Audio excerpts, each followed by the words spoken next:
Good morning, ladies and gentlemen, or dear all participants, speakers, and moderators. We are still doing some trial for this event, so we haven't even started yet.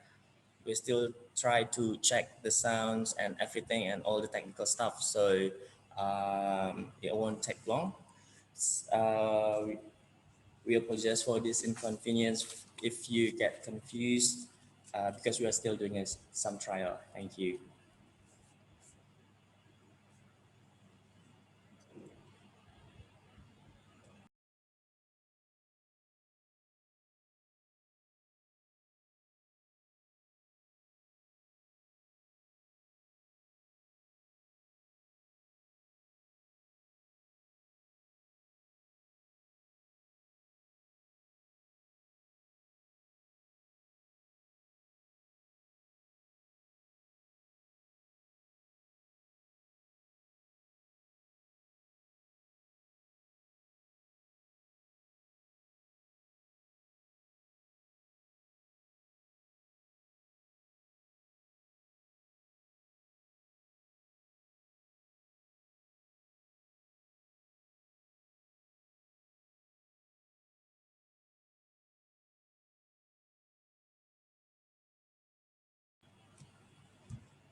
Good morning, ladies and gentlemen, Bapak Ibu. So we have now 171 participants already joined our symposium. So it's a good morning from Yogyakarta time. I hope everyone is doing well during this pandemic.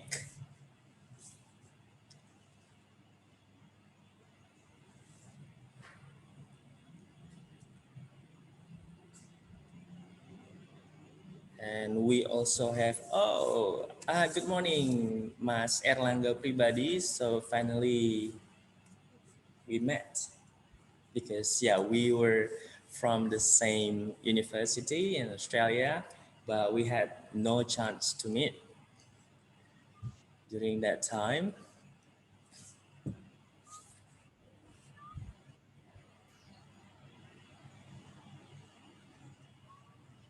Hi, Mas.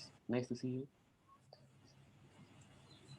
Nice to meet you, Mas. Finally we meet, Yes. although it's virtual meeting. Yes. Yeah, so Maybe we after haven't, the pandemic. Yes. yeah, so so we haven't had a chance to meet while we were in Western Australia because you already gone and I just arrived at Yes. the time.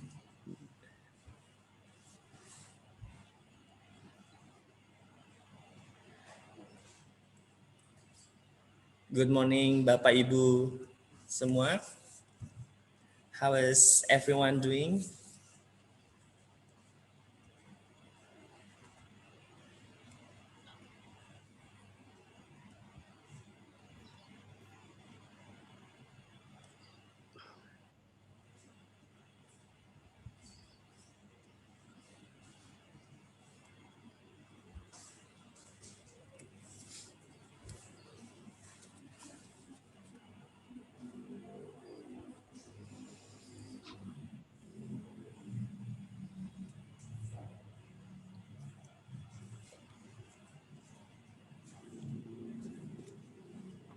So maybe some of you, the participants, have heard about our practice, our trial this morning, and we were talking about this book.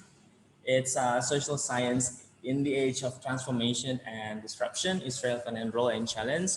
So for all participants, this book is actually the result of publication for our symposium. This was from our symposium 2018, so it was 2 years ago. And after this symposium, there will be another book to publish. And it would be the theme or the topic, it will be the same as the topic for our symposium this year. It's about rethinking the social work in the 21st century. So yeah, 2 years ago, symposium, the theme for that symposium is the age of transformation in disruption, Mm. its relevance, role in change, and the title for the book for this year symposium would be the same as the topic or the theme for this year symposium.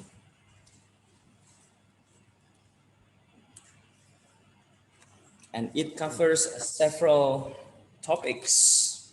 Here, it's related to social study of law and social sciences in Southeast Asia and anthropology perspective.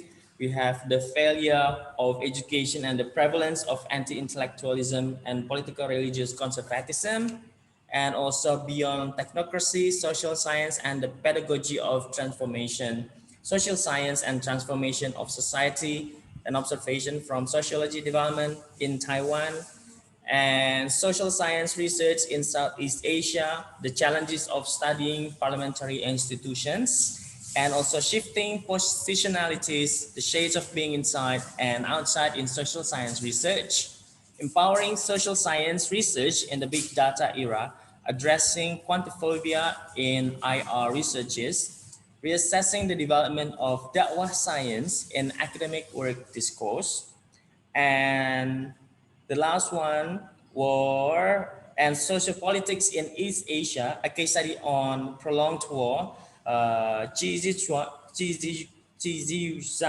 and the conception of the Chinese way of war in the 20th century. So there are 11 topics to cover for Mm. in this book that you can read if you are interested.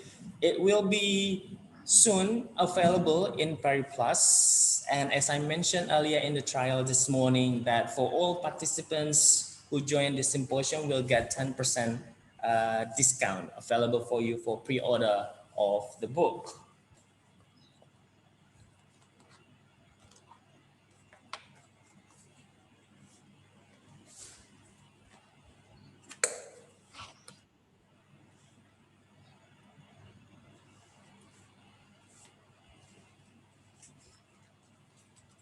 And the topic for the symposium this year, especially the sub themes, it's quite interesting because we're going to talk about social science and power, social science and ICT revolution and future of humanity, the future of social science in Southeast Asia, methodological challenges in social sciences, critical perspective in social sciences, disasters and climate change, law, technology and society, women and human rights issues, population, economic development and future mobility, religion and multiculturalism, communication and media in the digital era, films and social change. Well, we cannot really deny that we are entering the digital era at the moment and the technology is going advanced. But the social science is still very, very important because we're going back, while we are using the technology, we're still going back to the issue of humanity, development, social issues. So the social science is still very important to discuss. There are going to be a lot of research that everyone can do related to the social science issues, development sectors, women, human rights, even disasters and climate change, even COVID-19, the impact on the social impact of COVID in every sector. So social science is still quite very important to discuss.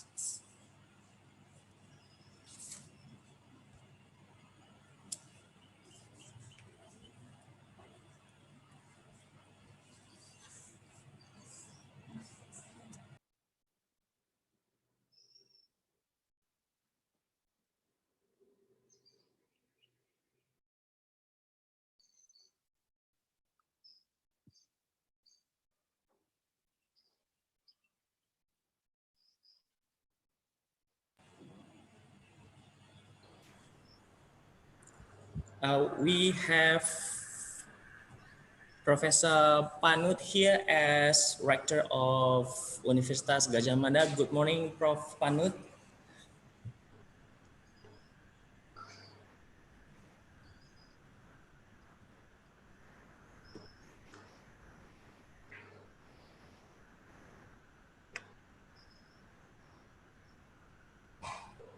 Good morning, Prof. Panut.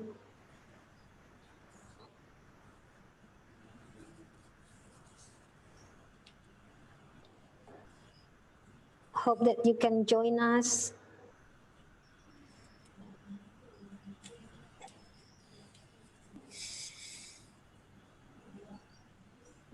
Yes, we're waiting Prof. Panut to open this symposium.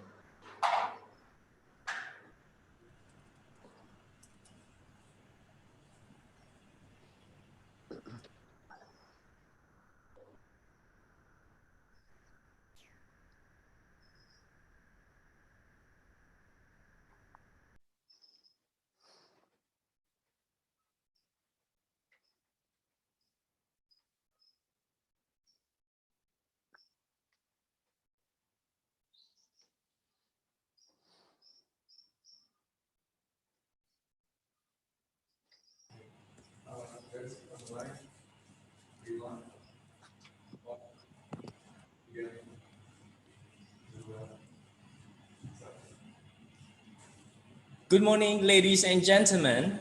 Welcome to the second symposium of Social Science 2020. My name is Gilang Ahmad Fauzi, and I'm very honored to be your master of ceremony for today and tomorrow. Before we start, we would sing the national anthem of Indonesia, Indonesia Raya.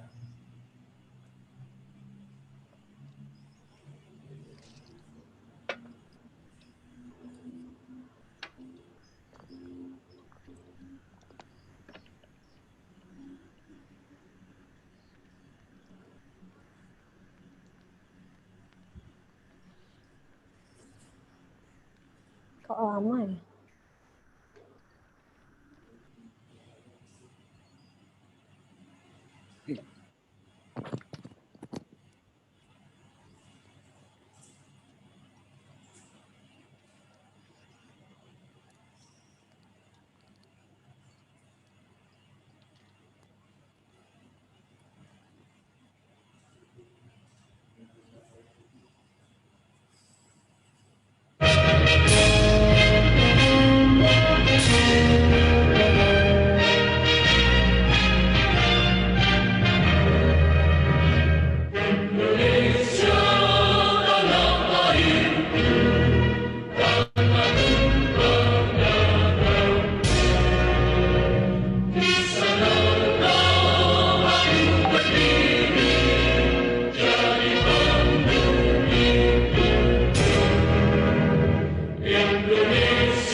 Thank you. Ladies and gentlemen, the Honorable Professor Insinyur Panut Mulyono, Master of Engineering, Doctor of Engineering, IPU, Asian Engineering, as Rector of Universitas Gadjah Mada, Professor Dr. Phil Hermin Indah Wahyuni, as the Director of Center of Terus, Southeast Asian Social Studies of ya, tapi Universitas saya nggak bisa Gadjah Mada, dengar, saya nggak bisa dengar suara yang dari situ gitu. Dr. Insinyur Ridwan MSc as the Director of Institutional Affairs, Ministry of Education. Oke, nggak apa-apa. Nanti pakai Professor telepon saja. Dr. Insinyur Wawan Gunawan Kadir as the Head of Indonesian Center of Excellence for Higher Education Team. The Honorable Dr. Anda Nining Setiawati as the Coordinator of Indonesian Center of Excellence for Higher Education Team. The Honorable the keynote speaker, Professor Kishore Mahbubani, all panel speakers, all moderators, and all participants. Welcome to the second symposium of Social Science 2020. The symposium is a biennial international event held by the Center for Southeast Asian Social Studies, or CESAS, Universitas Gadjah Mada. We organize this event every 2 years, while the theme of our first symposium in 2018 was the social science in the age of transformation and disruption. The main theme of the symposium this year is Rethinking the Social World in the 21st Century. Unfortunately, due to COVID-19 pandemic, the committee of SOSS 2020 has decided that the symposium to go virtual this year. This symposium would provide an ideal academic platform for students, researchers, policymakers, and experts to present the latest research of their findings on social sciences, describe emerging technologies in the social world, and also the directions of social science itself. Under the main theme, we also have several sub-themes, including the social science, ICT revolution, disaster and climate change, law and technology, population, economic development, religion, multiculturalism, communication and media, films, as well as social change. Ladies and gentlemen, now we are going to have two opening speeches. The first opening speech will be delivered by Professor Dr. Hermin Indah Wahyuni, SIP MSI. Professor Hermin is a senior lecturer at the Department of Communication in Universitas Gadjah Mada. She obtained a master's degree in political science at Faculty of Social and Political Science, Gadjah Mada University. She holds a doctorate at Leipzig University in Germany, and she is currently the director at Center for Southeast Asian Social Studies, or CESAS. Professor Hermin, the time is yours. Thank you. Good morning. Assalamualaikum warahmatullahi wabarakatuh. The Honorable Professor Panut Mulyono, Rector of Universitas Gadjah Mada, on behalf of the Center for Southeast Asian Social Studies, allow me first to thank you and also to the Board of Executive Gadjah Mada University, especially Vice Rector for Research and Community Service, Dr. Ika Dewi Ana, and team for supporting the Biennale Symposium on Social Science 2020. The Honorable Dr. Insinyur Ridwan MSc and team Professor Dr. Insinyur Wawan Gunawan Akadir and Dr. Anda Nining Setiawati from the Directorate of Institutional Affairs at the Ministry of Education and Culture, who mandate our research center as one of Center of Excellence in Higher Education in social field since 2016. The Honorable Professor Kishore Mahbubani, our keynote speaker for this symposium. Distinguished speakers, guests, ladies and gentlemen, welcome and thank you for joining us. This symposium has much meaning for us as it enables the Center for Southeast Asian Social Studies, one of Indonesia's center of excellence in the field, to contribute to the dynamics of a society that is rapidly evolving as technology and digitization color all elements of social life. We hope that this symposium will provide not only a platform through which social scientists, both from Indonesia and abroad, can discuss contemporary issues, hone their understandings of the social sciences, and improve their contribution to broader society, but also advocacy in social science that we feel marginalized, although considered important, and still needs many efforts to strengthen its existence. Ladies and gentlemen, in the midst of the ongoing pandemic, which remains an extraordinary challenge, it is paramount to revivify the spirit of scientific criticism and to find solutions to the problems plaguing today's modern and postmodern society.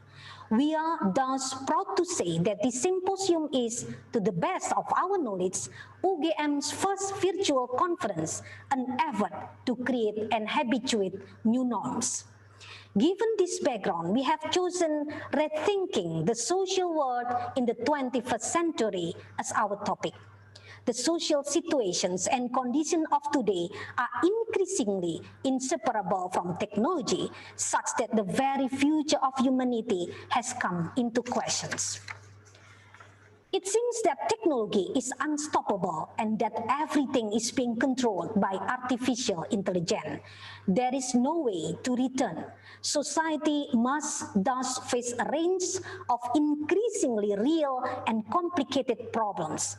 What is the role of the social scientists in the context? This question is particularly important in Indonesia, where a sharp digital divide endures. Issues such as freedom, security, and equality remain palpable, as do problems of unequal access, limited media literacy, and illicit internet activities. At the same time, modern society must deal with such issues as environmental degradation, unbridled population growth with all its dynamics, human mobility, and digitalization. Our greatest appreciation is given to Professor Kishore Mahbubani, Distinguished Fellow at the Asia Research Institute, National University of Singapore, who has agreed to be our keynote speaker. As we all know, Professor Mahbubani is a leading social scientist who has written many inspirational works, bringing an ASEAN perspective to the international stage through his works and thoughts. It is our great honor to have him at this symposium. We would like also to extend our gratitude to all presenters whom we hope will contribute their insight and perspectives. Thank you to the partner researcher, colleague, and friends of SOSS who have agreed to be speaker in this forum.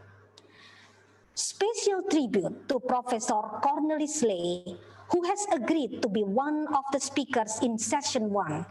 It is with a heavy heart that couldn't physically be here with us. Rest in peace, Masconi. Your spirit will always be with us. In Symposium 1, dealing with the topic Another Face of Power, we have Dr. Daniel McCarthy from University of Melbourne. We have Dr. Diah Kusumaningrum from Universitas Gadjah Mada and Dr. Airlangga Pribadi Kusman from Universitas Airlangga. In Symposium 2, dealing with the topic Future Media and the Social World, we have our friend Professor Gerard Gogin from NTU, Nanyang Technological University, Singapore. Dr. Novi Kurnia, Universitas Gadjah Mada, and Dr. Lugina Setiawati, sociologist from University of Indonesia. Symposium 3 takes as its topic Future Mobility in Rich Society and includes papers by our colleagues, Professor Jian Bangdeng, Tamkang, Taiwan University, Professor Aris Ananta, University of Indonesia, and Dr. Hakimul Ihwan from Universitas Gadjah Mada.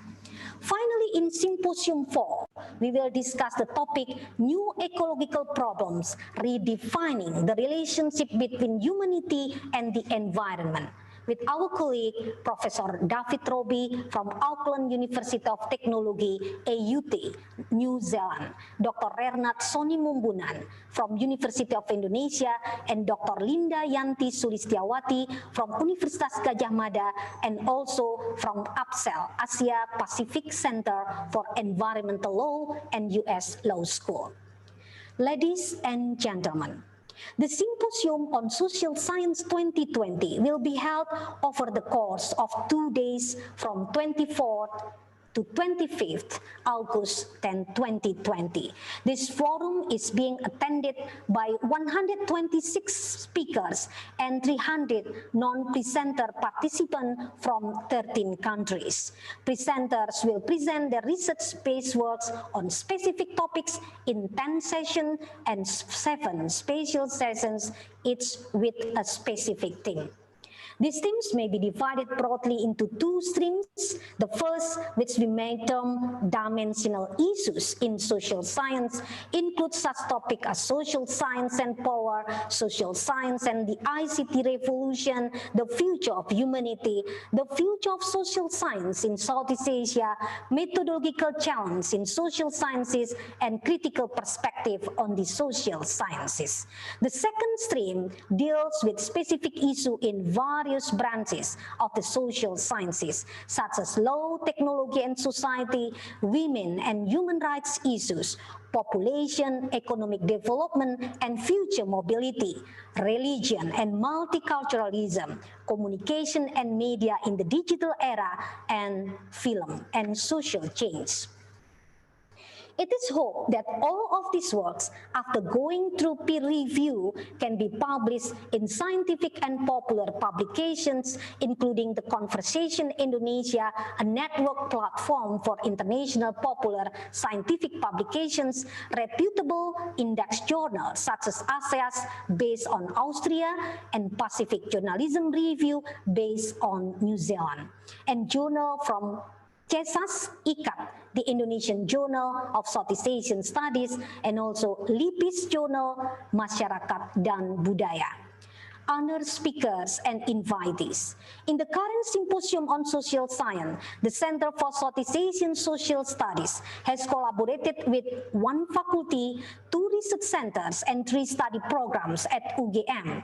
We would like to thank the Faculty of Law co-organizing this symposium and supporting its first iteration in 2018. Special thanks are given to Professor Sigit Rianto and his team. We would like also to thank the Center for Population and Policy Study for their support. Our thanks to Dr. Joko Pitoyo and team, as well as our partner department, the Department of Communication. Our thanks to Dr. Muhammad Sulhan and the Department of Sociology, Visipol UGM. Our thanks to Dr. Aris Sujito and team, and also the Department of Extension and Development Communication Studies, Graduate School, Universitas Gadjah Mada. Our thanks to Professor Sunaru Samsi Haryadi. Last but not least, we would like to extend our gratitude to our colleague from International Coastal Zone Management, Universitas Diponegoro, who have also joined this symposium. Finally, we owe our greatest appreciation to the committee which has worked hard to prepare this virtual symposium and make it a reality despite significant obstacles. Thanks and appreciation to the advisory board, steering committee, Mr. Muhadi Sugiono, and organizing committee, Mr. Andi Awaludin Fitra, and the dream team at the Center for Southeast Asian Social Study. Before closing this speech, allow me to proudly announce the launch of our new book, Social Science in the Age of Transformation and Disruption, its relevant role and challenge. This book drawing from the first symposium on social science in 2018, and this book represents the thoughts of the 15 thinkers who contributed to the first SOSS 2018. I would like to thank all contributors for their patience during the lengthy publication process. My co-editor, Dr. Visia Ita Yulianto, and I truly hope that this book will be accepted by the social science community in Indonesia and abroad. Bismillahirrahmanirrahim. In the name of Allah, I hope that God will bless our symposium today and tomorrow. Let me close by thanking all presenters and participants for your appreciation and participation. We truly hope that this event may bring you tons of benefit and new insight. Thank you very much, and wassalamualaikum warahmatullahi wabarakatuh. Waalaikumsalam. Thank you very much, Professor Hamin, for the insightful speech from SOSS as the organizer of this symposium. Ladies and gentlemen, we would like to welcome our keynote speaker, Professor Kishore Mahbubani. Good morning, Professor Kishore. I hope everything... I've now unmuted myself. Can you hear me? Yeah, we can hear you very clearly. Thank you. Thank you for joining us. Thank you for agreeing to be our keynote speaker in this symposium.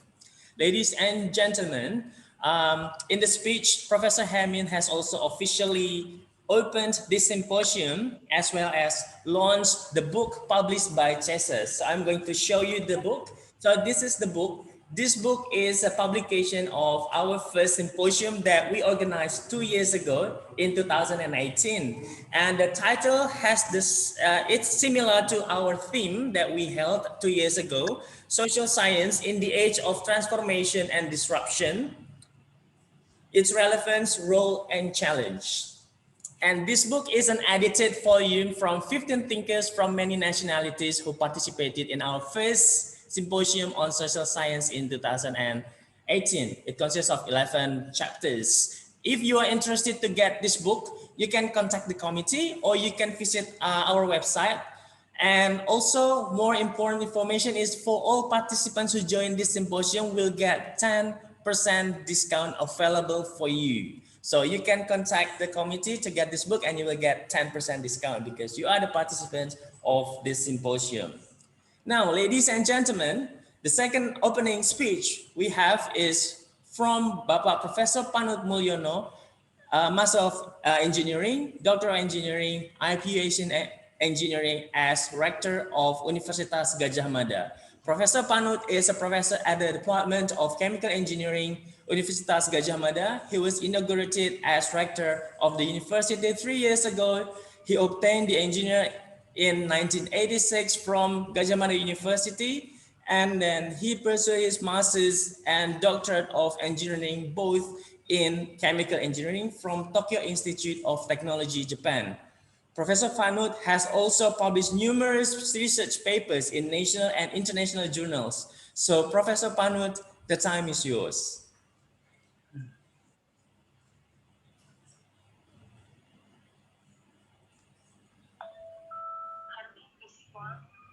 Halo, Bermin. Yes. Okay, yes, siap. Okay, thank you. Thank you very much, dear Excellencies, Professor Kishore Mahbubani,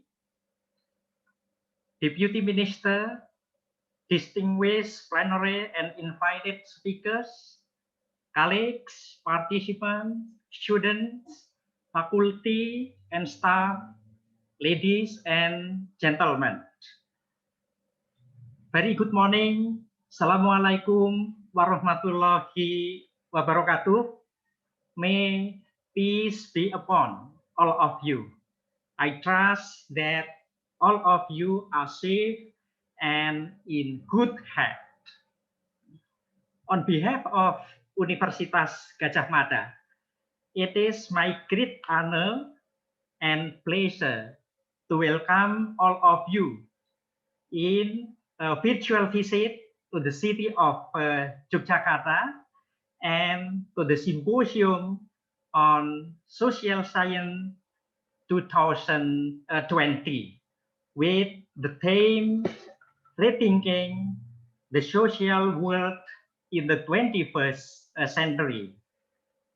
Special warm welcome and gratitude goes to Professor Kishore Mahbubani, world professor from National University of Singapore, who aimed the very many demand of his time, is willing to support and give the keynote speech for the symposium.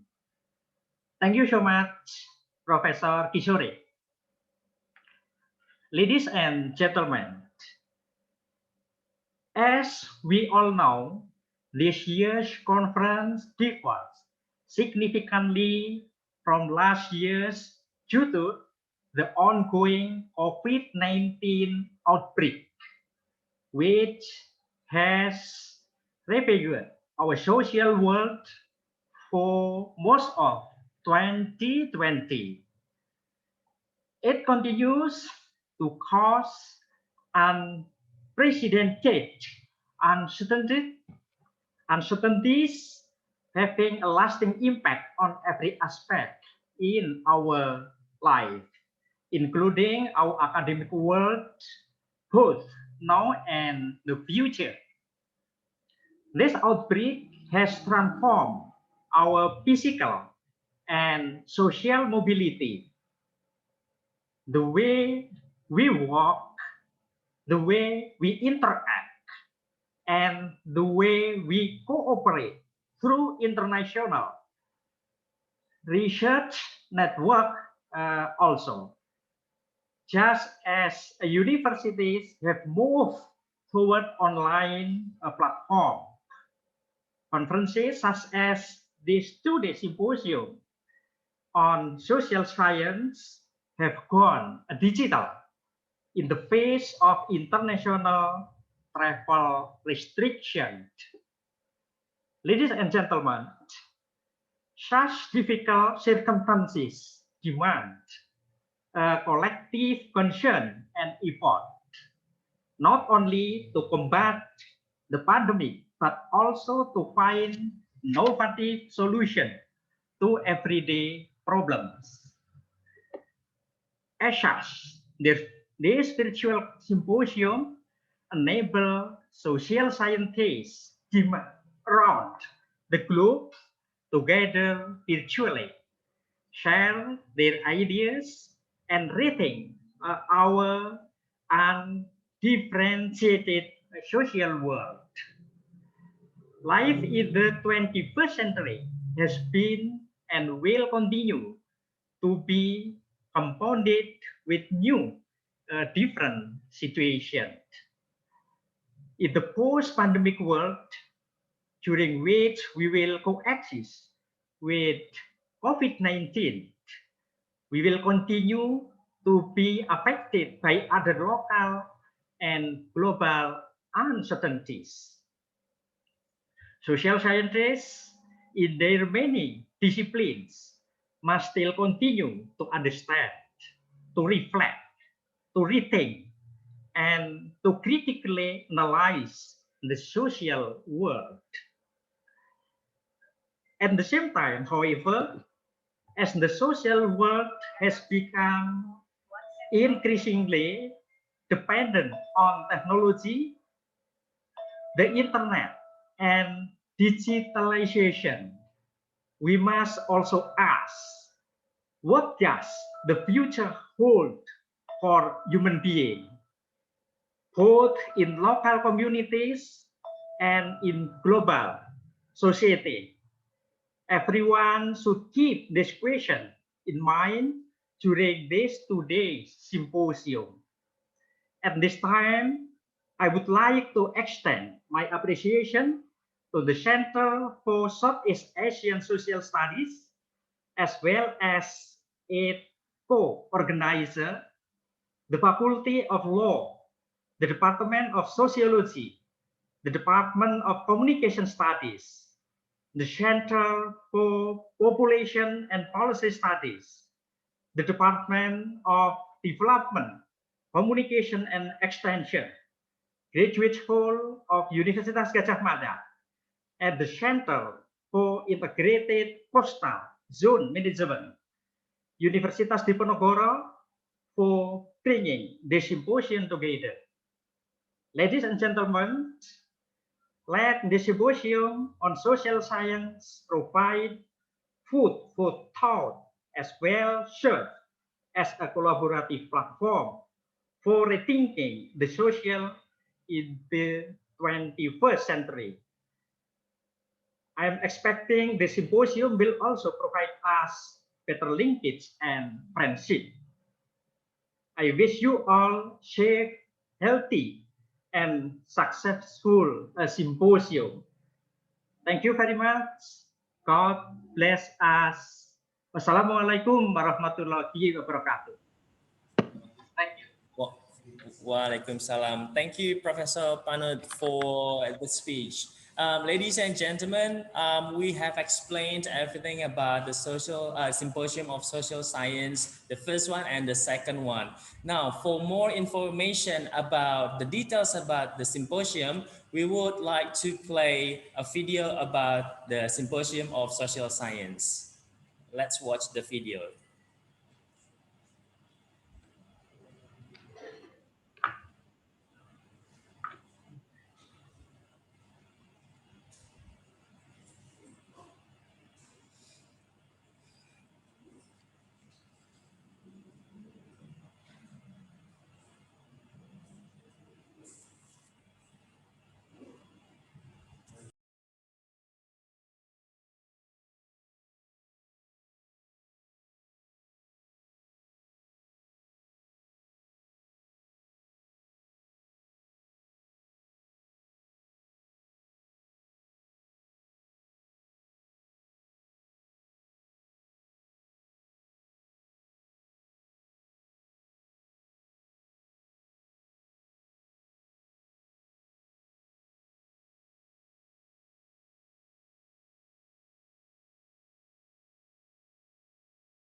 Okay, thank you very much. Now, ladies and gentlemen, we are going to start our keynote session from Professor Kishore Mahbubani, and this session is moderated by Dr. Andes Muhadi Sugiono MA. But beforehand, please allow me to briefly describe the short bio of Mr. Muhadi. Mr. Muhadi is a senior lecturer at the Department International Relations, expertise in theory of international politics, peace, and Security and European Studies at Universitas Gadjah Mada. He obtained his master's in political science from the Australian National University, ANU, and a PhD candidate in globalization studies and humanitarian action from University of Groningen. He has also published numerous research papers in national and international journals. Mr. Sugiono is also an active campaigner of the International Campaign to Abolish Nuclear Weapons, or ICAN, the Nobel Peace Prize winner 2017. So I will hand this session over to Mr. Muhadi Sugiono. Mr. Muhadi, the time is yours. Thank you very much, Gilang. Distinguished guests and distinguished speakers, participants, ladies and gentlemen. It is a great honor for me to host this session with a distinguished keynote speaker, Professor Kishore Mahbubani. Welcome, Professor Mahbubani, to the symposium. I'm sure I do not need to introduce Professor Mahbubani at length, as most of us here, if not all of us, know Professor Mahbubani very well. A former diplomat, an academic, and a prolific author. But let's take a look at a short video about Professor Mahbubani that the organizer has prepared.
Ladies and gentlemen, we invited Professor Mahbubani to give a keynote speech for our symposium for a very strong reason. His work are very relevant to what we are going to discuss in various panels during the symposium.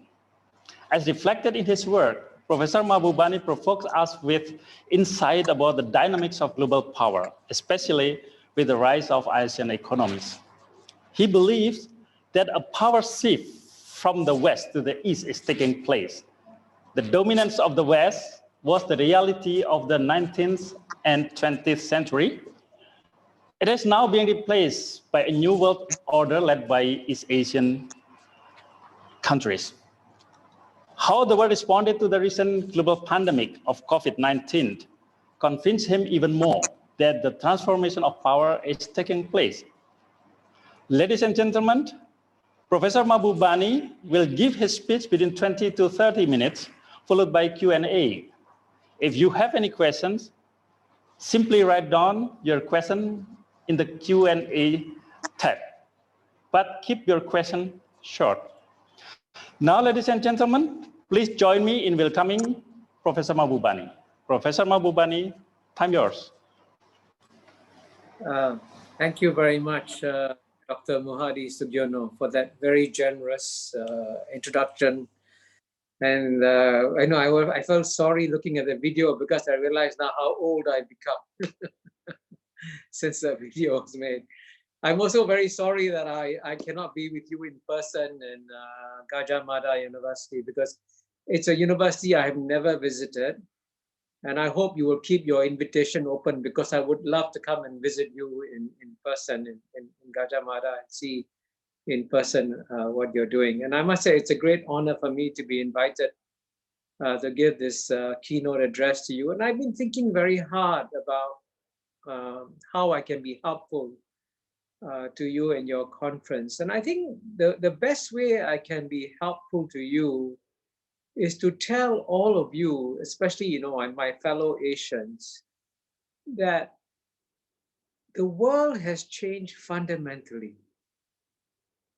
We must understand that. But our problem is that the mental maps that we have to understand this new world are mental maps given to us by the 19th century, 20th century, mostly Western mental maps, and they cannot guide us in the 21st century. Because the 21st century will be very, very different from the 19th and 20th century. So what I try to do in my writings is to provide a glimpse of what the 21st century will be like. And I'll also try to explain why it is relevant to those studying social science. And the way I plan to structure my talk, I'm going to cover a lot of ground, okay, in 30 minutes. And obviously, I'm going to skim the surface in many areas. But at every place where I touch upon, you mentioned that I have written several books. And I'm going to say, if you want more information, refer to the book. So all the information is there and it's available. So the way I'm going to structure my talk is that, first of all, I'm going to talk about the three big trends in the world today. And then that's part one. Part two, then I'll talk about the three consequential challenges that come from the three big new trends. And then part three, I'll talk about what might be possible solutions to these challenges. So I hope the structure is clear. The new trends, new challenges, new solutions. Three parts. So let me talk about the three big trends of the day. The first one, of course, is that, and you mentioned it, Dr. Muhadi, in your introduction, there is obviously a shift of power to Asia. And the 21st century will be the Asian century. Let me be very, very clear about that. Okay, there's absolutely no doubt about that. And in that, it's not surprising because from the year 1 to the year 1820, for 1800 of the last 2,000 years, the two largest economies were always those of China and India. So it's only in the last 200 years that Europe has taken off and North America has taken off.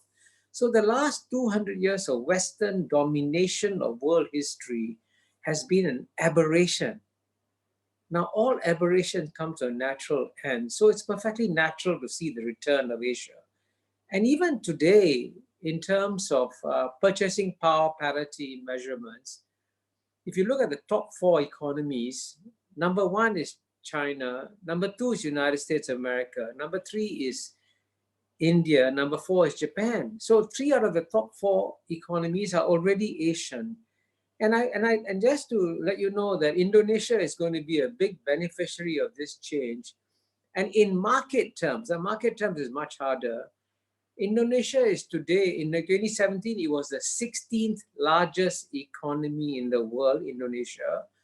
By 2030, you'll become the 9th largest economy in the world. And by 2050, you'll become the 4th largest economy in the world. Bigger than Japan, right? That's amazing, right? So these are the big changes coming. So, but all our mental maps are set in the 19th and 20th century. Now, I want to give you a concrete example of how it is dangerous for us to depend on Western social science to understand this Asian century. And I want to touch on a very delicate subject, which is corruption, right? We study corruption with Western social science. And the Western social science has done a lot of studies on corruption in Asia, corruption in Southeast Asia, corruption in Indonesia, which is good. I mean, it's good. We must eradicate corruption. That's very clear. But what is interesting is that the dominant social science comes from the United States of America, right? And in the United States of America, the Congress has passed a law that says if an American businessman comes to Indonesia and gives money to the Indonesian member of parliament and says, you pass legislation to make sure that the government cannot reduce the price of my medicine. You must accept my price. That American businessman, if he gives money to an Indonesian legislator, is violating American law and he will go to jail. It's called the Foreign Corrupt Practices Administration Act or whatever it is. What is interesting is that it's the same American businessman goes to the American legislature, goes to the American Congress and gives money to the American Congress and says, make sure that the government cannot reduce my medical prices. You know what? That is legal. And that happens. And the American government cannot lower the prices for the medicines they pay because American pharmaceutical companies are giving money to US Congress. Because it is legal, it is not called corruption. But it is corruption, even though it's legal. So why don't we expose this? And as I'll explain later, by refusing to look at this issue squarely, American social science has created a big problem for American society. And I'll talk about it later. So that's just one example of how we must challenge Western social science fundamentally, because what their perspectives are being driven by values which may not necessarily be relevant to us. So that is the first big new trend. The second big new trend, which frankly we in Southeast Asia should be careful about, is that we are about to enter a major geopolitical contest. And the major geopolitical contest is always between the world's number one power, which today is United States of America, and the world's number one emerging power, which today is China. And as you mentioned in your introduction, I've written a book, is Behind My Shoulder, called Has China Won? So if you look at the book, you'll understand that this geopolitical contest is driven by very deep, powerful forces. And driven by a structural shift of power, driven by fears of the yellow peril, Now, I've used the word yellow peril that no Western social scientist uses, but it's real. And then the third factor, of course, is disappointment that China hasn't become a democracy. Now, these are very complicated subjects. I just want to mention it, but if you look at my book, Has China Won? If you go to my website, there are shorter articles that explains it. But this is real. This is going to shake Southeast Asia. So we must understand the US-China geopolitical contest. And the third big new trend, which goes against the first two trends, is that we are becoming a very, very small, interdependent world, interconnected world. And to explain this new world, I describe the changes with a simple boat analogy. In the past, when 7.8 billion people were living in 193 separate countries, it was as though they were living in 193 separate boats.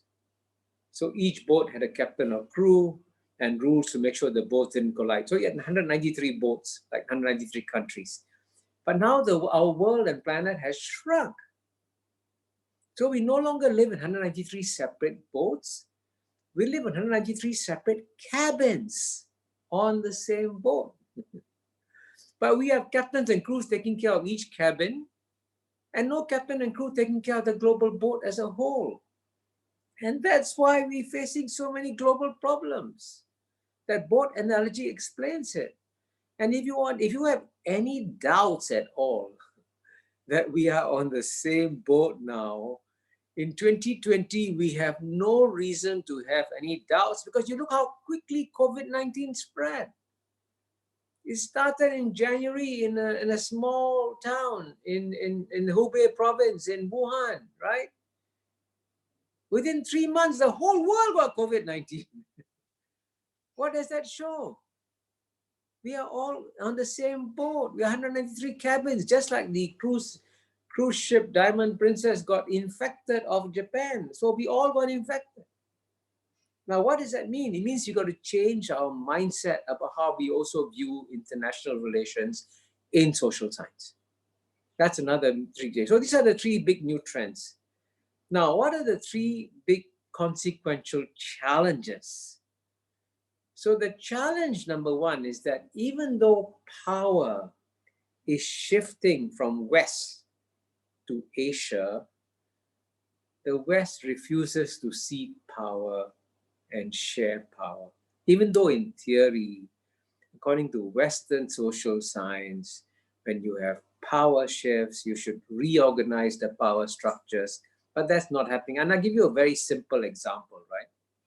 The 2 most powerful international economic organizations in the world are the International Monetary Fund, IMF, and the World Bank.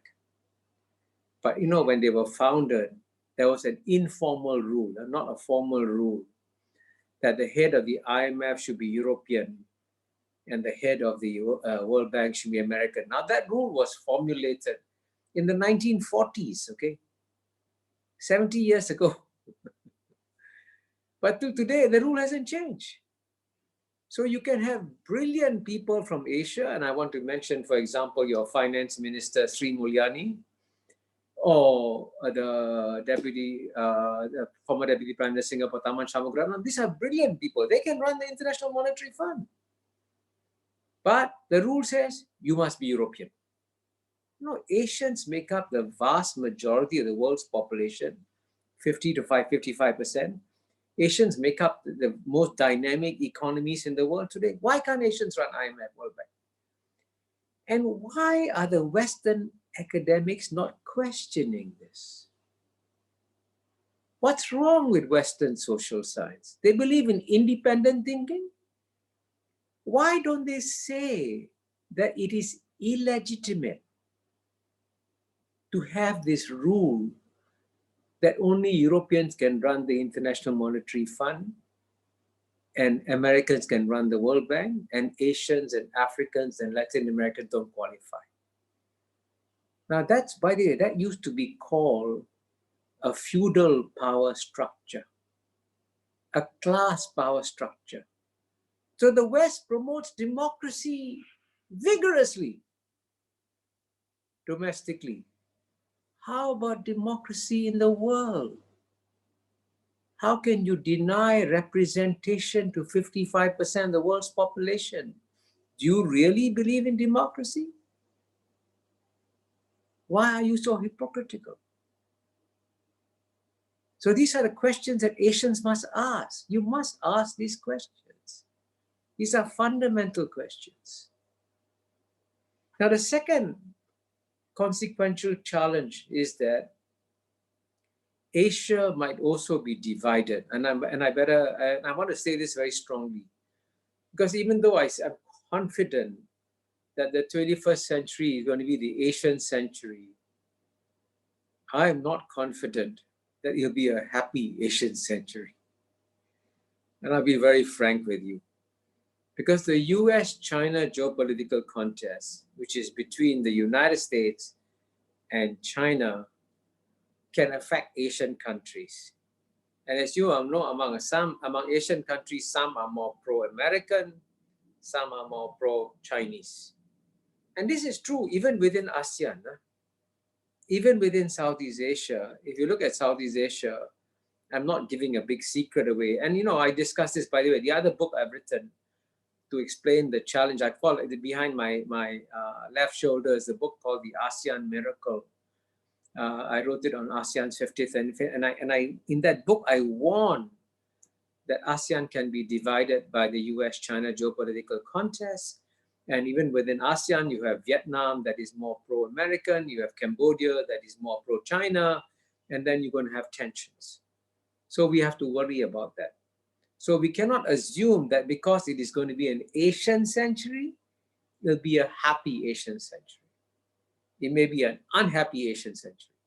So let's think about what we can do to make it happy, and I'll talk about that in the solutions.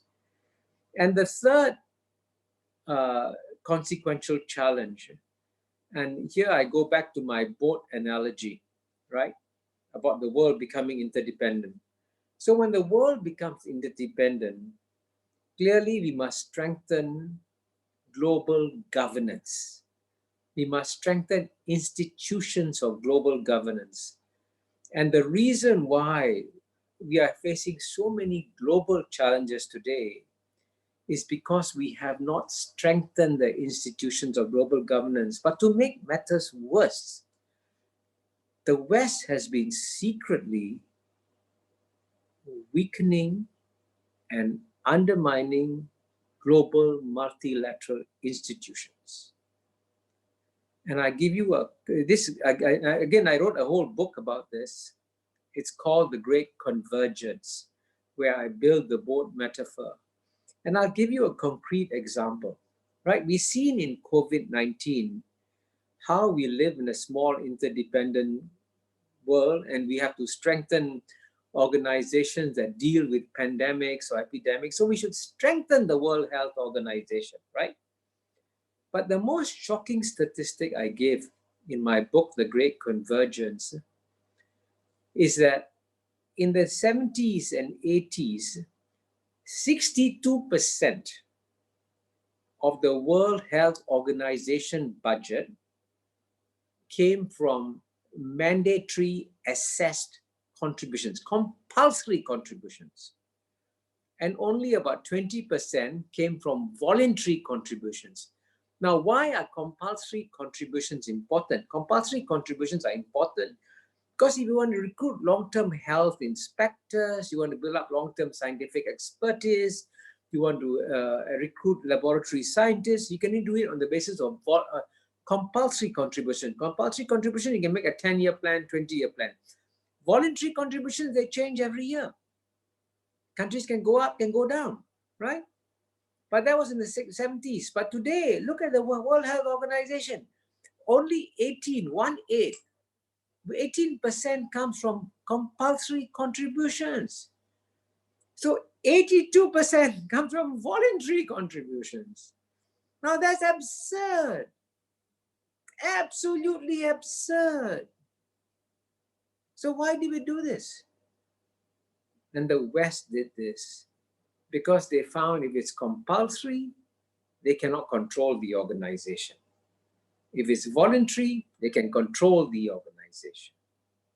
And unfortunately, as I argue in my book, The Great Convergence, the West has been acting against its own interests in weakening multilateralism.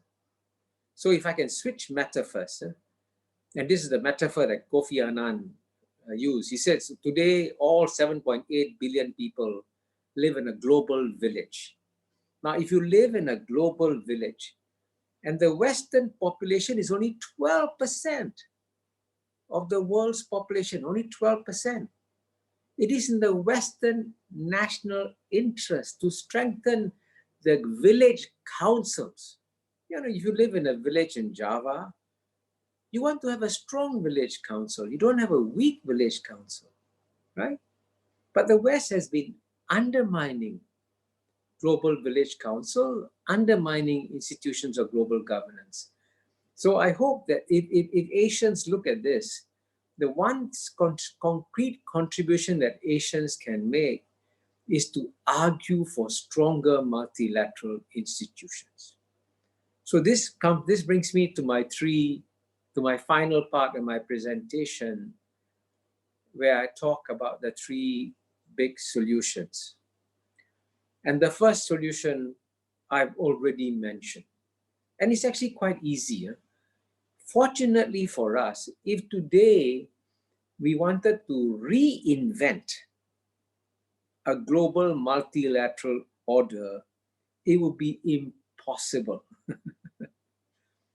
Fortunately for us, in a moment of generosity after World War II, the United States and the Western powers created a wonderful, what's called a 1945 liberal rules-based order. And the rules are enshrined in the United Nations Charter. The United Nations Charter is a beautiful document. If you all haven't read it, I recommend that you all read it. It's an excellent document. So what we should be doing, therefore, is to take the principles of the UN Charter and to strengthen them and to enforce them. So, for example, one of the oldest principles of the UN Charter is that there should be no interference in the internal affairs of countries. That same principle was also mentioned in the Bandung Conference of 1955. So these are the principles are there already. So what we Asians need to do is that we don't need to reinvent the global order. We take the existing rules and we strengthen them and we implement them. And that will create a better world. So that's a very simple, easy step that we can take. So, for example, if you look at the Western newspapers, Western media, they always run down the United Nations. They always rubbish the United Nations. And we get infected by that, right? And you saw how it was so irresponsible for the Trump administration to leave the World Health Organization at a time when the world is fighting COVID-19. And as the editor of Lancet Journal, one of the world's most prestigious medical journals, said, that withdrawal from World Health Organization is a crime against humanity, because many poor countries in the world, many poor countries in the third world, many poor countries in Asia, Africa, Latin America depend on the World Health Organization. So you can see how weakening multilateralism damages people. And so what we in Asia must come up for is strengthening multilateralism. The second thing we must do is that we must strengthen ASEAN. ASEAN is going to go through a very dangerous period in the next 10 years because of the US-China geopolitical contest. And we must be very, very vigilant. And here, if I may say so, the headquarters of the ASEAN Secretariat is in Indonesia, in Jakarta.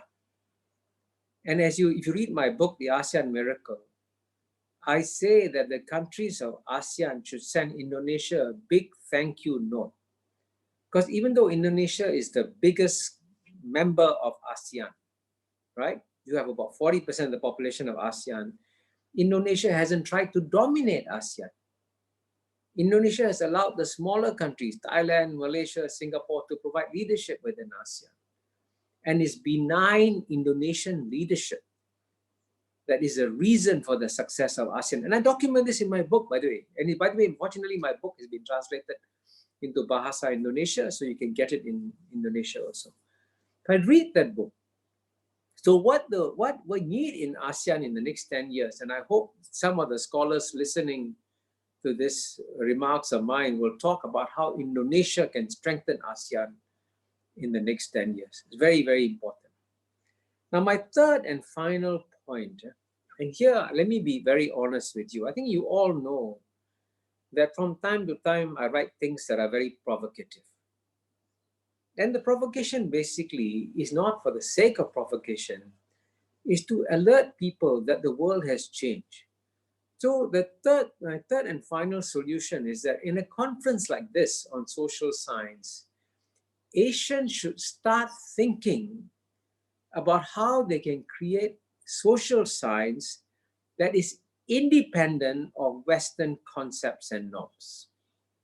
It's very, very important because Western social science is in some ways getting outdated and using concepts that are not relevant today. And I'll give you one concrete example, right? You know, one of the goals of social development in many countries is to become a democracy. And where do you go to get the gold standard of democracy? And the American social scientists said, of course, you come to America. America has the gold standard democracy in the world. Study America, follow America, and you will become better. Right? But why is it? And this is the most shocking thing. Why has no American social scientist, with some exceptions, I'll give you the exceptions, pointed out that United States today is no longer a democracy. United States today is a plutocracy. What is a plutocracy? Now, in a democracy, the definition of a democracy is it's a government of the people, by the people, for the people. To put it more simply, it's a government of 100%, for 100%, by 100%, right? But the United States society has become a government of the 1%, by the 1%, for the 1%. And I'm not even exaggerating.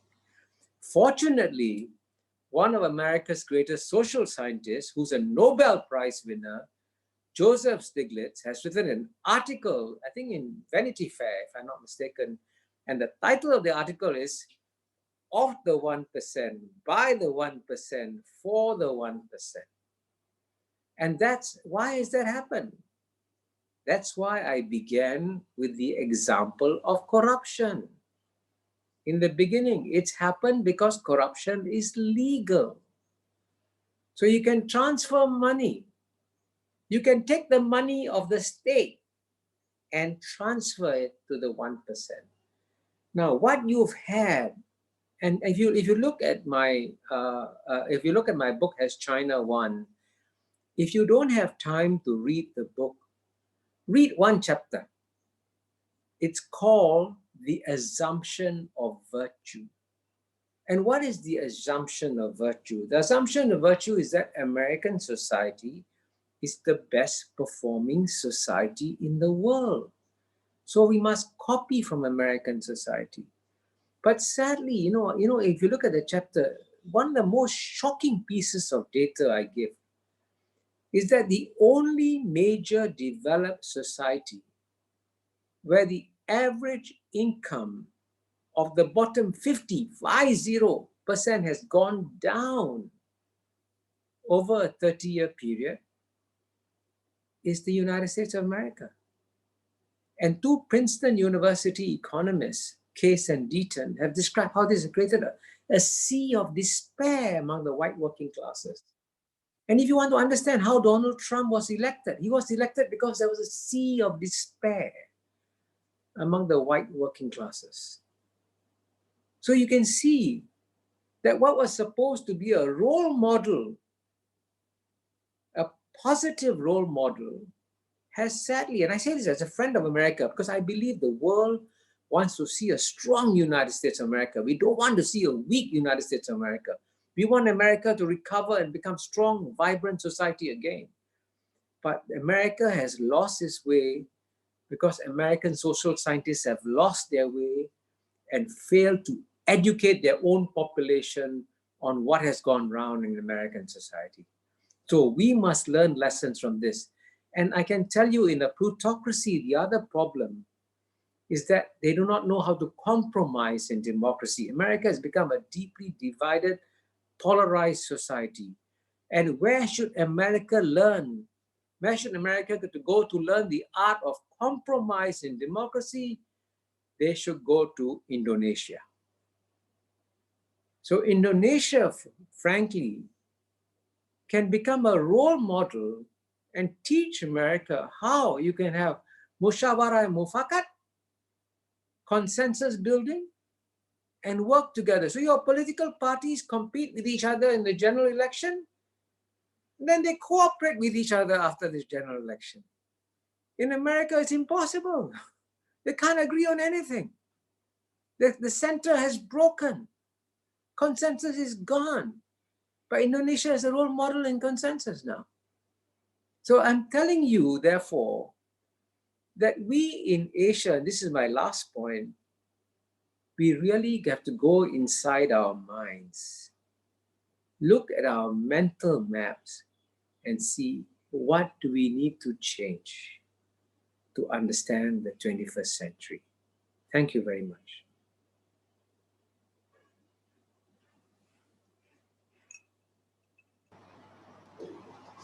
Thank you very much, Professor Mahbubani. And I think this is quite provocative as ever.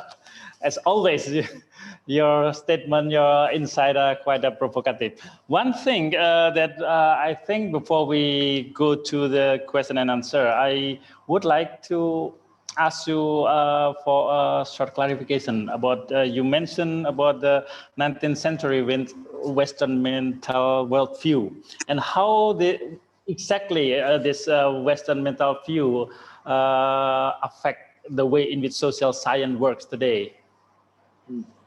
Well, I think we have become addicted to textbooks from the West. So when we teach in our classes, right, look at your reading list, right, and ask yourself, how many books in your reading list come from Western authors with Western perspectives, and then how many come from Asian perspectives?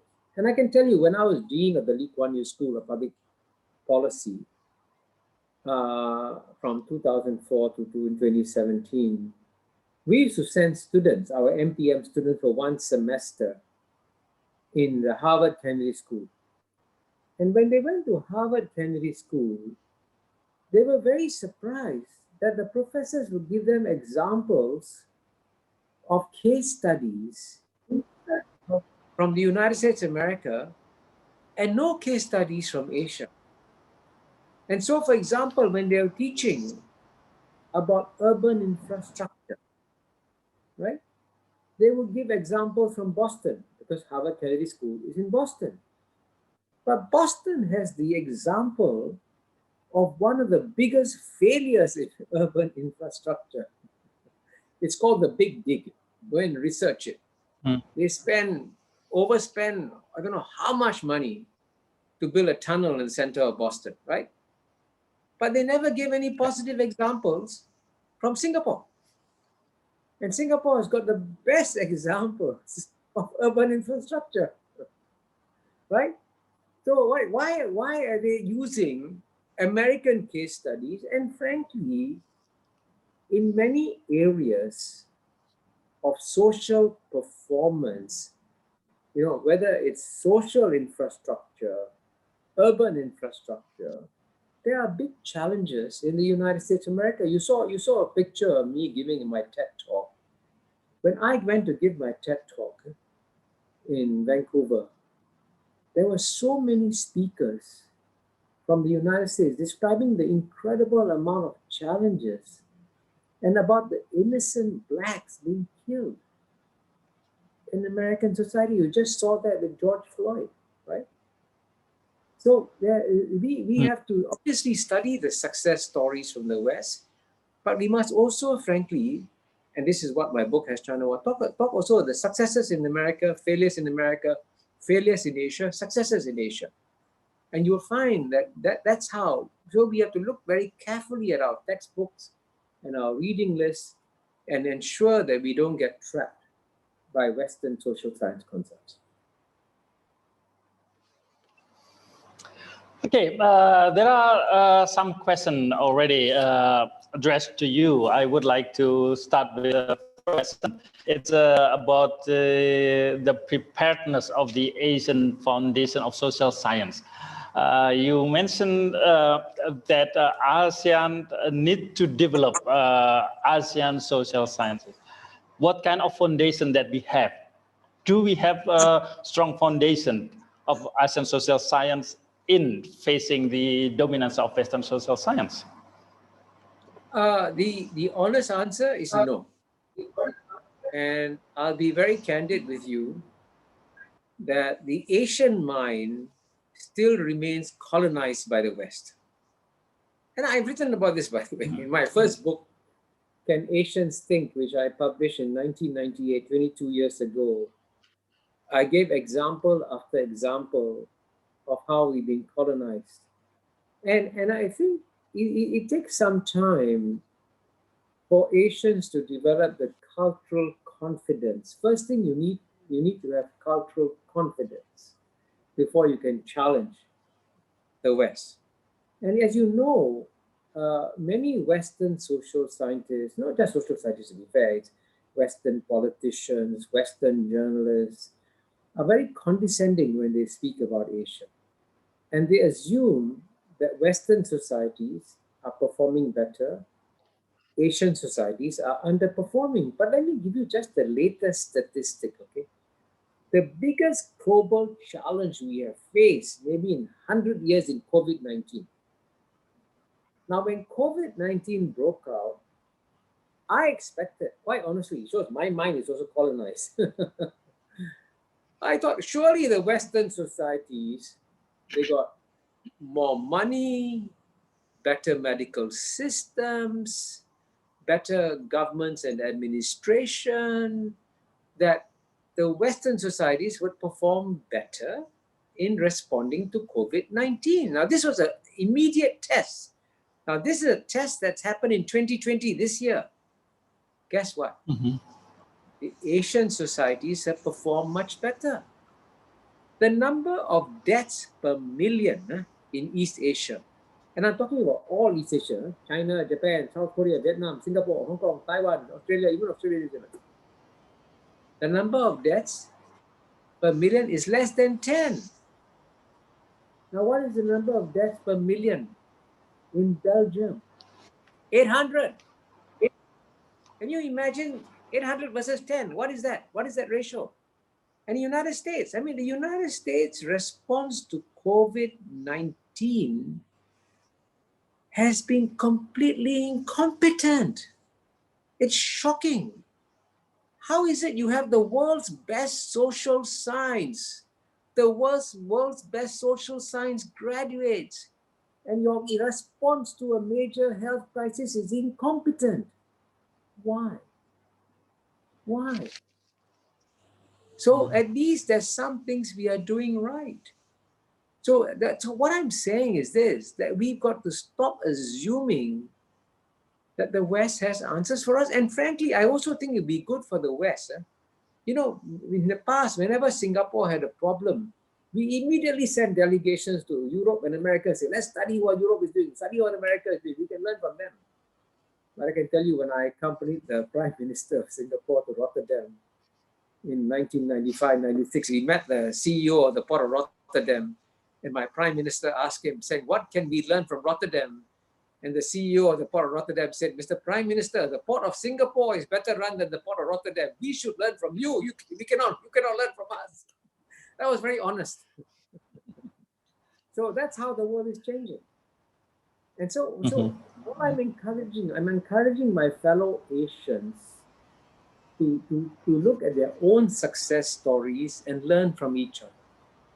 Because frankly, the problem that the West has, and I can't go into great detail, is that the West on the other hand, if we have to overcome our sense of cultural inferiority, the West has a bigger problem. It has to overcome a sense of cultural superiority. And when you have cultural superiority, your brain is closed. You cannot learn. Right? So they have to reduce their cultural superiority, then their brains will open and then they can learn. So we have a problem, they have a problem too. So what we need to create, and this is what your conference can do, is create a two-way street of learning between Asia and the West. And I think we should both learn from each other. The next question, Professor Mahbubani. We know that our 21st century reality is signified by the widening public participation as well as the wide availability of information.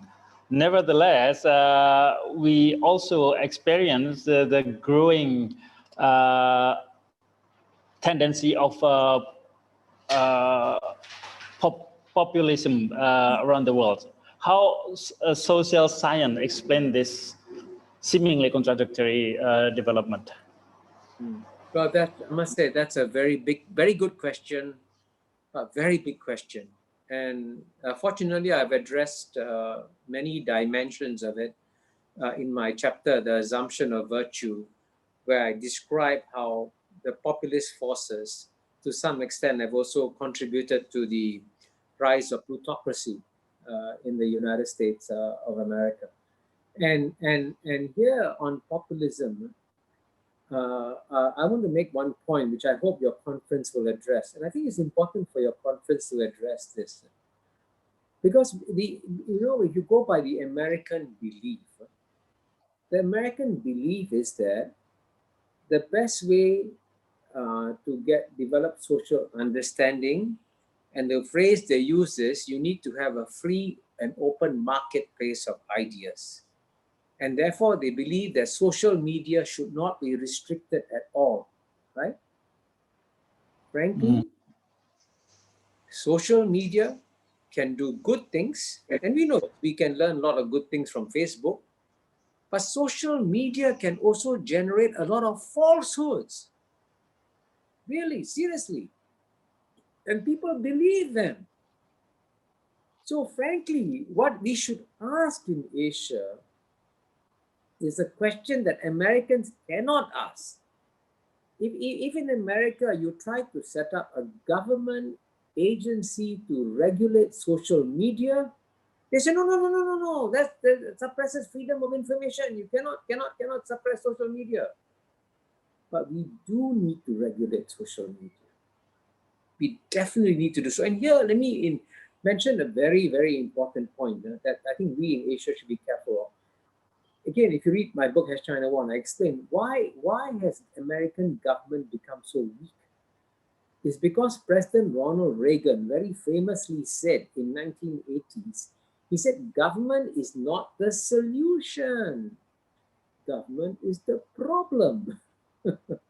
So for 30 years, the United States, sadly, has been weakening government institutions, has been defunding, delegitimizing, demoralizing government institutions.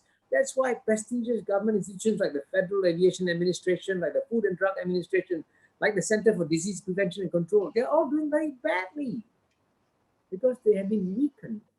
Now, we in Asia must not weaken our government institutions. We must strengthen our government institutions, and we must use them to regulate the social media. Because if we don't regulate the social media, if we allow them to spread falsehoods, then I fear that diverse societies like Singapore, like Malaysia, like Indonesia, social media can enhance the divisions. So we should see social media, if you want me to be very frank with you, as a dangerous monster in some ways. And we must find ways and means of taming that monster before it kills us. Yes, thank you very much. There are so many questions raised to you, Professor Mahbubani. I hope we have enough time. But otherwise, we just pick up some questions which are not redundant to one another. So you mentioned that ASEAN century is actually not a happy one because Asia itself is very divided internally. So is there any way in which we can build a solid foundation for real ASEAN century? Well, I'm very happy to hear that there are lots of questions because, you know, in my training in philosophy, I always believe that the more important thing is not finding the right answers. The more important thing is finding the right questions. And so it's good that you have lots of questions. But I also want to add, you know, that fortunately, I don't just talk too much. I write too much. So all the answers can be found in my writings, on my website, on my books, and so on and so forth. So even though I won't be able to answer all the questions, I hope people will go to my website and look at the articles. I mean, they're all on mahbubani.net. You get a lot of the answers to the questions that we post here. And on the question of a happy Asian century, I'll be very frank with you, okay? The main force that is transforming Asia is the re-emergence of China, right? But China and India used to be the two largest economies of the world, so going back to the normal world. But China's emergence is not just giving concern to United States, not just giving concern to Europe, it's also giving concern to China's neighbors. So for example, Japan is very worried about the re-emergence of China. And you can understand why Japan is worried, because in the 20th century and 19th century, Japan invaded China, right? So the Japanese are worried, very frightened. What does this mean? When China becomes much stronger than Japan, will there be revenge by China against Japan? So there's natural worry. And I hope there'll be no revenge, by the way. I hope China and Japan can learn to live in peace. Similarly, recently, you must have read, I think in June, there was a big punch-up between Indian and Chinese soldiers, and 23 Indian soldiers died. And the anti-China sentiment in India today is very strong.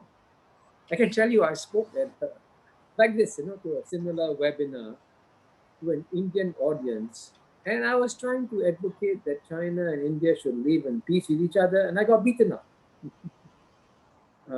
by the Indian audience because they were so angry towards China. So sometimes when I speak, I also get beaten up in this session. So there are countries like Japan, countries like India, a country like Vietnam have concerns about China's rise. So I think it's also important for us, therefore, in ASEAN to speak very frankly to China and explain to China that maybe China should be less assertive. Maybe China should be less assertive on the South China Sea, right? So that's an example. So, but it's better, as you know, in the Asian context, you are more effective if you talk to people privately, not publicly. So when we all speak to our Chinese friends privately, we should explain to them, this is why people are concerned about China. And so if you want to create a happy Asian century, we must have more frank dialogue with our friends in China also.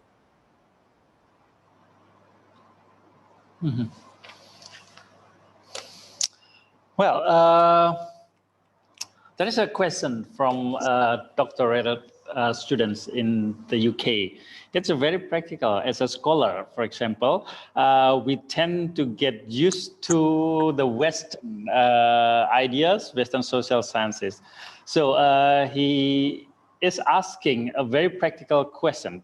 can we actually escape from the shadow of Western social science? Because we are trained, we learn, and we are infused by the Western social sciences.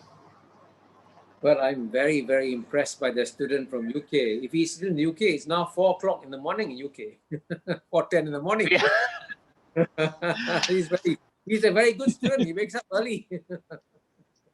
So, anyway, you know, that's a very big question, and I'll try and give a very simple answer, which is not fair, but I'll try. We cannot escape the shadow of Western science. Western science and Western laws of physics, Western laws of chemistry, Western laws of mathematics, they are universal. The laws of physics are the same in Indonesia or in the United Kingdom. But Western social science used to pretend that it is universal. So if they discovered something, if they studied the working classes in London, and then they came out with a study of the working classes in London, and they came out with some principles, they say, oh, the same principles of working classes will apply to the working classes in Jakarta. But the working classes in Jakarta are different from the working classes in Indonesia, in London. So that the assumption of Western social science of universal applicability is one that will be increasing challenge. Now, that doesn't mean, by the way, that all Western social science is bad. Let me emphasize that a lot of Western social science is very, very good, very insightful. And for example, I'll give you an example. Max Weber is a very, very brilliant writer. Karl Marx is a brilliant writer, right? The Professor John Rawls from Harvard University, brilliant writers. So there are many brilliant writers in social science, in philosophy, in history that we should learn from. But we should not take everything as what you call the absolute truth. We must question it. And as a student of philosophy, the reason why I talk so much, the reason why I write so much, is because I keep questioning everything. So we cannot escape from the shadow of Western social science, but we can question it more intensively. And in fact, it's good to question it, because in the process of questioning is when we learn a lot more than just learning it as a sort of a divine truth.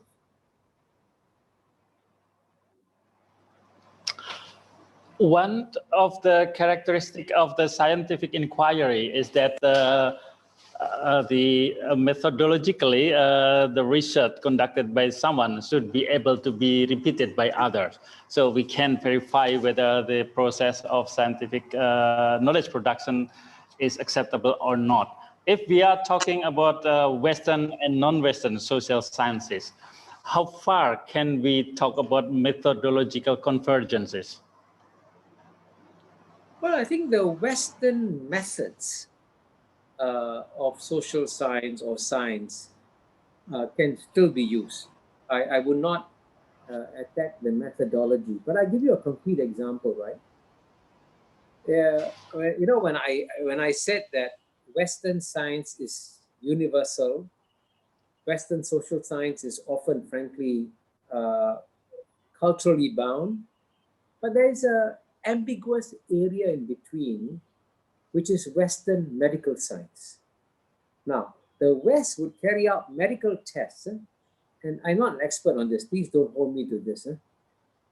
When it comes to treating forms of cancer, some forms of treatment work very well if you are Caucasian, if you are white.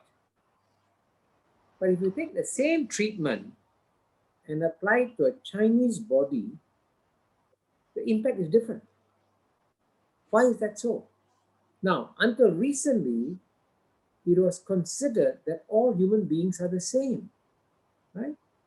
But now increasingly we're coming to realize that even in the medical field, what form of treatment may be good, you know, in a Caucasian body may not necessarily be. Of course, in many cases, I want to emphasize, some things are universal. Penicillin is universal. Antibiotics are universal, right? Some things are universal, but some things are not. So that's why, and I think that's why using the Western methodology is not necessarily very bad. But of course, the interesting question is this: how often do the Western social scientists come to apply their methodology and double check their findings against Asian laboratories or Asian social laboratories? Not enough is being done. So I think that's what we need to do. And so, for example, I mean, I give you an example from international relations. The European Union, if you tell anybody in the European Union, why don't you come and learn from ASEAN? The European Union will say, we have nothing to learn from ASEAN. European Union is superior to ASEAN. But actually, look at the European Union is about to break up. You have Brexit. ASEAN is not about to break up. So why is ASEAN more resilient than the European Union? Will they study that? No, they will never study it. See? A concrete example. Well, you have very successful in the provoking the mind of the participants, and everyone is now trying to position themselves as the defender of Western social sciences, or the one who are eager to develop Asian social sciences. But I cannot give you all the questions that has been raised, but I try to summarize many of them in the one question. You know that we are very familiar with the notion that power and knowledge are very much intertwined. So there is interlink between power and knowledge. So when we are talking about social science, we should also talk about the power constellation. So if we are talking about changing aspect of social science from the West to the East, then we also need to think about the power configurations.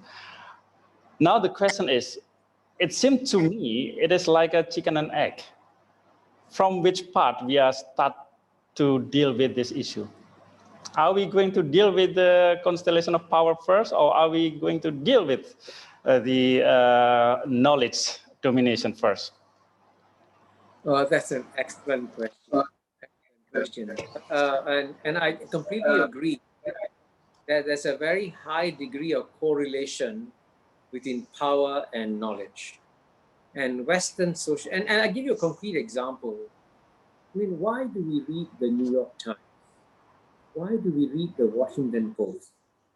Because at the end of the day, the most powerful people read the New York Times and read the Washington Post. So when they make decisions on the basis of New York Times, they make decisions that affect the world, right? So that there is a correlation between power and knowledge. And that's why, you see, I'm 70 years old, 72 years old, sorry. I'm very happy that I'll be alive in the next 10 years, I hope. Because the next 10 years are going to be absolutely fascinating. Fascinating. We are going to see, I talk about the 3 big changes in the beginning, right? You're going to see the acceleration of these 3 big changes. And I want to be alive to see these big changes happening in the next 10 years. And then one of the biggest changes that is happening is the shift of power to Asia. But of course, what happens first is there's a time lag. First, as you know, if you look at the rise of Europe, first, the economic power of Europe went up. And then after the economic power of Europe went up, the military power of Europe went up. And after military power of Europe went up, the political power of Europe went up. So we began to believe that whatever Europe did was right. Right? So, but today, there's a time lag. economic power of Asia has gone up already. But the military power hasn't kept up, and the political power certainly has not kept up. So the conceptual infrastructure, and by the way, the man who explained this concept very well between the substructure of economic power and the superstructure of ideological infrastructure was Karl Marx.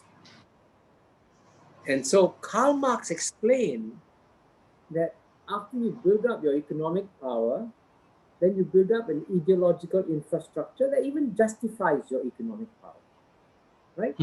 But so even though in the West, the Western economic power has been going down, relatively speaking, the ideological infrastructure from the past is still there. It's still in our minds, still there. Now, as you know, and we know, it's very hard to change your minds, okay? I mean, and for me, for example, I used to be very cruel to the students of the Lee Kuan Yew School of Public Policy. I would tell them, you went to school, you went to university, you read great textbooks and all that. Now, to understand the 21st century, you got to take it all out first. You got to do a massive process of unlearning before you can do the learning. Yeah. So the ideological infrastructure of the West still remains very, very powerful. So even though, for example, right, the United States is gone from being a democracy towards becoming a plutocracy, I feel very sad when I see American political scientists still using America as a model for the world, because they don't realize that people in the rest of the world have become far more intelligent. What they see in America are serious problems which are not being seriously analyzed by American political scientists, American social scientists. And seriously, at some point in time, future historians will make a major indictment of American social scientists because they fail to explain to their own population how their own society had changed so much and therefore left the old illusions of the past. And so what I want to emphasize, this is my last point to you all, is that, as I say, the next 10 years, the world is going to change hell of a lot. It's going to be very exciting. But you've got to be ready, you've got to open your minds and be ready for great changes that are coming. Professor Mahbubani, thank you very much. It is unfortunate that we are running out of time. There are still many questions here, but it is very unfortunate that we cannot pursue further. We hope that when the situation is getting better, we really could bring you to UGM. We promise you to contact you again. So, dear participants, let's join me thanking Professor Mahbubani for his excellent keynote speech. Thank you very much once again, and have a nice day, Professor. Yeah, terima kasih. Terima kasih. I will give the time back to the MC. Mas Gilang? Okay, thank you very much, Mr. Muhadi and Professor Mahbubani, for very provoking and insightful discussions about this specific topic. Yeah, there are like some notes that I wrote down because I quite like inspired by some of your statement that Western has secretly weakening and undermining intercultural organizations, and we don't have to reinvent the global orders. Like I strongly agree with that, and then we have to start with the existing and strengthening them. And then we have been addicted on textbook from the West. I strong agree with that as well. So yeah, it's kind of like a challenging for us as a social science researchers coming from Asia to tackle this issue. Okay, so ladies and gentlemen, we're going to have 5-minute break, but please stay tuned with us because we are going to show a video from our partner before we continue to the next session, which is symposium number 1. Thank you and stay tuned and let's watch a video.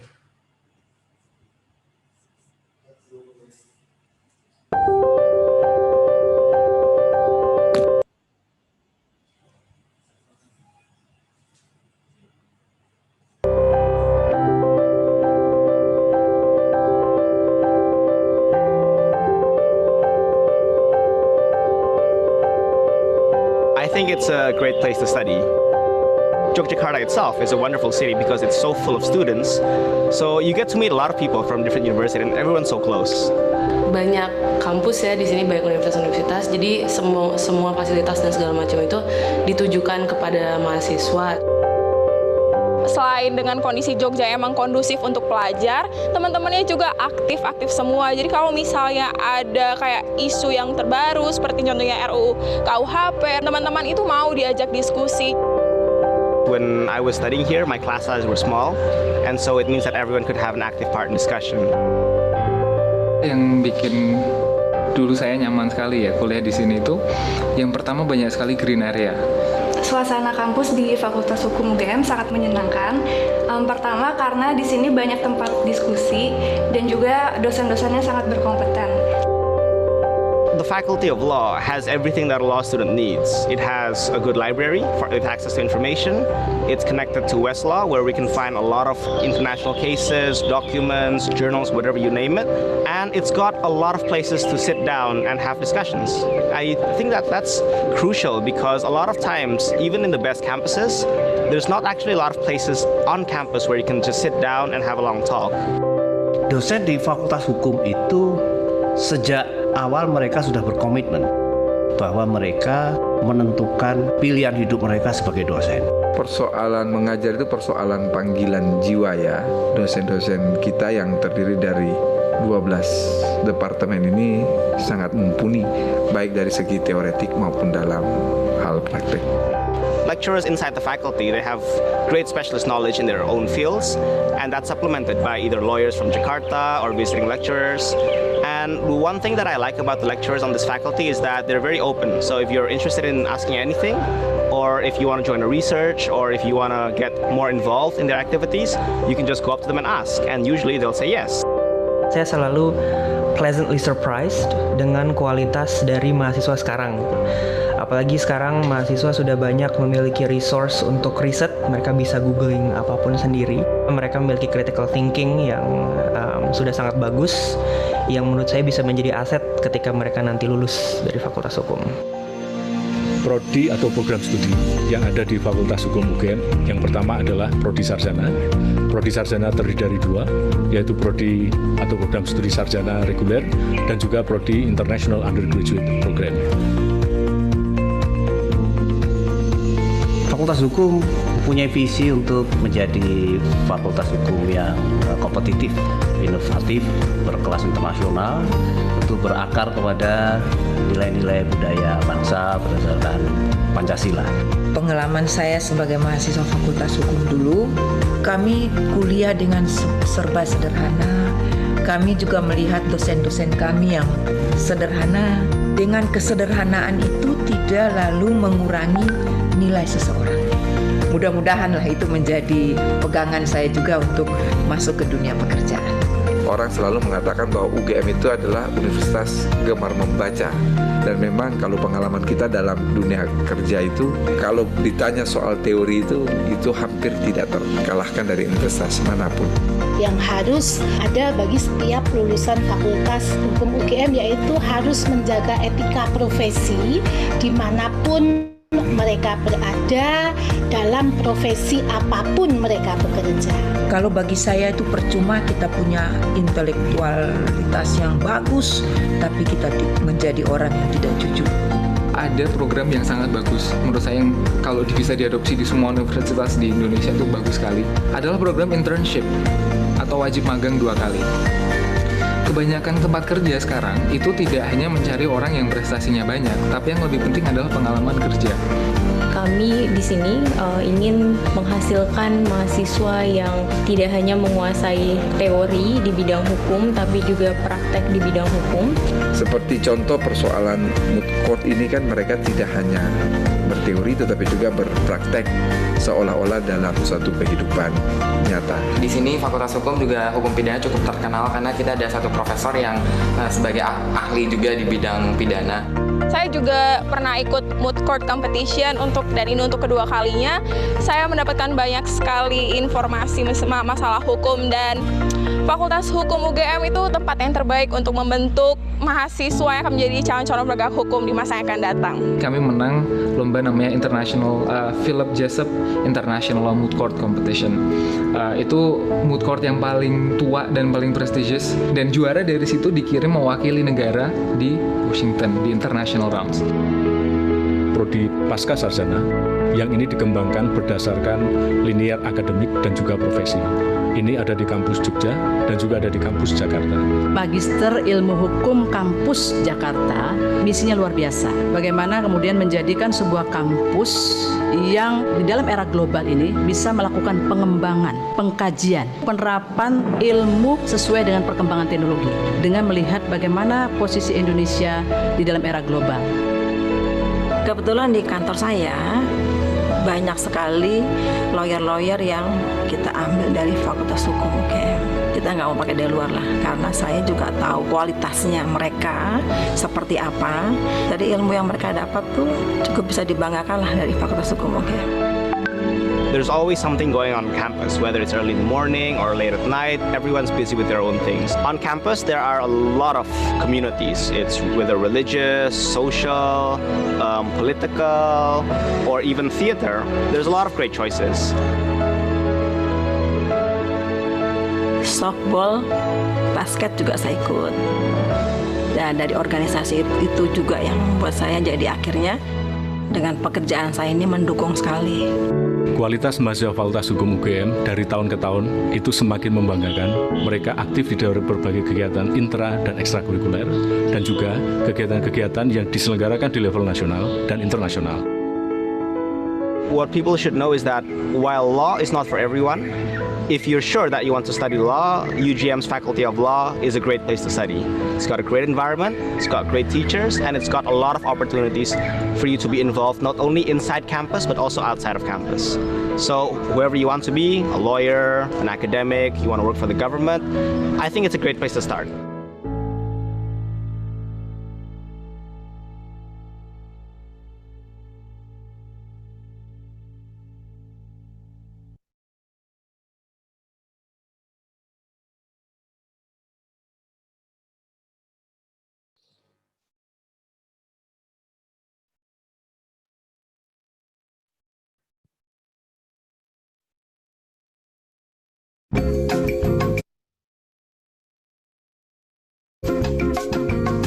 Di The Conversation, kami memiliki proses editorial yang unik untuk menjamin para pembaca mendapat informasi paling baik dan paling bisa diandalkan. Para penulis kami adalah orang-orang yang sangat paham apa yang mereka tulis. Mereka akademisi dan peneliti yang ahli di bidangnya. Ide tulisan bisa datang dari para pembaca, penulis, atau editor. Biasanya, editor memantau berita untuk mencari topik yang bisa diulas lebih lanjut oleh akademisi. Editor lalu mencari siapa akademisi yang tepat untuk mengulas topik itu. Akademisi juga mengirimkan ide tulisan lewat website kami. Seringkali, ide-ide ini membahas penelitian terbaru. Kolaborasi antara editor dan akademisi akan memastikan hasil riset yang dapat dibaca, dipahami, dan dibagikan oleh masyarakat luas. Kalau editor setuju dengan ide tulisan, ia lalu membuat brief yang berisi pokok-pokok bahasan tulisan tersebut. Brief ini menjadi panduan penulisan.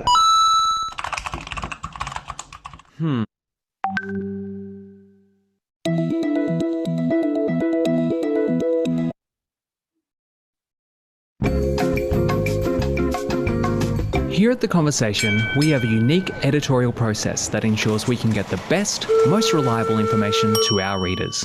Our authors are people who really know what they're talking about. Academics and researchers writing in their area of expertise. Ideas for stories come from our readers, authors, and editors. Most often, an editor scans the news to find a topic on which an academic might shed some light, and then finds the right person to answer the questions that readers might have about the larger story. Other times, academics send in ideas via our website. Often these ideas are about new research. Our editors work with academics to take work made for a highly educated, niche audience into articles that all kinds of people will want to read, understand, and share. When an editor accepts an idea, the first step is to create a brief which outlines major points the article will address. Then the academic author writes an article that follows that brief. Once the article is submitted, it goes into our content management system and editors add images, charts, sound, vision, and links. Next, the editor works with the academic to polish the writing and ensure the facts are right. Authors and editors work on a shared version of the article using our custom-built editing platform. The software has a readability index that goes green when the article hits the reading level of an educated 16-year-old. This makes our content a great resource for high school students. Before we publish, we ask the academic to approve the final article. This ensures errors are not added in the editing process. Authors also disclose any conflicts of interest, such as funders or political party memberships. These disclosures are published alongside the article to ensure full transparency. Once published, articles are made available through Creative Commons license to thousands of media sites that republish our content, such as the ABC, CNN, National Geographic, and the New Zealand Herald. And we make it easy for media, researchers, and others to contact authors after publication, which regularly leads to TV, radio, and print interviews, as well as other opportunities for collaboration. Throughout this process, all authors and editors are covered by our editorial charter, which protects us from commercial or political influence. Plus, there's no paywall, no sponsored content, and no native advertising. We have no ideological position. Our only agenda is to inform the public and share academic expertise. Visit theconversation.com for more.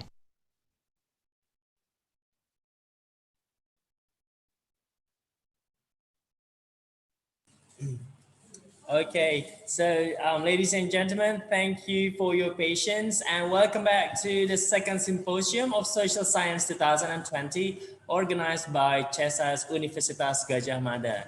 The videos that you just watched just now were the videos from our partners. So we would like to thank the Faculty of Law Universitas Gadjah Mada as our co-organizer with some other partners as well, including Department of Sociology, Faculty of Social and Political Sciences, Universitas Gadjah Mada, Department of Communication, Faculty of Social and Political Sciences, Universitas Gadjah Mada, and the Center for Population Studies, Universitas Gadjah Mada, and the Development, Extension and Communication Study Program, the Graduate School of Universitas Gadjah Mada.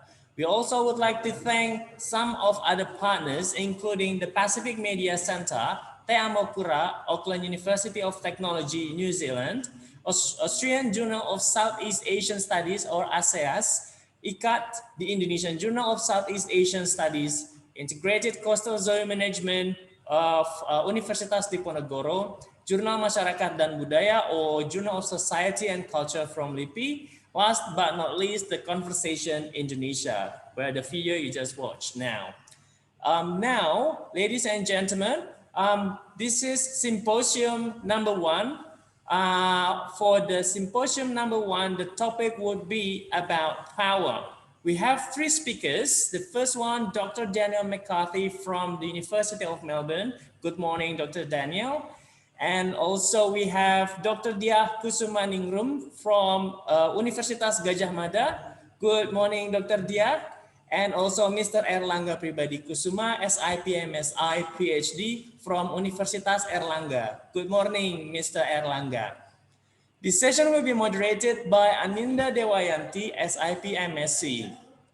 Aninda Dewayanti is a researcher at the Institute of Southeast Asian Studies, or ICS, Yusof Ishak Institute, Singapore, who focuses on several research such as non-traditional security issues, environmental politics, Indonesian studies, and Southeast Asian studies. She obtained her bachelor degree in international relations from Universitas Gadjah Mada and her master's degree on international studies from Nanyang Technology University, Singapore.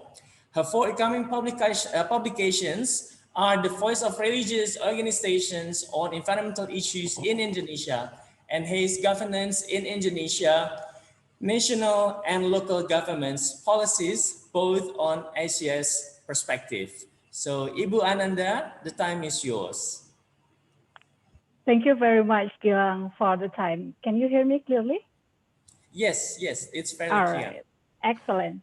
Okay, very good morning or good afternoon, ladies and gentlemen, distinguished guests, speakers, and participants.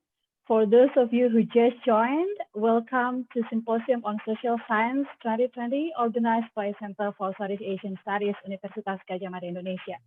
You are currently attending the first panel of the symposium entitled Another Face of Power. My name is Aninda Dewayanti. I am currently a research officer at the Institute of Southeast Asian Studies, ICS, Institute Singapore. It is it's honor for me to moderate this panel. But before we start our panel, I'd like to ask the organizer to share a picture of our beloved Professor Cornelis Ley, who just passed away a few weeks ago.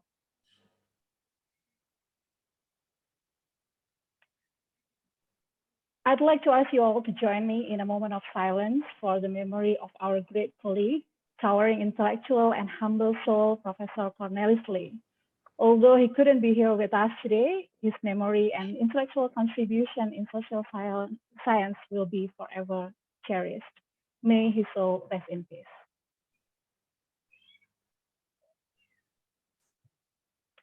All right. It's very exciting for me to moderate this panel because we are very excited to have this panel, interesting panel to discuss about the changing nature of power as a consequence of contemporary digital revolution. As we know that the new virtual world is emerging, in which we are now currently taking advantage of in this conference, and the new phase of digital world may contribute to a more open, sociable, and solitary society. Nevertheless, many are worried that this transformation will threaten the fundamental rights of self-information, privacy, as well as social justice. So in this panel today, we will try to locate power in the contemporary social world to understand how power in politics is distributed and exercised in the new world shaped by digital revolution. Without further ado, I'd like to introduce you very briefly to our panelists today. We are very excited to have three speakers that coming from a critical approach in social science. So it's going to be a very interesting discussion. First, we have Dr. Daniel McCarthy. He is a senior lecturer in the international relations at the School of Social and Political Science at the University of Melbourne, Australia. He was previously fellow in global politics and in the Department of Government, London School of Economics, ESRC postdoctoral fellow at the University of Sussex, and lecturer in the security studies at the Department of International Politics at the Smith University. His research interests are international relations theory, science and technology studies, theories of social power, historical materialism, and American foreign policy, particularly in relation to the role of technology and the non-human world in global politics. For those of you, IR scholars and students who are studying critical approach in IR, I'm sure Dr. McCarthy's works are definitely in our reading list. We also have Dr. Diah Kusumaningrum, a lecturer at the Department of International Relations, Universitas Gadjah Mada, Yogyakarta. She holds a PhD in political science from Rutgers, the State University of New Jersey. Her research interests focus on nonviolence, reconciliation, ethnic conflict, peace building, and also social movement. Some of us are definitely a fan of her works on peace building, especially in collecting database and educating people about nonviolent actions. Last but not least, we also have Dr. Erlangga Pribadi Kusman. I'm sure some of you are familiar of his works, especially on Indonesia's democracy and good governance. He is a lecturer in the School of Social and Political Science at Universitas Airlangga Surabaya. He holds a PhD from the Asian Studies Center and at Murdoch University, Australia. His research interests are on the relationship between local politics, oligarchic power, and comparing social forces. So in this panel, our plan is to divide the 2 hours that we have today into 2 parts. The first one is presentation, panel presentation, and second one is discussion. So each of the panelists will be speaking about 20 minutes or so. I can give you a bit of time because we still have plenty of time, I guess. And it's going to be 60 minutes of the panel presentation. Then we will continue with Q&A and discussion for another 60 minutes. I know it's a bit challenging for us to focus on the screen for more than an hour. So please bear with me, get a cup of your coffee and take the best seat on your own and enjoy the talk, right? So we welcome you also to ask burning questions through Q&A option on the bar below your screen. You can see there are some icons. You can ask about the technical question on the chat box and also ask about your questions to the panelists in the Q&A option. Please state your name, affiliation, and who do you want to direct the question to. Please don't use the chat function because we might miss your questions. Later on, I will relay the questions to the panelists and let them address it. So hopefully we can get a bit of interaction going that way. Now, I'd like to give the floor to the panelists to give their speech. Welcome, Dr. Daniel McCarthy. So I'll start with Dr. McCarthy to give 20 minutes of his speech. Yeah, and you can also share your screen. You can unmute yourself also.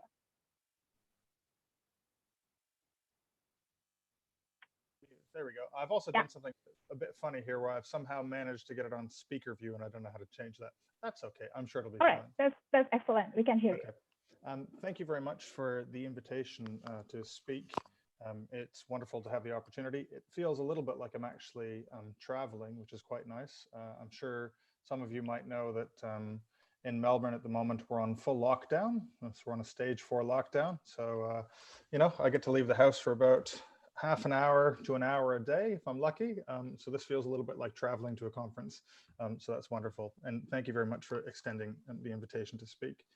I'm also delighted to have received what I must admit was a very challenging set of terms of references. I hadn't actually gone back and read Luke's work in quite some time. And so it was a wonderful opportunity to go back and encounter that again. So thank you very much again for that. I'm going to share the screen now and bring up my slideshow. So it'll just take one moment. And as you can see, the title of the talk that I'm going to give today is on Ideology and Information Technology, Reconsidering the Third Face of Power. And so again, it was a wonderful opportunity to participate in this, to kind of rethink or re-examine what I thought about the third face of power. I'd recently kind of stopped looking at Luke's very much. I went from a position in the mid-2000s from engaging quite a lot with Luke's works to kind of not being all that interested in it, maybe a little bit more interested in agenda setting power. And that's what I've used in most of my work. So it was a wonderful opportunity to re-engage with this. So in terms of the talk for my structure today, or the structure for my talk today, I'm going to look first at, 2 seconds, there we go. I'm going to look first at what the problem is, as I understand it, right, between information technology, algorithms, and ideology. I'll then move on next to talk a little bit about filter bubbles and expand a little bit more on Luke's The Third Face of Power. And then finally, in the last section, I'll look at the relationship between big data, transparency, and the illusions of anti-politics. Now, one thing I want to emphasize about all of this is that I think it's important that we bear in mind that many of the issues that are at least being talked or written about in terms of information technology and the new kinds of capitalism and capitalist political systems that are being created very much have a long-term historical legacy, all right? So some of the issues that are new are new in some senses, but other issues aren't all that terribly new. And I'll talk a little bit more about this in a moment. That's the reason why I've included here the Port Huron statement from the Students for a Democratic Society, which was produced in 1962. As we know, in the 1950s and 60s, any number of members of the New Left produced claims saying, look, part of the problem of our society is that it's a mass consumerist society, right? And the thing that this mass consumer society is doing is it's shaping all of our wants and desires away from forms of more radical democratic forms of politics. And of course, this becomes epitomized in the work of Herbert Marcuse and his One-Dimensional Man, right? Where all of a sudden, all of society is totally dominated by these forms of mass culture. And I think it's important to bear in mind then that we can still continue to draw on a lot of the resources and legacies of a period of non-high technology capitalism, right? Of kind of classic industrialist capitalism, if we want to get to grips with precisely what the problem is we're talking about today. And so again, I would encourage us to be a little bit wary of some of the more hyperbolic contemporary claims. So notions that we live in a kind of 1984 society are probably not actually really capturing terribly well what's going on. So technological change has always engendered fear and anxiety, fear of change, fear of social disruption. I mean, we know this, of course, in the history of when any new technological object gets introduced. There are always what we would call Luddist movements, right? Referring to the Luddites in 19th century Britain, who wanted to destroy new forms of technology because they feared what that would mean for their jobs and their livelihoods. And similarly, fear of information technology has often been accompanied by fear of ideational and normative change, right? So we can think here of the emergence of the printing press and the notion that the emergence of the printing press has disrupted Rome's control over, for example, Christian doctrine in the years prior to the Reformation. Similarly, in terms of Tsarist Russia and press censorship. So as we know, Tsarist Russia was incredibly fearful of what a free press would mean for politics and their control over their society. And the introduction of a free press was seen to undermine their forms of political order. So certainly fear of information technology has often been accompanied by fear of ideational and normative change. One of the interesting, I think, contrasts here in terms of the way in which we can talk about some of our contemporary changes is that the fear isn't necessarily on the side of those who are in favor of democratizing information, right? So the fear isn't necessarily on the side of those who think that if we have more information, it's going to undermine our forms of political rule. If anything, the fear seems to be the opposite fear, right? It's the fear that actually we're giving over too much information. The information society is too open, right? Too broad. And that's one of the ways in which sharing too much information seems to be the fear. And so here we can think about how automated and individualized information flows do present a significant change, and that algorithms seem to anticipate our future choices and present us with choice options from a predetermined kind of menu, right? And so if that's the case, if it is the case that the things that we want in the world, the social things, the political things, the economic things, are increasingly being anticipated by algorithmic empowered information technology, and they only allow us to choose from a predetermined menu, then there are obviously quite significant issues around how we might think about our contemporary political order, and particularly its forms of democracy and capitalism. With that being said, if we look at a phenomenon like filter bubbles present us with a little bit of a problem, but they also present us with an interesting way into the way in which Lukács thinks about the world, right? So one of the issues around filter bubbles, and I'm sure we all know what filter bubbles are, right? It's that notion that once you get into a particular information stream, the algorithms that are executed by Google, by Facebook, by Twitter, by all those other kinds of applications that we use on an ongoing everyday basis, only show you the things that it believes that you want to see. It predicts what your information choices will be, and it gives you more of that information. So if you're searching for example, information about President Trump, you know, Trump idiot, just as an example, Trump undermining American security, you know, Trump rude, whatever the kinds of words we can think of, that's the information you're going to get, right? You're going to get all of those things coming up in your search highlights. That's your filter bubble. Alternatively, you know, Trump destroys press, Trump owns libs, all those ways in which you can search for those things. The algorithm will give you all of those into your news feed. And so as a result, in terms of your news feeds, as we know, they get divided. Classic phenomenon that structures a lot of contemporary American politics, but not only American politics, into those two different feeds, the liberal one and the conservative one, right? You get information only from your filter bubbles, and you don't get information from anywhere else. The question around this, of course, is whether this actually constitutes a kind of power in the way in which Lukács wants us to think about power. And the issue there is that it isn't entirely clear how much giving somebody only what they want to see, right? So this isn't the case that you're shaping somebody's desires. They want to have that thing and you are giving it to them, and you are giving them only that thing, right? So A gets B to see only what B wants to see, rather than seeing something that B doesn't want to see. It's not in that sense about shaping their subjective interests. If anything, it's about reinforcing precisely what their subjective interests already are. And so it's not trying to push somebody towards thinking what you want them to think. Rather, it's saying, yeah, this is the thing you want to think. Here's more information to allow you to continue thinking about this, right? In the way in which you already do. And the question there becomes, well, does this represent a particular kind of power? And I think, as you can probably guess at this point, I'm going to suggest that yes, it actually does. So if we look in a little bit more detail at Luke's third phase, and I think this will be helpful in terms of thinking through the issues and where we are with this at the moment. Luke's third phase is, of course, developed in his 1974 book, Power, A Radical View, updated in 2005 in a second edition. And if you haven't read the second edition, I definitely recommend it. The remaining 2 chapters are extremely helpful in getting to grips with some of the issues that the 1974 book raised. So Luke's framework is far more radical than that of either Robert Dahl or Baratz and Bachrach. I'm sure I've got their last names wrong. I always do. And so for Dahl and for Baratz and Bachrach, power was, of course, observable in either its exercise for Dahl, right? Power for Dahl is the ability of A to get B to do what B would not otherwise do. And so it's a direct exercise of power by one actor against another actor in a coercive sense. For B and B, as I like to call them, because it's easier, their form of power was known, of course, as decision-making, agenda-setting power, right?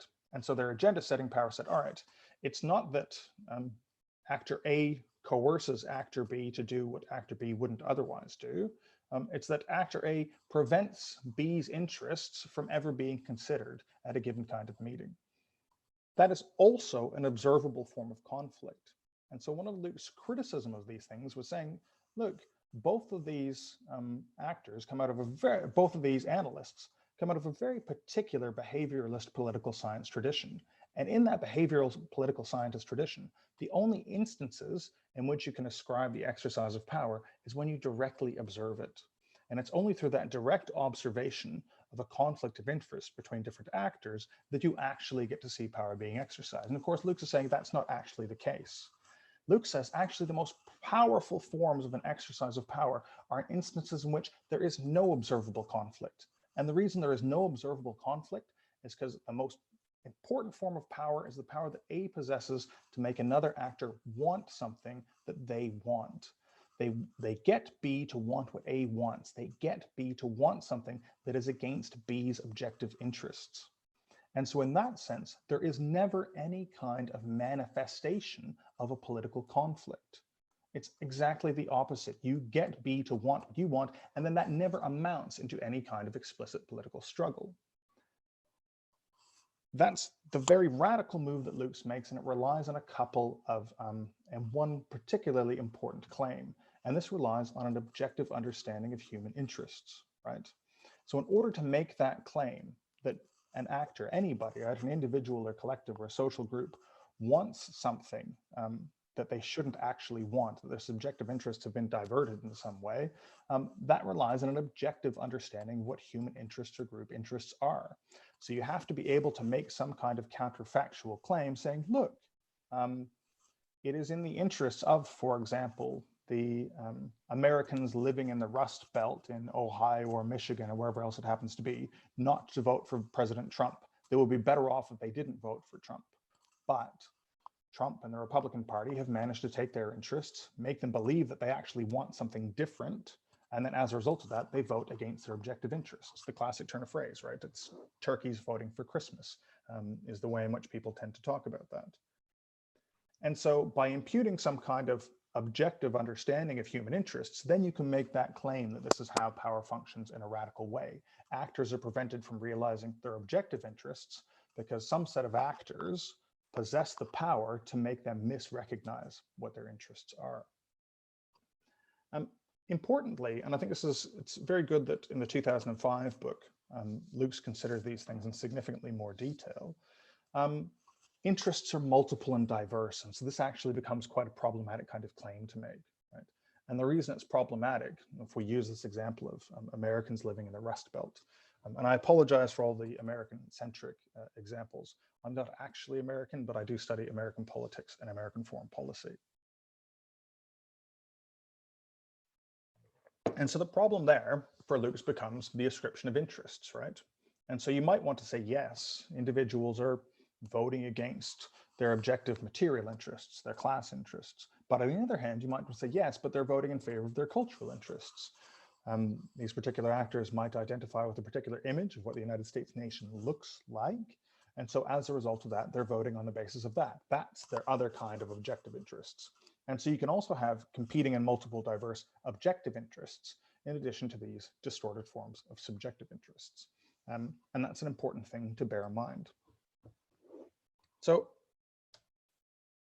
when we come to how I think we should think about Luke's and his work today, I think one of the things we need to bear in mind is precisely the way in which our contemporary high technology system of information capitalism gives you a different picture, not necessarily only of your objective interests, but also of recognizing what your subjective interests are, right? And here it's primarily around recognizing the means to the ends of your subjective interests where things seem to go quite wrong. And thus, in some sense, Luke's notion retains its power today. So the idea intrinsic to a lot of the discourse around big data, as I'm sure most of us know, is that the solution to political, social, and economic problems lies in the pursuit of transparency and in the process of data collection itself. And so this is the idea that we can realize all of our interests if only we have enough information. So whether our interests are in a smoothly functioning information economy, whether our interests are realizing who holds political power in a given kind of society, right? Whether our interests are in spreading notions of human rights and democracy globally, however people want to think about their interests. The idea is that we can all realize our interests if only we have enough information. And so as a result of this understanding, it gives you a very anti-political view of politics. Politics and the conflicts that structure politics on an ongoing basis are subsequently then reduced to mistakes, right? And gets captured in the notion, if only they knew they were mistaken, if only people who denied climate change, as an example, knew they were mistaken, then they would be able to understand we were saying the right thing. If only they knew that the people who are actually, and bear in mind, I'm paraphrasing the far right in the United States, if only they knew that COVID was actually a conspiracy promoted by Bill Gates, then they would act in order to stop the government from trying to usurp more power into its hands, and they wouldn't force me to wear a mask, something like that, right?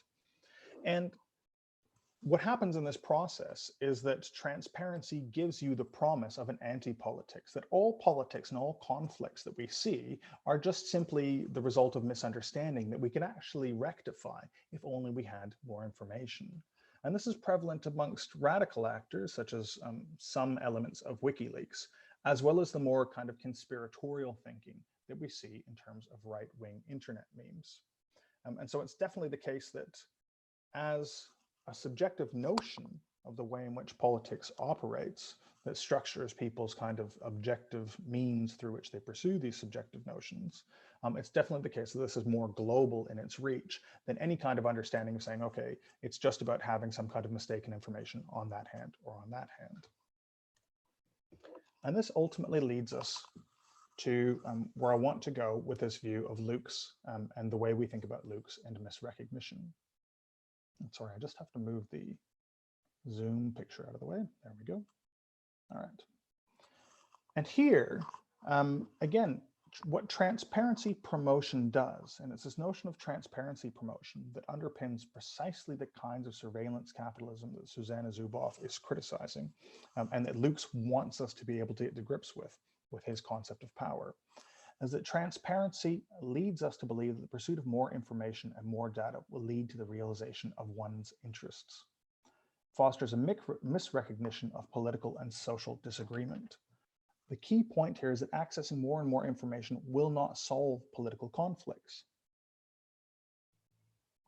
And the reason it will not solve political conflicts, right? The reason it will not end up in some kind of utopian anti-political state is because the actual content of politics is structured by struggle between competing and irreconcilable interest groups.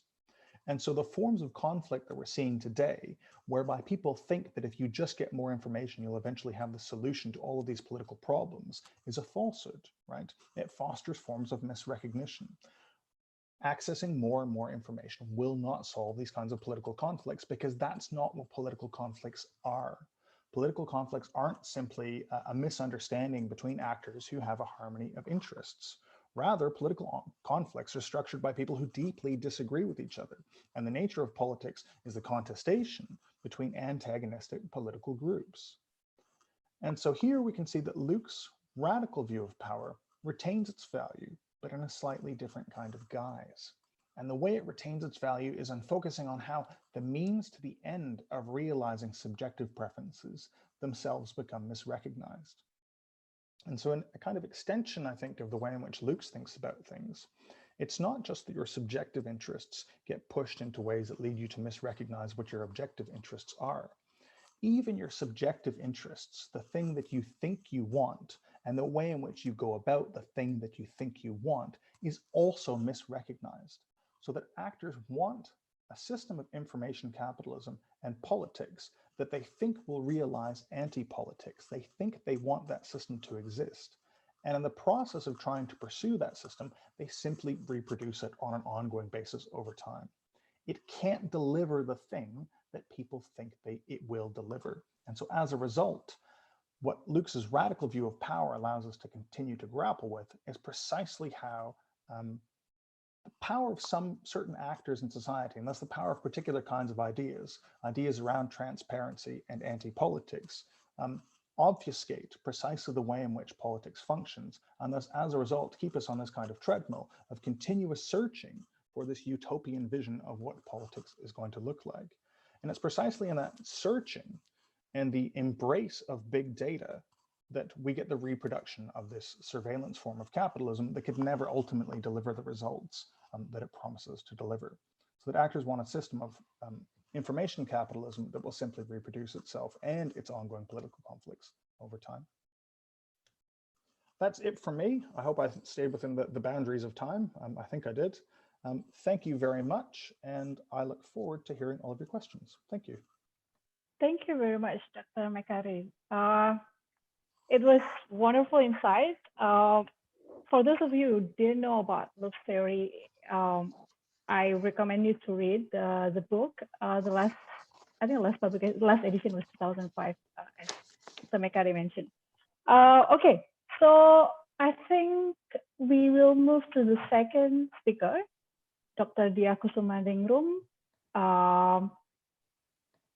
All right, so you have 30 minutes, Dr. DK. Please, the time is yours. Okay, good afternoon. Thank you, Ninda, for your kind introduction. And thank you, everyone, ladies and gentlemen, for having me. Now, while my main training was in international relations and in comparative politics, today I will mostly wear my peace studies hat as I try to engage with Stephen Lux's Faces of Power. My plan today is to put it in conversation with Johan Galtung's idea of violence and with Gene Sharp's consent theory of power. As we know, Lux's conception of power came as a critique, or rather as an enrichment towards earlier conceptions of power. Dr. McCartney has explained this, but I will go just a bit more. So while the first phase of power centered around the idea that power is about one's direct ability to force others to take decisions that are favorable to one's interest, and that the second phase of power is about one's ability to shape agendas and options as to where those others will choose from, and this eventually leads to those others taking the decisions that are favorable to one's interest. These two phases of power have been attributed respectively to Robert Dahl and to Peter Bachrach and Morton Barats. Then along came Lux, urging us to pay more attention to the third phase of power. Here, we look at the norms and discourses that shape others' preferences in ways that make those others willingly accept one's options and agendas, eventually leading to those others taking decisions that are favorable to one's interest. As you know, these three phases of power have been widely discussed as decision-making power, non-decision-making power, and ideological power. Now, using a peace studies lens, one can't help but notice a similar progression in conceptualizing violence. In 1969, Johann Galtung urged us to distinguish between direct and structural violence. As a mathematician, it was compelling for him to realize that between the two world wars and afterwards, the number of deaths remained high. It became clear to him that war or physical violence is not the number one threat to human existence. It is rather the escapable famine, curable and preventable diseases, and impoverishment, not poverty per se, that keep the numbers up. So he started to wonder, why is it that a certain portion of the society managed to escape famine, get cured from diseases, and remained untouched by poverty? Galtung figured out that the answer to this has to do with the structures that make up the society.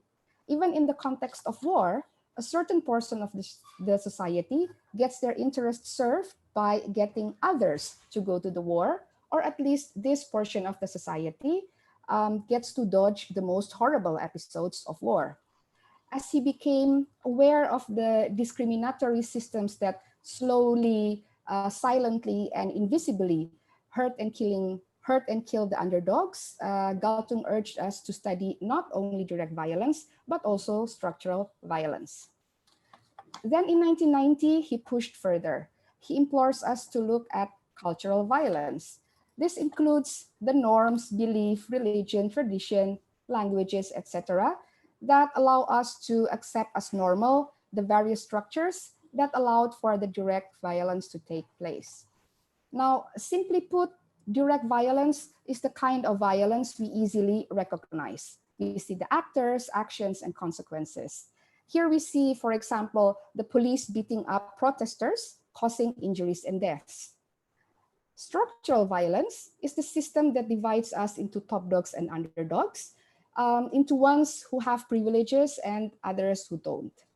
Here we look not at the beatings done by the police against protesters, but at the social, political, and economic arrangements that empowered a certain group of people, probably based on a combination of sex, color, age, physical ability, and such, to wear uniforms, to use state-sponsored weaponries, to legally beat members of the so-called other groups. Meanwhile, cultural violence look at the various scripts that we have in our life that normalizes the divide between the top dogs and underdogs, that takes for granted the idea that certain groups do have privileges while others don't. It's the thing that make people understand or even condone the measures the police take vis-a-vis the protester. It's the thing that makes people see them more as policing strategy rather than police violence, as disciplinary moves rather than repression, let alone oppression. It's the thing that normalizes what the police did as simply policing while problematizes the protest that citizens aired. We see how Lux's three phases of power and Galtung's triad of violence are parallel to each other. The first conceptual move focused on the more direct aspect of power and of violence, the one that our eyes can directly observe, the who does what, to whom, where, when, and how. The second conceptual turn sheds light to the various hardware and software that enable the more direct power and direct violence to be exercised. Lastly, the third conceptual turn pushes us further to recognize and problematize the forces that had normalized the hardware and software behind the direct exercise of power and violence. Where does this leave us? Amidst this digital revolution, should we expect the discovery of the fourth phase of power? I think this is what the organizers want us to discuss. Well, perhaps, but today I'm not interested in that. Instead, I would like to invite you to entertain the thought that we have not optimally utilized the three conceptual turns. So before thinking about the fourth phase of power, it may be useful to pause and reflect on whether we as scholars or scholar activists, if I may say so, whether we have optimally used the three conceptual turns. not only in understanding our the subjects of our discipline, like politics, human beings, society, changes, institution, and so, but also in bringing about progress widely defined. So here I turn to Gene Sharp's consent theory of power. Back in 1973, he puts forward this idea that power is not monolithic. He underlines that power does not exclusively or exhaustively reside within a single actor or institution, be it a dictator in a country, a headmaster at school, a CEO in a company, parents in a household, the police vis-a-vis minority group, and so on.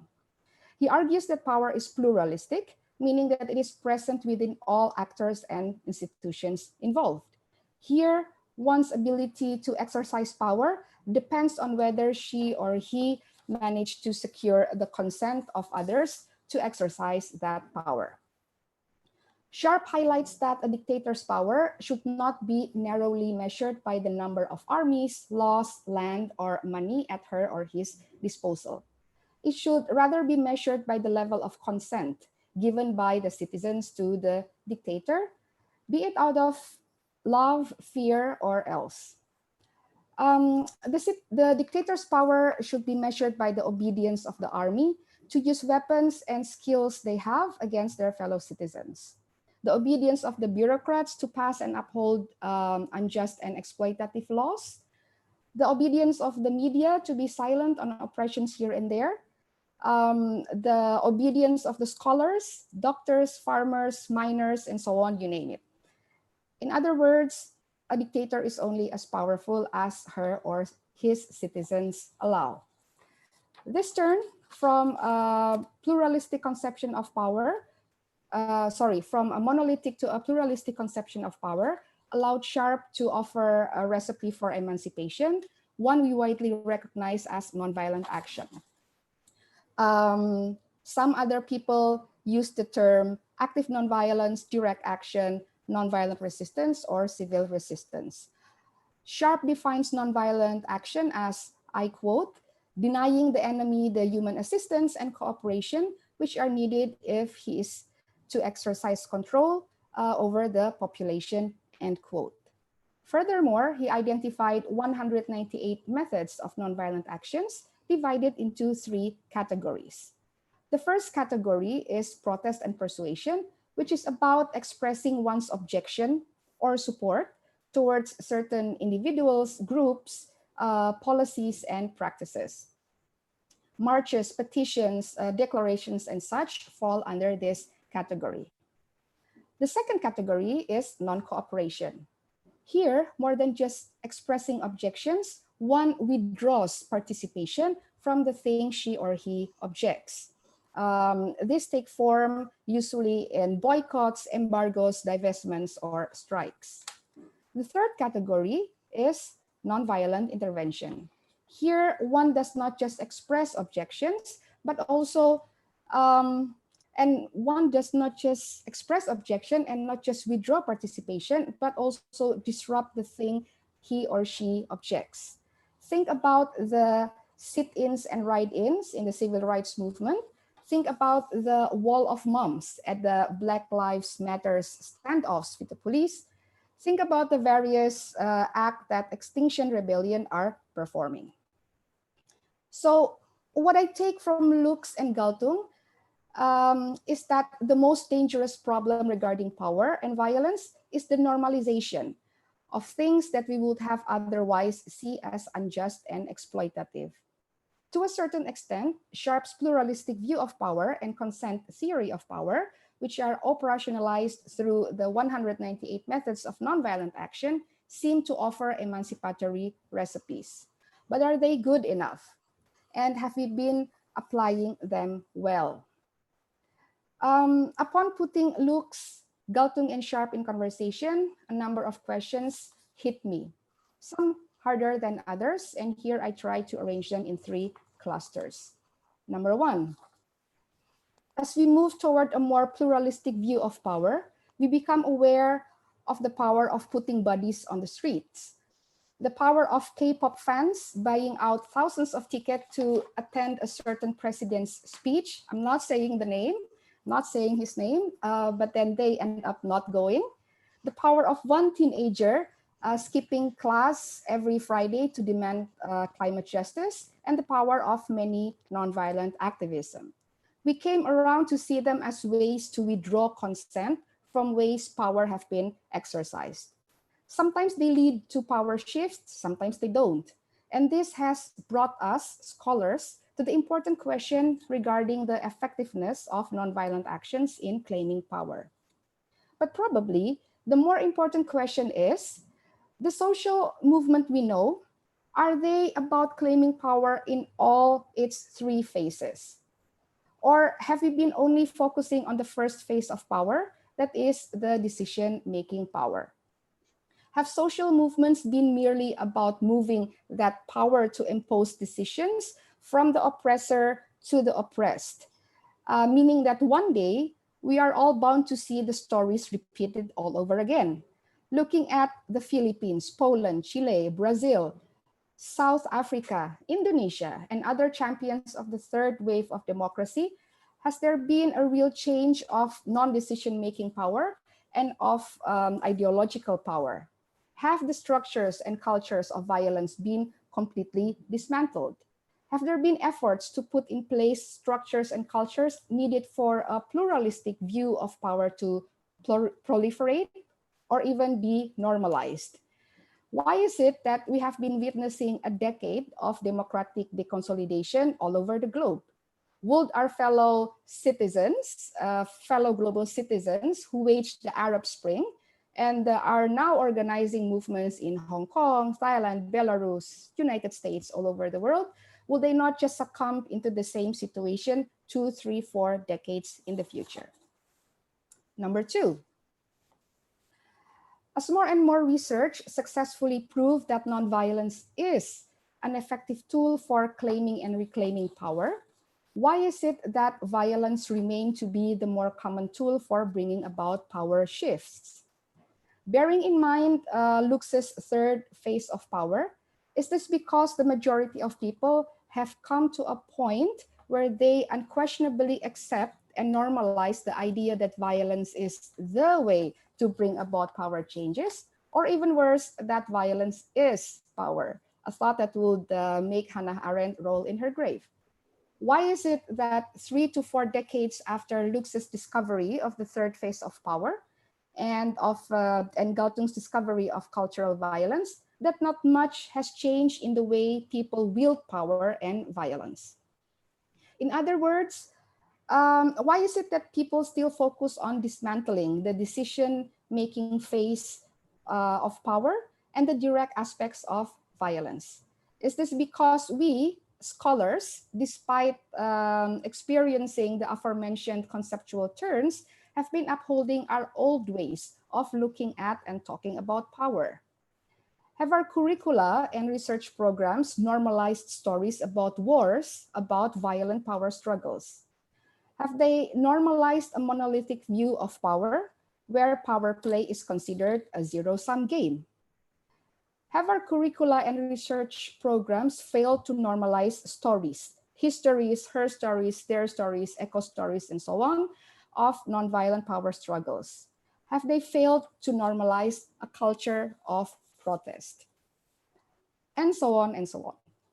What does it all say about us, scholars, a group of human civilization bathed with particular sets of privilege?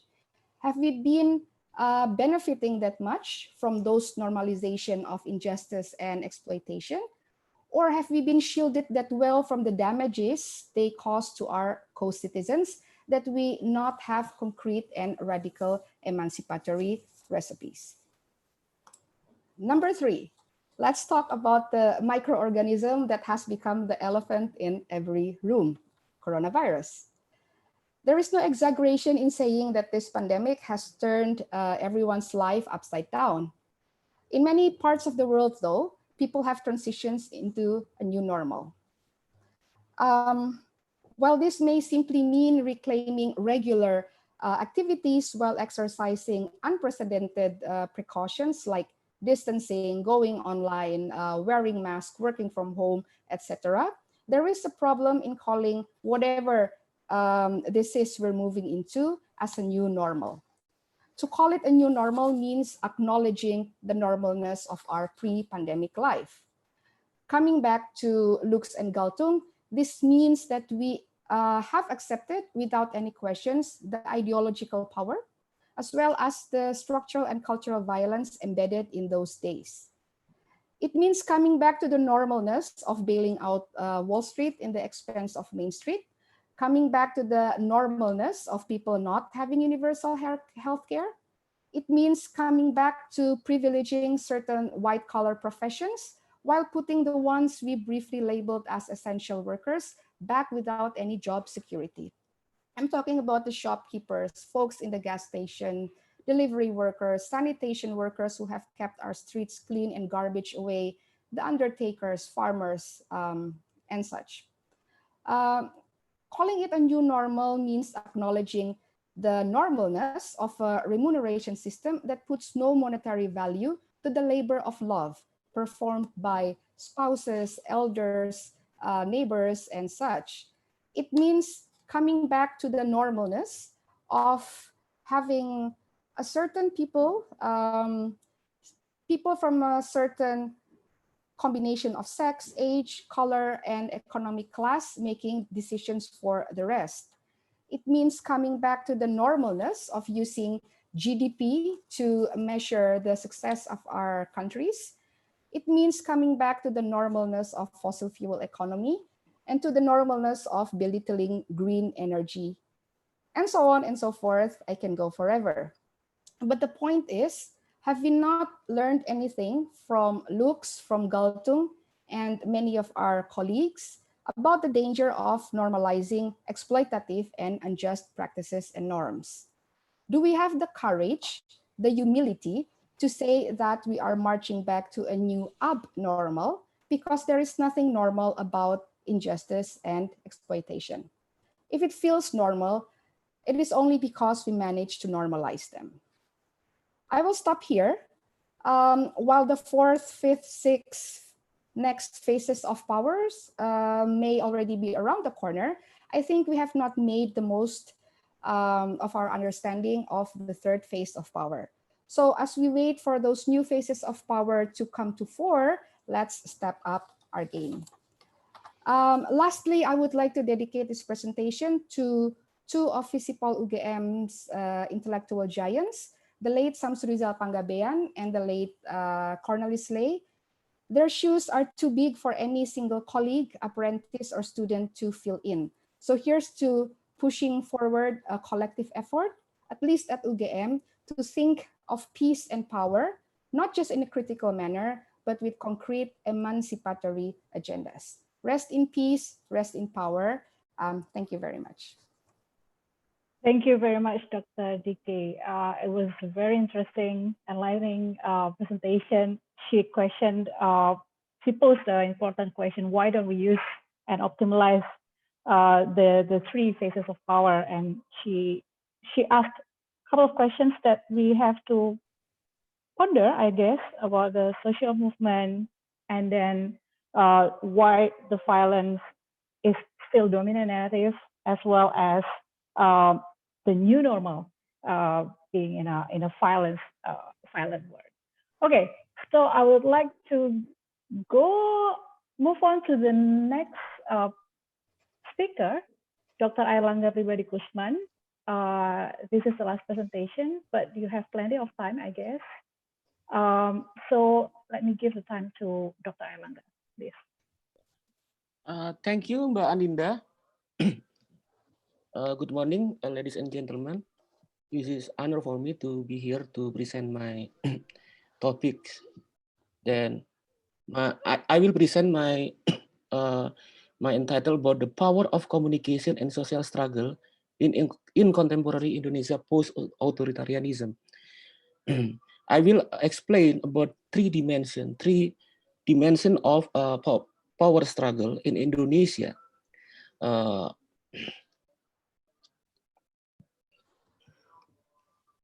The power struggle in Indonesia refers about the social context of Indonesia post-authoritarian era. This is about the social contour of Indonesian neoliberal capitalism oligarchy state. And the second, I will discuss about the concrete power struggle in Indonesia contemporary era. This is about the political tension in the presidential election 2019 and after that. And the third, about the communication analysis in the social media in digital technology. Next. Next is maybe my presentation would like to give the counter intuition from the question in this panel about the determination of digital technology into the society.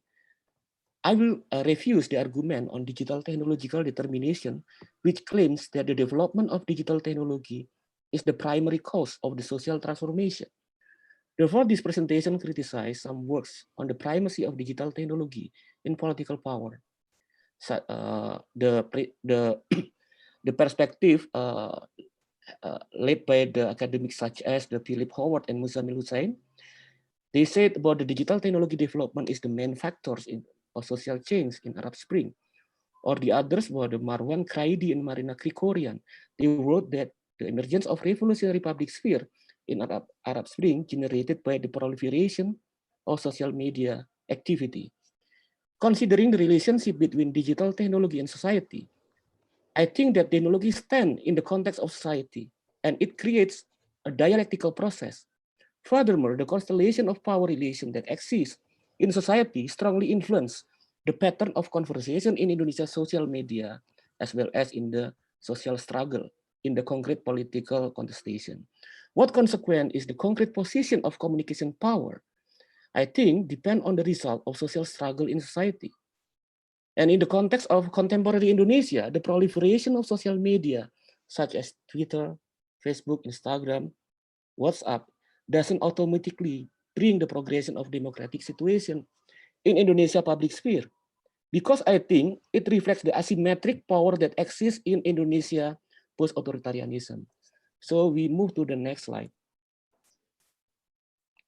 And the contested mainstream ideas and discourse that produce in digital network society appear as the manifestation of hegemonic production processes that serve a dominant social class interests whose control the political economic structures and alienate the demos from democratic institutions. The social contestation that articulates in Indonesia digital networks shows the pattern of hegemonic deployment, which serves the predatory political business alliances amid the weakness of progressive forces and liberal forces that have no capacity to influence the political arena and cannot create the strong counter-hegemony. And my presentation influenced by the contemporary critical communication studies initiated by Christian Fatsch, as well as the hegemonic analysis from the Antonio Gramsci and critical political economy by Freddy Hadis and Richard Robinson. Then we move to the another slide. This I will discuss about the core political economic problem of Indonesia post-authoritarianism. This is the social context and the power struggle context of the digital media when it's operate in Indonesia society.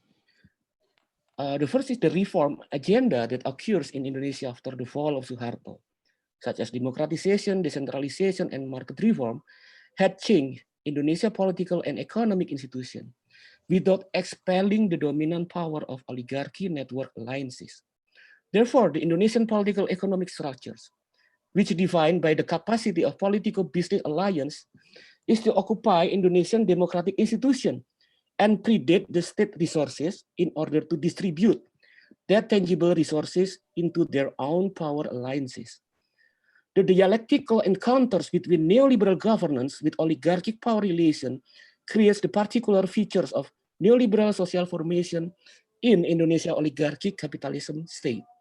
Neoliberal formation operates without the strong practices to eradicate corruption, but they still have capacity to crush the power of working class and progressive forces in Indonesia. We go to the next slide. And then the core political economic problem in Indonesia post-authoritarianism, we said that the oligarchic power appropriation into democracy processes create the capacity of dominant social forces to reach the political power through election process, but practices the illiberal politics in Indonesia. This political condition has been occurred under incapacity of progressive and liberal forces to influence the political arena. So we move to the next slide. The consequences is, amidst the governance crisis, the narrative of right-wing populism based on religion as well as nationalism emerged into the election political arena as a political instrument of oligarchy factions. These factions quite effective in building the narrative of right populism in society level. So we move to the another slide. So I will discuss about the actual social struggle in Indonesia contemporary politics in and after 2019 election. In the 2019 election, we know that this year's presidential election, both contending pairs, Jokowi with Ma'ruf Amin and Prabowo with Sandiaga Uno, were supported by New Order era oligarchic alliances. New Order era politicians, party elites, and conglomerate, as well as the business players from the Suharto family. Among the business interests of this cohort are reportedly corrupt projects in the mining sectors, including state-owned projects with critics say that they contribute to environmental destruction and continue high level of economic inequality. In this situation, liberal reformists and social progressive era needed to promote an agenda of strengthening transparency of power relations, protecting civil and political rights and freedoms, and guarantee the equality before the law. But the fact liberal politics has become the dominant character of oligarchy factions struggling to hold onto power in the post-New Order era. We move into the next slide. Yet another similarity between the two sides is their use of reactionary politics. We call it the team bed or kampret. We call it this family name for the Prabowo supporter. They push an agenda of anti-communism back to the 65 era, anti-asing, targeting Chinese, Indonesian, Taipans, and rich people, and dividing natives from these considered non-natives of Indonesia, or pribumi and anti-pribumi. On the other hand, the team tadpole, so famously we call cebong, Jokowi supporter, respond with a narrative on the threat of radicalism among Prabowo coalition and supporters. Online news media aligned with Jokowi warned of aspiration to establish an Islamic caliphate in Indonesia and the infiltration of Hizbut Tahrir Indonesia and ISIS into national politics, including through the Islamic-based Prosperous Justice or PKS, as a member of Prabowo previous parliamentary coalition. So we move into the next slide. And after the 2019 presidential election, the dispersion of moralizing political identity in Indonesia public sphere still flourishes. The tension between reactionary political narrative in public sphere has been successfully sustained the social interest of oligarchy and suppressed the real problem on the absence of liberal politics and social democratic program in Indonesia political arena. So we move to the next slide. So I will discuss the recent phenomena in Indonesian political struggle. Is related to the controversy of RUU HIP, Rancangan Undang-Undang Haluan Ideologi Pancasila, or the Direction of Pancasila Ideology Bill Act case. The Bill Act supposed to be the law foundation that tries to govern the Pancasila ideological direction. The politicians who endorsed this act argue that this would be function as the navigation of Indonesian social life. This Bill Act is similar to the state power experience from the Suharto era that tried to absorb the Indonesian social ethics resource into the state-centric nationalism ideological instrument. Therefore, this Bill Act potentially becomes the law instrument for dominant power to consolidate illiberal politics in Indonesia. This situation remind me to Karl Marx's statement that the history repeats itself, first as tragedy, then as farce. So we move into the next slide. Still discuss about the controversy of Pancasila, direction of Pancasila ideology Bill Act.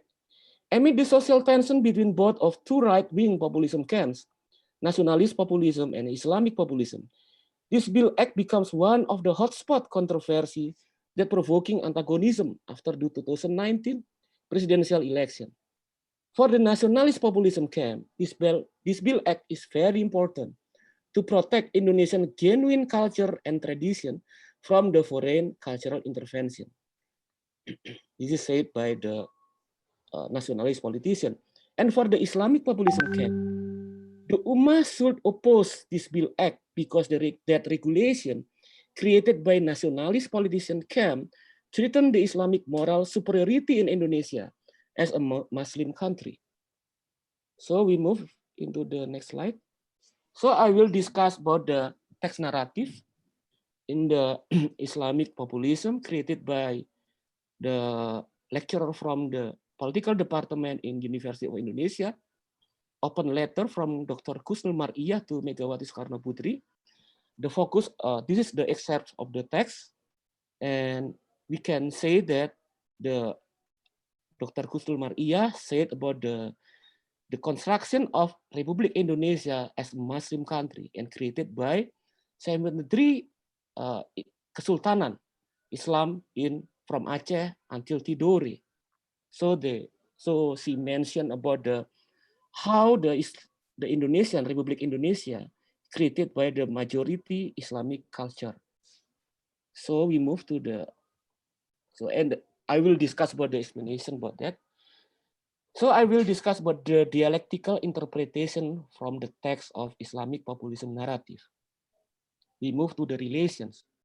Dr. Kusnul Mar'iyah is lecturer of political science from University of Indonesia.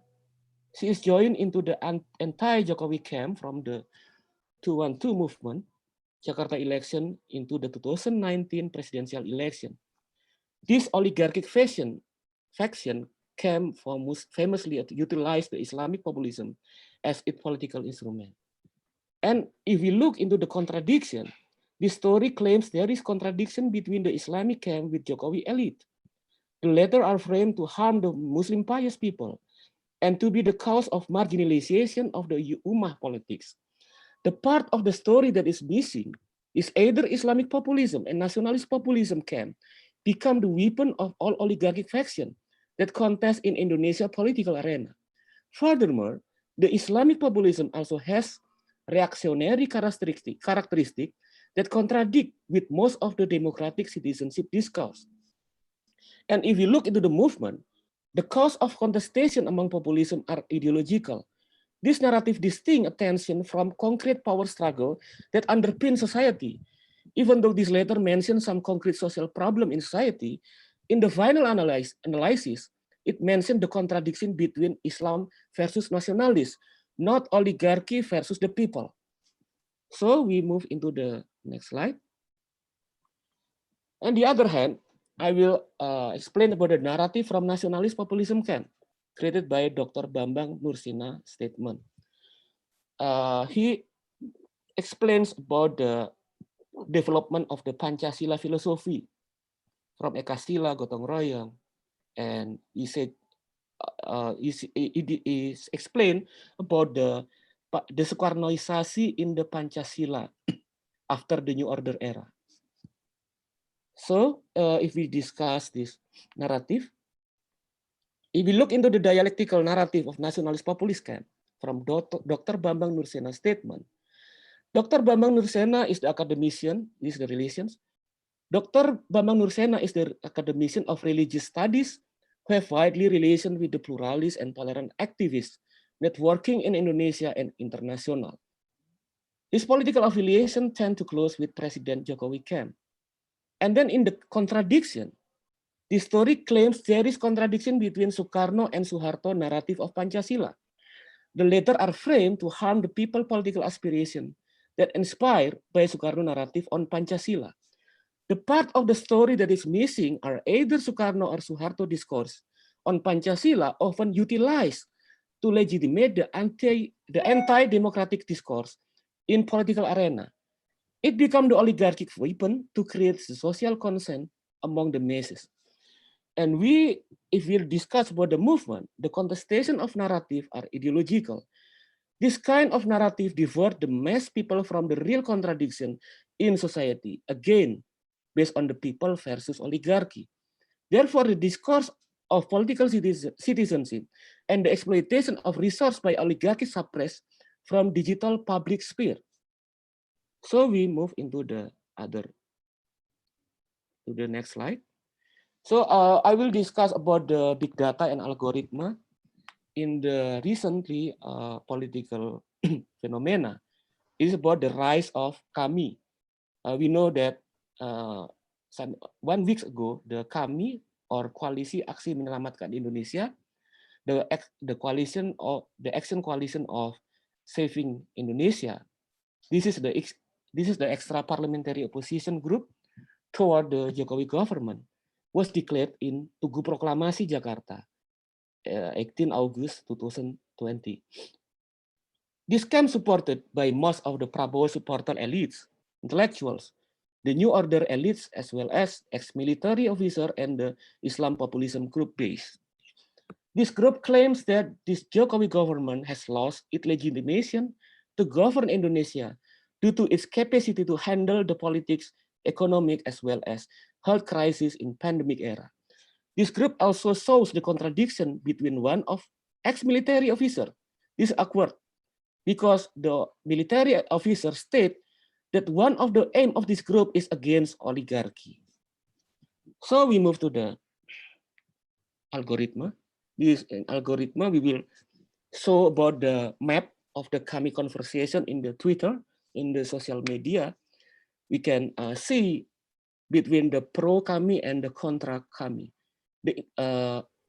This big data and algorithm analysis supported by my colleague Irwan Dwi Arianto.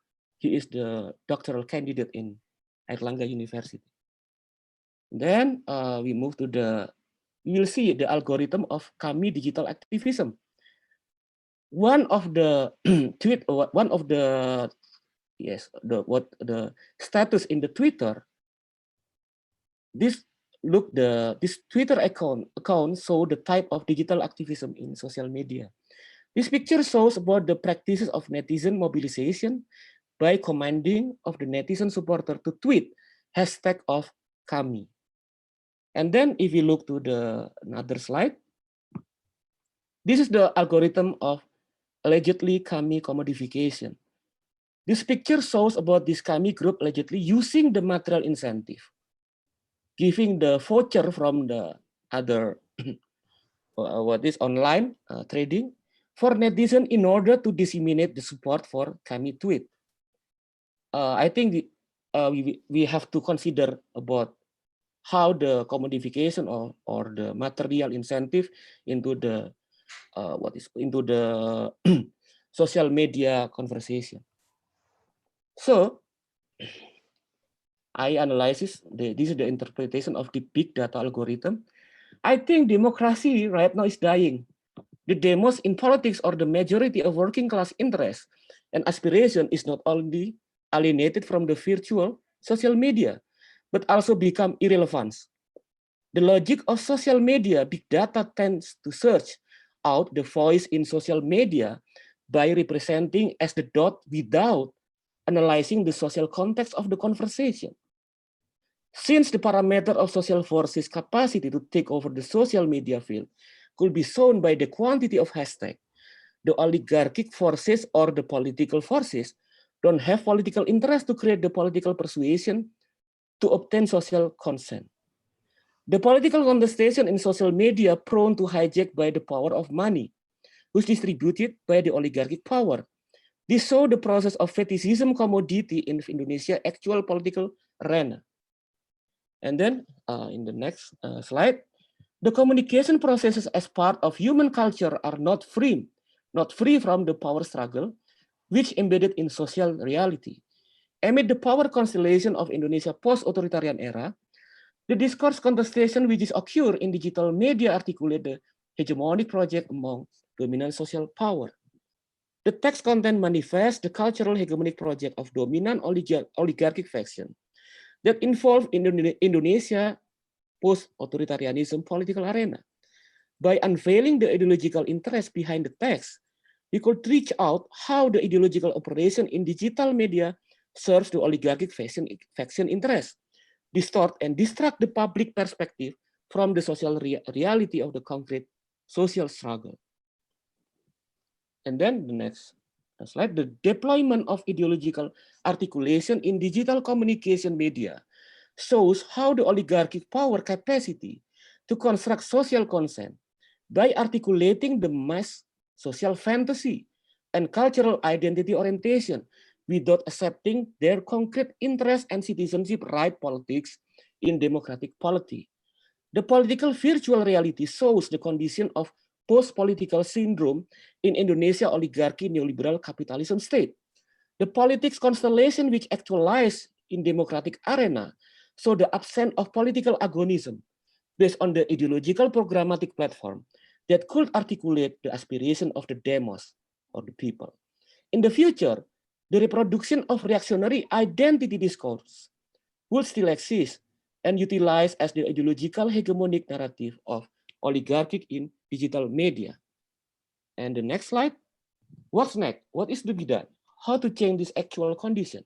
The point of change, reactionary populism narration, will be diminished if oligarchy power is weakened. We need the strong anti-discriminatory, solidarity, and social progressive movement for fighting the alliances between oligarchy and reactionary populism movement. And I also analyzed what the dialectical sublation, alternative of digital online media that produce the narration of citizenship and progressive propaganda to create the real political contradiction between people versus oligarchy is very important. Thank you. Thank you very much, Dr. Airlangga Pribadi Kusman. It was a very interesting observation about the politics, the communication politics of communication, power of communication in Indonesia in the context of what is currently happening. Maybe those of you who are in Indonesia right now, you can resonate with that. And there was a good observation that he mentioned about the dialectic process in shaping power among the society, the political power, not only from the society, from parties, and also from the state. Okay, that's the end of the presentation session. Now I'd like to move on to the Q&A and discussion session. For those of you who just joined, we welcome you to ask burning questions through Q&A option on the bar below your screen. Please state your name, affiliation, and who are you directing the question to. I see there are a couple of questions there. Oh yeah, I would like to also invite the panelists who wants to raise a question. You can just raise your hand and I will open the floor for you to speak. So there are a couple of questions there. Okay. A question from Dedi Cristianto to Dr. McCarthy. A couple of questions about digital impact. How does the digital impact critique activism and political organization? And how does the digital interact with the changes within capitalism and labor? And how can critical theories explain the role of digital in society? And the first question is, how does the digital impact reproduction and gender relations? So it's actually a very diverse question, but it's concentrate on the digital impact on various aspects. Yeah. I think you need to take notes on this. And I will just read out the question to the speaker, and you can take a round of later. You can address it later. And then a question to Dr. Dia: how does the digital change influence the relationship between peace of culture and violence of nature? as well as between humans and the environment. I think I will just ask Dr. McCarthy to answer the first question because it's kind of long Okay. question. Please, Dr. Sure. McCarthy. Okay, so I'll do the best I can on those. You can hear me okay? Yep. Yeah. Yep, okay. I might have to skip the fourth one because I don't have a good sense of that immediately. And so I'll give that a little bit of thought. In terms of the first ones, how does the digital impact, critique, activism, and political organization? I mean, it does it in a number of different ways, right? In some senses, information communication technology makes critique, activism, and political organization easier, right? And so in that sense, it's easier to organize online than it would have been prior to having online forms of mobilization, right? So it's easier to find people with similar shared interests. And as a result of it being easier to find people with similar shared interests, you can come together and mobilize and organize politically in some kind of way, right? At least that's my view of things anyways. One thing to bear in mind about this is that's not limited to people who we might like. Okay, so I think there can be a tendency to focus on, okay, how does the digital impact upon critique, activism, and political organization? Well, it does the same thing for right as it does for left, right? So if you don't like right-wing political movements, unfortunately, those right-wing political movements can take advantage of the exact same capacities that those technological facilities have. And indeed, this is one of the reasons why, just as a sideline, I do a little bit of research on conspiracy theorizing. This is one of the reasons why conspiracy theories have become so prominent in global politics lately, and particularly in an Australian or American or Canadian context. It's precisely because people who previously had shared interests and they wanted to criticize a form of rule that they saw as being unjust in some kind of way could come together, undertake forms of activism in the ways in which they weren't previously able to do. And so I guess the point about that is the digital impacts, and it makes it easier for people with similar shared kind of interests to find each other and organize collectively, but it does it in the same way for both sets of actors. And so that then makes it, again, very problematic if you think about using these as simply kinds of tools to get rid of an order that you don't necessarily disagree with. This is something that I was trying to emphasize in the presentation, but I think I skated over it a little bit. The point is that, and this is a very cynical take, so I apologize for this. The point, I guess, about using all of this digital media is that it doesn't necessarily get you away from reproducing the system that you don't want. That's the really cynical message, right? The really cynical message is that you can use all of these digital tools for critique, activism, political organization. They're still based on the same logics of reproduction that any other way in which you use those technologies will be based. So you're not necessarily challenging them in the process of doing that. And I think that's important to bear in mind. I'll do the next two just relatively quickly because I'm conscious that other people have questions that they need to answer as well. How does the digital interact with changes in capitalism and labor? I think this is where that Susanna Zuboff book is so good and so interesting. I mean, the one around labor is relatively clear. The one around labor is digital politics, AI, and automation is going to make most people's jobs or many jobs somewhat obsolete, right? And there are any number of books that have been written about this lately, which is talking about these AI automated processes will increasingly get rid of jobs, not just on production lines, but on places like, the kinds of services that we would tend to consider, right? Tertiary services, call centers, those kinds of practices. They will also get rid of those kinds of jobs. So the curious thing that is happening there is, whereas previously capitalism was ostensibly based on the exploitation of labor, it's increasingly moving into a situation in which labor will no longer exist, right? In the way in which we normally think about labor existing. The thing that we're not good at thinking through at the moment is, well, what does that mean then for the future of capitalism? If you don't have people working, you also don't have people who have the capacity to buy things. If you don't have people who have the capacity to buy things, well, then what are capitalists actually selling, right? The thing about Zuboff, what she's suggesting, is that the thing that capitalists are selling is, of course, us, right? And all of the information that we're sharing with each other in the process of using all these digital technologies. Nevertheless, even then, corporations can buy that information from Google, from Facebook, from all those other places, but they still have to use that at the end of the day to sell something to somebody. It's not completely disconnected from the normal real world economy. And so this is all storing up a longer term crisis of the way in which capitalism is functioning. And then the last point I would say, and I think this draws on the other two presentations as well, particularly I guess Erlanga's, is how can critical theories explain the role of the digital in society? One of the things I think they do first and foremost is they structure, or they foreground that relationship between a particular form of political order and a particular political economy and the digital tools in which we use to mediate our relations within that economy, right? And so I think the important thing that critical theories do, that other theories don't necessarily do, is give you a more totalizing perspective on the relationship between digital tools and the way in which we engage in social media politics on an ongoing everyday kind of basis, and the wider forms of social reproduction that we're interested in. I mean, if I may, I thought the other two presentations were really fantastic in laying out precisely those kinds of connections. Thank you. Thank you. All right, thank you so much, Dr. McCarthy.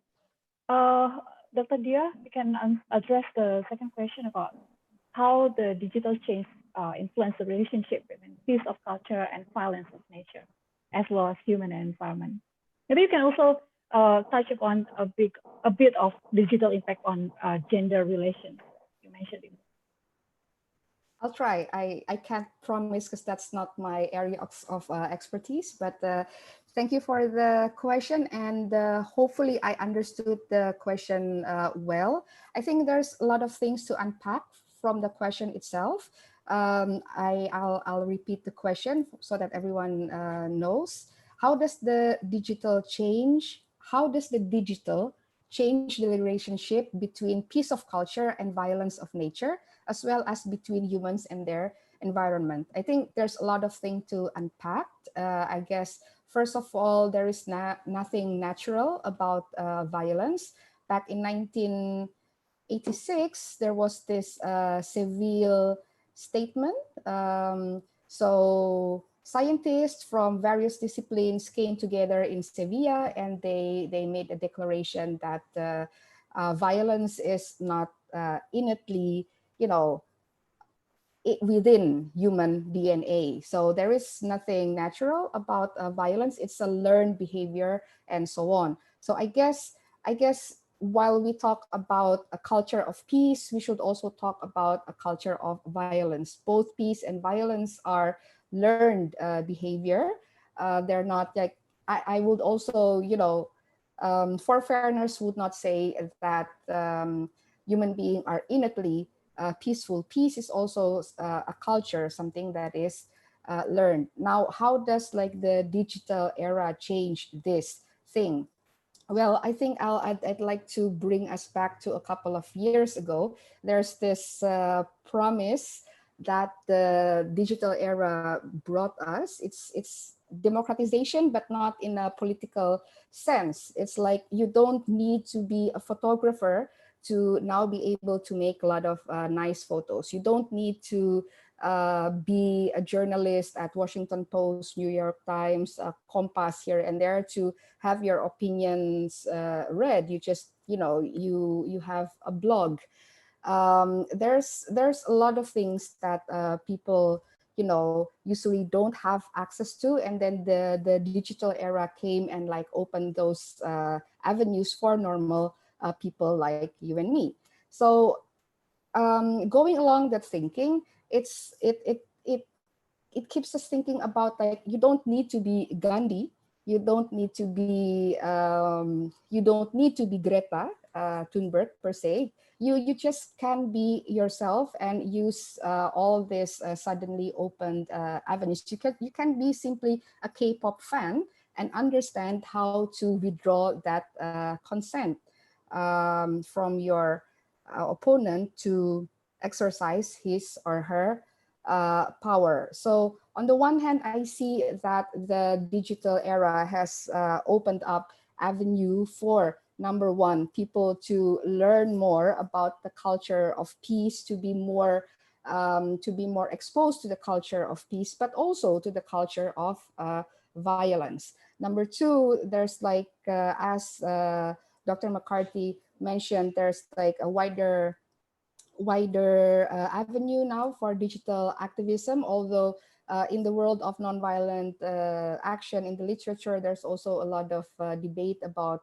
clicktivism, saying that allows people to feel good that they've contributed something, but it didn't really change the structures, the structural violence, the cultural violence that are there. Now here, I think the problem is not that collectivism is worse than physical activism. I think the problem is that we have not really looked at the various pillars of support that are there that, that uphold the power holder. If we know these power structures and cultures well, then activism, nonviolent activism, can be done in the physical world and the digital world as effectively. So as long as you know exactly what the power holder needs from you, and you can disrupt that supply from you, from your fellow citizens to the power holder, then you can be effective. Just like the K-pop fans, like they bought all those tickets, and then they didn't show up. So yeah, I don't know if I really answer the question, but I think Dedi Kristanto can, you know, type back if I misunderstood the question, but I guess that's it from me now. Right. Yeah. Dedi Kristanto can give a feedback if you have further questions or asking for clarification for that. All right. We have a question to Mas Airlangga. Yeah. From Nurul Hasfi from Communication Department of Undip, Universitas Diponegoro. The question is about the issue of online political communication in Indonesia that she thought, based on the explanation that she got from the explanation just now, is controlled by power of money. We know that the activity of buzzer and influencer in nowadays discussion become controversial, especially in the social media. How do you define buzzer and influencer? Are they part of the public who involved in these political debates, or they are an agent that might undermining democratization in Indonesia? Okay. Yes, I will try to answer this question. I read in the question as about 3 questions for me. I will try to answer shortly. And first, about the relation about the what is the social media and the society tension. As I mentioned in my presentation, I use the dialectical analysis about the relation between the digital network and the social struggle. And in my opinion, the digital networks not directly influenced and dictated the social struggle in society and political economy. The truth is the interactive relation between the digital activity and conversation with the social struggle. The digital conversation articulates the social struggle in society. So based on that, we know that if we try to predict the 2024 presidential election, I still think that the narrative of populism. Mas Airlangga, I think you're addressing another question. Okay, for those of you, who don't know about the question, so there's a question about what will happen to the presidential election in the next year in 2024, and will the future president? Okay, you can go ahead with that. Will the future presidential and vice presidential candidates take advantage of the clash between right-wing population that continues to this contestation of power, and how should we objectively respond to this problem? You're addressing that question. Okay, you can go ahead with that. Okay, I think that the 2024 presidential election still we can still look about the relation between how the narrative of Islamic and nationalism populism still utilized and manipulated by the oligarchic faction in Indonesia, all of the faction.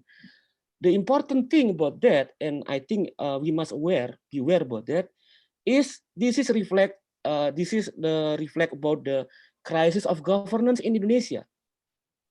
Most of the politicians and leader and elites not depend, not articulates the idea of governance.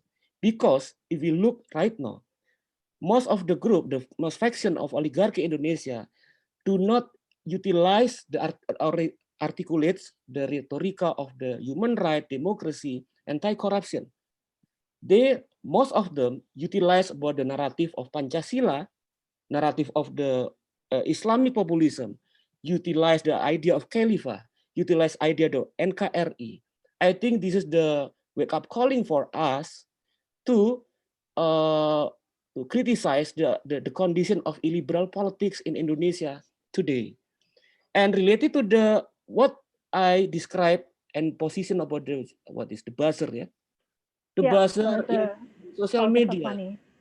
If you look into the analysis of Gramsci, we can look that the realm of the civil society is not independent from the political struggle in the political contestation era, political contestation arena. The buzzer endorser is part of the oligarchy representation in the civil society. Most of the faction in the oligarchy power utilize and manipulate the civil society arena for their hegemonic project. This is the most problem of our condition in Indonesia. So based on this explanation, I think even though in the political arena or in the political party, the populism, Islamic populism, still cannot create the influence in the democratic institution, but their bargaining of power or their influence in the social media narrative, it become more stronger than than the 2019 or in the 2014. Yes, this is my explanation. Related to that point that you raised before, Dr. Erlangga, about the logic of governance by Gramsci, there's also a question about how does the democratic capitalistic correlated with the logic of governance and power in the context of new authoritarian regime. Is Gramsci still relevant for in Indonesia today? About the governance? Yeah, yes, how does this democratic capitalistic correlate with the logic of governance in the new authoritarian regime in Indonesia today? Do you think Gramsci is still relevant in that context? It's very relevant. Because if we look into the governance situation in Indonesia post-authoritarianism, we have to look the social struggle and power relation as the main analysis to know how the dynamic of the governance processes in Indonesia. And if we look into the Gramsci, we know that the asymmetric power that held in Indonesia post-authoritarianism still occupied by the oligarchy power. And oligarchy power use the domination in the political arena, and then they use also the hegemonic project in the civil society. We know that most of the educational institution, mass media, and everything, religion plays also produce the idea that if you look detail, this is represented the interest of the oligarchy power. So in the concrete analysis in Indonesia, we know that this is the shifting. Before the 2014, we know that the governance rhetorica utilized by the oligarchy power as their hegemonic project, and now they shift into the populism, Islamic populism narrative to defend, to create the social consent in society. Yes. All right, thank you very much for that, Dr. Erlangga. I have actually a question to Dr. McCarthy about your point on fear. You mentioned about the opposite kind of fear that we experience nowadays, right? About too much of information, and I would ask for your clarification how much this influx of information will influence the subjective interest that you mentioned before, especially when this information is coming from the people in power, for example, the state. It is orchestrated by the state And it's related to the question that the discussion that we had before. I mean, I guess the way in which, and thank you for the opportunity to clarify that, because it wasn't terribly clear when I initially spoke about it there. So the initial fear, of course, about having open flows of information comes from authoritarian states, authoritarian governments, right, or authoritarian political movements historically. And the notion there as well, if you give people more information, they'll have more information to be able to access, and then they'll make some kind of decisions that are counter to our interests. They'll see that there is no, we don't actually have a monopoly on forms of knowledge or on forms of power. And so that's open flows of information were seen to be a way to contest the power of ruling elites and their control of particular forms of knowledge and information. And you get this historically in a lot of different discourses. So, the Bolsheviks talk about it in the aftermath of the 1917 revolution, but so does Woodrow Wilson, right? So you get it on both left and right. The curious thing now, I think, is that for the most part, there's very little fear of open flows of information by governing elites or by governing authorities, at least in the countries that I would tend to focus on and study, right? So I think it's different in some countries in the region, China being obviously the most prominent example of that. It's different in other countries globally, but certainly in the countries that I would tend to study and focus on a little bit more, there's very little fear of having widespread open flows of information as if that's going to undermine the power of any kind of governing elites. It isn't.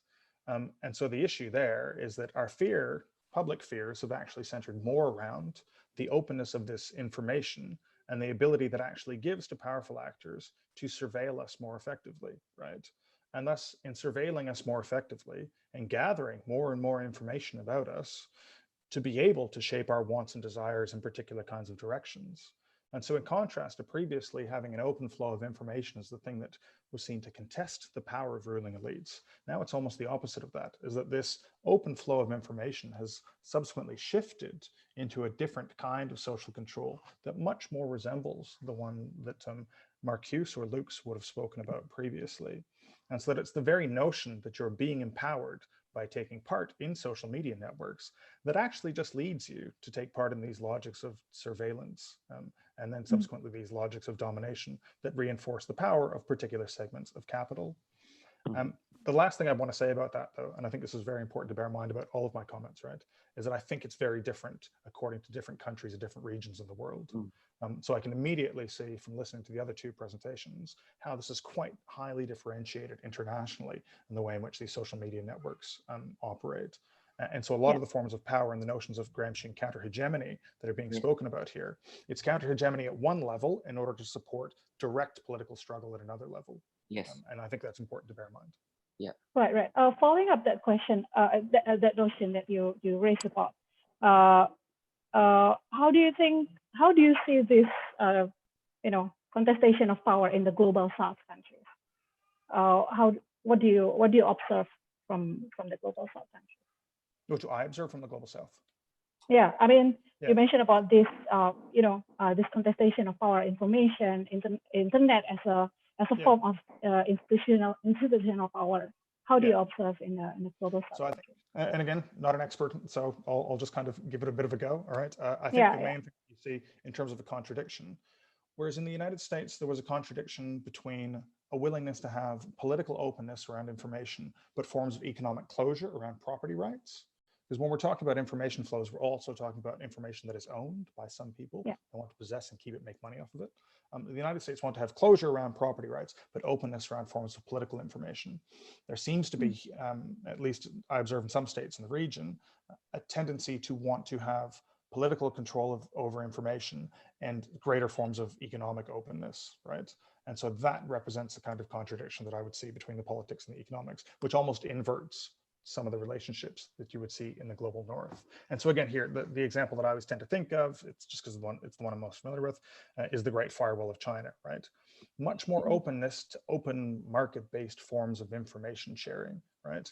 Much less openness, of course, to forms of sharing political information broadly in terms of networks. And that's where you lead to forms of filtering and so on and so forth. So I would say that the inversion of the situation, it seems to look in the global South. At least in the Chinese case. I don't know about the Indonesia case in enough detail. All right. Thank you very much. Yeah, no problem. Okay. We have a couple of questions to Dr. Dia Kusumaningrum.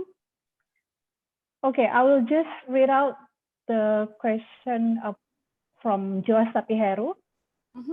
He would like to ask about what does critical theory have to say about this? The so-called violence is embedded in the very political nature of our reality itself. The symbolic register to which our reality belongs to operates through this very fundamental mechanism of repression, which is violent in its nature. Looks at the third dimension of power and elaboration on violence in the critical theory are very useful to analyze the inequality in the existing power relations. However, the third dimension of power also implies in the a constitutive role of power, hence violence. What do you think about this, Dr. Tia? Okay, thank you, Joas, for the question. So again, Joas asked, what does critical theory has to say about this? Peace studies, at least from within, it sees itself as like as a discipline that that's there to critique the old ways of thinking. So it sees itself as critical, but also, on the other hand, reflective. So those are the two keywords that peace studies or peace studies practitioners say to each other again and again. So at this point, I guess I would just use the opportunity to underline that violence persists because people benefit from them. And we're not talking just about like the villains. It's so easy to see in the cartoon movies, in soap opera, who the villains are and like who the protagonists are. I'm talking about the day-to-day people who just see the practices as normal and benefit from them. Like we are all, for example, complicit in the fossil fuel economy. Our universities, the conferences we go to, like have they divest from fossil fuel economy? Like we don't know, right? And probably we don't care. Our research, where does the fund come from and everything else? So my point is, violence is there because a lot of people benefit from it directly, indirectly. And I would like to say that because people who are privileged enough by this exploitative and unjust system would not, go aboard to try to change the system. Yes, politics is, violent, but this, I guess, the bigger problem is that that's the only thing we think about politics. If again we use Galtung's cultural violence and Lux's third phase of power, if we only see politics as an arena for violence, then we're doomed. Because ideologically we're only set to see things in a certain way, to normalize politics, to normalize political activities as violence. So that is, I think, the bigger problem. And that problem persists because we are complicit in it. We can't detach ourselves from the benefits that we get from that. Why does politics need to be, always coupled with violence? Why is politics always about domination? Why is it about regime of scare? Can we move from a regime of scare to a regime of care, for example? Can politics be, an avenue for responsibility, for care rather than for violence, for peace? I know this may sound, utopic and such, but what I'm trying to say this is the biggest problem that we have is that we've been seeing things only in that one way of thinking. And this way of thinking is there because we are complicit in upholding them. So, from the lens of peace studies, I guess the first thing that we need to do is to be reflective about how our privileges can be used to, to turn things around. Because leaving the fight for the underdogs is unfair.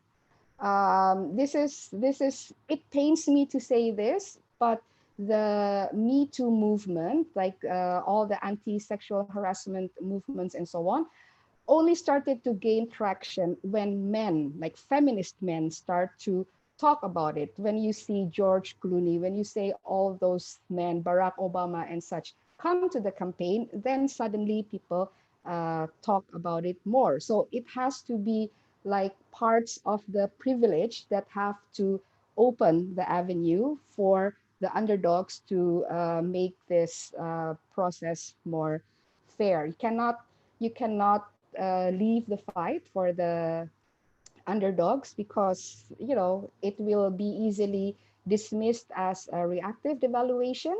But if it comes from those who are actually being benefited by the system, then there's a better chance for the message to be sent across.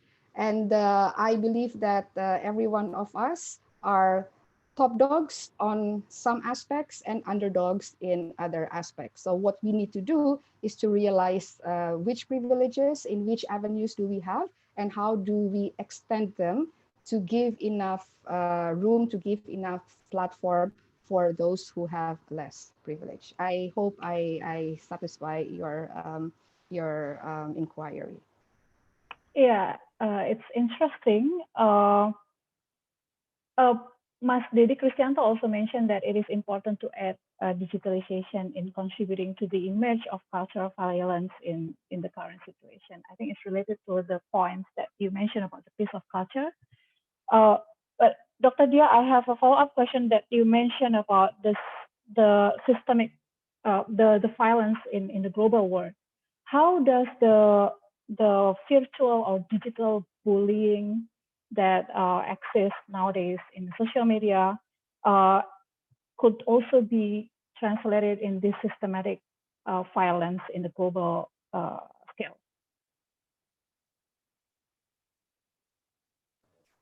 I guess you caught me off guard there. I don't have like a good, solid answer at this moment, but it actually triggered a point that I wanted to bring up earlier in regards to Dedi's question, which was, the promise of the digital age was like democratization, not in political terms. All of us can have access and do things that previously we can't even imagine doing that because it's left to the professionals. Now, another thing that the digital era came to show us is that we need other people's approval more than ever, right?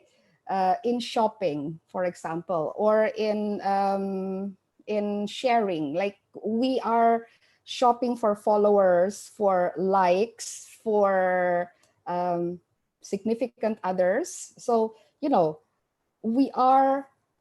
have come to the era where we are more and more conscious about our need of other people's consent to our image, other people's consent of our preference, other people's consent about our popularity, and so on and so forth. So I think this is like one avenue where digital activism can play part. Like we haven't been that I'm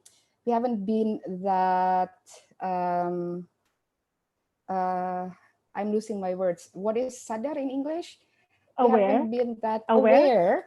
We haven't been that aware of the consent theory of power all these days, but perhaps because of the digital era, we can become more and more aware of that consent theory of power, and therefore by going deeper into it, we can look for avenues where we can withdraw our consent towards other people's practices, other institutions, and so on. I'm sorry, I'm not like addressing your question like about bullying and such, but yeah, again, if there's probably if we try to apply consent theory of power, a bully can only do that offense online if others allow it. There's like an act of commission, an act of omission. If like other people who are there not step up and say something to the one doing the bullying online if the owner of the platform still allows that bullying to go online and so on. If we cannot, if we do not have an avenue for, I don't know, mediation or whatever, I think this is a slippery slope I'm getting into. I would say mediation. I would not say litigation, because look at Indonesia. We have Undang-Undang ITE, which can like easily imprison somebody from for saying something bad at the internet. But yeah, I guess that will be my take. Right, Unprepared take. Thanks for that. No, because you mentioned about contributing to the whole notion of activism, right?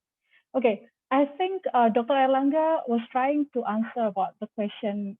Address the question from Igusti Ngurah Putra about the discourse on the link between discourse on social media and real political action in the society just now when you answered the previous question. I would like to follow up that question with your observation, or how do you perceive this transformation of social movement nowadays, because it goes online. So everything, the social movements, for example, Kamisan and the gender movements and Gejayan Memanggil in Indonesia that is happening now, they all went online. How do you see this social transformation? Do you still think that there is no link between social media and real political action in the society? I think you need to unmute yourself, Dr. Erlangga.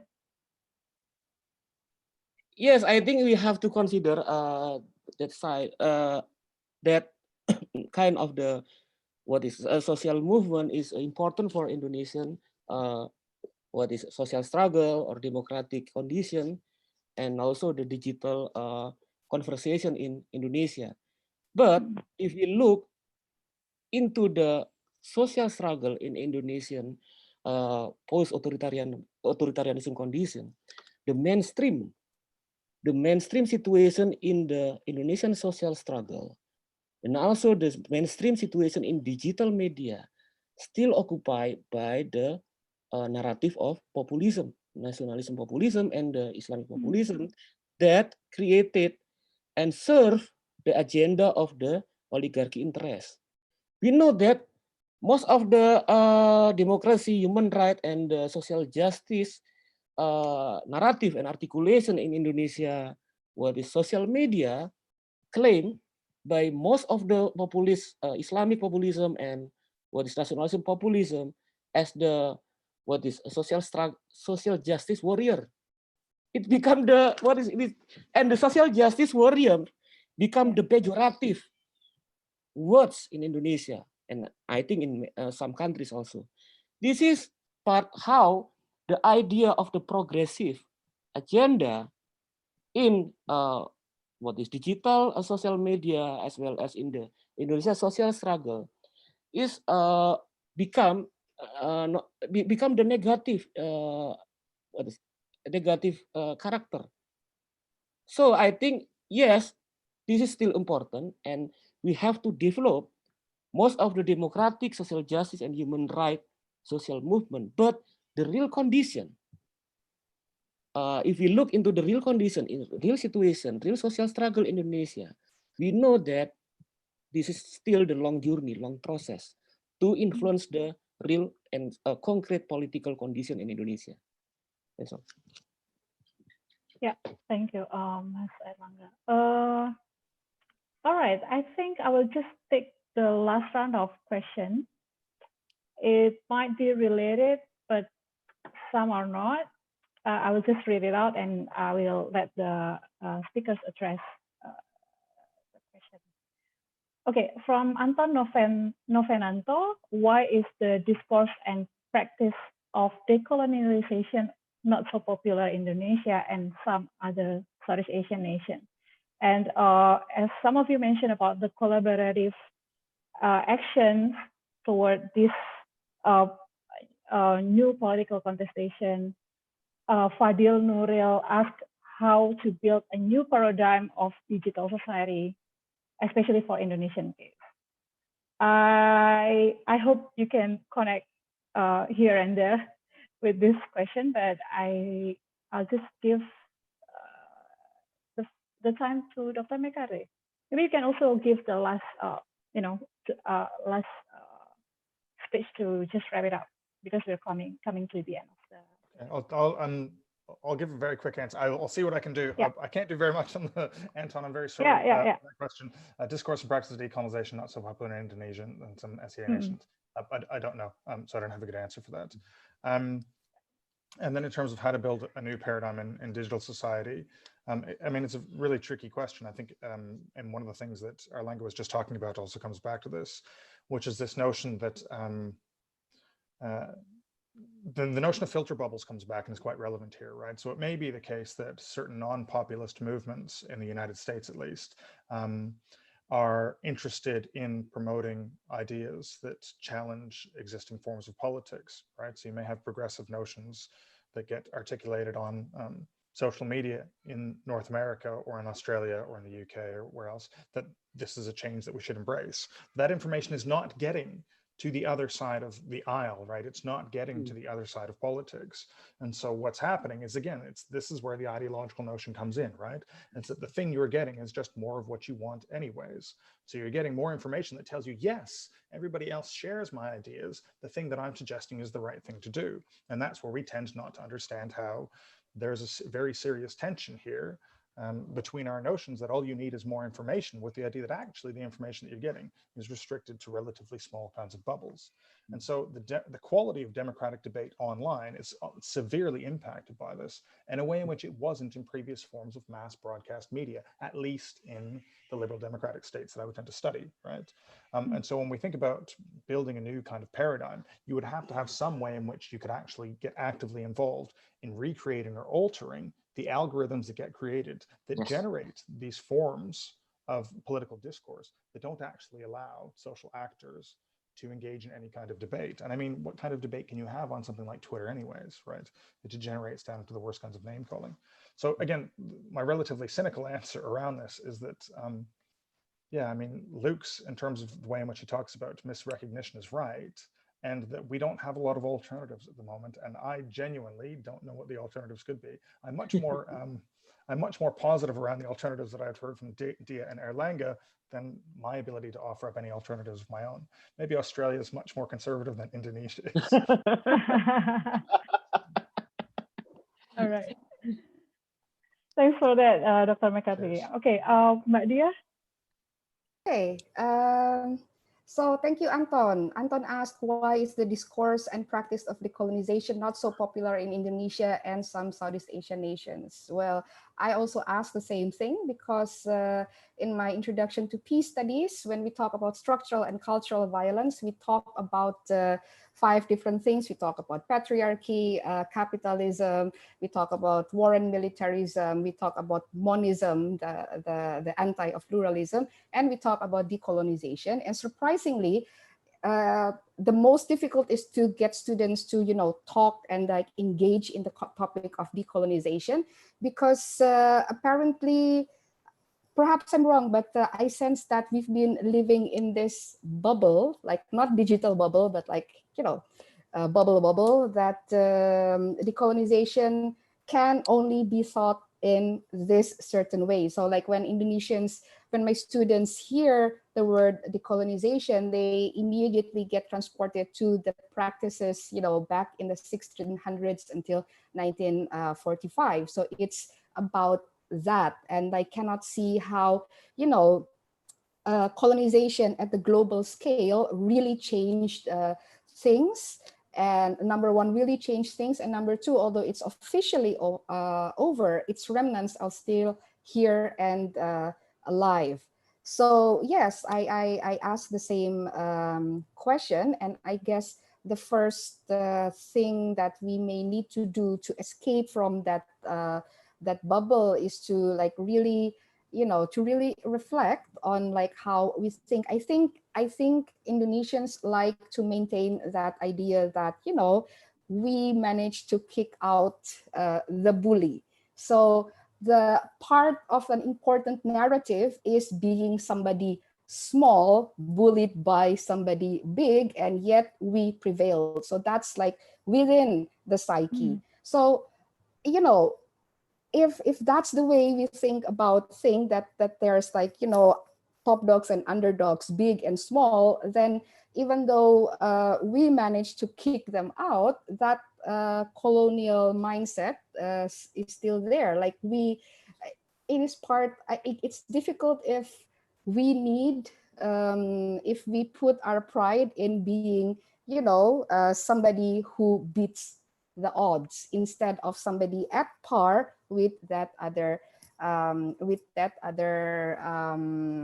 party. I guess that's one of the biggest trouble. So yeah, the bubble in itself, we've been only talking about colonization in a certain way.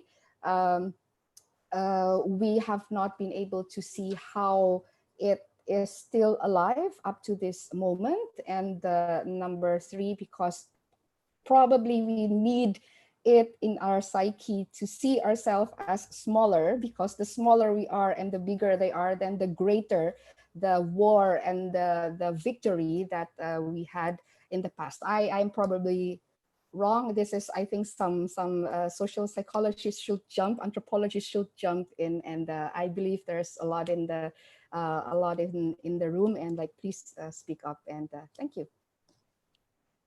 All right, that was an interesting topic for social science to rethink about it. Okay, Dr. Erlangga, please, your thoughts on it. Okay, yeah, I will answer the question from Anton Fernando. Yes, hi Anton, he's my friend. So I think yes, the discourse or the perspective of decolonization is not very popular in Indonesia, but I think not only decolonization, but also the studies about the colonization and post-colonial is very important to know and to find out how the social class relation in Indonesia has been created. Because if we discuss about the social segregation, how the race and then religion and identity connected into the class relation back to the colonialization era, we can find out how the oligarchic power in Indonesia now manipulate and utilize the traumatic, painful remembering of the Indonesian society to become their political weapon. That's all, I think, my answer. All right. Okay. I guess we have answered all the questions. There's one comment from Mbak Linda Yanti that she agreed that movement in social media in Indonesia is more superficial and more getting public attention than really pushing to the truth, justice, and equality. Interesting comment. Okay, I think we're all finished answering all the questions. I might need to wrap it up. Hopefully, you can gain some answer. You can gain some knowledge from this panel. I really thank our three panelists for a fruitful discussion. We had a conversation about very diverse conversation about the power, because we asked the initial question was, is there any new phases of power, another phase of power, and then we unpacked it in this forum, in this panel, and we found that the power transformed into very different, diverse interpretation, and it depends on the interest as well. So I really thank our three panelists for the discussion, as well as all of you who joined and participated and attended this panel. I would like to remind you that after this, you will see you'll have a break and see a short video, and there's also gonna be another interesting panel on technology, future media, and social work. So don't leave this room, because this is the only room that you can attend for today. Once again, thank you and have a good day. I will give the time back to the MC. Okay, so good afternoon. Thank you very much, Ibu Aninda Dewayanti, Dr. Daniel McCarthy, Dr. Dia Kusumaningrum, and also Mr. Erlangga Pribadi, PhD. Thank you very much for the session for this first symposium. Now, ladies and gentlemen, as Ibu Aninda mentioned that we are going to have like half an hour lunch break. We'll be back around a quarter past one, so around 30 minutes to continue to our next session, which is symposium number 2 about technology, future media, and also the social world.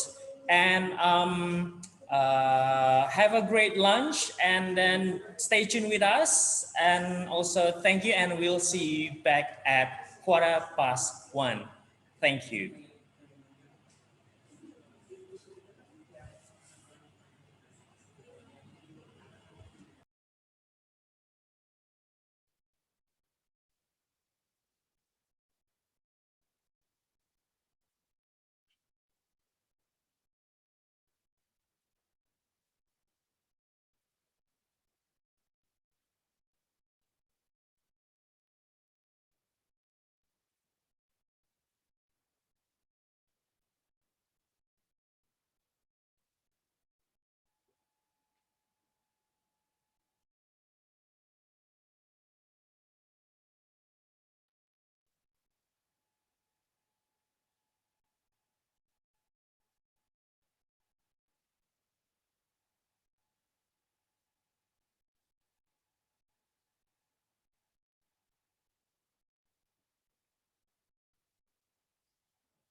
That journal has forged an enviable reputation for investigative journalism and independent research.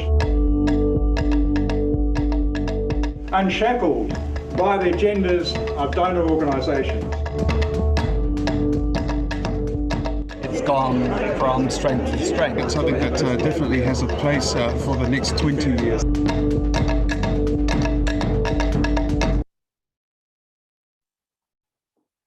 Pacific Journalism Review began in 1994, in November that year at the University of Papua New Guinea, and was started to be a publication to publish research around Pacific examples and Pacific situations. And very little had been done at that stage, and so the journal was started to provide an outlet for that sort of research. Kempion Ahasa was our first main cartoonist, and he arrived at the University of Papua New Guinea at the age of 22. He just had this natural genius. He was just a wonderful cartoonist. And in our third edition of the journal, it's been the only one that's actually been in a book form devoted to a collection of his cartoons. Here's one here, for example, and this was an issue at the time about ID cards. The Papua New Guinea government wanted to bring in these ID cards, and it was seen as a huge infringement on freedom of movement and freedom of people generally. In Papua New Guinea at the time, press freedom was a fairly major issue. Politicians in Papua New Guinea and also throughout the Pacific have always threatened the media and never really understood the role of the media in a democracy. And so politicians took every opportunity they could to shut down or silence or gag the media. And Pacific Journalism Review took a leading role in debate about media freedom issues and providing some of the research to underpin the campaigns about keeping media free in Papua New Guinea. Pacific Journalism Review moved from Papua New Guinea in 1998 to Fiji. And the reason for that was because I'd been the founding editor of PJR, and I was appointed as the head of journalism at the University of the South Pacific. But in some respects, the University of South Pacific had better resources in terms of supporting the journal than it had when I was at UPNG. Fiji television is being trashed. In 2000, there was a coup that wasn't quite a coup. A maverick businessman, George Speight. He gathered around him a number of renegade soldiers, and they seized the elected government at gunpoint and held them for 56 days. Pacific Journalism Review did a special edition around this the following year. Reflective articles, investigations, and research all around this attempted coup. PJR moved from Fiji to New Zealand and became based at AUT University. The first edition here was in 2003, and then later on the Pacific Media Centre was established by our School of Communication Studies in 2007, and so PJR then became part of Pacific Media Centre.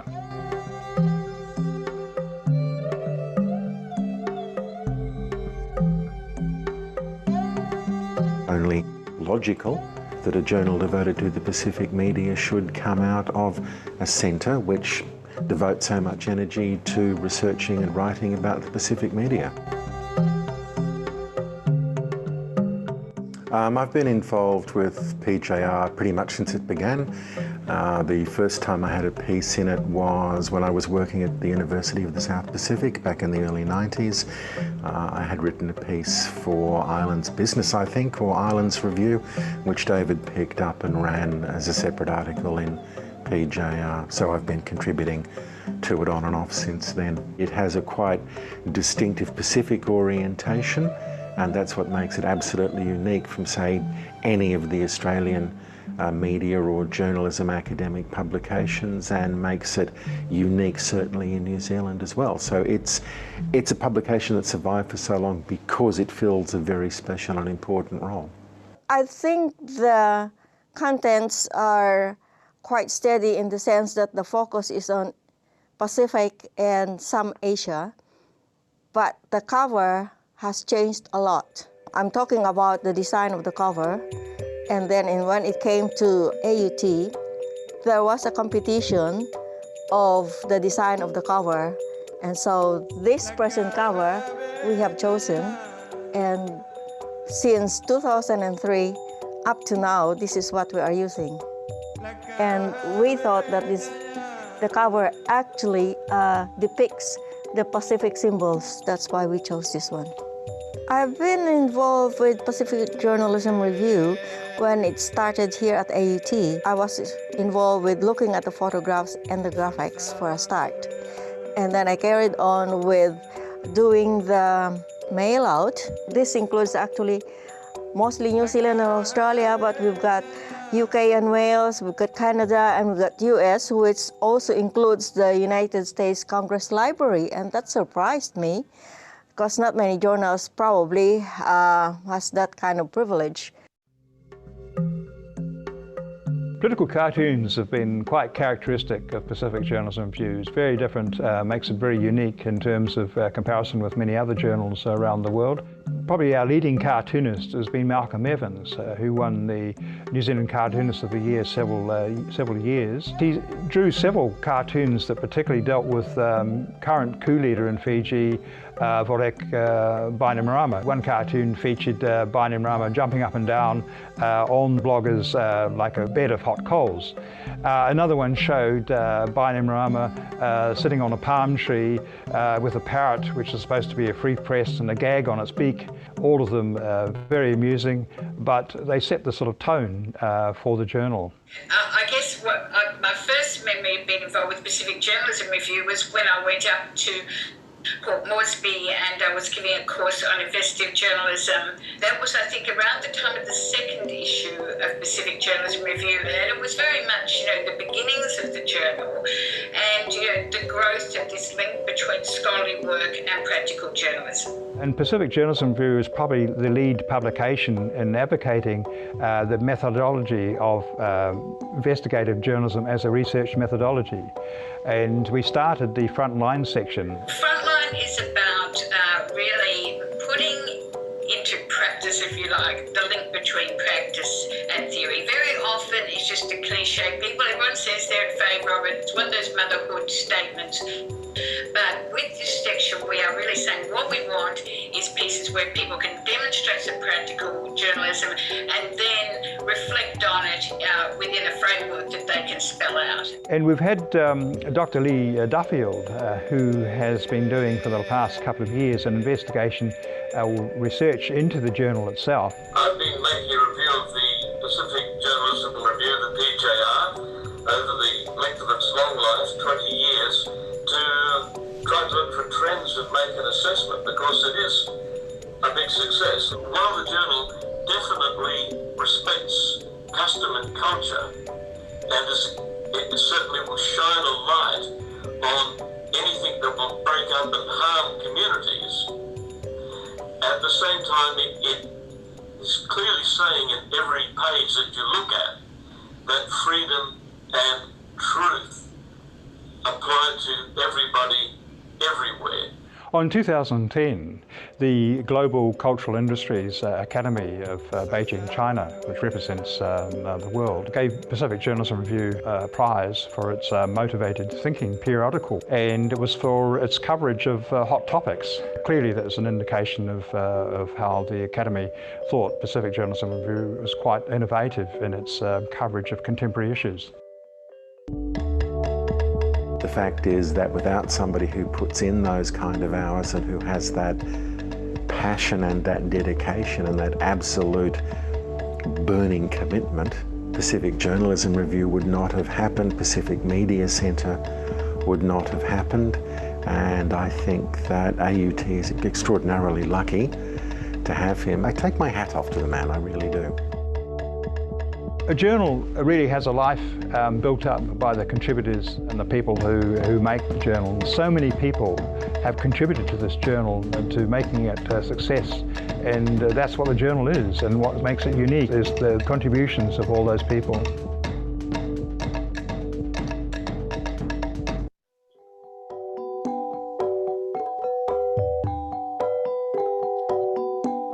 Globally, journalism is in crisis.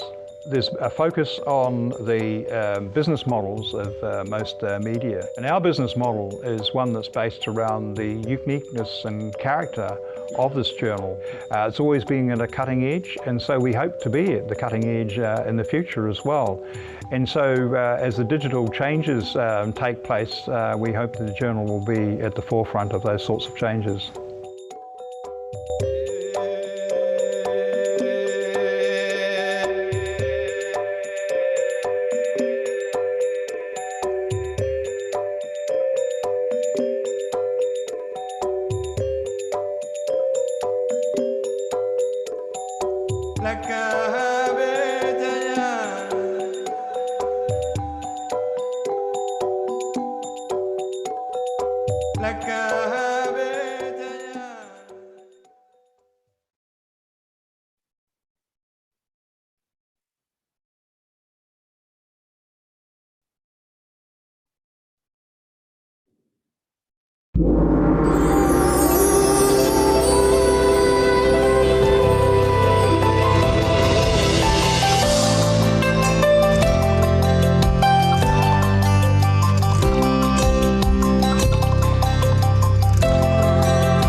pendidikan merupakan salah satu wajah yang tidak terlepas dari Yogyakarta.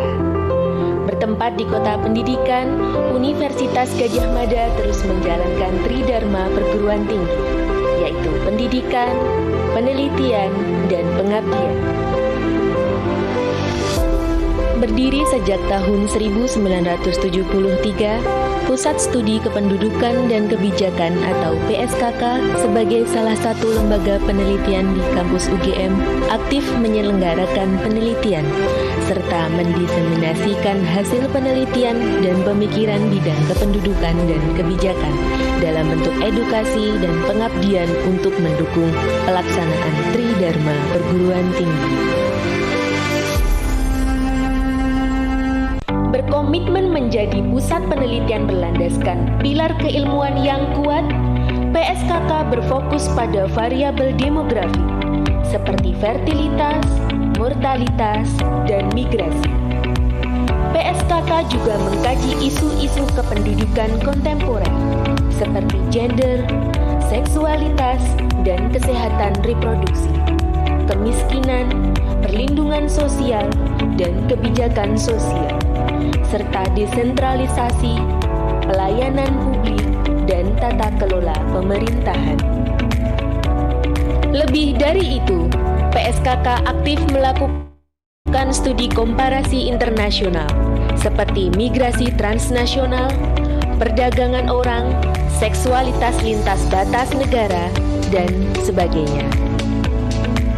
Memiliki fasilitas penelitian yang lengkap dan sumber daya ahli berkelas internasional, PSKK UGM telah menjalin kerjasama dengan lebih dari 50 mitra di tingkat nasional dan internasional.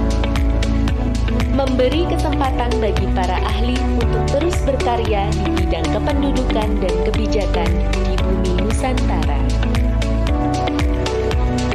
Selain aktif melakukan penelitian terkait permasalahan kependudukan dan kebijakan, serta menggelar pelatihan dan pengabdian masyarakat yang berbasis pada hasil riset, PSKK UGM juga menyebarluaskan hasil penelitian melalui publikasi, seminar, dan ilmu pengetahuan inovatif gerak maju.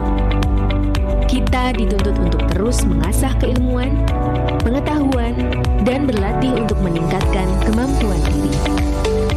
Memiliki lebih dari 30 peneliti yang terdiri atas 13 doktor, 15 magister, dan 2 sarjana, PSKK siap berkontribusi menjadi sumber referensi kebijakan kependudukan berskala nasional dan internasional.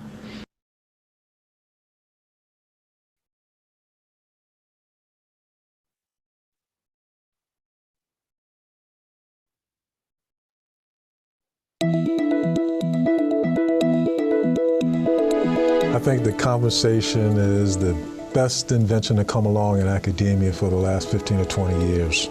I think Writing for the Conversation is the easiest way to get your work out to a broader audience. I really value the conversation for that space it creates for rational, fact-based, evidence-based conversation that still is accessible enough that even if you don't have a background in nuclear social science, you still can access what we're saying and really engage with it.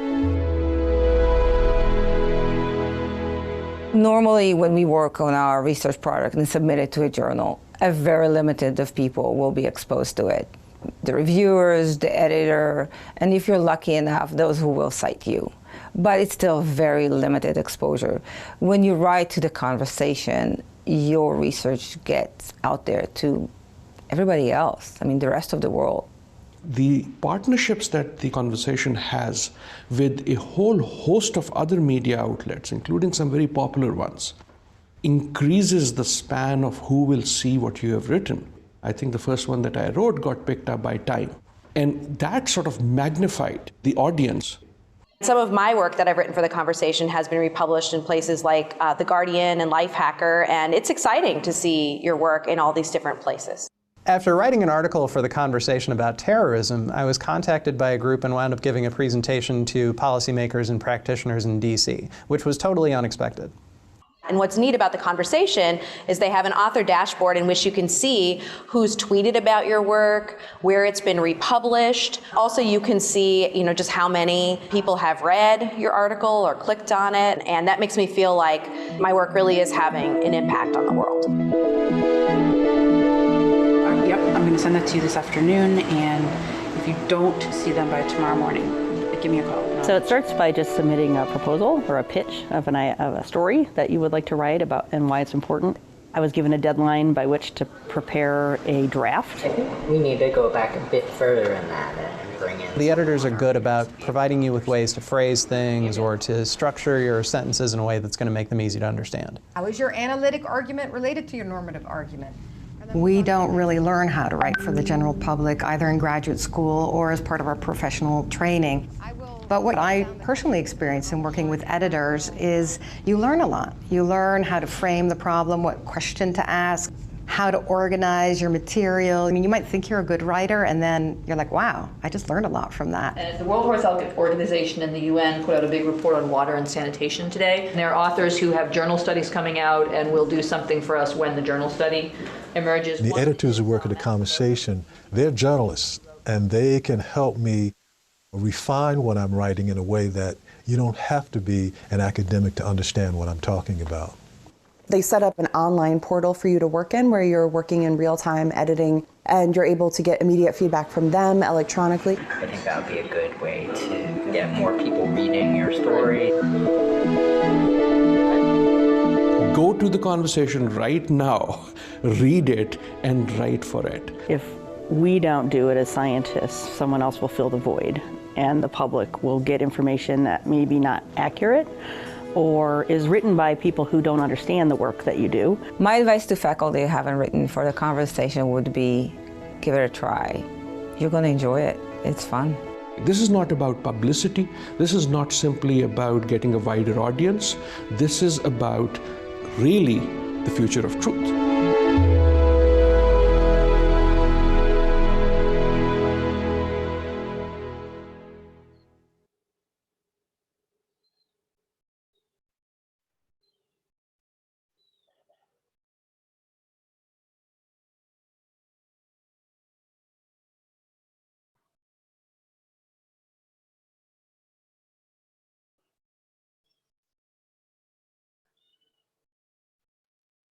That journal has forged an enviable reputation for investigative journalism and independent research.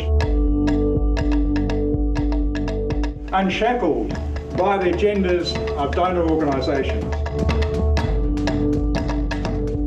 It's gone from strength to strength. It's something that definitely has a place for the next 20 years.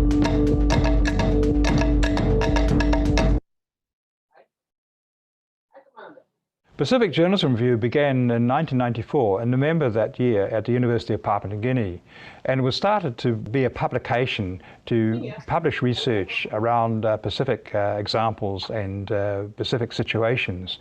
And very little had been done at that stage, and so the journal was started to provide an outlet for that sort of research.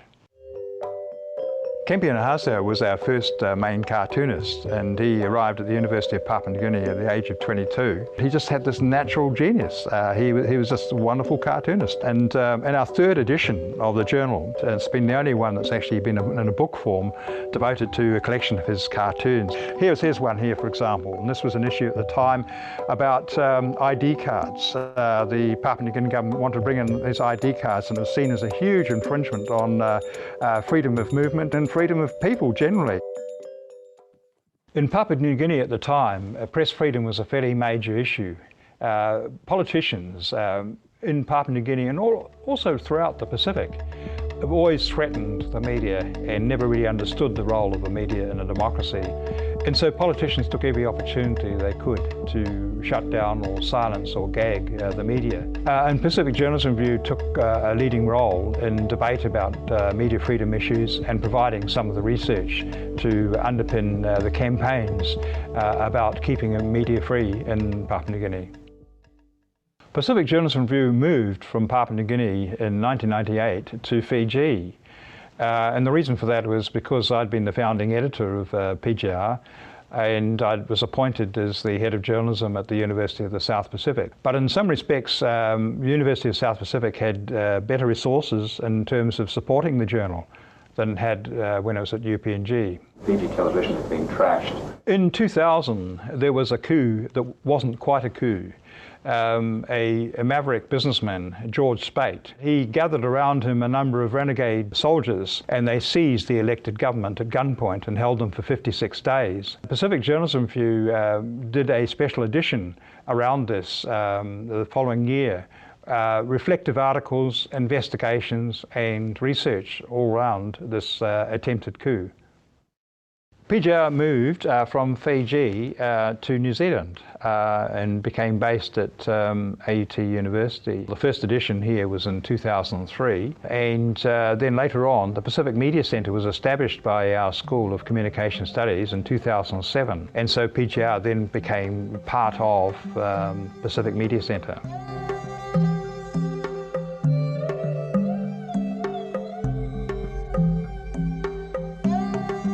Only logical that a journal devoted to the Pacific media should come out of a centre which devotes so much energy to researching and writing about the Pacific media.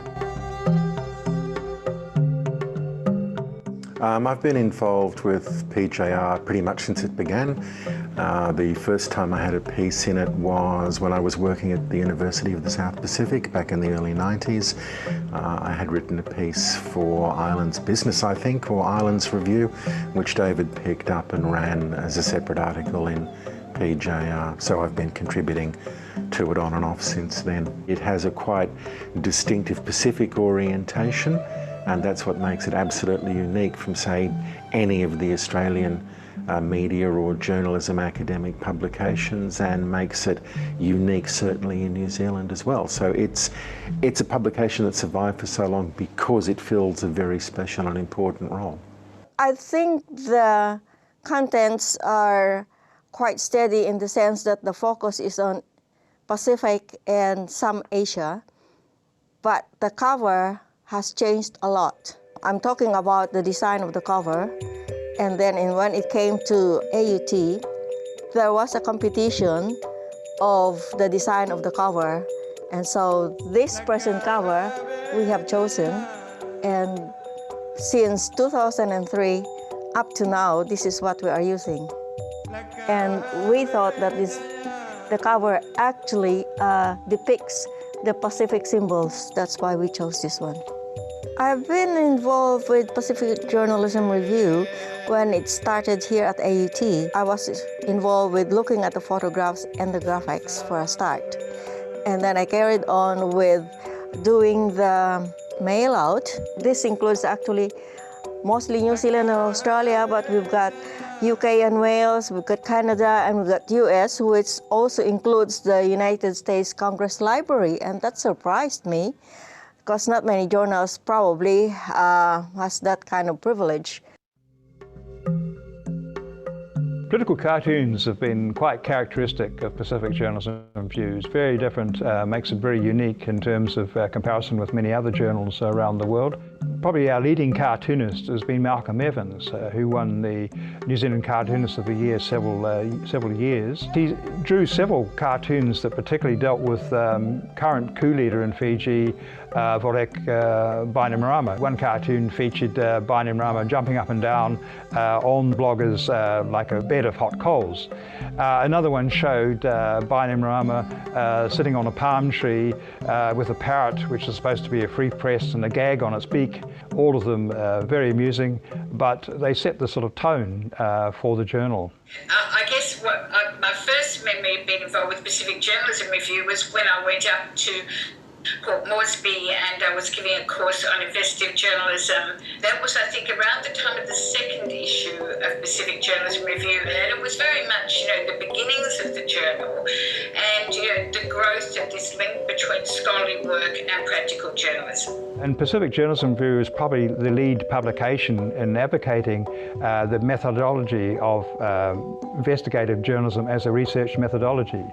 And we started the Frontline section. Frontline is about really putting into practice practice, if you like, the link between practice and theory. Very often it's just a cliche. Everyone says they're in favour of it. It's one of those motherhood statements. But with this section, we are really saying what we want is pieces where people can demonstrate some practical journalism and then reflect on it within a framework that they can spell out. And we've had Dr. Lee Duffield, who has been doing for the past couple of years an investigation research into the journal itself. I've been making a review of the Pacific Journalism Review, the PJR, over the length of its long life, 20 years, to try to look for trends and make an assessment, because it is a big success. While the journal definitely respects custom and culture, and it certainly will shine a light on anything that will break up and harm communities, at the same time it is clearly saying in every page that you look at that freedom and truth apply to everybody, everywhere.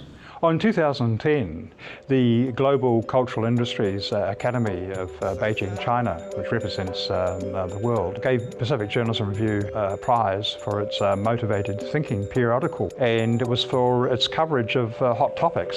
Clearly that was an indication of how the Academy thought Pacific Journalism Review was quite innovative in its coverage of contemporary issues. The fact is that without somebody who puts in those kind of hours and who has that passion and that dedication and that absolute burning commitment, Pacific Journalism Review would not have happened, Pacific Media Centre would not have happened, and I think that AUT is extraordinarily lucky to have him. I take my hat off to the man, I really do. A journal really has a life built up by the contributors and the people who make the journal. So many people have contributed to this journal and to making it a success, and that's what the journal is, and what makes it unique is the contributions of all those people.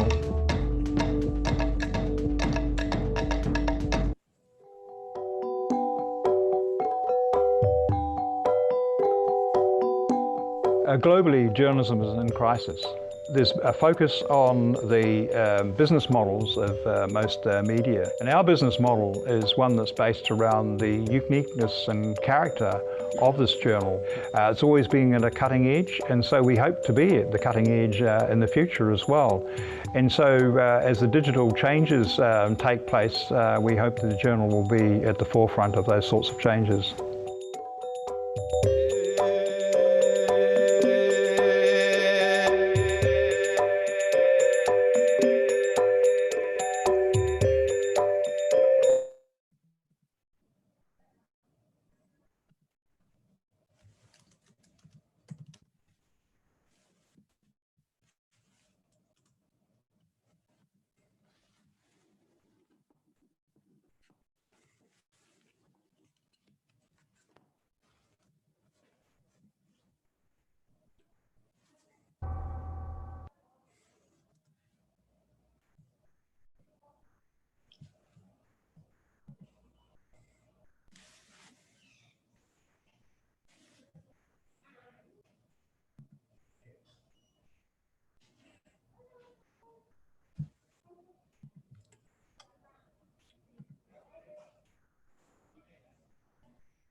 I think it's a great place to study. Yogyakarta itself is a wonderful city because it's so full of students. So you get to meet a lot of people from different universities and everyone's so close. Banyak kampus ya di sini, banyak universitas-universitas. Jadi semua fasilitas dan segala macam itu ditujukan kepada mahasiswa. Selain dengan kondisi Jogja emang kondusif untuk pelajar, teman-temannya juga aktif-aktif semua. Jadi kalau misalnya ada kayak isu yang terbaru seperti contohnya RUU KUHP, teman-teman itu mau diajak diskusi. When I was studying here, my class sizes were small, and so it means that everyone could have an active part in discussion. Yang bikin dulu saya nyaman sekali ya kuliah di sini itu, yang pertama banyak sekali green area. Suasana kampus di Fakultas Hukum UGM sangat menyenangkan. Pertama karena di sini banyak tempat diskusi dan juga dosen-dosennya sangat berkompeten. The Faculty of Law has everything that a law student needs. It has a good library with access to information. It's connected to Westlaw, where we can find a lot of international cases, documents, journals, whatever you name it. And it's got a lot of places to sit down and have discussions. I think that that's crucial because a lot of times, even in the best campuses, there's not actually a lot of places on campus where you can just sit down and have a long talk. Dosen di Fakultas Hukum itu sejak awal mereka sudah berkomitmen bahwa mereka menentukan pilihan hidup mereka sebagai dosen. Persoalan mengajar itu persoalan panggilan jiwa ya. Dosen-dosen kita yang terdiri dari 12 departemen ini sangat mumpuni, baik dari segi teoretik maupun dalam hal praktek. Lecturers inside the faculty, they have great specialist knowledge in their own fields, and that's supplemented by either lawyers from Jakarta or visiting lecturers. And one thing that I like about the lecturers on this faculty is that they're very open. So if you're interested in asking anything, or if you want to join a research, or if you want to get more involved in their activities, you can just go up to them and ask, and usually they'll say yes. Saya selalu pleasantly surprised dengan kualitas dari mahasiswa sekarang. Apalagi sekarang mahasiswa sudah banyak memiliki resource untuk riset, mereka bisa googling apapun sendiri. Mereka memiliki critical thinking yang sudah sangat bagus, yang menurut saya bisa menjadi aset ketika mereka nanti lulus dari Fakultas Hukum. Prodi atau program studi yang ada di Fakultas Hukum UGM, yang pertama adalah Prodi Sarjana. Prodi Sarjana terdiri dari dua, yaitu Prodi atau program studi sarjana reguler dan juga Prodi International Undergraduate Program. Fakultas Hukum mempunyai visi untuk menjadi fakultas hukum yang kompetitif, inovatif, berkelas internasional, tentu berakar kepada nilai-nilai budaya bangsa berdasarkan Pancasila. Pengalaman saya sebagai mahasiswa Fakultas Hukum dulu, kami kuliah dengan serba sederhana. Kami juga melihat dosen-dosen kami yang sederhana. Dengan kesederhanaan itu tidak lalu mengurangi nilai seseorang. Mudah-mudahanlah itu menjadi pegangan saya juga untuk masuk ke dunia pekerjaan. Orang selalu mengatakan bahwa UGM itu adalah universitas gemar membaca. Dan memang kalau pengalaman kita dalam dunia kerja itu, kalau ditanya soal teori itu hampir tidak terkalahkan dari universitas manapun. Yang harus ada bagi setiap lulusan Fakultas Hukum UGM, yaitu harus menjaga etika profesi dimanapun mereka berada, dalam profesi apapun mereka bekerja. Kalau bagi saya itu percuma kita punya intelektualitas yang bagus, tapi kita menjadi orang yang tidak jujur. Ada program yang sangat bagus, menurut saya yang kalau bisa diadopsi di semua universitas di Indonesia itu bagus sekali, adalah program internship atau wajib magang 2 kali. Kebanyakan tempat kerja sekarang itu tidak hanya mencari orang yang prestasinya banyak, tapi yang lebih penting adalah pengalaman kerja. Kami di sini ingin menghasilkan mahasiswa yang tidak hanya menguasai teori di bidang hukum, tapi juga praktek di bidang hukum. Seperti contoh persoalan moot court ini kan mereka tidak hanya berteori tetapi juga berpraktek seolah-olah dalam suatu kehidupan nyata. Di sini Fakultas Hukum juga hukum pidana cukup terkenal karena kita ada satu profesor yang sebagai ahli juga di bidang pidana. Saya juga pernah ikut moot court competition dan ini untuk kedua kalinya. Saya mendapatkan banyak sekali informasi masalah hukum, dan Fakultas Hukum UGM itu tempat yang terbaik untuk membentuk mahasiswa yang akan menjadi calon-calon penegak hukum di masa yang akan datang. Kami menang lomba namanya International Philip Jessup International Moot Court Competition. Itu moot court yang paling tua dan paling prestigious, dan juara dari situ dikirim mewakili negara di Washington di international rounds. Prodi Pasca Sarjana yang ini dikembangkan berdasarkan linear akademik dan juga profesi. Ini ada di kampus Jogja dan juga ada di kampus Jakarta. Magister Ilmu Hukum Kampus Jakarta, misinya luar biasa. Bagaimana kemudian menjadikan sebuah kampus yang di dalam era global ini bisa melakukan pengembangan, pengkajian, penerapan ilmu sesuai dengan perkembangan teknologi dengan melihat bagaimana posisi Indonesia di dalam era global. Kebetulan di kantor saya banyak sekali lawyer-lawyer yang kita ambil dari Fakultas Hukum UGM. Kita nggak mau pakai dari luar lah, karena saya juga tahu kualitasnya mereka seperti apa. Jadi ilmu yang mereka dapat tuh cukup bisa dibanggakan lah dari Fakultas Hukum UGM. There's always something going on campus, whether it's early in the morning or late at night. Everyone's busy with their own things. On campus, there are a lot of communities. It's whether religious, social, political, or even theater. There's a lot of great choices. Softball, basket juga saya ikut. Dan dari organisasi itu juga yang membuat saya jadi akhirnya dengan pekerjaan saya ini mendukung sekali. Kualitas mahasiswa Fakultas Hukum UGM dari tahun ke tahun itu semakin membanggakan. Mereka aktif di dalam berbagai kegiatan intra dan ekstrakurikuler dan juga kegiatan-kegiatan yang diselenggarakan di level nasional dan internasional. What people should know is that while law is not for everyone, if you're sure that you want to study law, UGM's Faculty of Law is a great place to study. It's got a great environment, it's got great teachers, and it's got a lot of opportunities for you to be involved not only inside campus but also outside of campus. So whoever you want to be, a lawyer, an academic, you want to work for the government, I think it's a great place to start.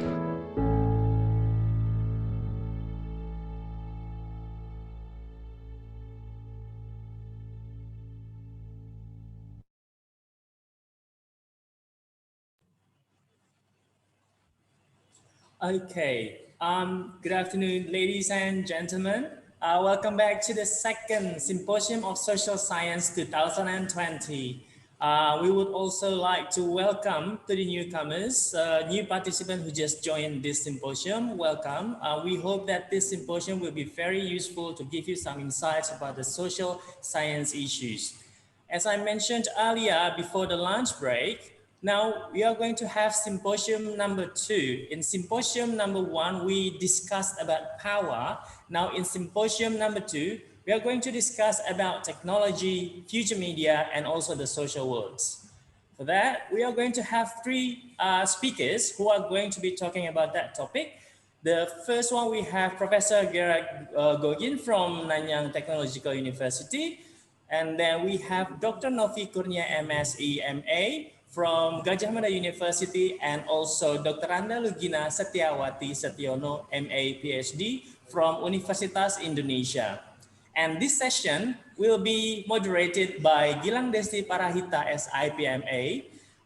Mbak Gilang is an assistant professor who is also teaching at the Department of Communication Studies, Faculty Social and Political Sciences, University of Gajah Mada, focusing on several academic interests such as media and journalism, message production, media literacy, and also civil societies. She obtained her master's degree from Department of Communication Science, Faculty of Social and Political Science, Universitas Gajah Mada in 2015. Her latest publication on journal titled The Rise of Indonesian Feminist Movement on Social Media in 2019. For Mbak Gilang, the time is yours. Thank you, Gilang. From Gilang to Gilang.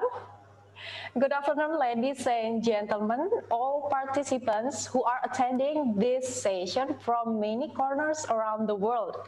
Welcome to the third session on Symposium on Social Sciences 2020, conducted by Center for Southeast Asian Social Studies. I'm Gilang Desti Parahita, teaching staff at the Department of Communication Science, UGM. I will be the moderator for this session, which is entitled Technology, Future Media, and Social World. Well, we witness that technology has frequently created problems and offered solutions. New forms of social interactions have been introduced and expanded by many kinds of new technologies and media. Questions that arisen then are, has social science been able to respond optimally the ongoing technological advances? And in the future, will the mass media offer a solution to such problems as social segregation, poverty, inequality, and even health crisis? To answer those questions and many more questions that I believe will be coming up in this session is we are very fortunate to have amazing 3 international scholars.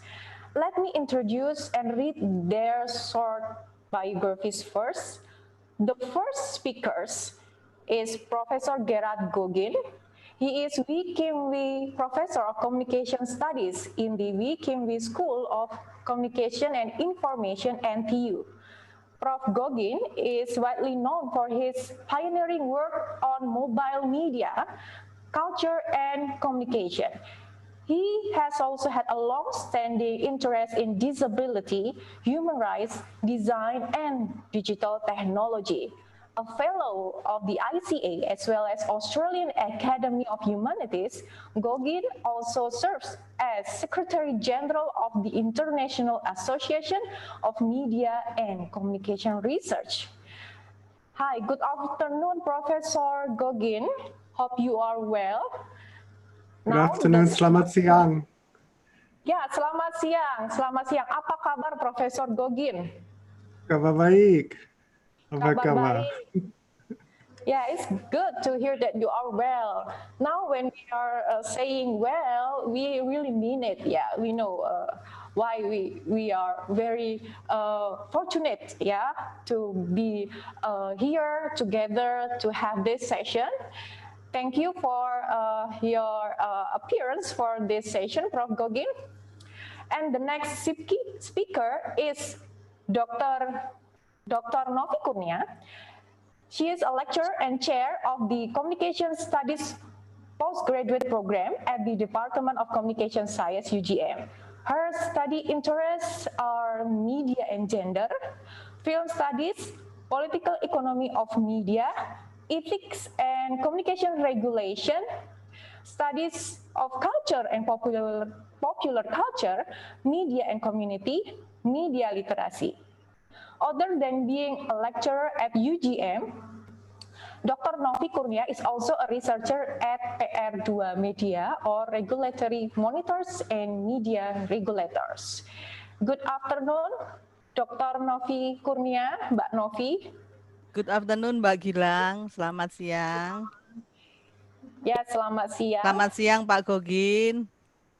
Selamat siang. Selamat siang, Bu Lugi.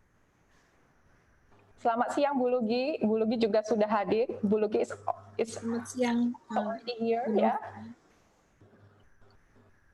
Yeah, I think it is kind of reunion. Yeah, maybe all 3 of you have met somewhere before this opportunity.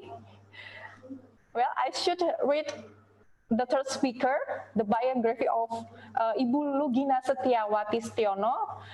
Dr. Lugina Setiawati Stiono is a full-time lecturer in the Department of Sociology in Universitas Indonesia, and her fields of teaching are Introduction to Sociology, the Social System of Indonesia, the Social Impact of Development, Sociology of Gender, Women's Role in Development, Intergroups Relation, and Sociology of Health. Good afternoon, Dr. Lugina Setiawati. Mbak Lugina. Hai, Mbak Gilang. Good afternoon, Prof. Gogin, Ibu Novi. Yeah. Is your video already appearing? I can show you, and can you see me? Yeah, I think. I cannot open computer for now. It's on, right? My video on, right? Yeah, it's on. Okay, good. Thank you. Yeah. Well, before we proceed to presentation segment, I would like to remind you to the rules for this session. First, all participants must mute their speakers during the session.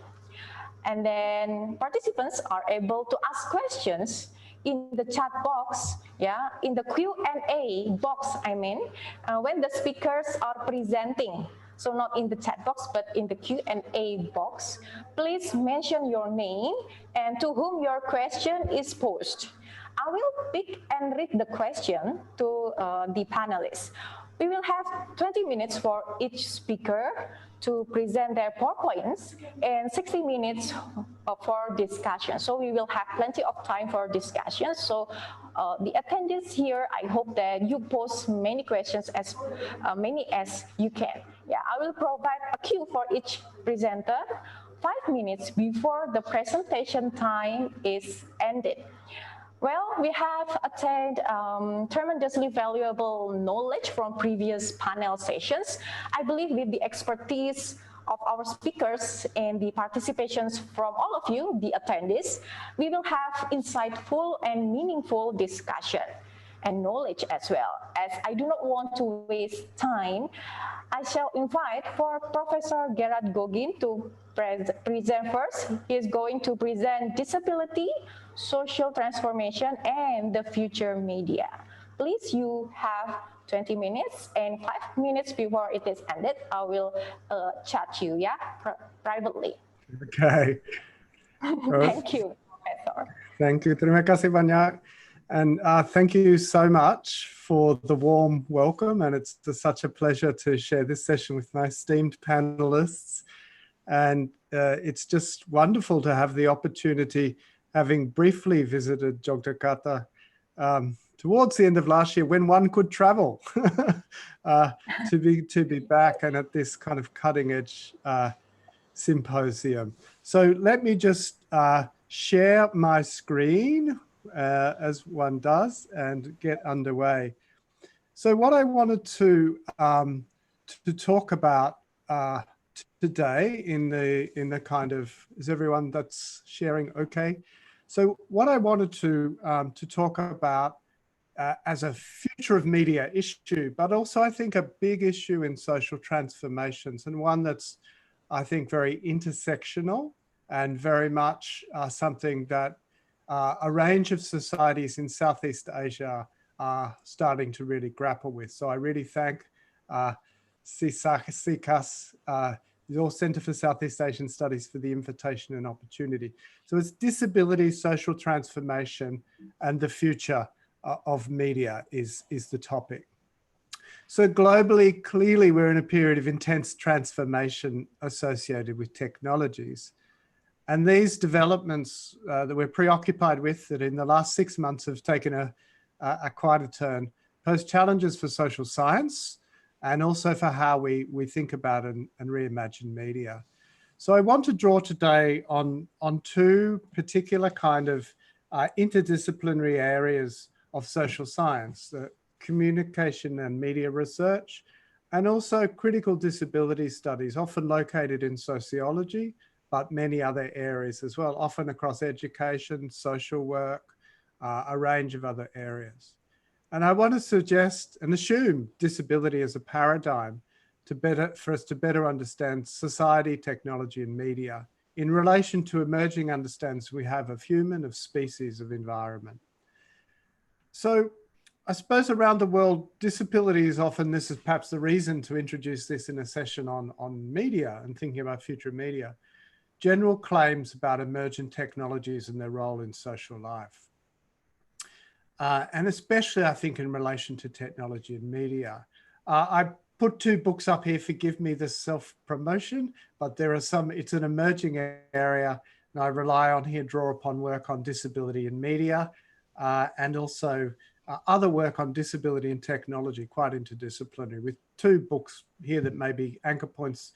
My own works on disability in the media, 2015, and a new Routledge companion this year on disability in the media with lots of perspectives.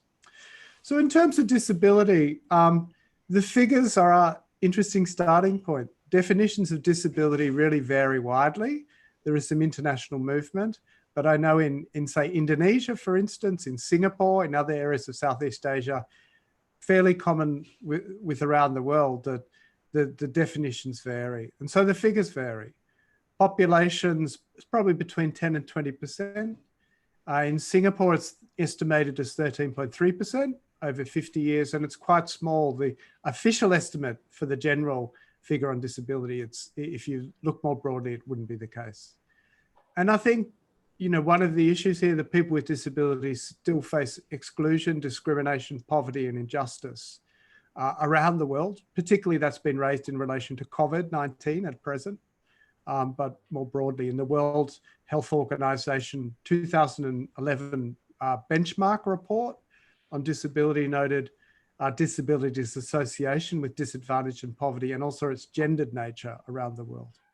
Yet with disability, if we acquire impairment and if we live long enough, we'll all certainly become disabled. We'll all have some experience of disability, and most of us do in some way or the other through our family or friends ourselves. And the line between disability, who's disabled and who's not, is potentially very dynamic. We may have accidents, we may have workplace injuries, we may have chronic conditions, we may age. There are a number of things. We may experience mental health and illness, mental illness, so we may move across the spectrum. So perhaps unsurprising, disability is now a mainstream societal and political issue in global societies. There's a lot more to be said, and that would just take too much time. So I wanted to cut to the chase a bit. I gather that in Indonesia, there is an ILO report in 2017 that maps persons with disability in the Indonesian labour market, and I commend that to you. And I suppose just looking at that, you know, the statistics there, say in Indonesia, the percentage varies in terms of counting, how you count, I gather. The numbers and percentages between 1%, between more than 12%. And the different data sets might have it between sort of 7 million or might have it between 11 million people or even higher. The other part of the report, I should say, is perhaps spelling out the issues for people with disability in terms of labour market in Indonesia, not too different from other countries in a broad sense, that there is a lesser participation. And for those who do participate, there's often a kind of wage discount. So participating at lesser terms, as it were. So just a little bit more, perhaps to briefly introduce disability and how I locate it. Like many of the colleagues across Southeast Asia, including in the Indonesian academy and social science settings, people are grappling with disability, seeing it in social context.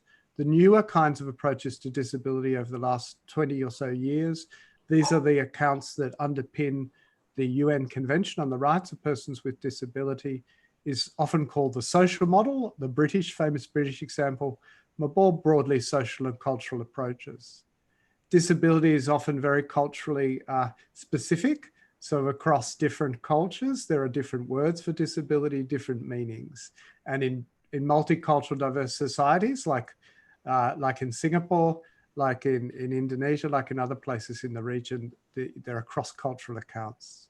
But broadly, rather than seeing disability as a deficit, as a problem, as a private health, individual or health issue, what's been important is to bring the social and political, cultural dimensions to the fore. So disability is on the global agenda as a human rights issue, with states parties being signatories to the International Convention, and that's a convention with very interesting provisions, especially around technology. In many ways of the international treaties, the UN Convention on the Rights of Persons with Disabilities is one with the most technology provisions.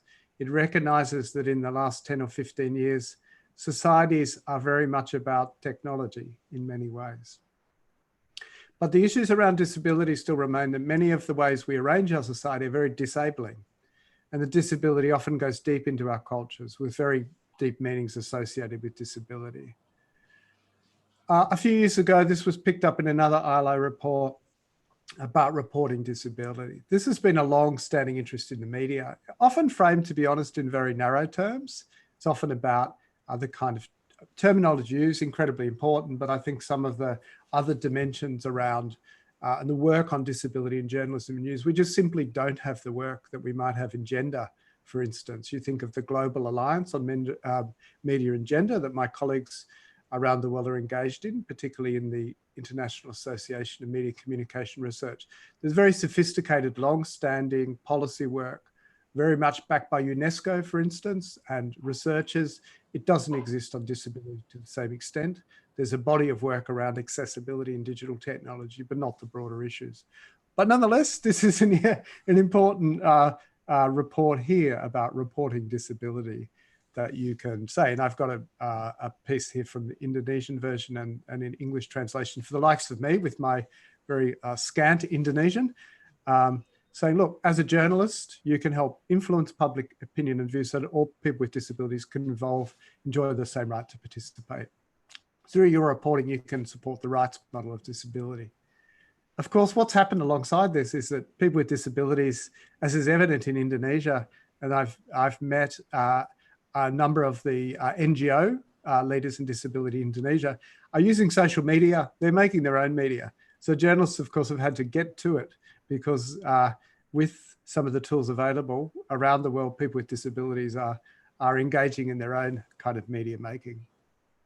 Okay, so I was reflecting perhaps that Indonesia is a longer conversation in Gusdur, in Abu Rahman Wahid, had one of the first kind of obvious, I suppose, political leaders with disability. And you can see in an article here I've got as a screenshot, Indonesia loses its blind seer. These kind of metaphors of disabilities with some ways restricting and stereotypical on their own right when there's a more complex story to be unpacked, but interesting. So I wanted to move, so what I've just tried to do, probably at too much length, is introduce disability. It's not necessarily, although there is much work on disability across many disciplines, I think seeing disability in this new way is not so common. I think it's starting to emerge, and I think it's very cutting edge in terms of concepts, methods, partnerships, collaboration, ethics in the social sciences. But I want to talk particularly about technology.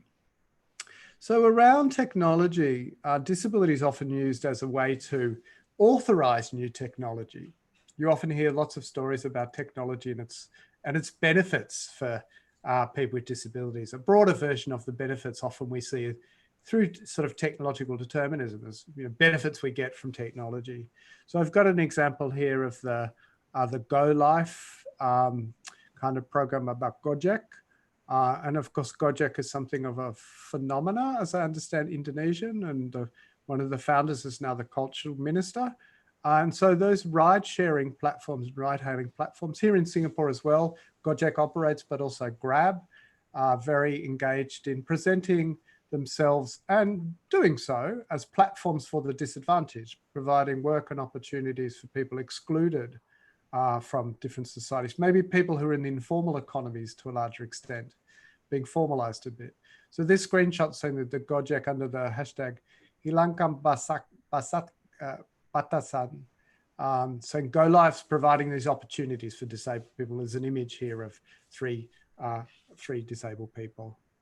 Now, I've got a shot here from a Singaporean coverage of Grab Food. And again, here there's been a lot of interest in the incorporation and the opportunities for people with disabilities in ride-hailing platforms who are left out of the formal economy.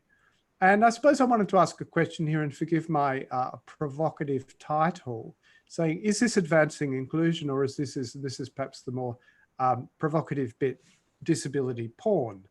Disability porn is a phrase from disability rights activists, particularly an Australian activist, Stella Young, who sadly passed away, to say it's an image that we consume in some ways for our own sort of edification.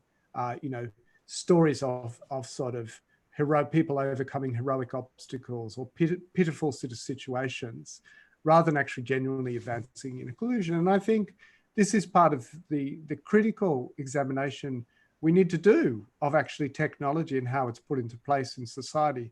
There are many genuine initiatives. Tech companies have many of them. Many of them have to do with disability, but are they making a difference? How are they being implemented? Who is involved, on what terms? And when governments do them as well, across our region and across the world, we have a lot of work on digital inclusion. Digital inclusion has often not really well included disability, and digital inclusion has often been lip service, and it's often been an agenda to actually bring about technology. So we should be, as scholars, I think, as researchers and people in a discussion about social science, saying, well, you know, what's the evidence? What's the best approach? And what are the kind of inclusive participatory approaches? What's an inclusive research approach? How do we kind of go about this? So in a large-scale coalition called the International Panel of Social Progress in 2018, and you can find this online, a number of us around the world did a chapter on media and communications, including Dr. Inaya Rakmani from Universitas Indonesia. And as part of this, we argued that disability becomes a paradigm case for rethinking both media and media's potential contribution of social progress. Disability is a wider part of diversity, but it's of particular interest because of disability's strong focus on digital technologies. There's a particular relationship here that I think makes disability a really interesting and important case. So let me just, in the next couple of minutes before running out of my time, give a sense of that. So internet access, for instance, has been on the agenda, you know, in some ways as long as the World Wide Web. So Tim Berners-Lee, one of the pioneers, was pretty keen on this and remains so. So I've got an image here from the Sydney Olympics. I hail from Sydney, having moved there from a year ago or so. And at the Sydney Olympics in 2000, it was one of the first test cases about inaccessibility of websites because the Sydney Olympic website wasn't accessible.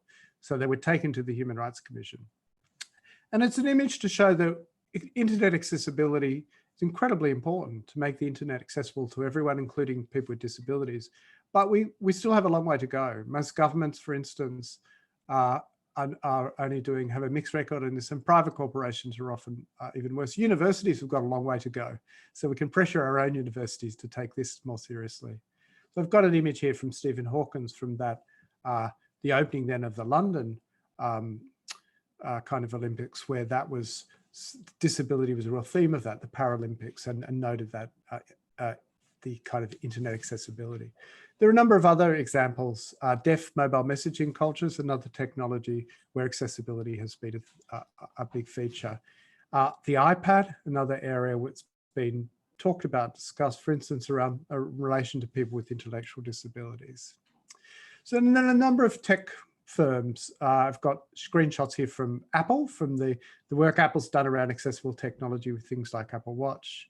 3D printing of hands and prostheses. Prostheses have become much more customizable. Google's noting of 1 billion people with disabilities around the world, and driverless cars. So the whole project around cars, there's a sort of inclusion aspect to driverless cars and connected vehicles. So people who are not able to drive with the kind of vehicles we have so far that don't fit their capabilities. That might be people, older people retiring from driving, as it were, or people with disabilities, such people with blindness who may not be able to drive in the cars they have. So it's an interesting kind of area there. One emerging area particularly is AI, artificial intelligence. So I've got a screenshot here of AI that says on the right hand, the 8 ways AI improves the lives of those with disability in different ways to be able to get technology more accessible. It's been acclaimed as a game changer. And I suppose, again, I think this is something we need to actually look at critically, because again, I think there's a lot of sort of assumption that it will be inherently and just unproblematically good for everyone, and particularly people with disabilities. And I think one issue is that a lot of what's going on in technology is sometimes redescribed in particular terms, AI, digital platforms, and so on. But I think something broader is going on, and I've got a bit of, probably too much on the slides, are kind of around this. And I think some of the ways we've framed AI as bias and ethics have been actually important but limiting. And inclusion is one in the last couple of years that's been increasingly happening. So we can see, for instance, a kind of dialectic. We can see for measures like Microsoft, that's been a leader in this area. It's AI for accessibility. And Microsoft also features various leaders with lived experience of disability. So they've played a leadership role within tech industries. But then you have a lot of other technologies that really need interrogation. I've got one on in this screenshot that's been discussed in the last year or so with research being done. And it's an example of what's called robo-hiring. So it's a a website called HireVue or a service called HireVue where employers can use it. People will do a video interview for a job, and it will get analyzed through sort of pattern matching, machine learning to see, how you performed. So what it does is it rates your performance or checks your performance against a data set of, successful interview performances, and then you might get flagged through for an interview. The obvious problem here goes back, for instance, to the ILO report I mentioned before on work participation in Indonesia, that if in our societies, those in the workforce don't well represent people with disabilities are underrepresented, then the data set is not really going to be inclusive. And so if you're using data sets to then apply AI to this kind of is a problem, and one that needs more kind of consideration in relation to disability also.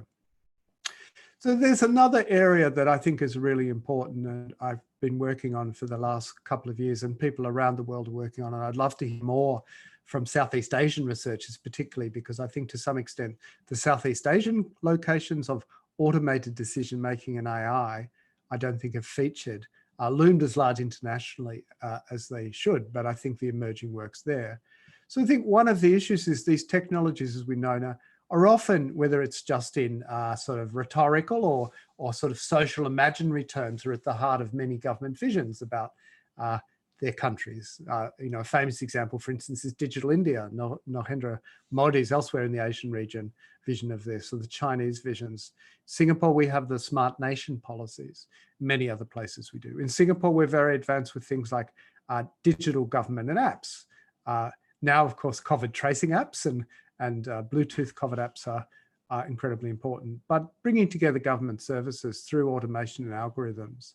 And broadly speaking, here the idea is to transform government service delivery through AI. I've got two screenshots from an Australian context here on the left. On the right-hand side, in Australia, a couple of years ago, these automation AI was used to identify welfare recipients, people who are unemployed, people with disabilities who had a disability support pension, who were overpaid. And they were sent automated letters saying, hey, the government's paid you too much, you need to pay it back straight away or we'll take you to court. And many mistakes were made. There wasn't human intervention in that. They call it robo-debt.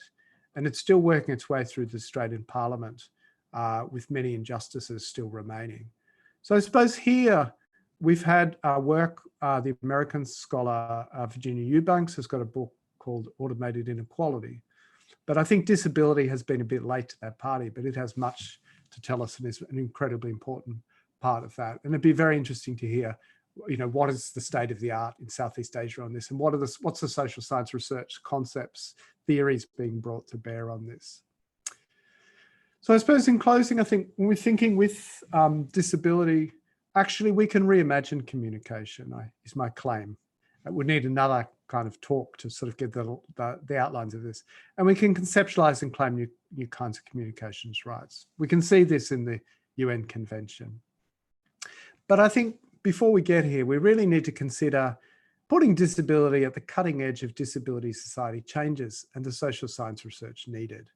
And I've tried to suggest some ways out. To look at the ways in which we know that many people, designers, industry, government, intentionally interested in how to secure the benefits of new wave technologies, particularly across the full range of populations, right? Those on low incomes, of whom there are many, those on middle incomes, those on higher. But the stumbling blocks typically include designing for diverse populations and configuring technology frames of inclusion, diversity, and participation, combating automated inequality, and opening up what Pascale calls the black box society for democracy and accountability. We talk a lot about democracy and social media, and it's been such a feature, right, of elections in our countries in the region. And there are many issues around that and fake news and misinformation. But this is a new agenda also, to say disability is a cutting edge area. It's often in the mix when we're understanding social complexity, but we've often not realized this. We've often not brought the disability lenses to bear. And so hence my suggestion, it should be part of our innovation. We should embrace it for social justice and reasons and social progress, but for innovation in social science and reimagining future media and society. Thank you very much.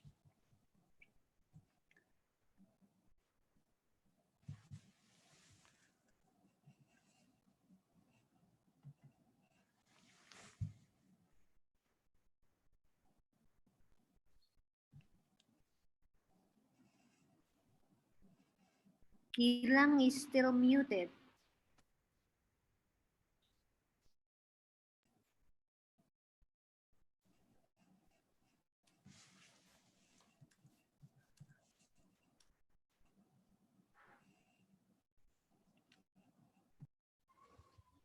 Tes. Saya kok Gilang? nggak dengar suara Mbak Gilang ya? Iya, saya juga. Gilang, you have to unmute first, Wait. or maybe technical problem. Gilang.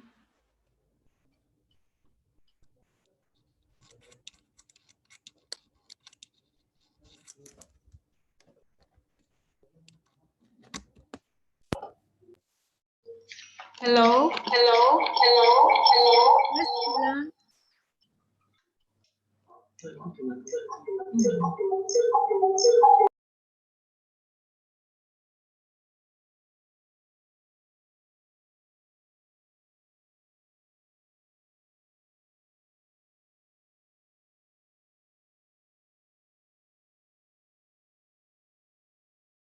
Mbak Gilang has problem with the audio, but still Okay. fixing. Yeah, I Okay. think so. Prof. Gogin, how are you? Great to see you. Cool presentation, Prof. Nice to see Gogin. you.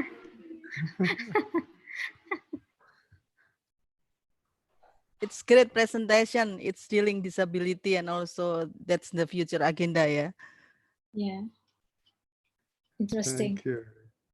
and important also. Important, very. Yeah, very important. Thank you so much. Yes.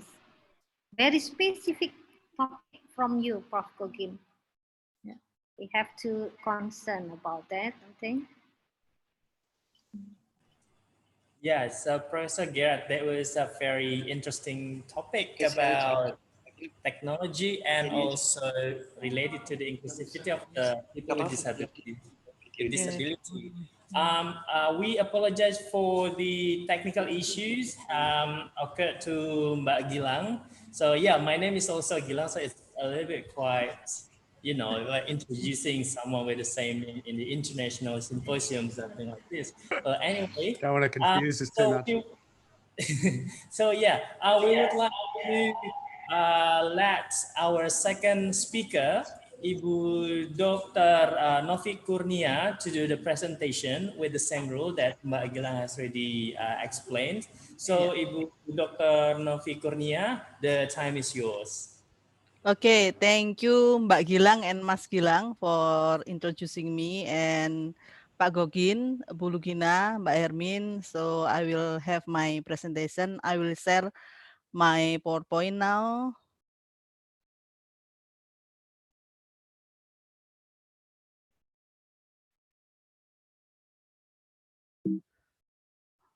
Okay. Okay.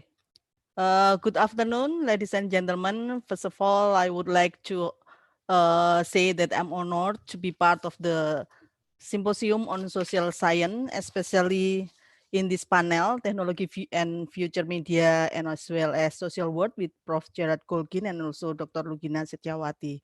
Second of all, on this special occasion, I will present my reflective paper, The Years of Living Dangerously, the Urgency of Digital Literacy in the Age of Information Disorder. So I will divide 4 parts of my presentation. The first one about the technology changes society, second one about information disorder and its issues, and then third one about my academic or my activism regarding digital literacy, and the last one about the mapping of problems and solution. As technology changes, global society tends to depend more on digital technology. So do Indonesians. According to We Are Social from Hotsuite, there are some interesting figures of digital world and digital Indonesia. By January 2020 or the beginning of this year, the number of internet users in the world is 59%, while in Indonesia is higher, 64%. The number of active social media users in the world are 49%, where in Indonesia are 59%. The most interesting thing is that the number of mobile users in the world is 67%, while mobile connections in Indonesia are almost double, 124%. This is not because overall Indonesians have more than one mobile, but only some of them have maybe 2 or 3 or 4 mobile phone. This figure shows how internet, mobile phone, and social media becomes important part in our social world. And especially in Indonesia, Indonesia become a country that kind of consume the technology, especially regarding mobile phone. One of the challenges for this increasing need and dependency of technology is that media digital users globally are living dangerously. The polluted information environment does not only erode people's trust in media and democracy, but also the truth. This harm communities in various dimensions: socioeconomic, politics, culture, health, and education, for example. At this moment, almost every country in the world faces similar threat of disinformation in facing COVID-19. For example, there are several similar disinformation. The virus is not dangerous, that way you don't have to have a face mask, for example. COVID-19 is a proof of conspiracy theory, and coronavirus is a tool to introduce tyranny. In Indonesia, disinformation on COVID-19 spread mostly through social media and create distrust not only to government, but also to health facilities. It also creates stigmas to patients, their families, medical staff, and the death victim. Such distrust and stigmas disturb health information system and health disaster management. Such conditions also bring academicians in the world and also World Health Organization to develop an important branch of knowledge, infodemiology. Disinformation on COVID-19 is part of this information disorder that is complex. As Walden said, some of it could be described as low-level information pollution, clickbait headlines, sloppy caption, or satire that fools, but some of it is sophisticated and deeply deceptive. So the consequence of information disorder, according to Iraton and Posetti, is affecting citizens' understanding of reality and undermining trust, informed dialogue, a shared sense of reality, mutual consent, as well as participation. Ladies and gentlemen, before discussing some issues on information disorder, I would like to state that my paper is influenced by my involvement in various digital literacy activities, such as conference, education, research, publications, trainings, and campaigns in global, regional, and Indonesia level. These activities actually have a similar purpose that to combat information disorder. In this sense, I quote Walden and Derakhshan, who state that we are witnessing something new, information pollution at a global scale, a complex web of motivation for creating, disseminating, and consuming these polluted messages, a myriad of content types and techniques for amplifying content, innumerable platforms hosting and reproducing this content, and breakneck speeds of communication between trusted peers. There are 3 types of information disorder, according Wardell and Derakhshan, that underlined by First Draft as well as UNESCO: misinformation, disinformation, and malinformation. Misinformation is when false information is shared, but no harm is meant. For example, lemon juice cures COVID-19. Disinformation is when false information is knowingly shared to cause harm. For example, COVID-19 is not dangerous, no face mask needed. Malinformation is when genuine information is shared to cause harm, often by moving information designed to stay private into the public sphere. Sometimes it leads to hate speech. For example, when Indonesians declare its first COVID-19 patient, then their identity revealed and shared in public. To understand information disorder, we also have to know 3 elements of information disorder: agent, message, as well as interpreter. Agent consists of actor type, can be official and unofficial. Level of organization can be non, loose, tight, and network. Type of motivation can be financial, political, social, psychological. Level of automation can be human, cyborg, both. Intended audience can be members, social groups, or entire societies. Intent to harm can be yes, can be no. Intent to mislead can be yes, can be no. Message can be consist of duration, long-term, short-term, event-based. Accuracy, misleading, manipulated, fabricated. Legality, legal or illegal. Imposter type, no imposter, brand or individual. Message target can be individual, organization, social group, or entire society. While in interpreter can be message reading when we use kind of Stuart Hall kind of consumption, hegemonic, oppositional, and negotiated, and action taken can be ignore, share in support, or share in opposition. In my research with my team in Universitas Gajah Mada, working with PR2 Media and Jogja MediaNet, we have a research on women and digital literacy in WhatsApp groups. We find that women tend to ignore misinformation. We find 73.8% ignore it.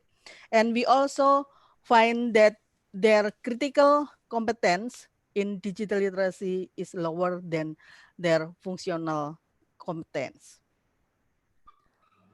To understand more about information disorder, we also have to know about the basis. The first one is creation, when the message is created. The second one is reproduction, when the message is turned into a media product.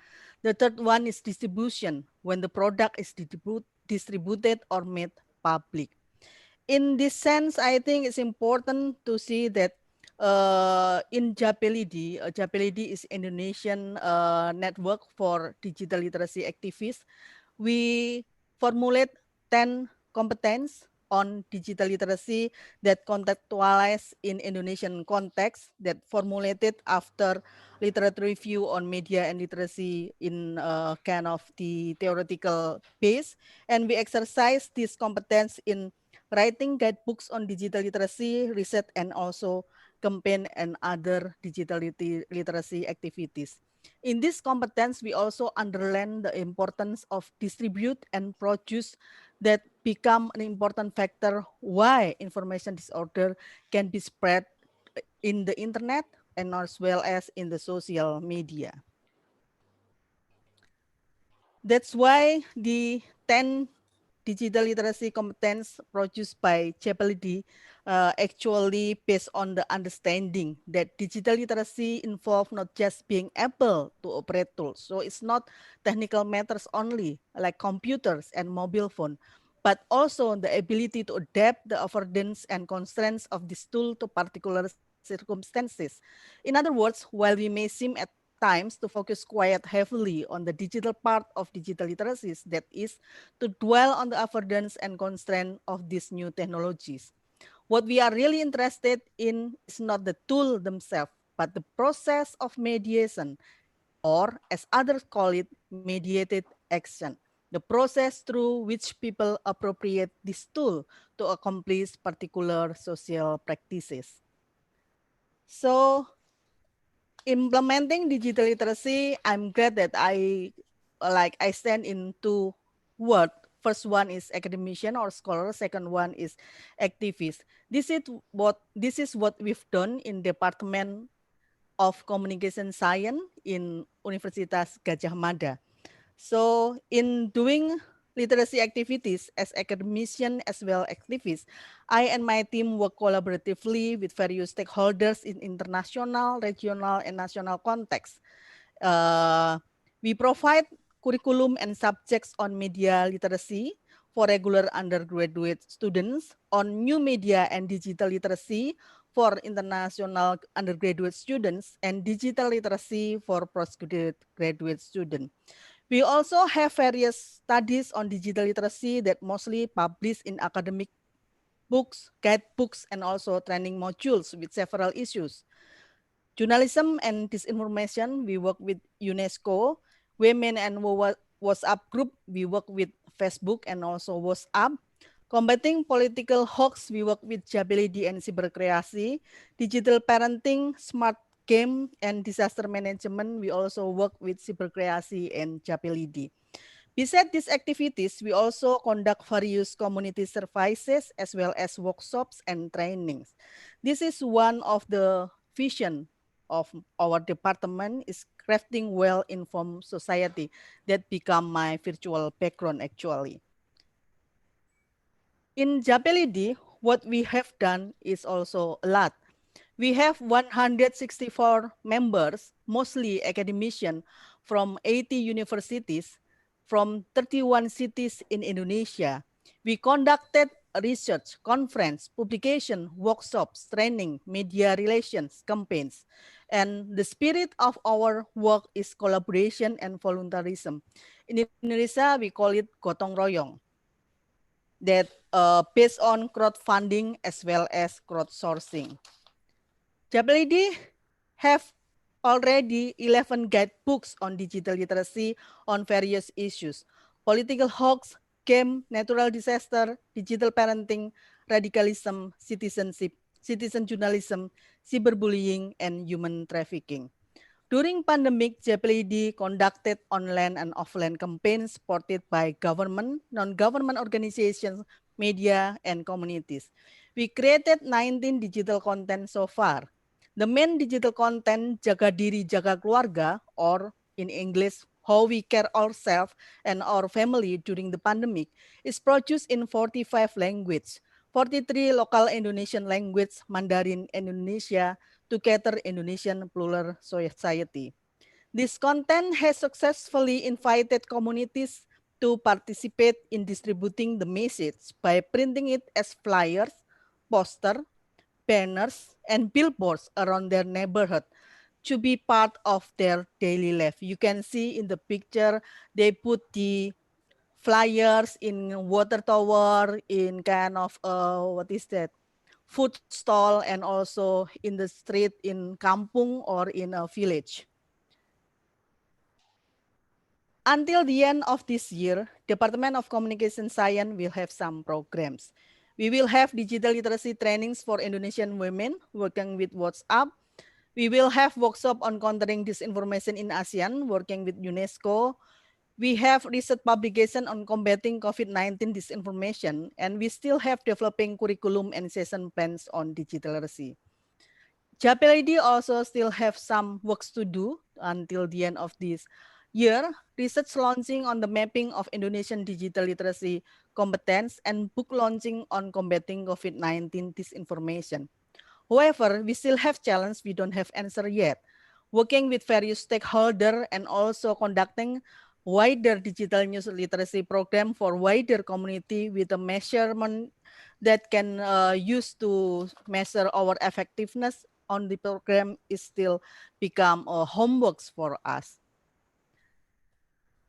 So in combating information disorder, my experience as academician and activist shows that collaboration only works if it is built by trust and resilience.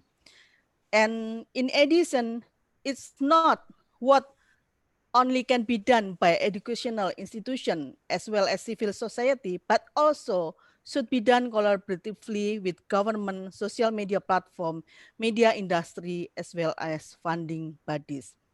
I will give a glance about what the problems that faced by these stakeholders.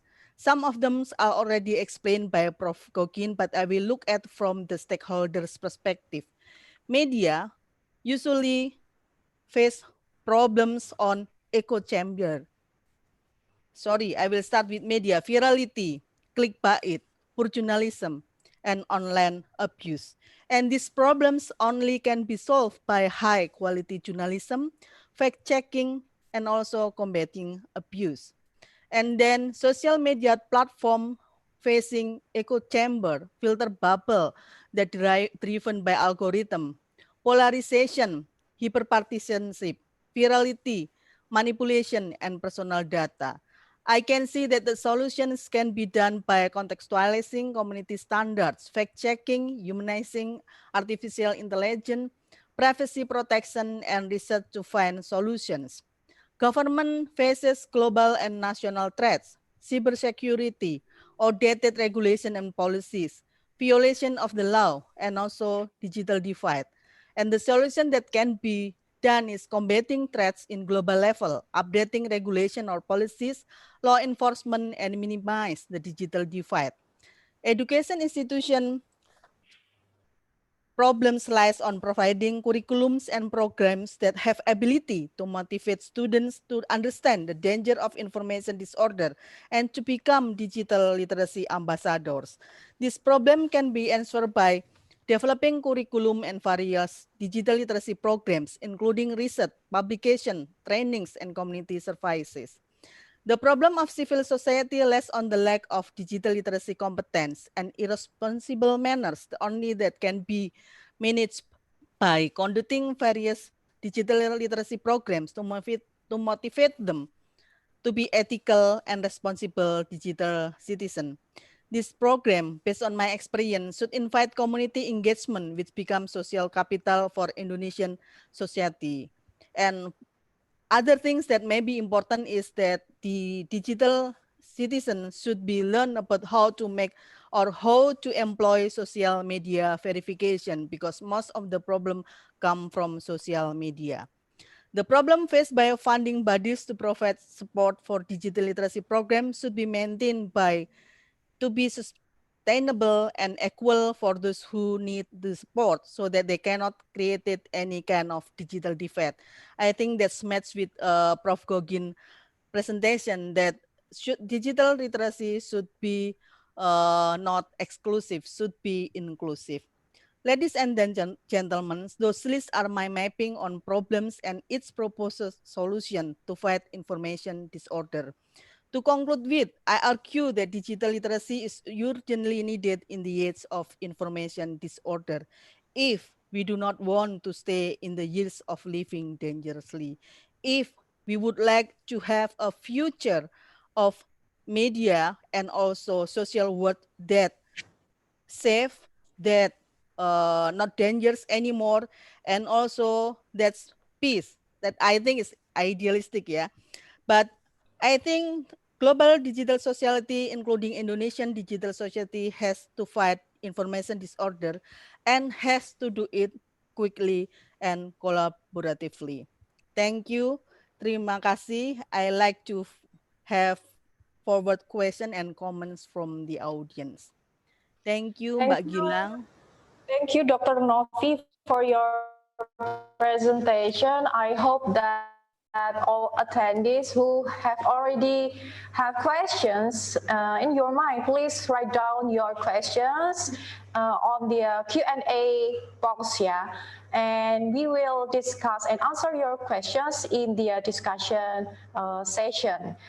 Dr. Novi has mapped problems related to information disorder and proposed solutions that should be implemented by all institutions in society. Well, we will discuss it further in the discussion session. Now we should move to our last speaker, Dr. Lugina Setiawati. She's going to present her ideas, digitalization in everyday life, from literacy to agency. Yeah, please, Dr. Lugina, you have 20 minutes for your presentation. Thank you, Gilang. I just tried to, this one. Can you see it? Yes, we can see your... Okay. Thank you, Mbak Gilang and Mas Gilang. So good afternoon, everyone. First of all, I would like to thank the organizing committee of Symposium of Social Science that have facilitate us with this important event. I think by this event, despite of pandemic, we have possibility of exercising with our ideas, and particularly I would like to thank Center of Southeast Asian Studies team at UGM and also Prof. Hermin who gave me opportunity to stay together with this panel. And it's great honor able to speak in the same panel with Prof. Gogin and Dr. Kurnia. I'm happy because what Dr. Novi Kurnia has bring today is a bit similar with me. So I'm confident then that our issue is we are in the same track particularly. So my presentation is about digitalization in everyday life, and I would like to underline the importance of digital literacy, which have been discussed and noticed by Dr. Novi. I would like to underline that the importance of digital literacy to exercise agency capacity to be able to us to maximizing the benefit of information and communication of technology. So my presentation will be cover 3 issues. The first, the outlining is I will talk about information and communication of technology and society as the introduction. And basically, I would like to underline the ways information and technology shapes our lives and vice versa. And the second discussion will be focused on digitalization in everyday life and what happened with digital apparatus as a system happen to our life, and I will raise the issue of how internet, particularly social media, penetrates our daily life, and then we can say that we are now living in dual realities, offline and online, so it cannot be separated. So the third part is I will talk about or highlight about the importance of agency in dealing with the internet. Here I especially underline the importance of digital literacy. So then if we have literacy in digital literacy, then are we able to participate as digital citizenship, so of being online citizen in this information era. So let's start with the introduction. So I will start with some figures and data about COVID-19 pandemic that for more than a half years have affected our lives around the world.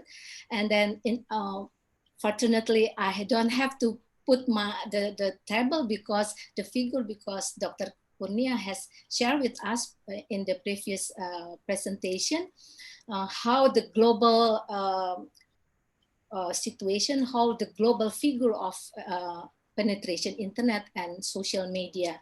So what I want to say is that internet is part of the important internet facilitate us during this pandemic. So the penetration of internet remain the same, in fact, in percentage from January before the COVID pandemic up to July. But in terms of number, it's increased from 4.554 billion to 4.557 billion of total world population. In terms of social media user, during these 6 months, they are increased from 3.80 billion to 90-60 billion. So it makes the increase from 49% of total world population use social media to 51%. So it seems that it's only 2%, but we are talking about the world population within 6 months. So the increase within 6 months is quite significant for me.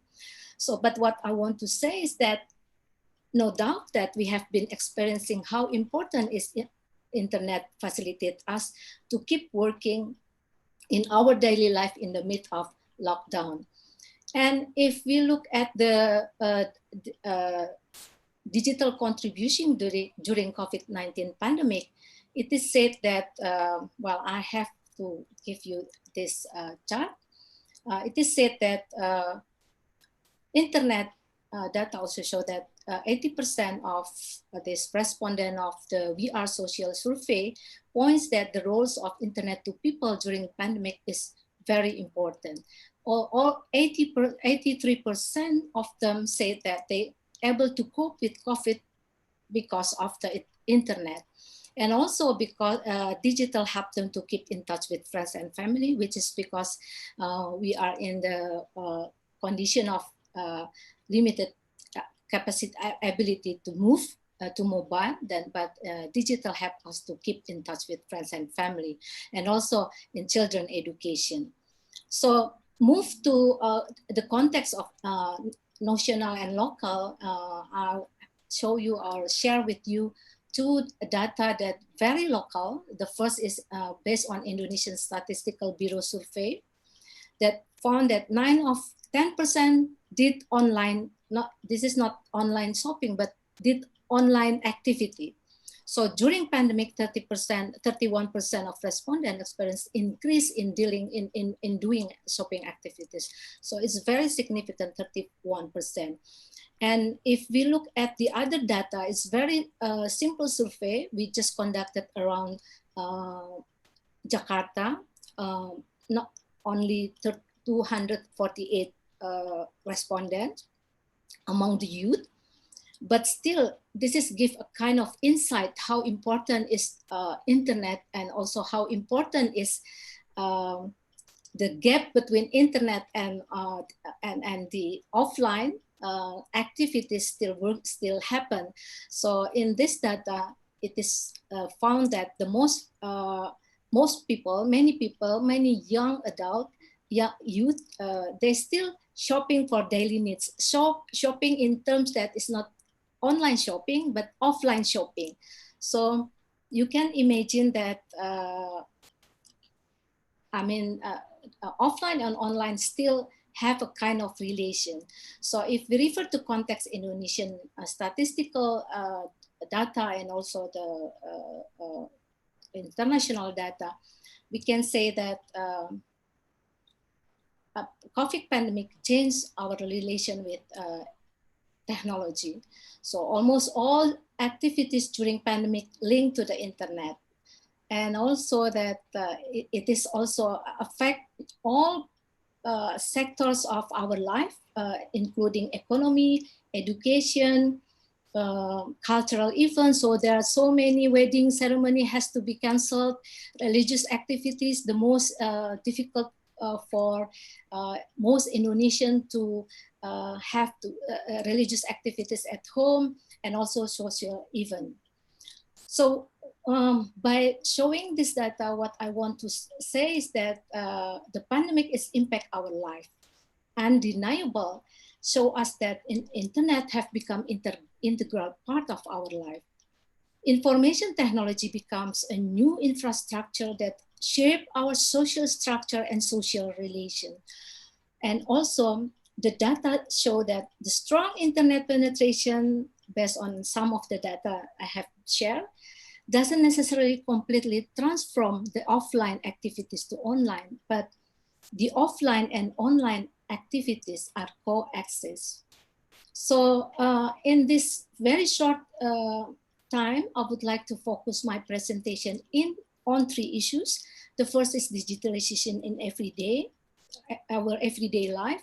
And the second, the issue related to internet, the concern issue, how social media need to be concerned to build a better social world. And the third, the need to develop human actors agency through capacity to digest information disseminated through internet and social media, so that we can maximizing our benefit of using technology, especially internet, and dealing with social media. So in this context, in this discussion, I just refer to Christian Fuchs. I hope I'm not wrongly spell this name, Christian Fuchs. So Christian Fuchs, from his book Internet and Society, he described that information and communication technology is as a dual intertwined process that involves society that creates technology, but also the use of technology transforms society. So in this process, both are mutually connected and affected one to another. And then here, for this process, Fuchs used the term dialectical process. So in this dialectical development, according to him, it's a dynamic process, and then he used the unity in diversity because it's not a linear part of development, but it endless dynamic loop. So this is the picture of the chart of the way Fuchs described about the link between internet and human actors and society. So for him, internet is can be called as dynamic techno-social system. So basically, technology is not exogenous factors outside the society, but it is integral part of the society. It's work like the structure. He referred a lot when discussing these things to Bourdieu and Giddens about agency and structure. So as the structure, technology facilitates the society. It means that it enabling society to exercise the technology, but also constraining people. So both sides, enabling and constraining, is depend on the capacity of human actors of being able to exercise their agency, to able to make the world better. So internet is not simple technology network of computer networks, but a dynamic techno-social system in which new quality emerge dynamically.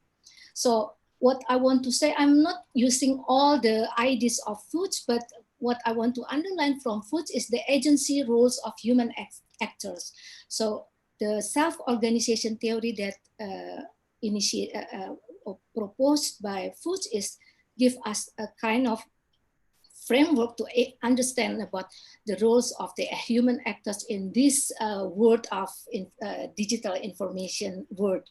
So in this context, the agency capacity in human actors need to develop to maximize internal work which provides benefit for our life. So the principle of self-organization, according to Fuchs, is a kind of system that reproduces itself based on internal logic.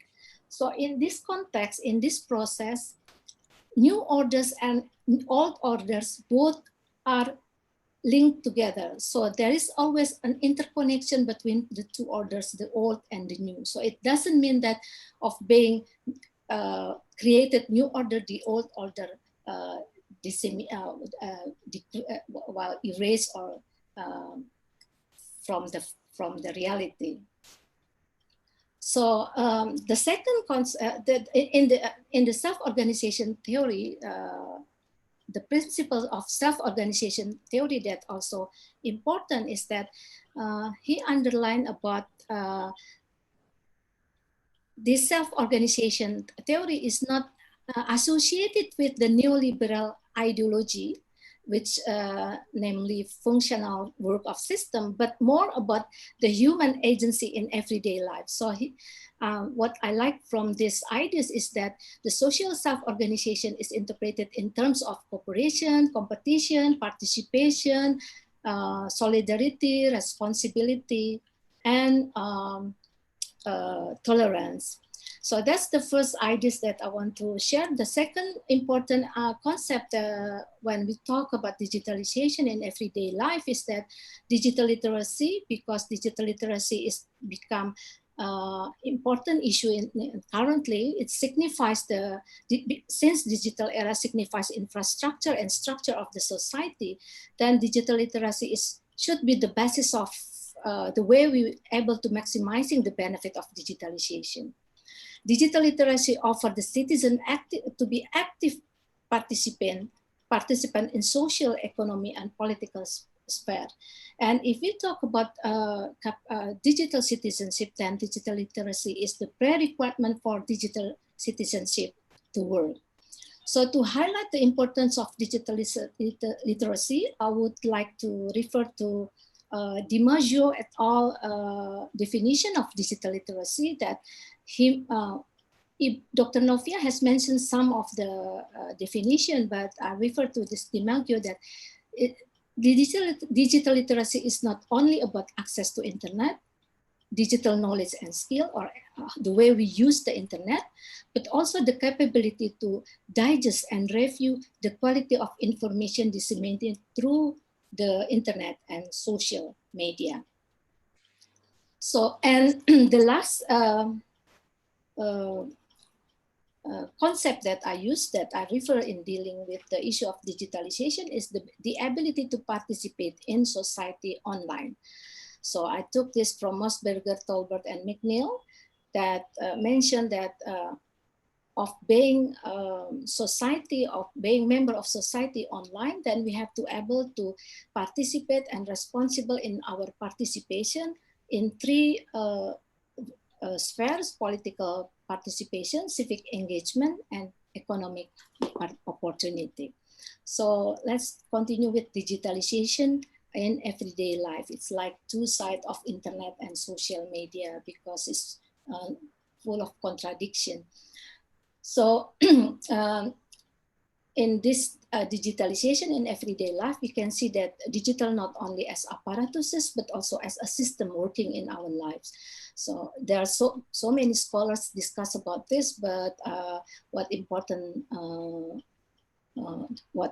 things that I want to highlight is that digitalization is not digitization of documents only, but also digitalization of life itself and the birth of digital self. So how we, the digitalization bring our ways of knowing, doing, being, and thinking. So it's not only about digitalize of document. And most in Deborah Lupton books, Digital Sociology, mention about the total social fact. The total social fact means that internet, he mentioned digital as social fact because total social fact because internet touch on every aspect of our life. So almost from, for example, grab food,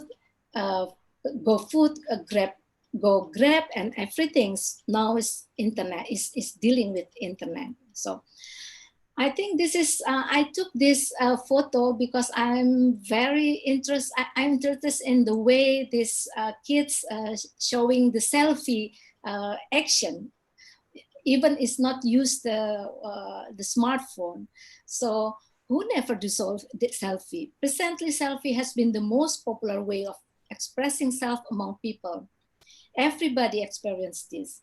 And then this picture, in fact, was popular among Twitter because the way the kids doing this. So even only imitate, but its selfie then become part of our lives. So you can imagine the kid doesn't have smartphone, but still they can imitate selfie. So we see now selfie as a social practice that has meaning and used as representing identity. This is at individual level, and this is across social classes and cultural background. So everybody part of the selfie, everybody do a selfie. And social relation or interaction. So I just put the quote Mark Pergram citation about I link, therefore I am. So if you not follow the YouTube, if you not follow the Instagram, then you are not present, you are not exist. So I link, therefore I am. So how the internet facilitate user participation with various interests. Mukbang become the international, mukbang is kind of Korean practice of culture, but it now become the part of the international global culture. So internet provide and facilitate the formation of online and offline public culture. So and also at the community level, so that I just refer to interest. For me is interesting because two collective community group that has they have different association, different orientation in interpreting feminism in Indonesia, but they both exist in internet. So this is the Indonesia tanpa feminis and Indonesia feminist. So social media provides space and facilitate group, community, collectivity to represent themselves in this virtual world. Both differences of even they have contradictory orientation or affiliation, but still they're able to exercise the self and presence in the same time in the internet. So also like this, from online solidarity to cancel culture, what I want to share is that in one side, internet provide kind of space that people has initiated solidarity. Using internet, they can initiate solidarity activity through internet, but at the same time, cancel culture is also exercised to exclude people who are regarded as act improperly. Indira Kalista is one of the person that experienced cancel culture because he mentioned something related to COVID-19, but then he has to apologize publicly. So the cancel culture is now popular after Noam Chomsky is one of the list of those who signed the open letter against cancel culture. So in Indonesia also among the youth, cancel culture regarded as kind of the way we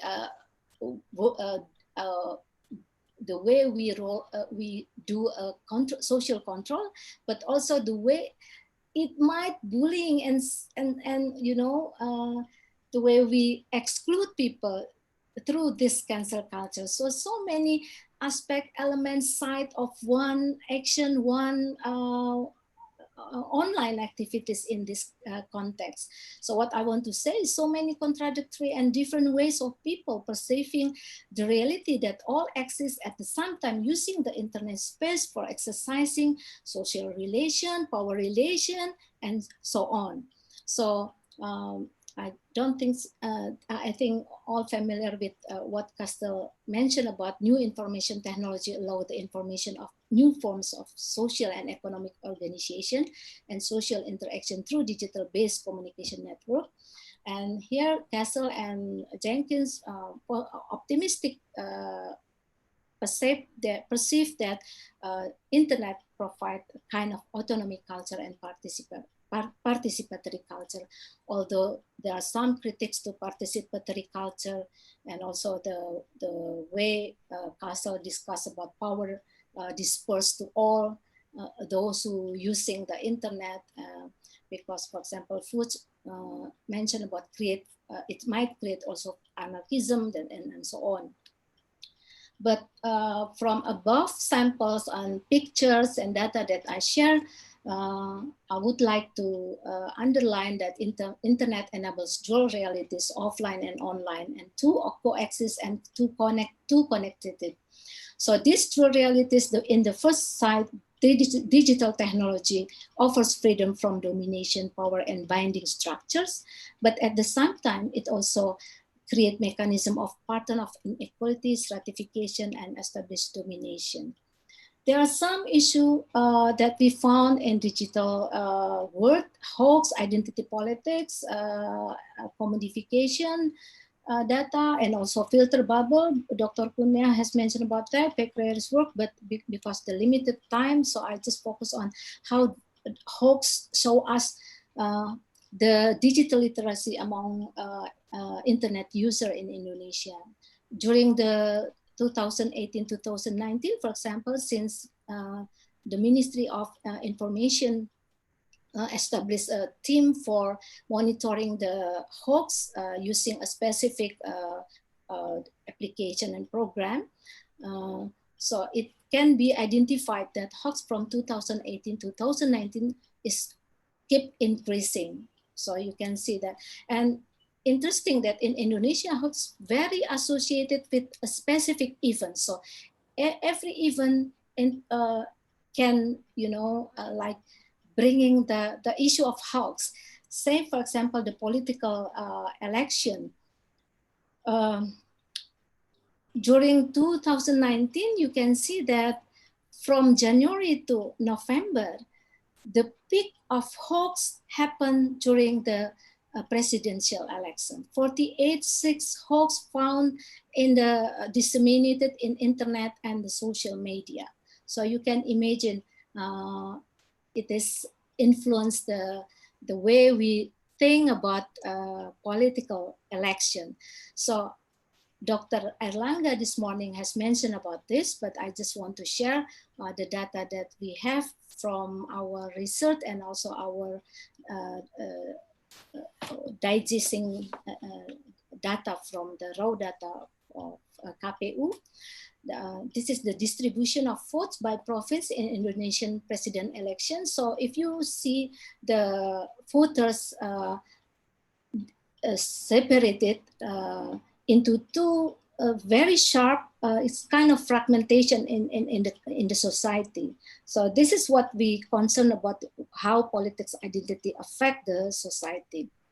So then the last part of this presentation is about digital citizenship, as I have mentioned in the previous part of this presentation, the importance of literacy to develop the capacity of agency among the users, among us, the society who deal with the internet and technology, information and communication.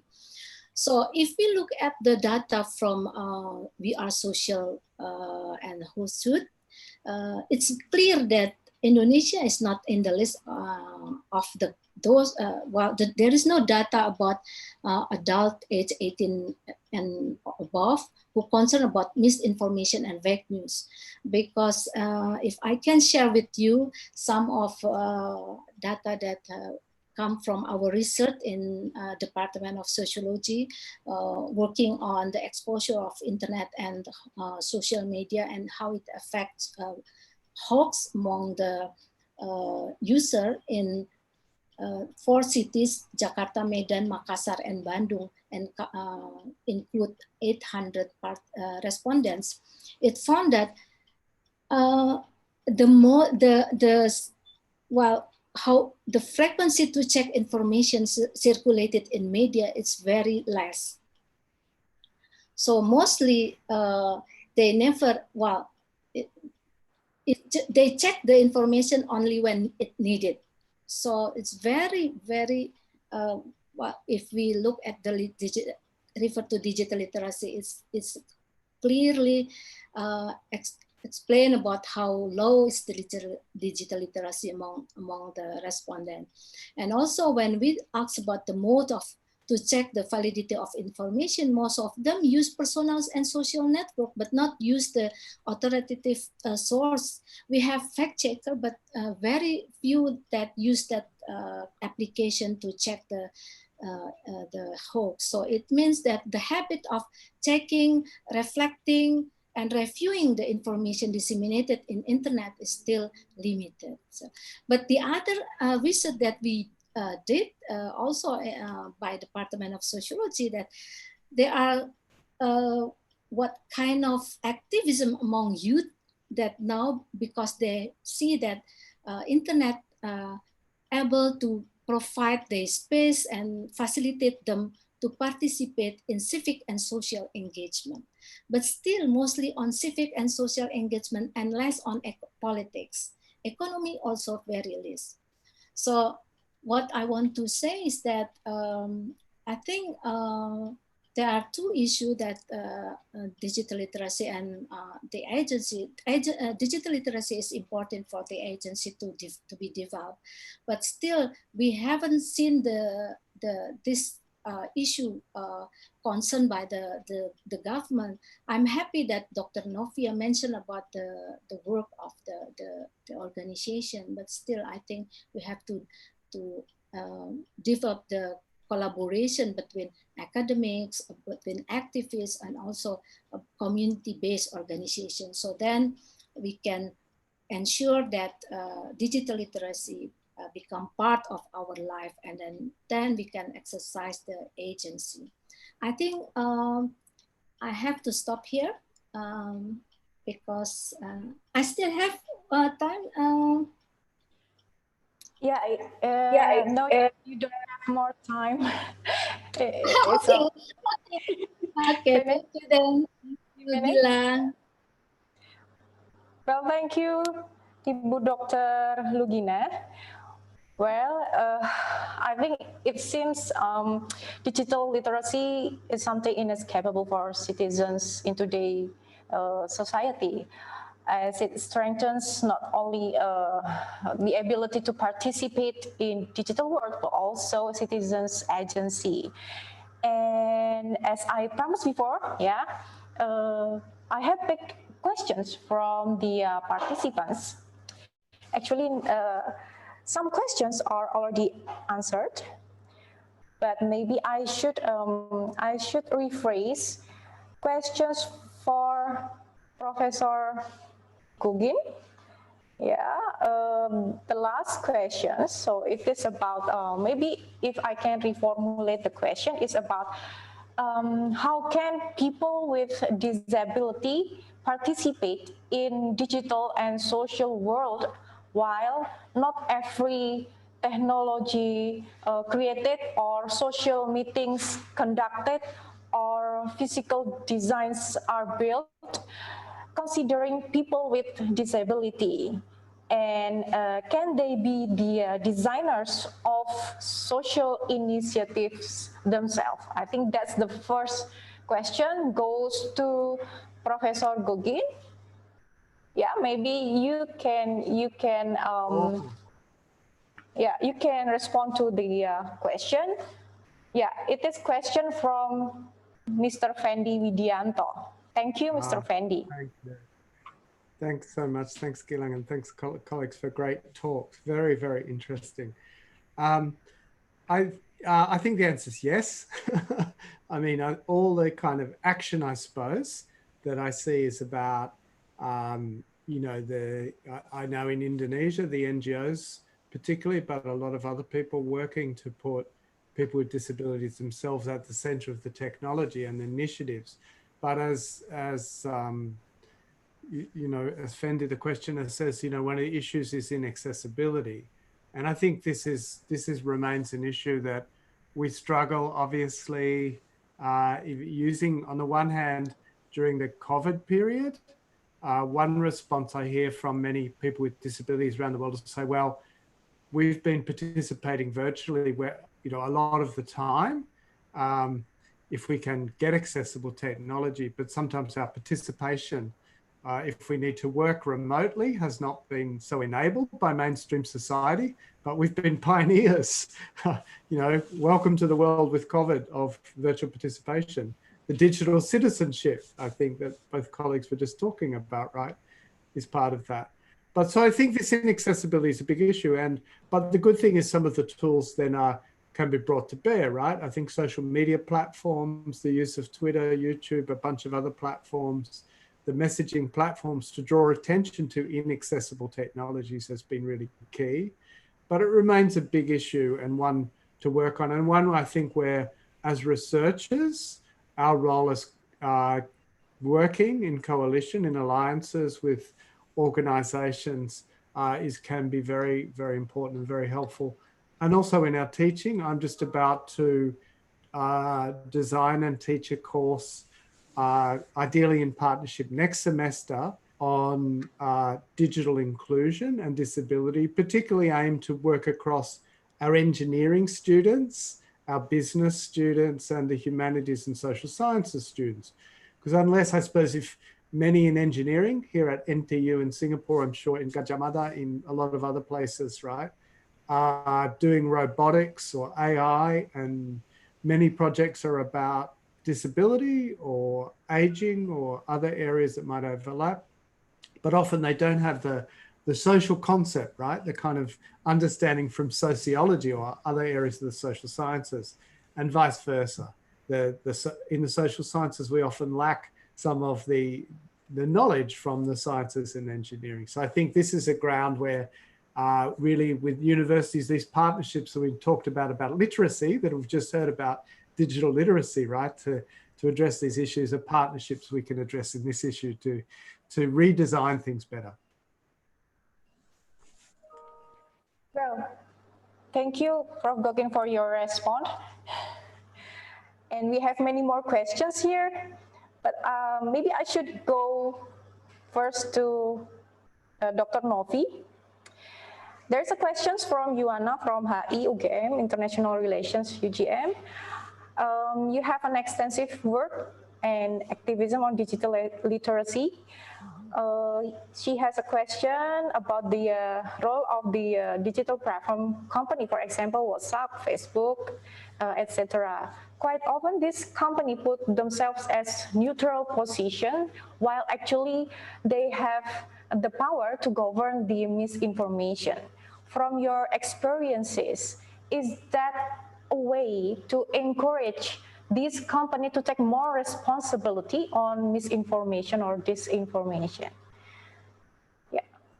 Okay, thank you, Mbak Suci Yuana, for the fruitful question. Yeah. At first, actually, social media platform created to connect people, especially in fun, quote, motivation, and sometimes in professional motivation to link profession. But in fact, social media is not only give kind of positive effect, but also negative, because in social media, there are also that I already mentioned before, echo chamber and filter bubble, and also the work of algorithm, polarization, hyperpartisanship, virality, manipulation, and also personal data. In terms of content, social media also become a source of kind of harmful content such as radicalism, disinformation, malinformation, misinformation, cyberbullying, and also human trafficking, for example. So actually, if we look at from outside, it seems that social media platform didn't do anything or don't do anything to the problem. But inside, I think there are a lot of problems that they are handling. Like first one, content moderation. If you see some of social media platform, they already have kind of community standards to regulate the content in their own social platform. But it's not that easy because most of social media platform is internationally or globally created. So the social community standard it's globally. But sometimes in terms of implementation, it will kind of in a gray area in local context. For example, Facebook have regulate in community standards on nudity and also sexualization among adults. But that kind of issues is not that kind of click in Indonesia. In Indonesia, all the issue related with the bodies, related with nudity is in an umbrella of one word, pornography. So the definition of pornography, for example, is different with the definition of like nudity or sexploitation in content media. So that's one homework that kind of have to be negotiated. That's why in my problem solution that I propose, I see that it should be contextualized because that global community standard sometimes is not matched with that what happened in implementation in specific countries. The second one is not about the content moderation, but also the technology. Like if you notice in last year when we conducted president election, there are a lot of disinformation, malinformation, misinformation. And then WhatsApp limit the forward. Before we can forward freely, but then it limited because it's reduced the possibility to spread of information disorder. And maybe you still remember in Indonesia into 22 May when the government pressed the social media platform in Indonesia to make the what is that the operation of social media platform getting slow because it's aim to minimize the conflict, the political conflict that happened already in Jakarta physically at that time. And the other thing is about the regulation. Like maybe if you are a Netflix subscriber, you already have an email or also a text that's sent to you that since next month, the customer of Netflix in Indonesia will have to pay the tax, additional tax, that before there is no tax for Netflix. That's the regulation that implemented in specific countries, for example, Indonesia for social media platform and other thing that provide content, content streaming, film streaming and also television streaming, for example. So actually now social media platform face a lot of pressure. In terms of technology, they also have a pressure on how they humanize the robotic algorithm and also artificial intelligence. Because using human moderation, some of social platform internationally have already human moderation, but it's not enough. Because in 1 second, there are maybe million of status posting in social media platform. So human usually still lead compared with the artificial intelligence that robotic. That's still their homework. So I think it's kind of a lot of things to do, because maybe Mark Zuckerberg doesn't think that now it's complicated to have social media platform companies, because there are a lot of things. And I see, because I am being part of the grand research from Facebook and WhatsApp, they also have a lot of research to find solution, because there are complex problems dealing with the social media platform. The research conducted by themselves, and some of the research also become a grand research. In my case, my research on women and digital literacy that using WhatsApp group, and then continued to be a training for them to become a kind of digital literacy ambassadors to combat pilkada misinformation or local election misinformation in 4 cities in Indonesia. That's the kind of responsibility that started by social media platform.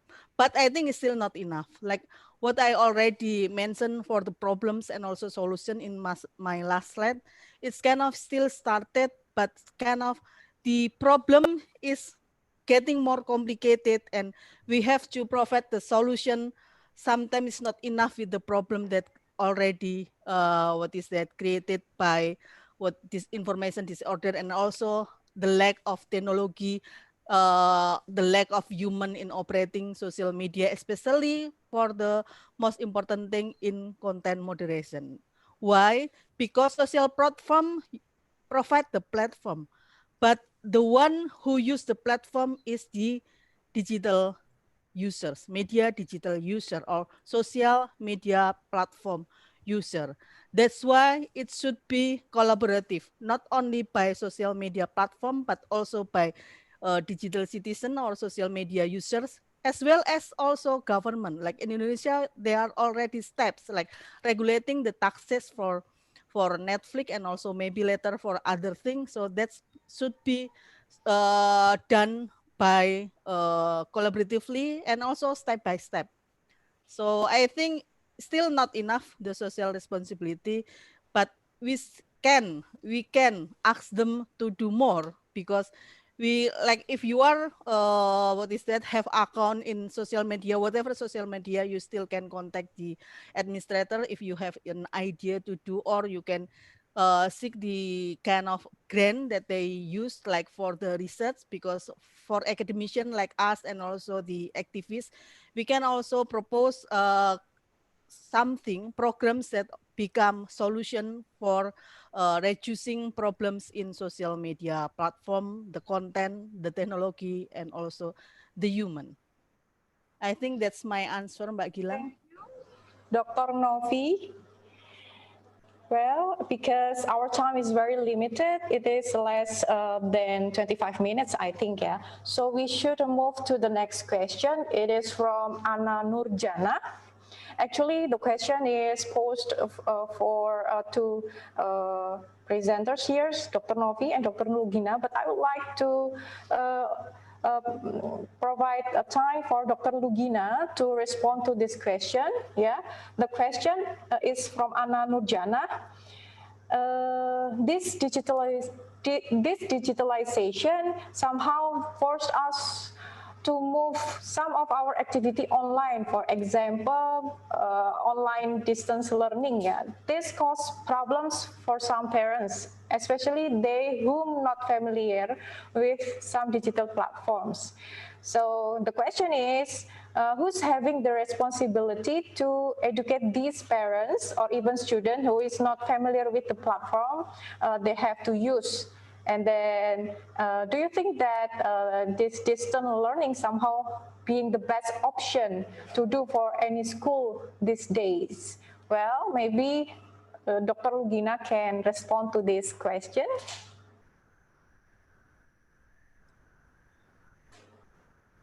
Okay, thank you, Mbak Gilang. I just read from the Q&A, the question from, what you call, Anna Nurjana, right? Well, this is about PJJ, so the online lecturing, the process of online lecturing. So I think it's not as simple as that. I mean, we have to consider about the infrastructure. So, for example, in the process in the period of online study, online lecturing for this for more than 4 months, I have experienced that my students have the problem with, say, the simple problem, but it's important, the data packaging. So how they have to spend more for that. But and also when they have to return back to their village, they're not living in all in the cities. So some of them living in the isolated area with have limited access to internet. So they have to like move or go to went to some a bit city close to the city to access to the internet to fulfill the assignment. So it means the infrastructures for some of us still problem. That's the first. And also for example, the children at the high school, as junior high school and the elementary school, the literacy between the student, between the parents, also between the teacher is still also problem. So we have ideas, for example, at the university level, the Campus Merdeka. So the freedom for studying from anywhere and from everywhere. But still, I haven't yet got the clear ideas about the philosophical of this Campus Merdeka. So it's not such easy that people able to get access to the other university, but also we have to consider about the infrastructure in each university. There's still gap in Indonesia. And then also based on my experience doing the lecture online, the gap between the lectures also problem. Well, how the laboratory, for example, university provide laboratory for the lectures, the students to do while they work based on the digital. So there are a lot of things that haven't yet cleared and also discussed well when we talk about online studies, online lecturing, online school, and things like that. But I'm interested in one of the questions that also raised by Dedi, I think. I read this in the Q&A, and it's important. Dedi mentioned about the precarity. So, and also Suchi about the importance of data from social media. So in my university, in my department, for example, now we have to follow a course on digital research. So it's a part of the way we try to look at pattern, big data, using the big data pattern of the social issues in the society. But then we still use the old method of research to combine those two to be able to contribute to our way of learning. And also about the marginality that rise by Dedi, for example. Marginality in this term is very complex in this digital era, is very complex. Who we can say being a marginalized group. People with the age or the older people who, for example, X generation who has limited capacity dealing with internet, we can say that they are a marginalized group, because they have to dealing with the specific skill and knowledge on internet. And also those who have less access because economic condition and situation, they also can be categorized as marginalized group. So the term of marginalized then is very contested, but also challenging in this term of this era of digital. I hope all my answer is able to answer the question. But if still have to elaborate, then I can, because this is the time is very limited. Thank you. Thank you, Dr. Lugina, for your response. Well, we have some questions here actually, and Dr. Lugina has responded to Dedi Kristanto's questions as well, but maybe I should pose this question also to other presenters, to Prof. Gogin.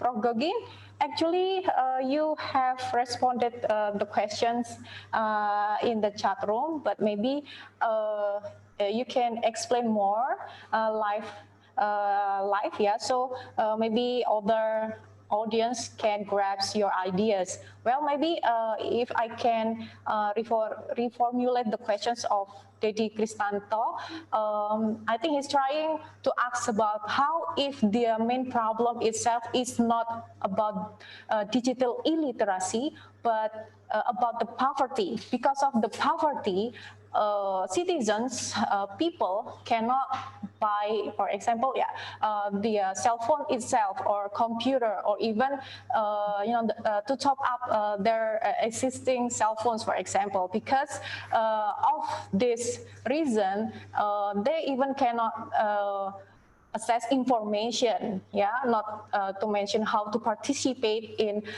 democratic public discussions forum in for example, in Facebook or in Twitter. And how should we cope for this fundamental problem? Yeah, maybe Prof. Gerard, maybe you can respond to that question. Thank you so much. Yeah, so it's a great question, an incredibly important sort of series of questions. I think around the world, there's a renewed focus on digital inequality. The IMCR, the International Association of Media Communication Research, we have a group called the Digital Divide Group. Digital Divide comes from 20 years ago. Of course, we're realizing, like again, the panel today, the inequality dimensions are very large. And I think people are increasingly asking these questions about, if poverty is an issue, what do we do? In Australia, my colleagues have done a digital inclusion index. You can Google that. They've done 2 very good reports led by Professor Julian Thomas, Director of the new Australian Research Centre on Automated Decision Making and Society. They're moving that to look at now, I think, dimensions of digital inclusion in relation to automation and AI. But I suppose I also think, there's maybe not some limits, but, we need to think around the poverty aspects also, and the dimensions of poverty, and to understand this in many ways and put this on the agenda. And I think that's been maybe one of the critiques from people who sociologists of inequality around digital technology. Have we been too dazzled by the technologies and talk of inclusion and not talking about inequality? So I think, it's an incredibly important thing. I mean, the other thing I would just say is that I think there's really interesting work.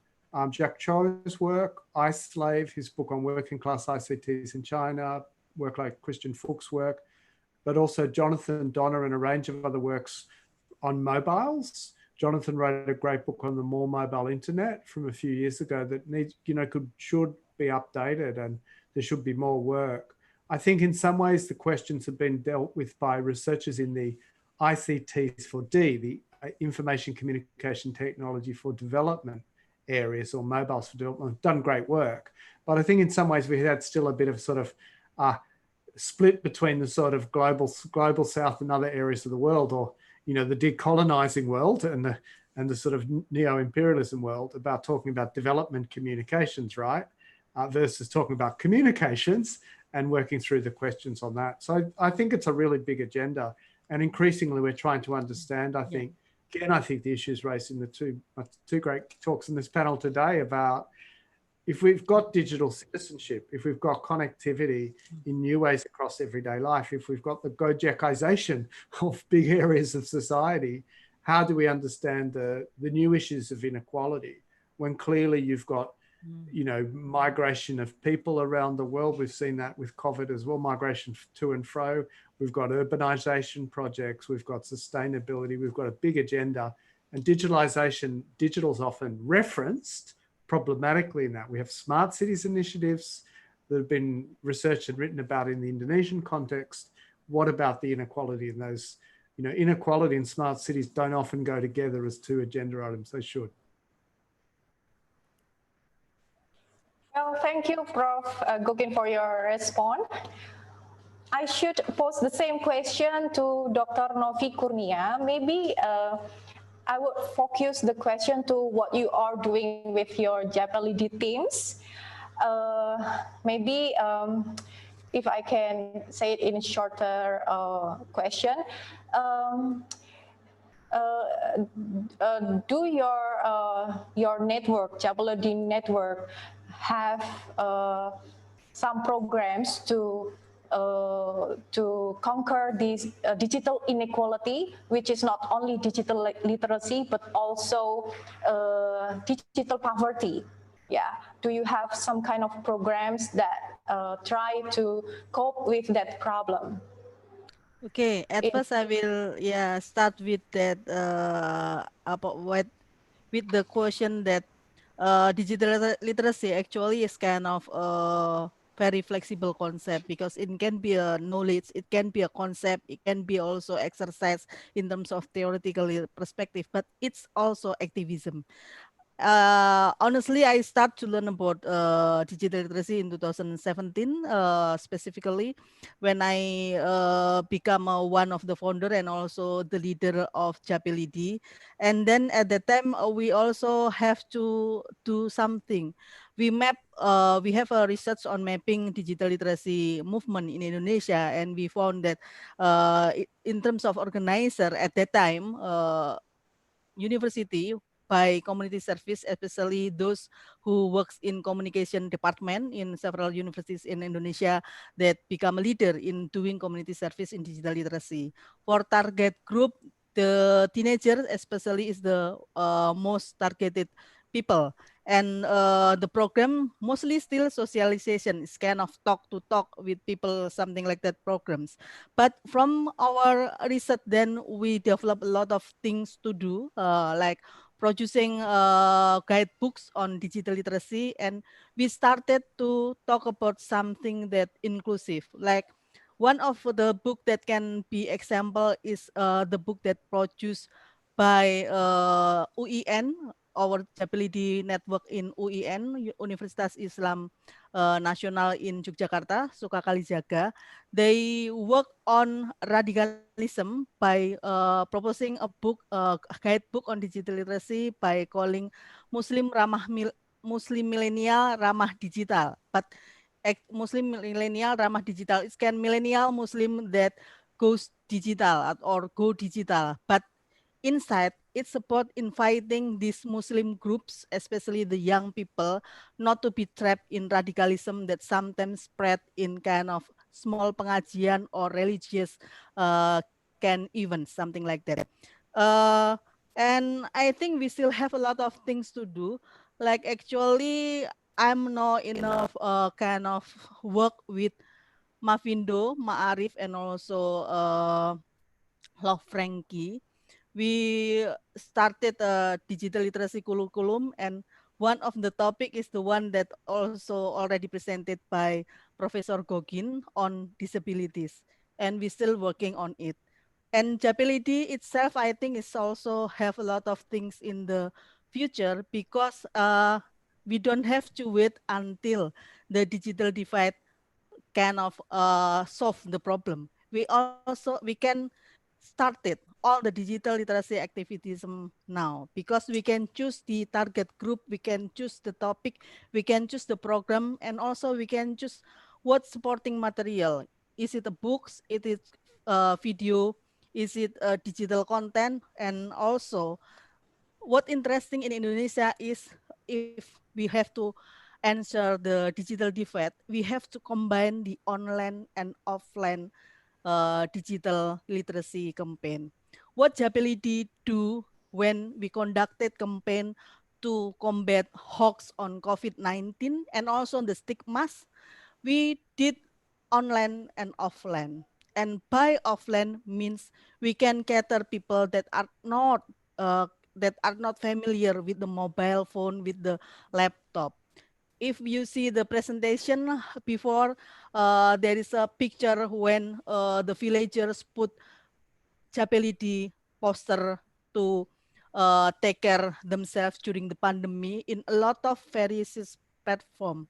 That's the offline thing. And also the choice to produce in local Indonesian language is also cater the kind of inclusive for Indonesian plural people that have a local language.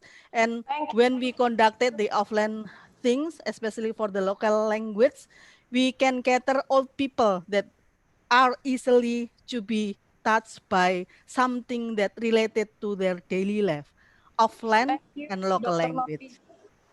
Yeah, thank you, Dr. Novi. I think we have grasped your main idea that we still pursue for offline approach to close the gap in our society. I mean, the digital divide. And actually, we still have just maybe 3 minutes left, yeah, but I think I would like to proceed to Dr. Lugina.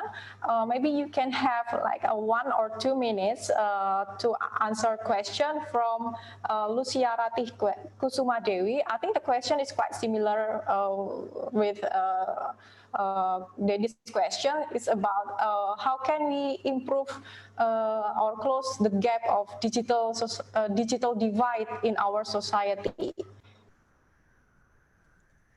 Yeah. Okay, thank you, Mbak Gilang. For Lucia Ratih Kusuma Dewi, I used to call her Ateh. Okay. If I refer to my definition of digital literacy, it covered 4 issues. The first is skill and knowledge on internet, dealing with internet, the access to internet, and then the third is the extent of use, and the fourth is the capacity to reflect or review critically the information that disseminated through internet, then it's clear that the most difficult one is the fourth. So how we deal with the internet with critical perspective. So it's not, well, maybe the access to internet is more about the government dealing with this, how provide the infrastructure and so on. So if we talk about digital literacy in the context of Indonesia, it's so difficult because we are, you know, the heterogeneity of Indonesia from the context of the physical context, the geographic things, up to well, I want to say that is the ideas, the critical ideas about digital literacy. So for the access, it might be much easier compared to the capacity to develop capacity on critical reflecting ability. So for my in my research doing in this 4 indicators, it is clear that the reflexivity is the most vulnerable one. So this is the one that I can explain about this. But also, for example, the ideas is not the gap between as Dr. Novia mentioned, it's impossible in Indonesia. We talk about offline and online in separated ways, because, for example, filter bubble is not only working on online, but also it's rooted in the offline activities in our daily life, face-to-face daily life. So how then we dealing with this too is also a problematic issue. So if I have to answer Ratih question, then it should be start. For example, just a simple technical ways in my department. For example, we start with building a new curricula on digital literacy. It means that we start to consider that digital is part of our life. Then we try to cope and know better about this, not only application, but the system of the way it work in our life. So that's the first. But again, based on my limited research, there are so many contested, actors that work that influence the way we perceive what happened in internet.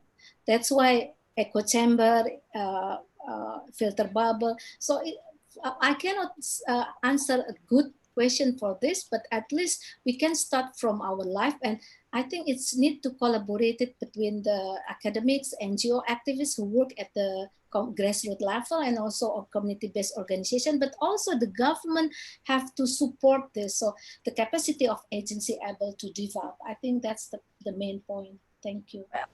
Thank you, Dr. Lugina, for your response. I think the response of Dr. Lugina closes our discussion session.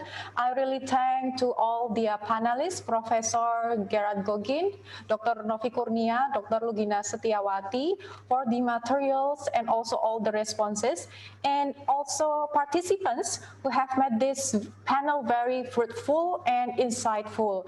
Please come back to the same room to continue your attendance in the first day of symposium.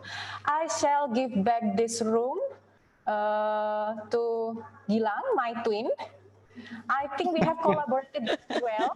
Now we know why we have the same name, yeah, Gilang. Yeah, I think so. Thank you. Okay, so yeah, thank you very much, Mbak Gilang, and also Professor Gogin, Dr. Novi, and also Dr. Lugina for fruitful. Thank you. Dr. Novi, Mbak Gilang, thank you, Mas Gilang. Prof. Gogin, Mbak Lugina, nanti kerja bareng. Okay, so thank you very much for the very thoughtful and fruitful discussion on this topic on technology, future media, and also the social world. And I kind of agree that this is such a big issue and the most current issue because this is the era of digital transformation, which, for example, during the COVID-19 pandemic, which many sectors are forced, for example, like to go virtual, like this symposium as well. Okay, so now, ladies and gentlemen, we are going to have 5-minute break, but please stay tuned with us because we are going to show you another video from our partner before we continue to the next session, which is symposium number 3 about future mobility. So please watch, stay tuned with us, and we can watch the video from us.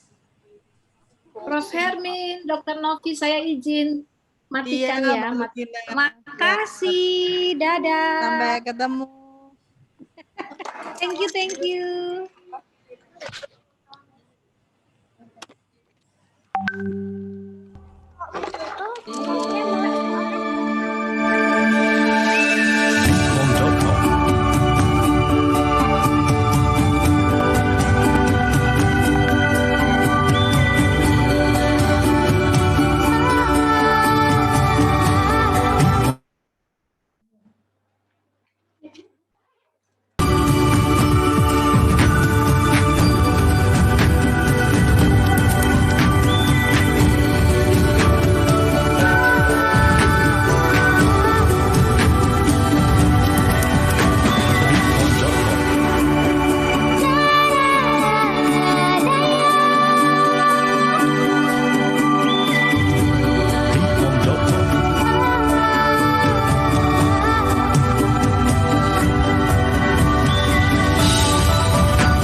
think the If you don't have a background in nuclear social science, you still can access what we're saying and really engage with it.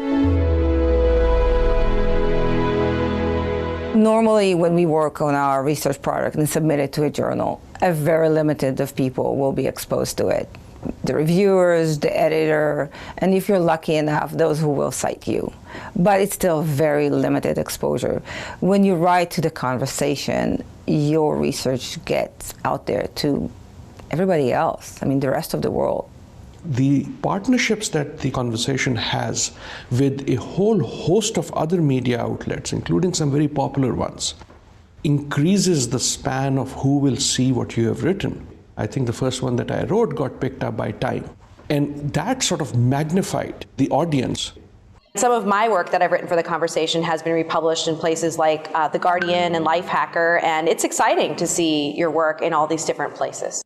After writing an article for the conversation about terrorism, I was contacted by a group and wound up giving a presentation to policymakers and practitioners in DC, which was totally unexpected. And what's neat about the conversation is they have an author dashboard in which you can see who's tweeted about your work, where it's been republished. Also, you can see, just how many people have read your article or clicked on it, and that makes me feel like my work really is having an impact on the world. Yep, I'm going to send that to you this afternoon, and if you don't see them by tomorrow morning, give me a call. So it starts by just submitting a proposal or a pitch of a story that you would like to write about and why it's important. I was given a deadline by which to prepare a draft. I think we need to go back a bit further in that and bring in... The editors are good about providing you with ways to phrase things or to structure your sentences in a way that's going to make them easy to understand. How is your analytic argument related to your normative argument? We don't really learn how to write for the general public, either in graduate school or as part of our professional training. But what I personally experience in working with editors is you learn a lot. You learn how to frame the problem, what question to ask, how to organize your material. I mean, you might think you're a good writer, and then you're like, wow, I just learned a lot from that. And the World Health Organization and the UN put out a big report on water and sanitation today. And there are authors who have journal studies coming out and will do something for us when the journal study emerges. The editors who work at the conversation, they're journalists, and they can help me refine what I'm writing in a way that you don't have to be an academic to understand what I'm talking about. They set up an online portal for you to work in where you're working in real-time editing and you're able to get immediate feedback from them electronically. I think that would be a good way to get more people reading your story. Go to the conversation right now, read it, and write for it. If we don't do it as scientists, someone else will fill the void, and the public will get information that may be not accurate or is written by people who don't understand the work that you do. My advice to faculty who haven't written for the conversation would be, give it a try. You're going to enjoy it. It's fun. This is not about publicity. This is not simply about getting a wider audience. This is about really the future of truth.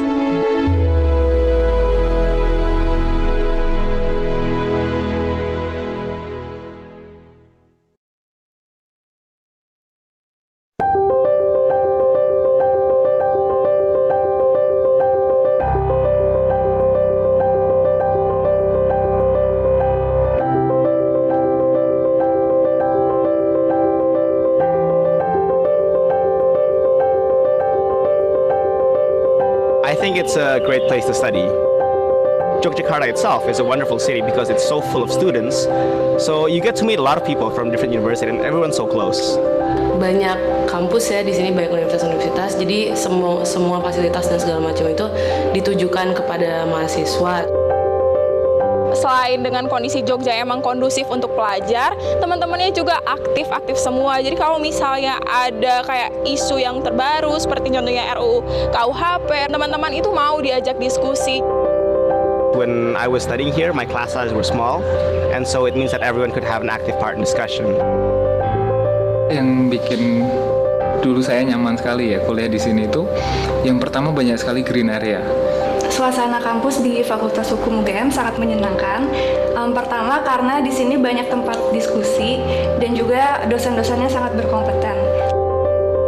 The Faculty of Law has everything that a law student needs. It has a good library with access to information. It's connected to Westlaw, where we can find a lot of international cases, documents, journals, whatever you name it. And it's got a lot of places to sit down and have discussions. I think that that's crucial because a lot of times, even in the best campuses, there's not actually a lot of places on campus where you can just sit down and have a long talk. Dosen di Fakultas Hukum itu sejak awal mereka sudah berkomitmen bahwa mereka menentukan pilihan hidup mereka sebagai dosen. Persoalan mengajar itu persoalan panggilan jiwa ya. Dosen-dosen kita yang terdiri dari 12 departemen ini sangat mumpuni, baik dari segi teoretik maupun dalam hal praktik. Lecturers inside the faculty, they have great specialist knowledge in their own fields, and that's supplemented by either lawyers from Jakarta or visiting lecturers. And one thing that I like about the lecturers on this faculty is that they're very open. So if you're interested in asking anything, or if you want to join a research, or if you want to get more involved in their activities, you can just go up to them and ask, and usually they'll say yes. Saya selalu pleasantly surprised dengan kualitas dari mahasiswa sekarang. Apalagi sekarang mahasiswa sudah banyak memiliki resource untuk riset, mereka bisa googling apapun sendiri. Mereka memiliki critical thinking yang sudah sangat bagus, yang menurut saya bisa menjadi aset ketika mereka nanti lulus dari Fakultas Hukum. Prodi atau program studi yang ada di Fakultas Hukum UGM, yang pertama adalah Prodi Sarjana. Prodi Sarjana terdiri dari dua, yaitu Prodi atau program studi sarjana reguler dan juga Prodi International Undergraduate Program. Fakultas Hukum punya visi untuk menjadi fakultas hukum yang kompetitif, inovatif, berkelas internasional, untuk berakar kepada nilai-nilai budaya bangsa berdasarkan Pancasila. Pengalaman saya sebagai mahasiswa Fakultas Hukum dulu, kami kuliah dengan serba sederhana. Kami juga melihat dosen-dosen kami yang sederhana. Dengan kesederhanaan itu tidak lalu mengurangi nilai seseorang. Mudah-mudahanlah itu menjadi pegangan saya juga untuk masuk ke dunia pekerjaan. Orang selalu mengatakan bahwa UGM itu adalah universitas gemar membaca. Dan memang kalau pengalaman kita dalam dunia kerja itu, kalau ditanya soal teori itu hampir tidak terkalahkan dari universitas manapun. Yang harus ada bagi setiap lulusan Fakultas Hukum UGM, yaitu harus menjaga etika profesi dimanapun mereka berada, dalam profesi apapun mereka bekerja. Kalau bagi saya itu percuma kita punya intelektualitas yang bagus, tapi kita menjadi orang yang tidak jujur. Ada program yang sangat bagus menurut saya yang kalau bisa diadopsi di semua universitas di Indonesia itu bagus sekali, adalah program internship atau wajib magang 2 kali. Kebanyakan tempat kerja sekarang itu tidak hanya mencari orang yang prestasinya banyak, tapi yang lebih penting adalah pengalaman kerja. Kami di sini ingin menghasilkan mahasiswa yang tidak hanya menguasai teori di bidang hukum. Seperti contoh persoalan moot court ini kan mereka tidak hanya berteori tetapi juga berpraktek seolah-olah dalam suatu kehidupan nyata. Di sini Fakultas Hukum juga hukum pidana cukup terkenal karena kita ada satu profesor yang sebagai ahli juga di bidang pidana. Saya juga pernah ikut moot court competition dan ini untuk kedua kalinya. Saya mendapatkan banyak sekali informasi masalah hukum, dan Fakultas Hukum UGM itu tempat yang terbaik untuk membentuk mahasiswa yang akan menjadi calon-calon penegak hukum di masa yang akan datang. Kami menang lomba namanya International Philip Jessup International Law Moot Court Competition. Itu moot court yang paling tua dan paling prestigious, dan juara dari situ dikirim mewakili negara di Washington di International Rounds. Prodi Pasca Sarjana yang ini dikembangkan berdasarkan linear akademik dan juga profesi. Ini ada di kampus Jogja dan juga ada di kampus Jakarta. Magister Ilmu Hukum Kampus Jakarta, misinya luar biasa. Bagaimana kemudian menjadikan sebuah kampus yang di dalam era global ini bisa melakukan pengembangan, pengkajian, penerapan ilmu sesuai dengan perkembangan teknologi, dengan melihat bagaimana posisi Indonesia di dalam era global. Kebetulan di kantor saya banyak sekali lawyer-lawyer yang kita ambil dari Fakultas Hukum UGM. kita nggak mau pakai dari luar lah, karena saya juga tahu kualitasnya mereka seperti apa. Jadi ilmu yang mereka dapat tuh cukup bisa dibanggakan lah dari Fakultas Hukum UGM. There's always something going on campus, whether it's early in the morning or late at night. Everyone's busy with their own things. On campus, there are a lot of communities. It's whether religious, social, political, or even theater. There's a lot of great choices. Softball, basket juga saya ikut. Dan dari organisasi itu juga yang membuat saya jadi akhirnya dengan pekerjaan saya ini mendukung sekali. Kualitas mahasiswa Fakultas Hukum UGM dari tahun ke tahun itu semakin membanggakan. Mereka aktif di dalam berbagai kegiatan intra dan ekstrakurikuler dan juga kegiatan-kegiatan yang diselenggarakan di level nasional dan internasional. What people should know is that while law is not for everyone, if you're sure that you want to study law, UGM's Faculty of Law is a great place to study. It's got a great environment, it's got great teachers, and it's got a lot of opportunities for you to be involved not only inside campus but also outside of campus. So whoever you want to be, a lawyer, an academic, you want to work for the government, I think it's a great place to start.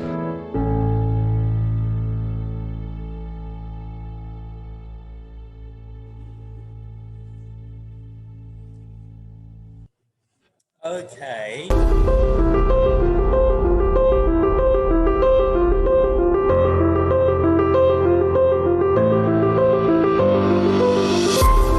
Pendidikan merupakan salah satu wajah yang tidak terlepas dari Yogyakarta.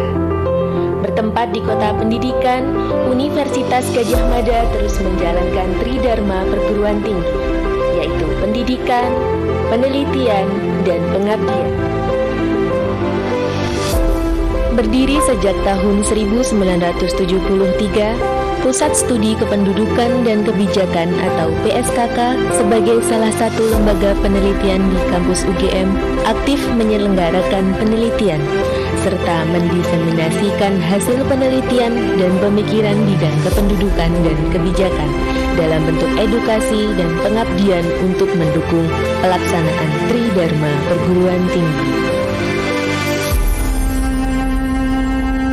Berkomitmen menjadi pusat penelitian berlandaskan pilar keilmuan yang kuat, PSKK berfokus pada variabel demografi seperti fertilitas, mortalitas, dan migrasi. PSKK juga mengkaji isu-isu kependudukan kontemporer seperti gender, seksualitas, dan kesehatan reproduksi, kemiskinan, perlindungan sosial, dan kebijakan sosial, serta desentralisasi, pelayanan publik, dan tata kelola pemerintahan. Lebih dari itu, PSKK aktif melakukan studi komparasi internasional seperti migrasi transnasional, perdagangan orang, seksualitas lintas batas negara, dan sebagainya. Memiliki fasilitas penelitian yang lengkap dan sumber daya ahli berkelas internasional, PSKK UGM telah menjalin kerjasama dengan lebih dari 50 mitra di tingkat nasional dan internasional. Memberi kesempatan bagi para ahli untuk terus berkarya di bidang kependudukan dan kebijakan di bumi Nusantara. Selain aktif melakukan penelitian terkait permasalahan kependudukan dan kebijakan, serta menggelar pelatihan dan pengabdian masyarakat yang berbasis pada hasil riset, PSKK UGM juga menyebarluaskan hasil penelitian melalui publikasi, seminar, dan lokakarya. Ilmu pengetahuan terus berkembang, inovatif, dan bergerak maju. Kita dituntut untuk terus mengasah keilmuan, pengetahuan, dan berlatih untuk meningkatkan kemampuan diri. Memiliki lebih dari 30 peneliti yang terdiri atas 13 doktor, 15 magister, dan 2 sarjana, PSKK siap berkontribusi menjadi sumber referensi kebijakan kependudukan berskala nasional dan internasional. Reputation for investigative journalism and independent research. Unshackled by the agendas of donor organisations. from strength to strength. It's something that definitely has a place for the next 20 years.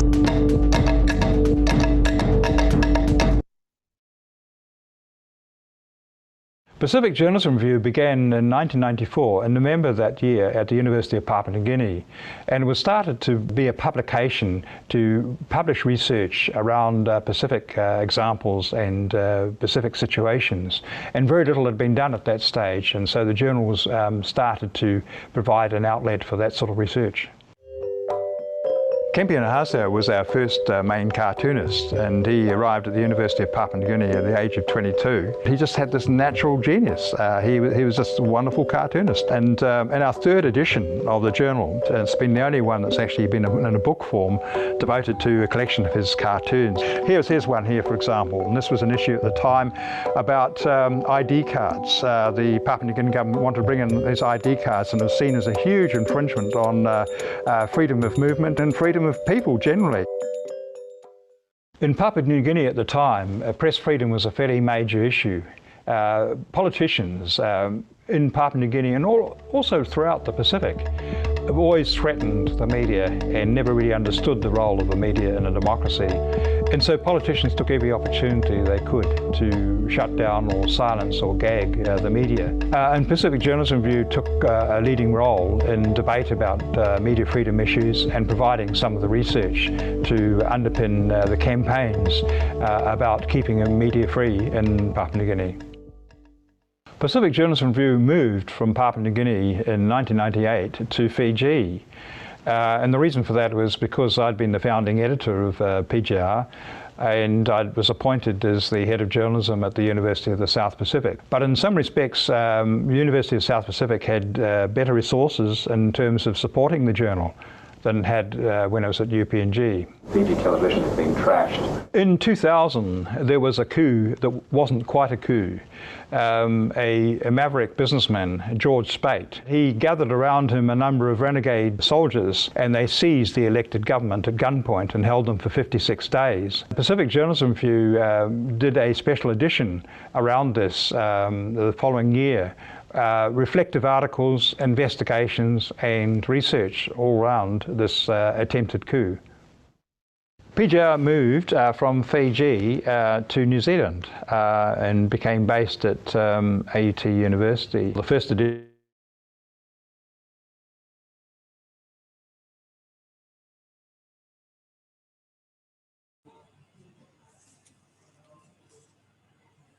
Okay. All right. Ladies and gentlemen, so thank you for your patience and welcome back to the second symposium of Social Science 2020. We'd like to thank you very much for all participants who have joined us since the morning session, the opening speech, until now. We still have like so many participants joining us, so thank you very much. And also again, welcome to the new participant who just joined the symposium. It's a biennial international event held once every 2 years by the Center for Southeast Asian Social Studies, or SOSS, Universitas Gadjah Mada. And this is our second symposium, while the first one held 2 years ago has resulted in the form of a book. So in the opening speech this morning, Professor Hammond also has officially launched this book. It has the same title, the same theme as our first symposium, Social Science in the Age of Transformation and Disruption, Its Relevance, Role, and Challenge. This book is an edited volume from 15 thinkers from many nationalities who participated in our first symposium on social science 2 years ago. It consists of 11 chapters, and this book incorporates contributors' insights and critical reflections on social science today. So if you are interested to get this book, you can contact the committee or you can visit our website. And also for the participants of the symposium, you will get a available discount for 10% for pre-order for this book.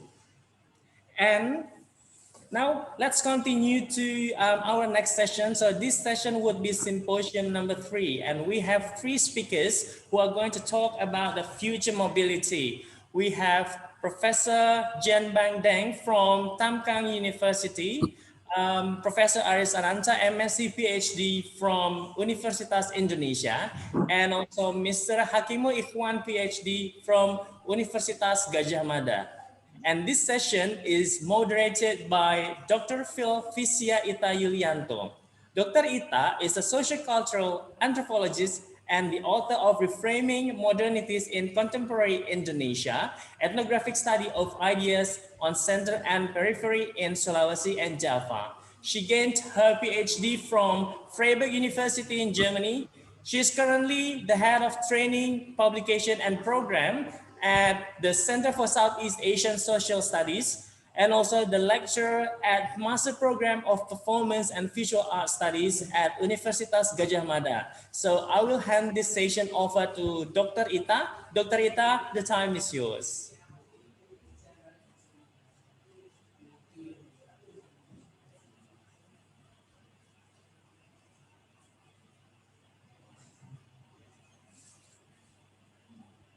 Thank you, Mas Gilang.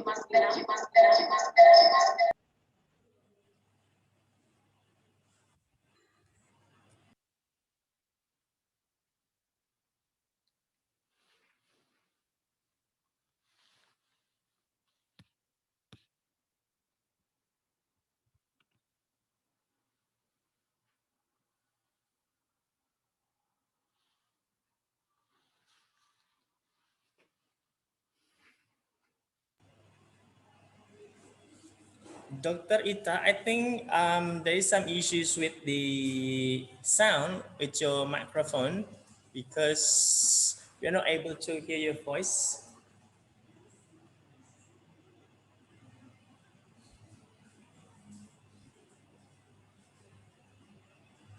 Okay, probably while waiting for Dr. Ita handling with the sound issue, first I would like to thank our partners who have already, as our co-organizer, because this event is organized by CESA of Gajah Mada University, and we would like to thank our co-organizer.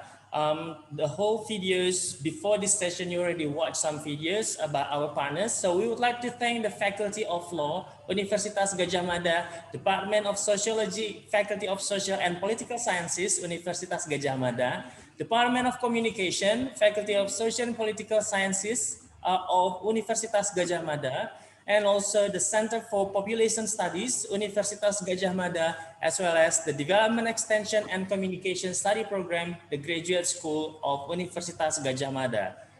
And also you have watched several videos for our partners, including the Pacific Media Center, the Te Amakura Auckland University of Technology New Zealand, and also the Australian Journal of Southeast Asian Studies, or ASEAS, ICAT, the Indonesian Journal of Southeast Asian Studies, Integrated Coastal Zone Management of Universitas Diponegoro, Jurnal Masyarakat dan Budaya, or Journal of Society and Culture of LIPI, last but not least, the Conversation Indonesia. So those are, they are our co-organizers and partners that make this event, this international symposium, to be held very successfully. So Dr. Ita, are you ready for moderating this session?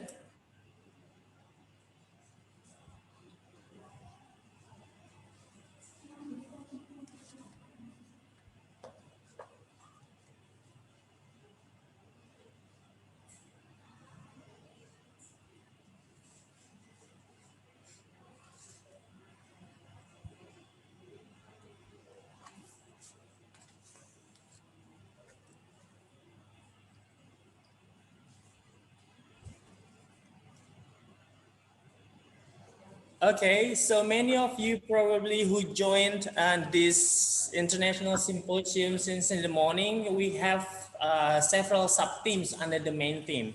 So the several sub-themes that we have include the social science and power, social science and ICT revolution and the future of humanity, the future of social science in Southeast Asia, methodological challenges in social sciences, critical perspective in social science, disaster and climate change, law, technology and society, women and human rights issue, population, economic development, and also future mobility, religion and multiculturalism, communication and media in the digital era, as well as films and social change. So those are our main, our sub-themes under the main theme.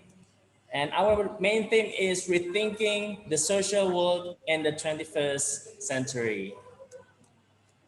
Okay, Dr. Ita, are you ready?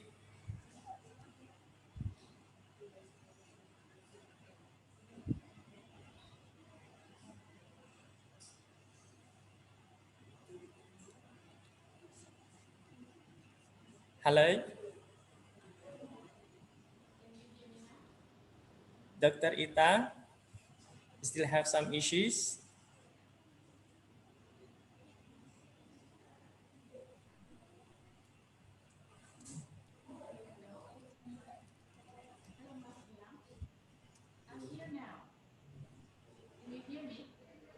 A little bit. It's a little bit echoing.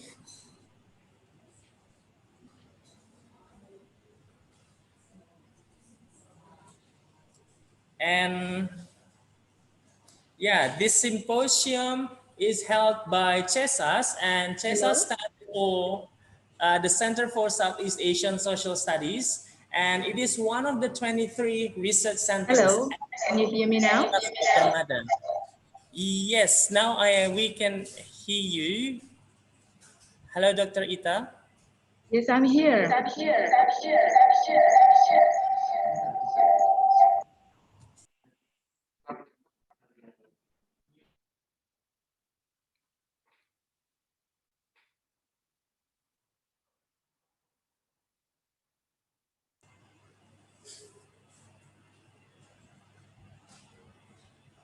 Yeah, SOSS works focuses on social issues in the Southeast Asian region. And as a research center under the university, SOSS has three main working areas that are strictly related to each other. The first one is the education, research, and also community service. And SOSS has two divisions. The first one is the research and cooperation division. And then the second one is the training, publication, and program division, whose director is Dr. Ita as the director. And then the working program held by CESAS are aimed to optimize research and education in order to render better service to the community. And CESAS was founded in 1965, but 1986, I'm sorry. And then, but since 2016, CESAS of Universitas Gadjah Mada has been appointed by the Indonesian Ministry of Research, Technology and Higher Education as the Center of Excellence in the Social Studies field. Hello, Mas Gilang. I think I'm here now. Is it echoing?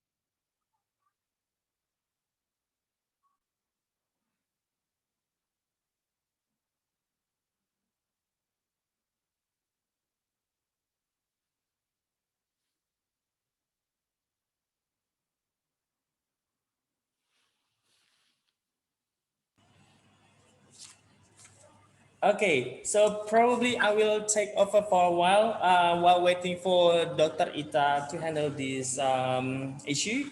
So we have three speakers, Professor Jian Bang Deng from Tamkang University of Taiwan. So good afternoon, Professor Jian. Hello. Yeah. What time is it over there? So it's still afternoon or evening here in Yogyakarta.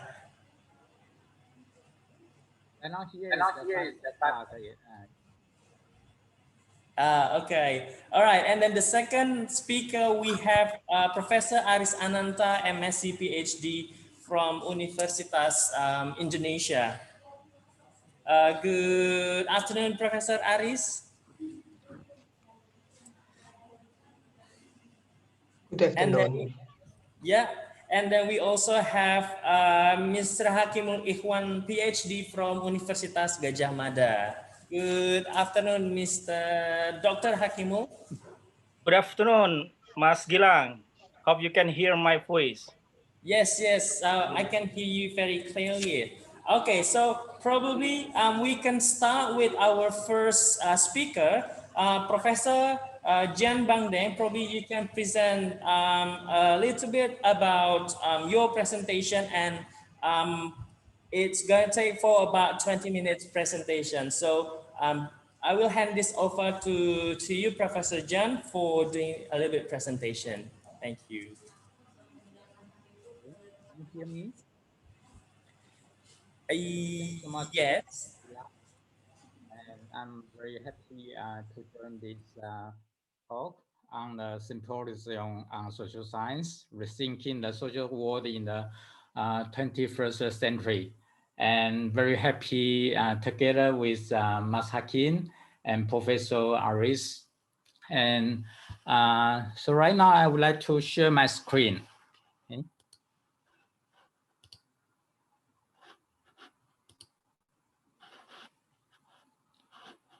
So can you see the screen right now? Yes, yes. Okay, great. So my topic is migration and mobilities in times of the global pandemic. And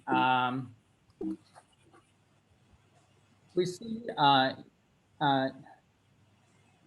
in the last 5 decades, many people see this the age of migration as the author Castel, and they published a book in 1993.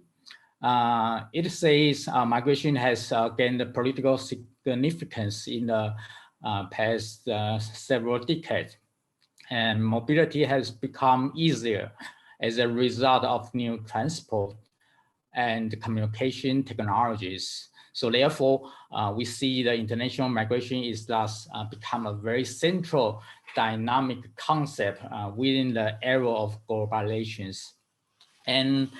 But it also brings some of the challenges.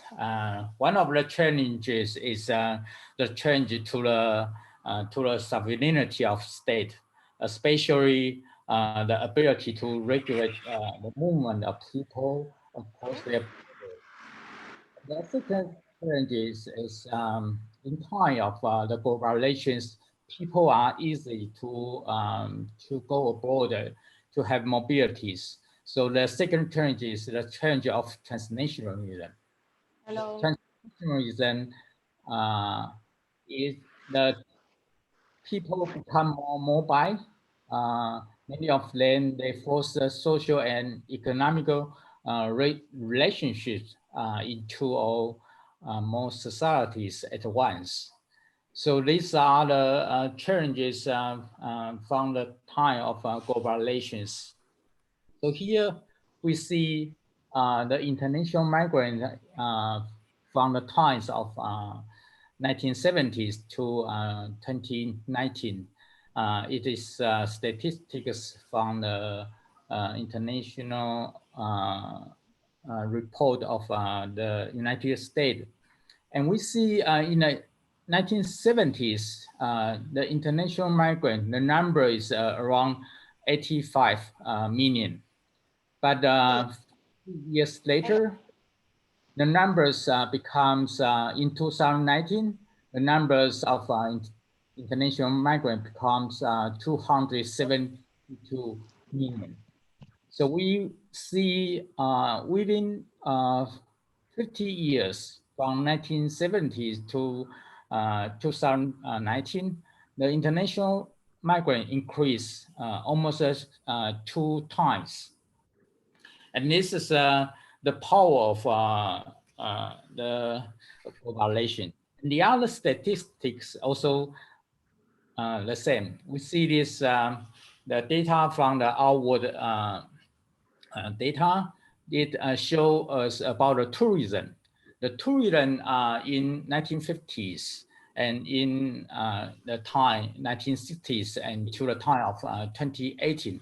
So you will see in time of 1950s, the number of world tourism is quite small, and then it goes up very quickly.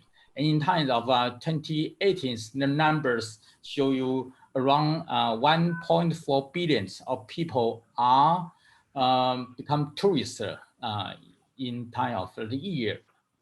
So if you look at the details, and you will see as this morning we heard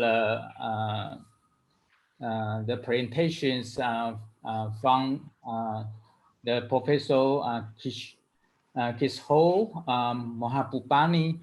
He says right now is a time of the time of the Asia. So it's true. If you look at the world tourism in time of 2018, then we will see the number of tourism in Asia and Pacific is around the 343 millions. But in the Americas, only 217. And Europe is a little bit more.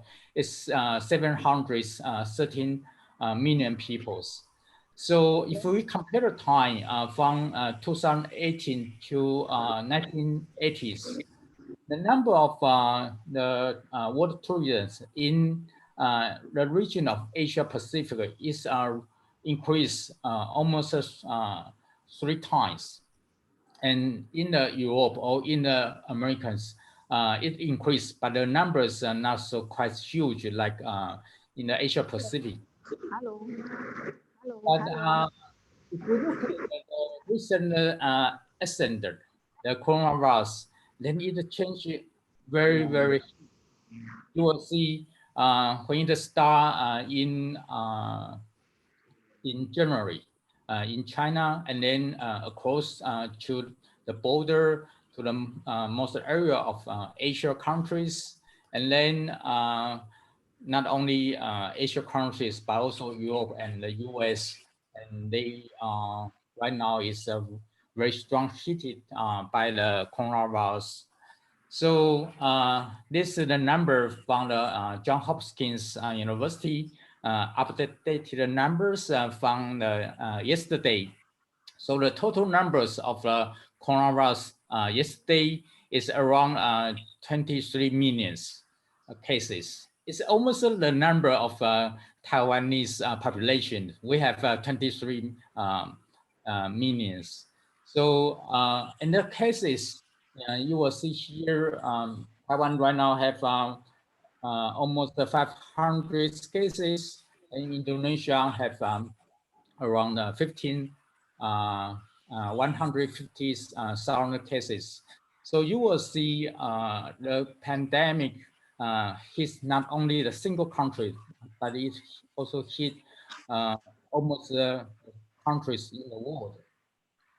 So a few months ago, Dr. Ita and I, we published an online article in the conversations.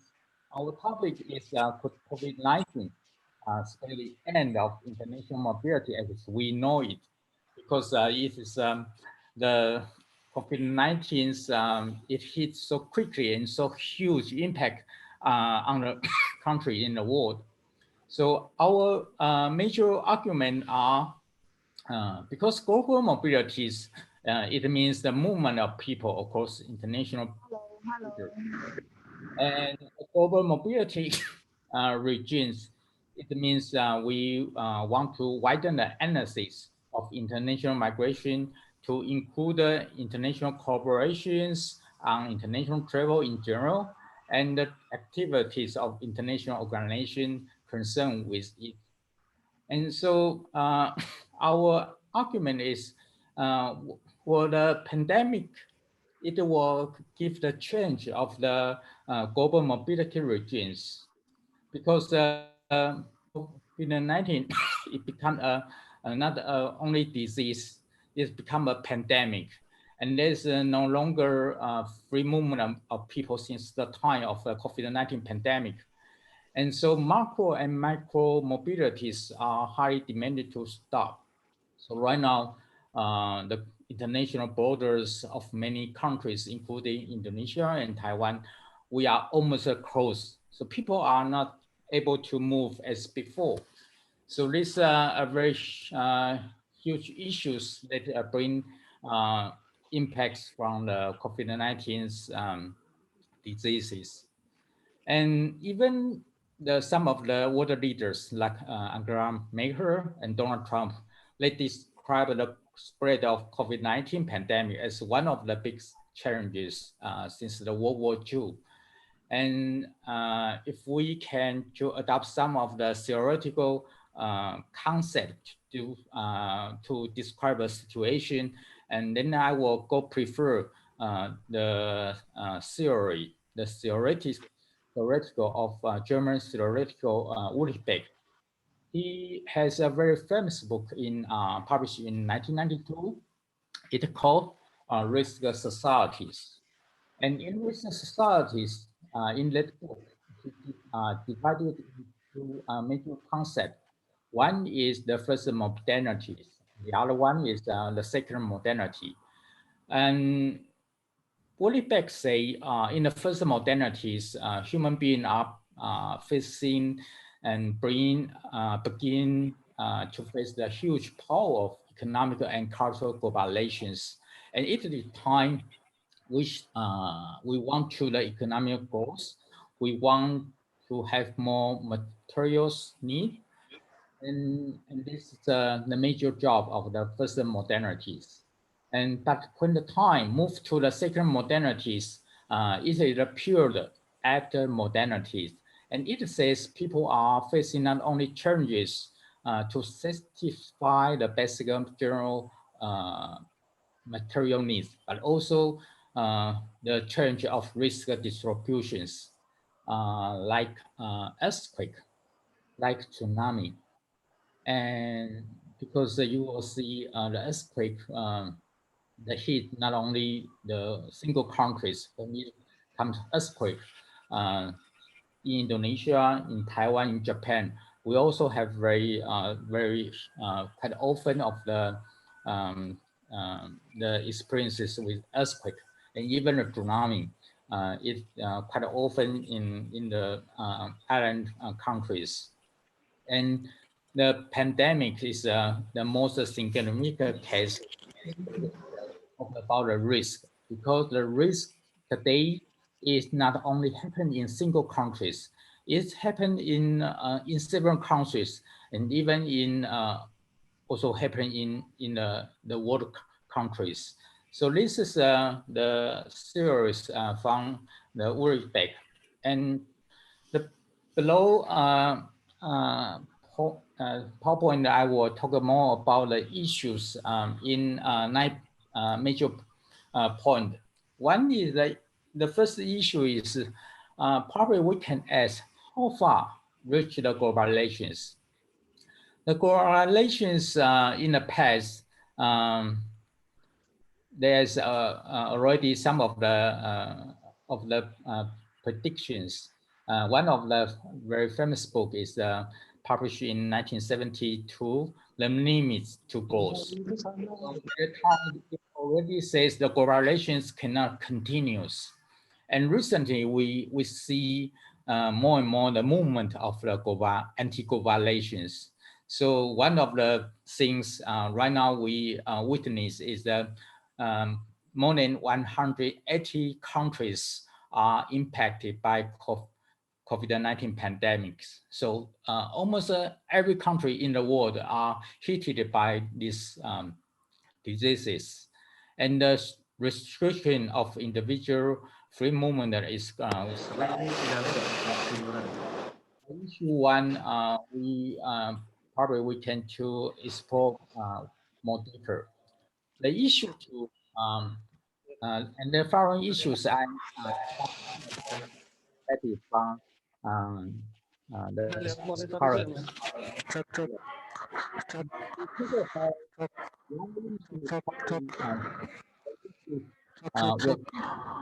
Will migration time and every time of pandemic, because right now we see in the last 2 decades the number of labor migration is continue to increase. But if we look at the time during the pandemic, many countries, the number of labor migration is to start to decline.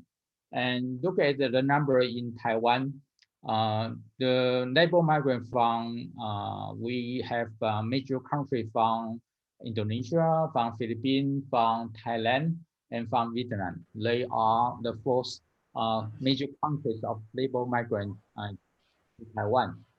But in this year, we see the first time the labor migrants from Indonesia is come to decline. So will the trend to continue, or will it recover and back to the normal? So this is still we have to look at the issue deeper. The issue 3 is will migrant decision making change, and this is quite interesting. We look at the trend, the migrant come to Taiwan, come to the labor receiving countries increasing in the last few decades. But during the pandemic, you will see many of the and so it's a temporary decision, or it's a decision for a long time. And this is one of the issues we can talk about this issue after the pandemic. The issue number 4 is regarding the anti-immigrant sentiment. So many of the countries they want to have more tolerance to the immigrants.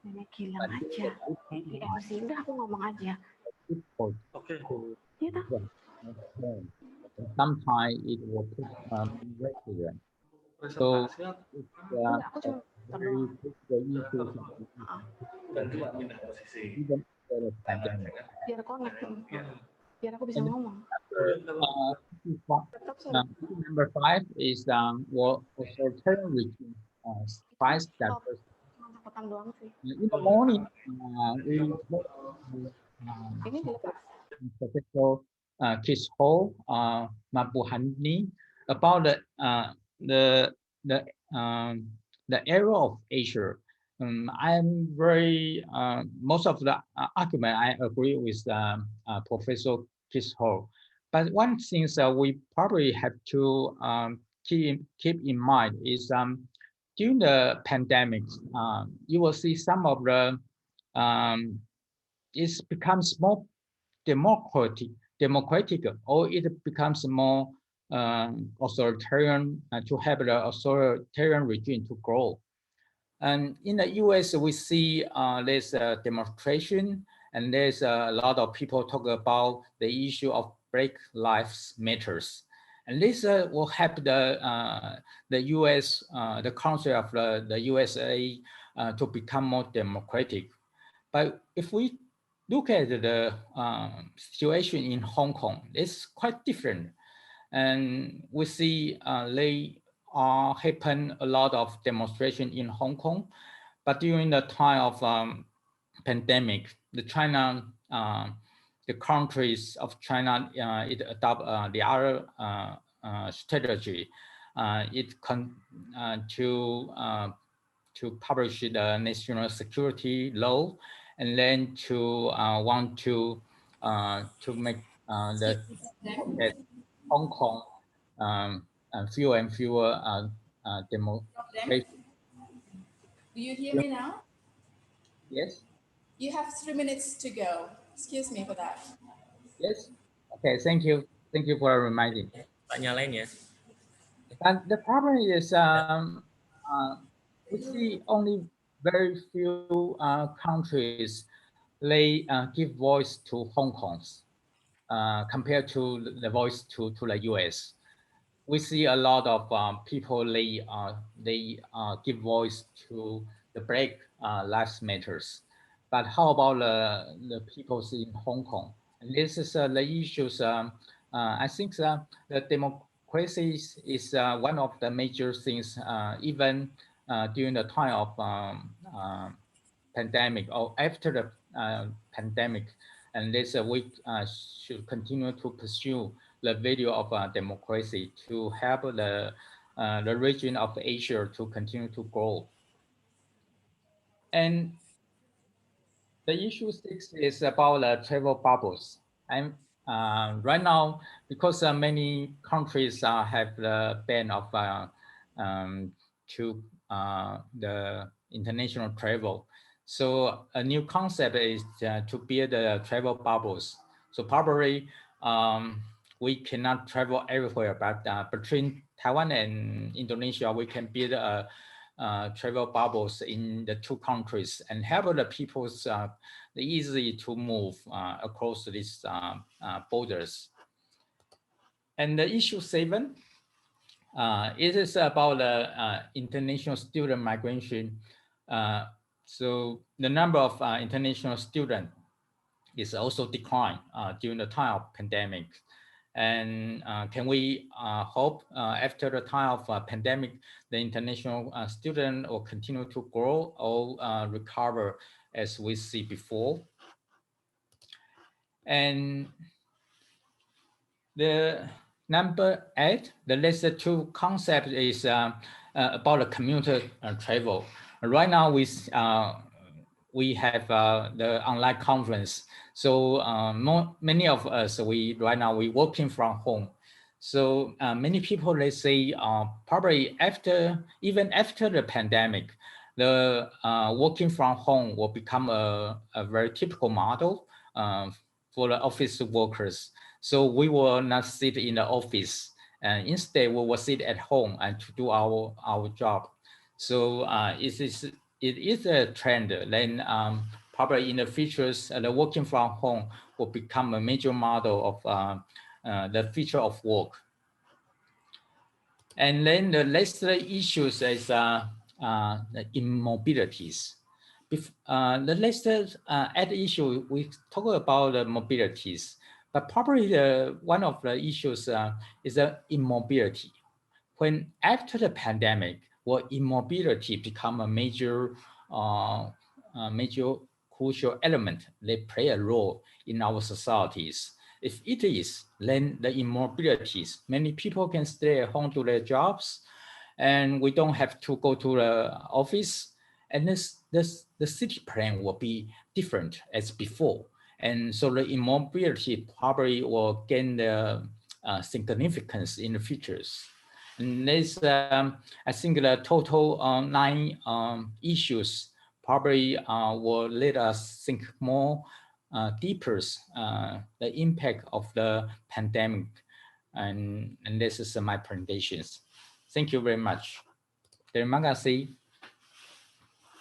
Thank you very much, Prof. Jian Bangdeng.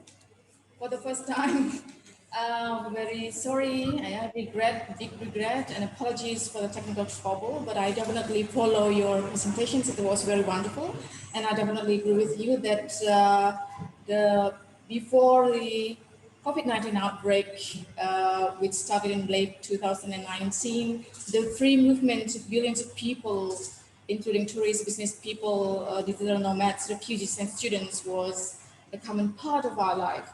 But today, this is no longer the case. The coronavirus has put human mobility, not only human, though, human good and finance mobility on the spotlight. And it was very critical and very grounded and very calling. So dear participants, I invite you to raise your questions in the question and answer bullet. And moving forward, maybe we can continue to introduce Professor Aris Ananta, our second speaker. Professor Aris Ananta, good afternoon. It's nice to see you again virtually. Nice to see you again, Baita. Nice to see you again. Okay. Professor Aris Ananta is a professor of economics from the Faculty of Economics and Business Universitas Indonesia, and he's also the president of Asian Population Association. And we will very soon learn from him about the transition and future of population mobility. His presentation is entitled Nowhere, Everywhere on Future Population Mobility.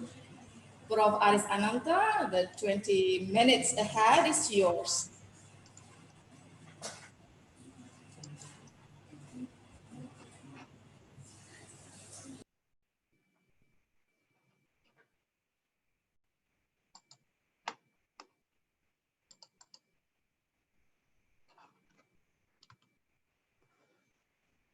Thank you very much. I will continue the presentation of Professor Jian. We didn't talk before, but it seems that what he just talked is very similar with what I'm going to talk. Good afternoon for you in Asia. Good morning for you in Europe. Good evening for you in Australia. And I know you should have been sleeping now if you are in North America. So we are everywhere actually. Thank you very much for the organizer to invite me giving this presentation. I am now physically in Brunei Darussalam, but this pandemic has made me traveling everywhere in the world without having to pay for ticket, without having to pay for accommodation and applying for visa. I go nowhere, but I can be everywhere. I am physically immobile here in Brunei Darussalam, but I am virtually everywhere. I can continue my teaching, student supervisions, and research at Universitas Indonesia from here in Brunei. Meeting with students in Indonesia can be much easier now because we could cut the traffic jam in Jakarta. This pandemic has accelerated the transition toward voluntary physical immobility and rising virtual mobility. This is our future, rising virtual mobility. Today is 24 August 2020. We have this virtual symposium. But imagine in 2030 or even 2025, technology will have advanced so much.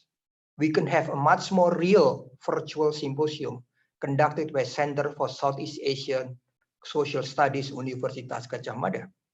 We can meet each other as if we meet in person. We can also walk in the campus. We can also virtually ngobrol or chatting with each other as in traditional symposium. Even imagine that our host in Yogyakarta can serve us with virtual lunch, with real gudeg, the food from Yogyakarta. The food can be ordered from Yogyakarta to everywhere we are. Well, this sounds like fiction. It is, but it will become a reality. This will be our future. Going nowhere, but being everywhere. That is the title of my presentation, and that's the conclusion of my presentation. I think I finished. Thank you very much, Ibu Moderator. But I'm sorry, I think I will continue more. But if you get tired, you could just go, and that is the takeaway. We will go nowhere, but we will be everywhere. This is my outline of my presentation, in case I don't have time to finish. I will start with a more detailed conclusion. Then I will talk about types and measurement of population mobility. Why? Because there are so many different concepts and measurements, so I think I need to briefly discuss about them. Then about population mobility transition, the theory about population mobility transition, and showing that actually what we have today was not something that we didn't expect before. I will have a short concluding remarks, how to measure short-term mobility and virtual mobility, and what's the implication on global economic integration. So this is the more detailed conclusion. Population mobility transition. At the initial stage of development, we have short-term mobility. Why? Because we don't have access to go far. We don't have access to go for a long period. We are just confined to our own place. So we have only short-term mobility. With the more advanced level of development, they have facility to go far, to go for a long period. And we have long-term mobility, or what is called migration. With the more advanced level of development, we have a choice. We don't have to go too far. We don't have to be uprooted from our origin. We could go with a short-term mobility. And one of the important creature of short-term mobility, which is not studied in literature, is virawiri. I will explain more. Virawiri is short-term mobility with no regular pattern of time, period, frequency. From that one, we will go to voluntary immobility. It's voluntary, not forced immobility. And then it will be characterized by virtual virawiri. Actually, many people have been doing this, virtual virawiri. Professor Jan is now in Yogyakarta, even though physically in Taiwan. Then we will have telepresence and telerobotic. Well, we used to have the traditional mail, then we have telephone, then we have email, then we have smartphone. With all this technology, our connection with people geographically far away has become closer, cheaper, and better. This is a kind of telepresence. This telepresence will be enhanced. Imagine if I could feel the touch, I could feel stable in Yogyakarta, I could feel the temperature in Yogyakarta. Just imagine that. Then our communication will be more real. And drone will facilitate faster virtual traveling. Telerobotic and hologram technology will make one person transforming into several persons. Aris Ananta will become 5 or 6 Aris Ananta, each attending a different activity in physically different location. Virtual population mobility. That is what is happening now, and the trend will accelerate exponentially. We are forced to do it during the pandemic, but people will enjoy it and continue doing it even after the pandemic. During this pandemic, this is forced immobility, but after the pandemic, it will become voluntary immobility. It is cheap, fast, and convenient. Just stay in one place, such as home or office. I'm in the campus now, but nowhere, but everywhere. That is what is going to happen. This is a free cross-border movement unless the internet is censored.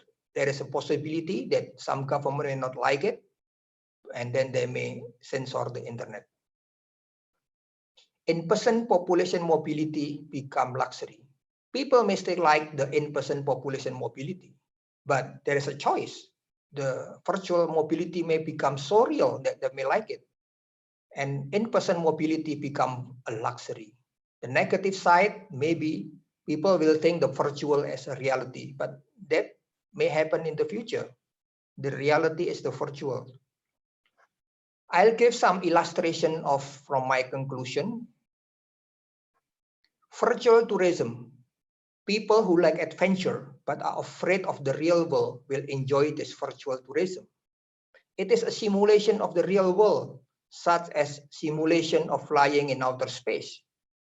We can simulate how to dive in the island of Bali, in the seas of island of Bali. Even an 80-year-old person can do this diving, the virtual diving. We can choose the package where we want to go, from our home or a virtual tourism supermarket. There will be a supermarket, tourism supermarket, where we can go and choose for the virtual tourism. And virtual symposium, like what I mentioned earlier, there will be many virtual symposium. Virtual universities. Universities will not be restricted to a given physical location. The rector, dean, professor, administrative staff, and students can be physically everywhere in the world as long as they have access to internet.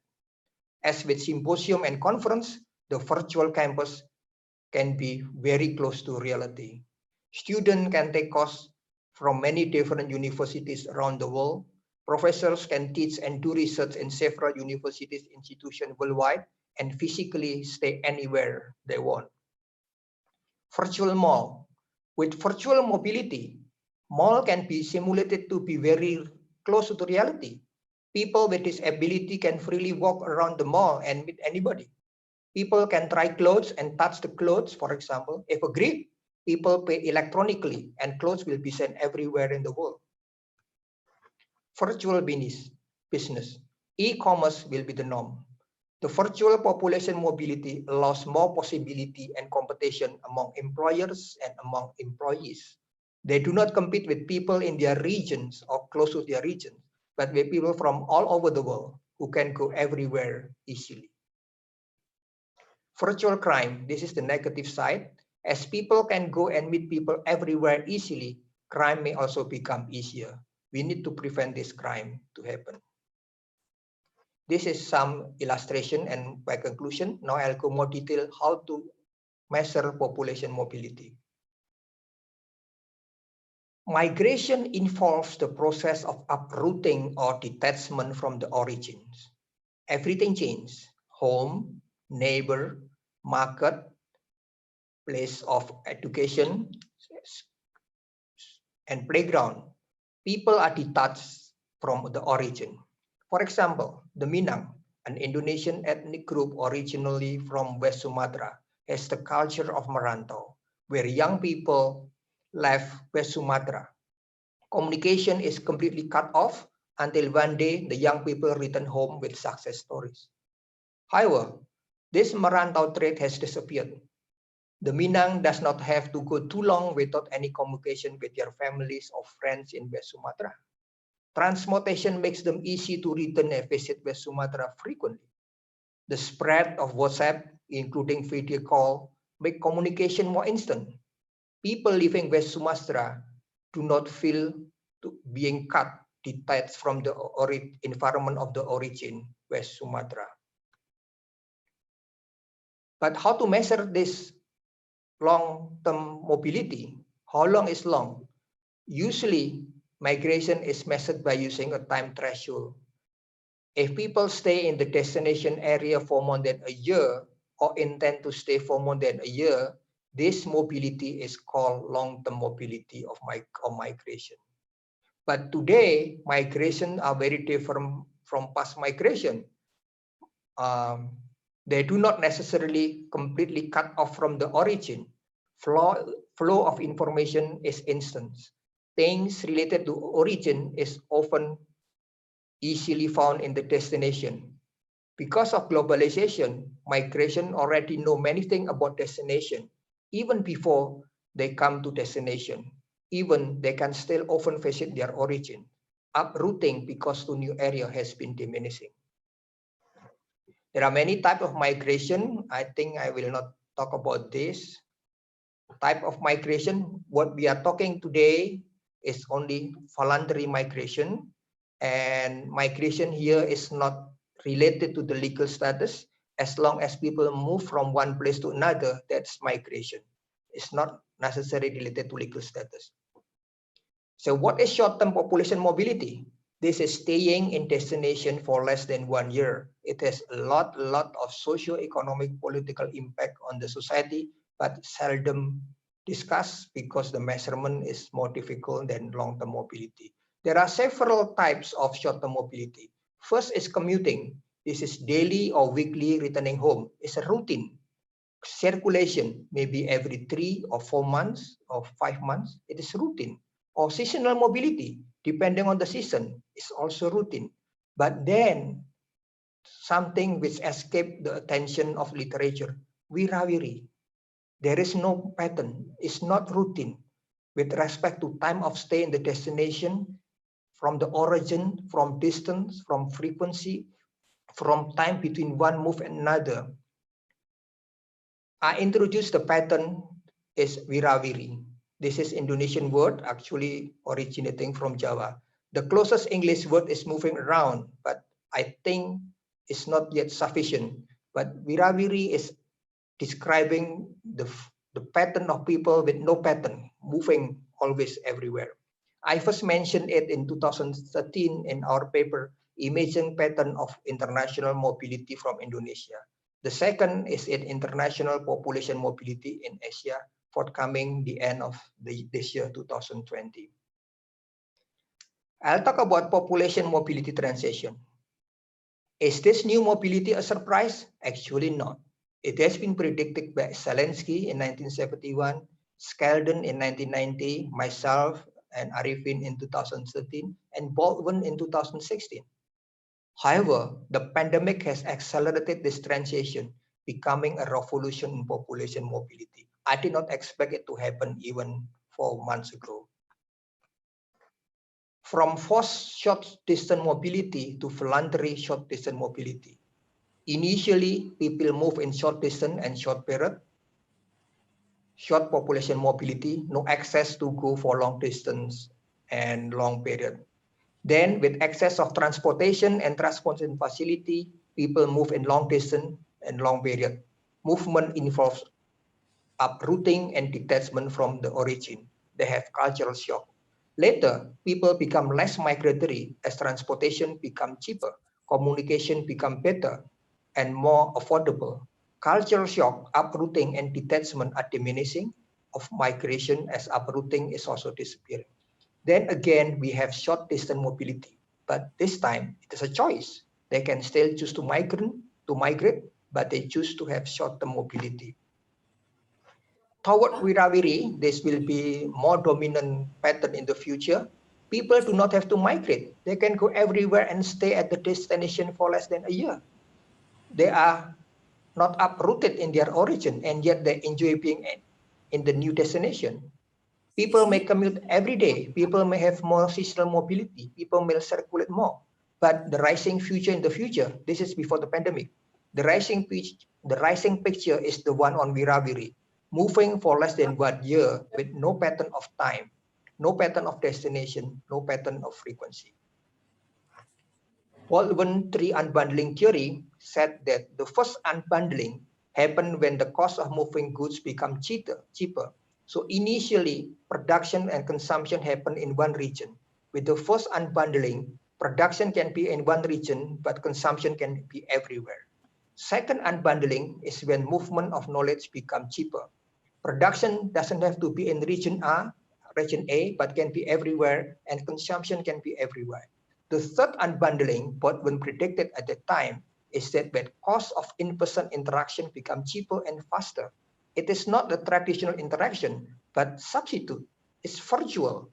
And I think this is happening now, that the cost of in-person interaction become cheaper. People everywhere meet the symposium cheaper. This is the third unbundling. So from in-person mobility to voluntary mobility and virtual Wirawiri. During this pandemic, people are forced to be immobile and learn to be virtually Wirawiri. When the pandemic is over, people have enjoyed becoming immobile but virtually Wirawiri. Concluding remark, again, population mobility transition from short-term mobility to long-term mobility or migration, back to short-term mobility, but now more choice and Wirawiri. And then we will have voluntary immobility and virtual Wirawiri. Question is that how to measure short-term and virtual mobility. I think we will have to go to the big data, and there's a new challenge for research for all of us. We will have a more integrated world unless some countries restrict their internet connection, because with this online technology, with the digital technology, with the robotic technology, artificial intelligence, and so on, it is free cross-border movement, not only on population, on labor, but also on capital and everything. But the question is, like Professor Jian mentioned also, whether some countries are happy with this free movement of many things, including labor. They can come without visa and I think maybe they will make some restriction on the internet connection. So this is some issue that we'll have to discuss later. And finally, enjoy the new immobility. We go nowhere, but we are everywhere, and I meet many new person very easy. Thank you very much. Terima kasih. Matur nuwun. Thank you so much, Prof. Aris Ananta. You have posted a very attractive title. I think, but I believe that everyone will remember at least two things, two terms from this: nowhere, everywhere, and also this virtual warawiri. But I can see, I can feel that you are very confident and optimistic with your thesis statement, mentioning that our post-pandemic mobility, meaning that post-pandemic, meaning that we are living coexistently with the virus. The virus is always there, will always around us, would be a happy end, will be a voluntary virtual mobility, which means that the conventional global mobility regime should be revisited once again. I think it is a loud call for everyone, for us, for the participants to think, to respond to questions. So you are invited to post your questions in the question and answer bullet. Thank you very much. Moving forward, I will invite our third speaker, Dr. Hakimul Ikhwan. He is, welcome Dr. Hakimul Ikhwan. Good afternoon. Assalamualaikum warahmatullahi wabarakatuh. Good afternoon, Mbak Ita. It's good to see you again. Yes, yeah. Okay, so Dr. Hakimul Ikhwan is a sociologist. He is the Secretary Department of Sociology, University of Gajah Mada. He finished his PhD in Sociology Department at University of Essex. And currently, he is the Executive Director at Institute for Democracy and Welfareism in Yogyakarta. His research focuses on sociology of Islam, and congratulations, Dr. Hakim. You just published a book by Cambridge Scholar Publisher, United Kingdom, entitled Islamist Engagement with Democratic Politics in Post-Suharto. Congratulations. For this presentation, Dr. Hakim will do the presentation entitled Freeze Mobility, a Paradox of Globality Amidst Pandemic of Racism and COVID-19. So 20 minutes ahead is yours on the scene, Dr. Hakim.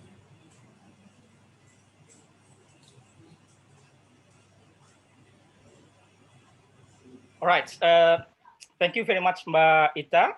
And first of all, I would like to congratulate for SOSS and its partners for making this a very great event.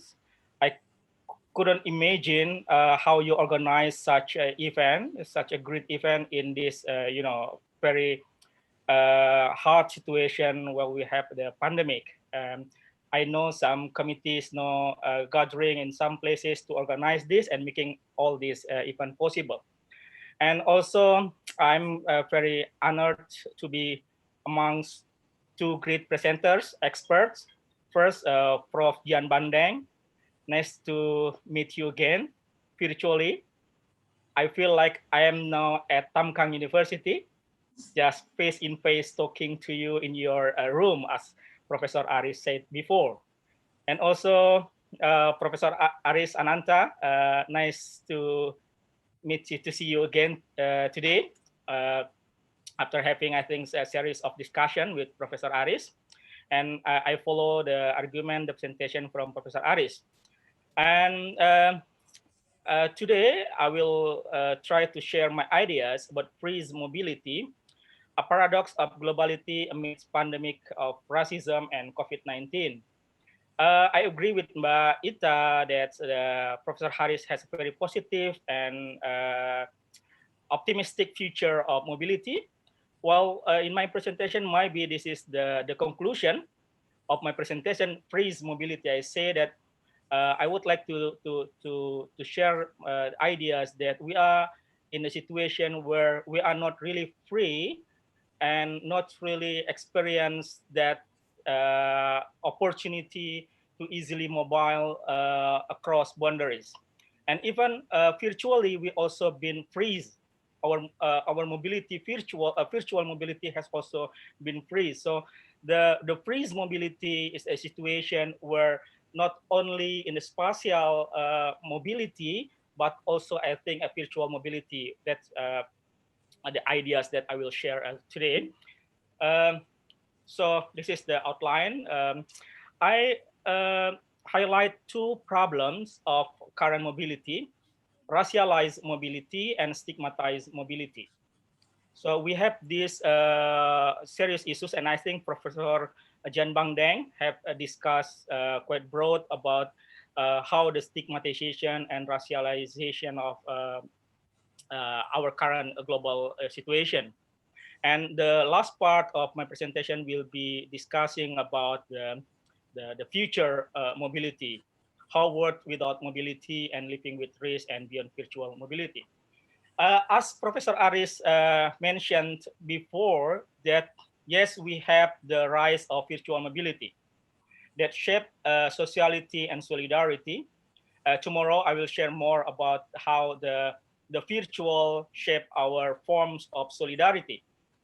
And not only shape the sociality and solidarity, the virtual mobility has also transformed realms of social interaction between us that are highly mediated connectivity, sociality, and immediacy. However, apart from the promise of happiness from the virtual mobility, currently we have two very serious situations, I think, that might cause to the freeze mobility. First, the rise of racism. We know not only in the Northern America, but also in the Europe and including some ASEAN countries, we have the issue of increasing racism. Mbak Ita wrote a very nice article in the conversation about the pandemic of racism. And I agree with that argument that we are not only facing the pandemic of COVID, but more seriously, we have the problem with the pandemic of racism. And we can see the rise of, for instance, far right wings in the Europe and white politics or white nationalists in the Northern America. And of course, we have the COVID-19 outbreak. So I will discuss further about the stigmatized mobility. Before we have the pandemic, we have the argument about the death of the distance. It presumes that no more a problem with the distance. The technology, the communication revolution has killed the distance. So the death of the distance. However, in the last 4 months, we all experience that the distance has reinforced again by the government and by the people around us. So it is not only the issue, no longer the issue of the death of the distance.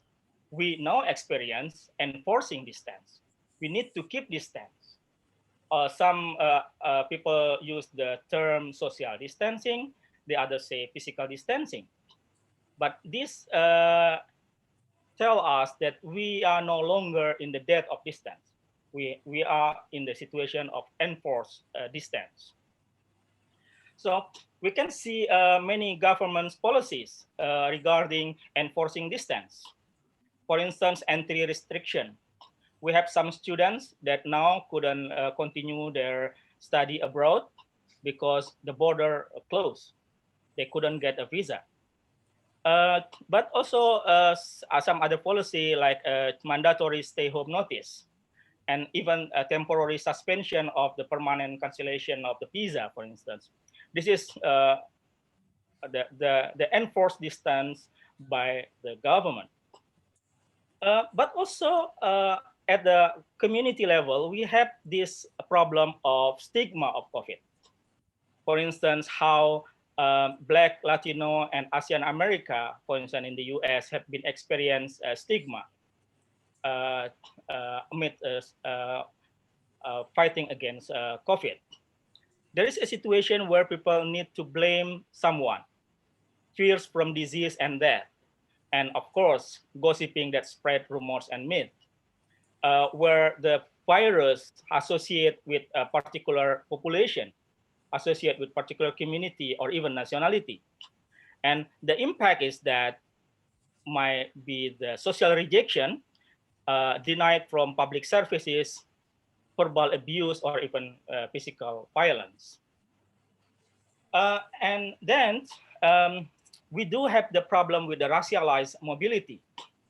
I use the term racialized mobility mean that how we describe mobility itself has already been associated with how we see unequal or a very differentiated community. For instance, there is a nice statement by Mawuna Kautonin and then written on the Guardian saying that why are white people expats when the rest of us are immigrants? So the term itself is already not neutral as how we describe the mobility itself. That in one side, but in the other side, we can also see, for instance, one book written by the Justin Guest. He said that the minority, the new minority, where he described the white working class as a new minority. So how people describe the relation between group of people as then associate with particular association, and that what we how we describe mobility itself. And I apologize to put this long quotation from the SLR 2019, but I have to put it here just to show you how, for instance, President Trump's associate particular term to particular groups. For instance, that Mexican migrants are rapists, and the Middle Eastern Muslim are terrorists, and many other. All these statements are, associate particular groups to particular categorization, especially by the President Trump. And we can see here how I believe that social thinkers in 2000 in the 20th century couldn't believe how very advanced democratic countries like UK, France, and US have such kind of way of thinking, where people in the Britain, for instance, say that Britain for the British, and France for the French, and President Trump say American first. This is how we can see the paradox of the globality. We are no longer living in that well-connected global community. As this is, the globality is a term made by the sociologists to show how we are living in the small village. But in fact, we see how we are living in that very segregated, very divided global community. And this is in the 21st century. So taking departs from the situation that we have the pandemic of racism and the pandemic of COVID-19, so how can we, how we see the future mobility? How do we redefine global mobility amidst pandemic of racism and COVID-19? Can we imagine a global without mobility? If, for instance, we are restricted to move, to enter particular countries or to move amongst districts, how can we imagine modernity without mobility? While in many literatures, we have the definition that mobility is in the nature of the modernity. From the nomadistic to settlement to migration to globality, and now the term I learned from Baita, digitaloceans, how then everything about the digital has shaped our society. How we are currently living in a situation where mobility has become a social conception of social life. Mobility is not only about physical, spatial movement or economic and political interests, but mobility is about the ideas, culture, belief system. So when we are going online, for instance, we are having an online connection, we are not such that free surfing online. We have already been influenced by many ideas, belief, and culture. So all this situation has then freeze our movement even virtually. Doing even the virtual mobility or anything related to the digital mobilization or digital mobility is no longer to explore new opportunity, but it is part of self-being, part of how an individual define himself. his or herself. And also we are living in increasing risk. I think the rise of precariat or precarious proletariat as not only about the work, about the workplace, but also the situation where we are living in the precarious stabilities. We are not really sure about the situation. Learning from or listening to Professor Kishore Mahbubani early today, for instance, I might think we can be in very unpredictable future. How maybe one day we might have a really military war because of this global contestation between the West and the emerging East, for instance.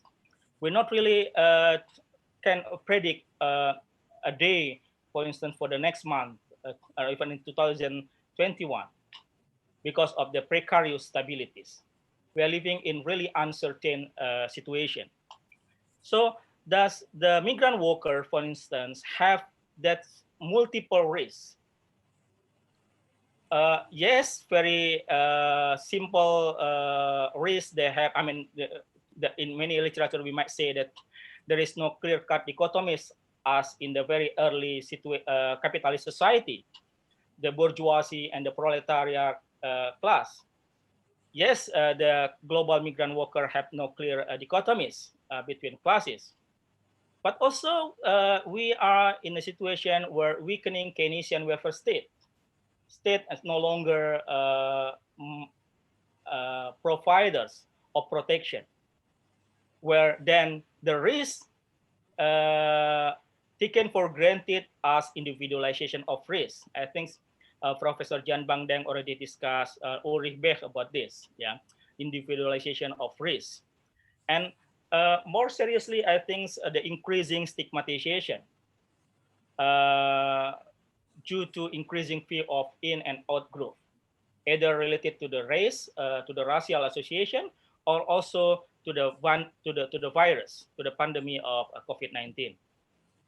So here I'm not really that optimistic about the future of virtual mobility.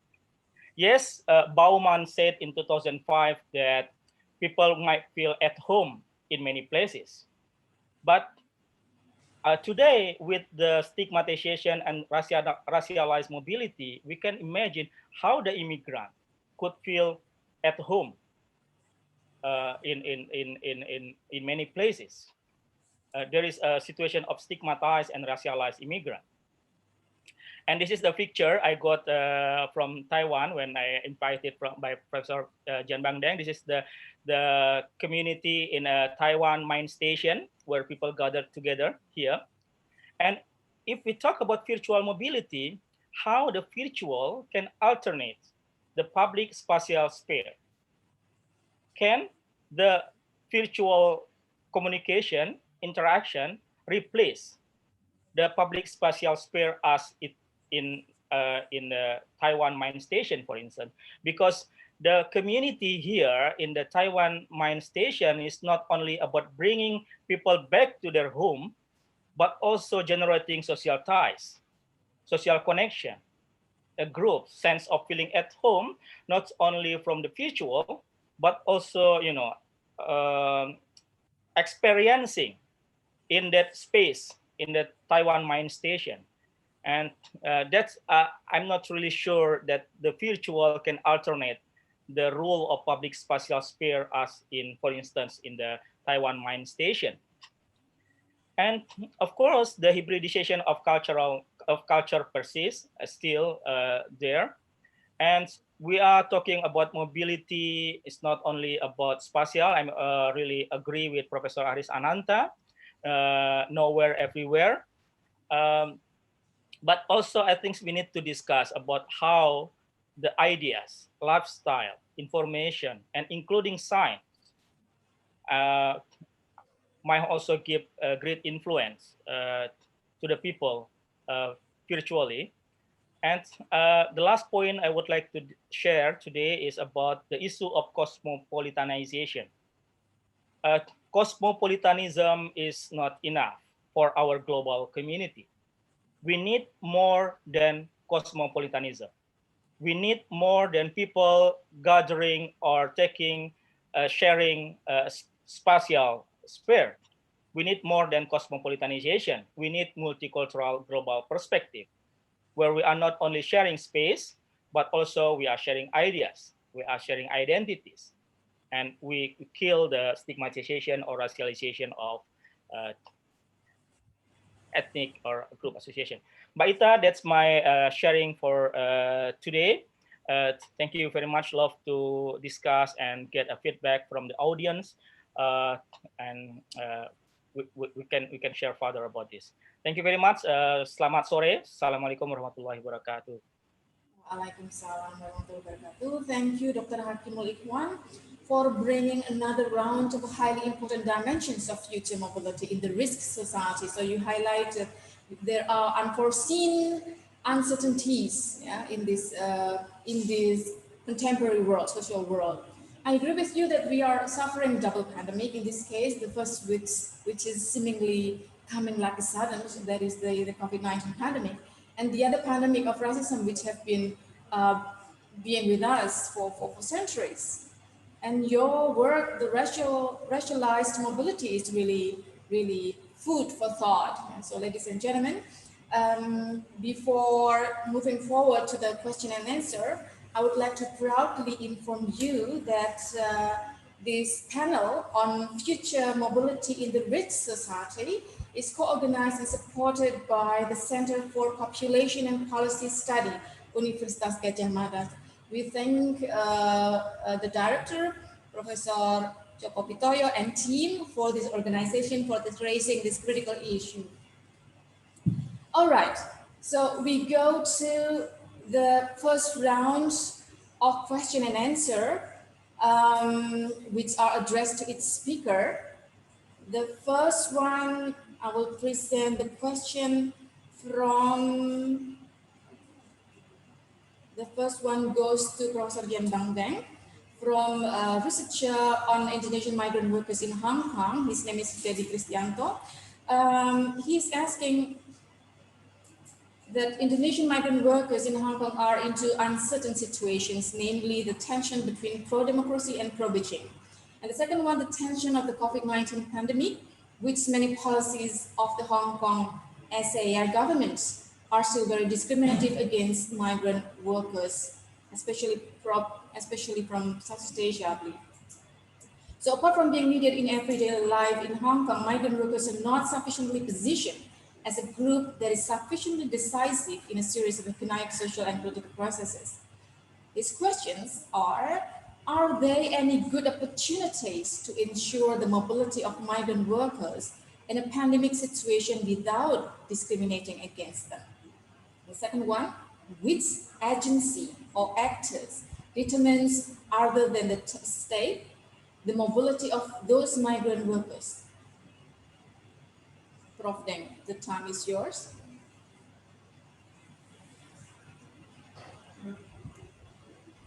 Very much for the questions from yes, I would say it's very safe. Maybe you can speak louder.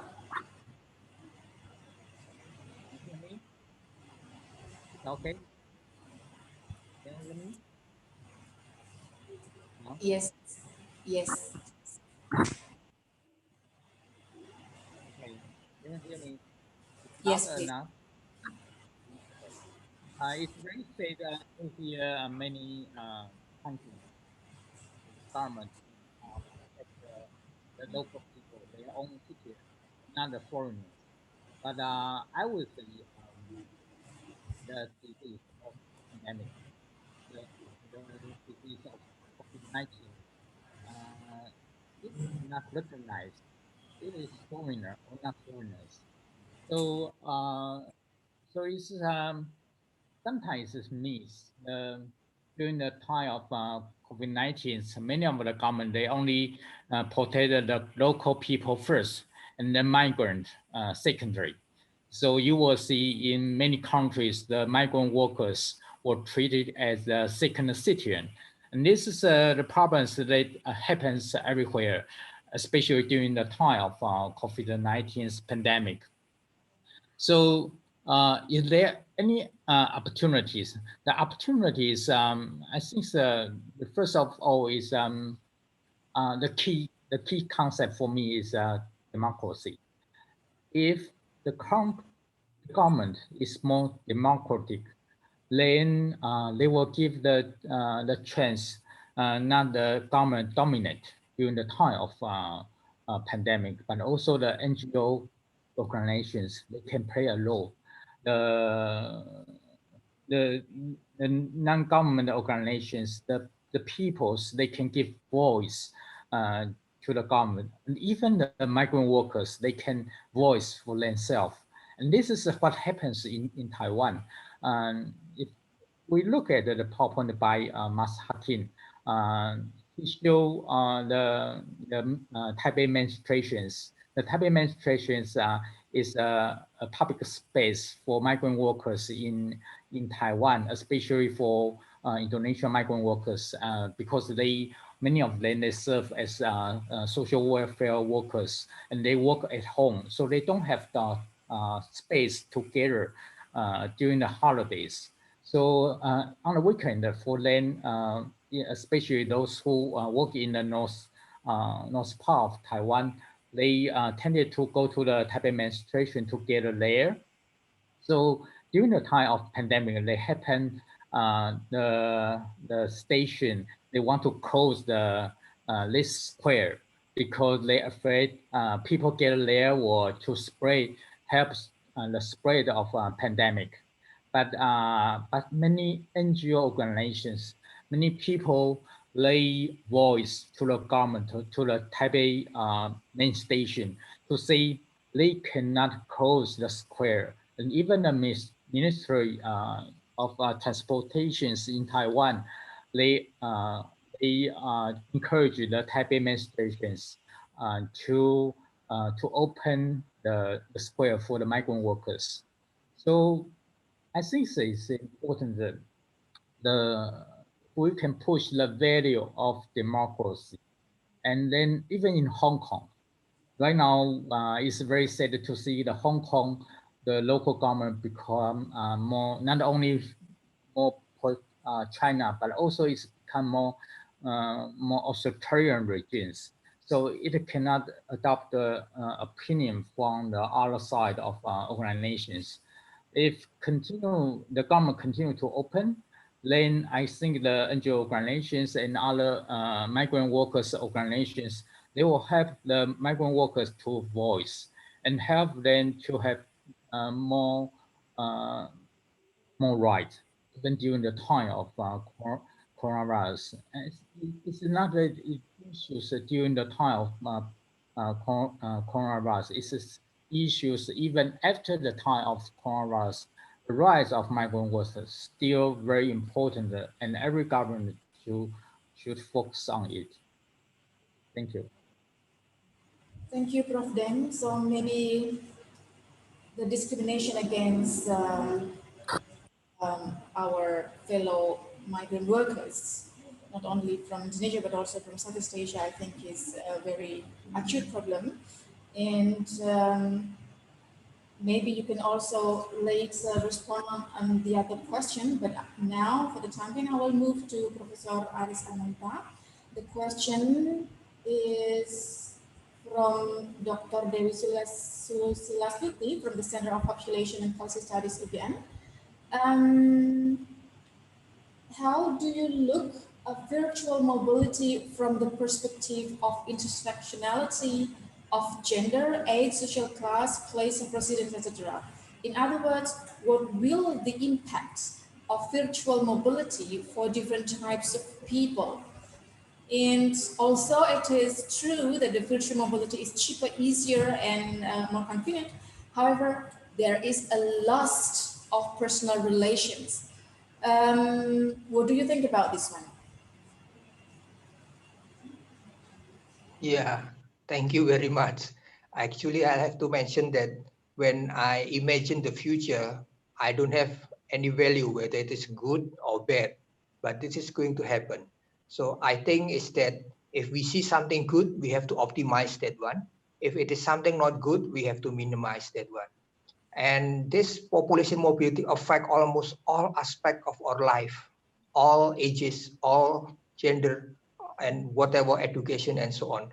For example, with the virtual mobility, with the no cross-border restriction, no visa and so on, assuming the government does not put any restriction on the internet, then even 75 years old, 80 years old person can go everywhere and work everywhere. Disabled can work everywhere. People who have problem with the visual capability, they could go everywhere too, easier. And young and men or women can go everywhere easier. So competition become global. Family life become different. It become long distance family can be very dominant. The husband lives somewhere else, the wife somewhere else, the children are in many different places. With the online technology, the family can be different.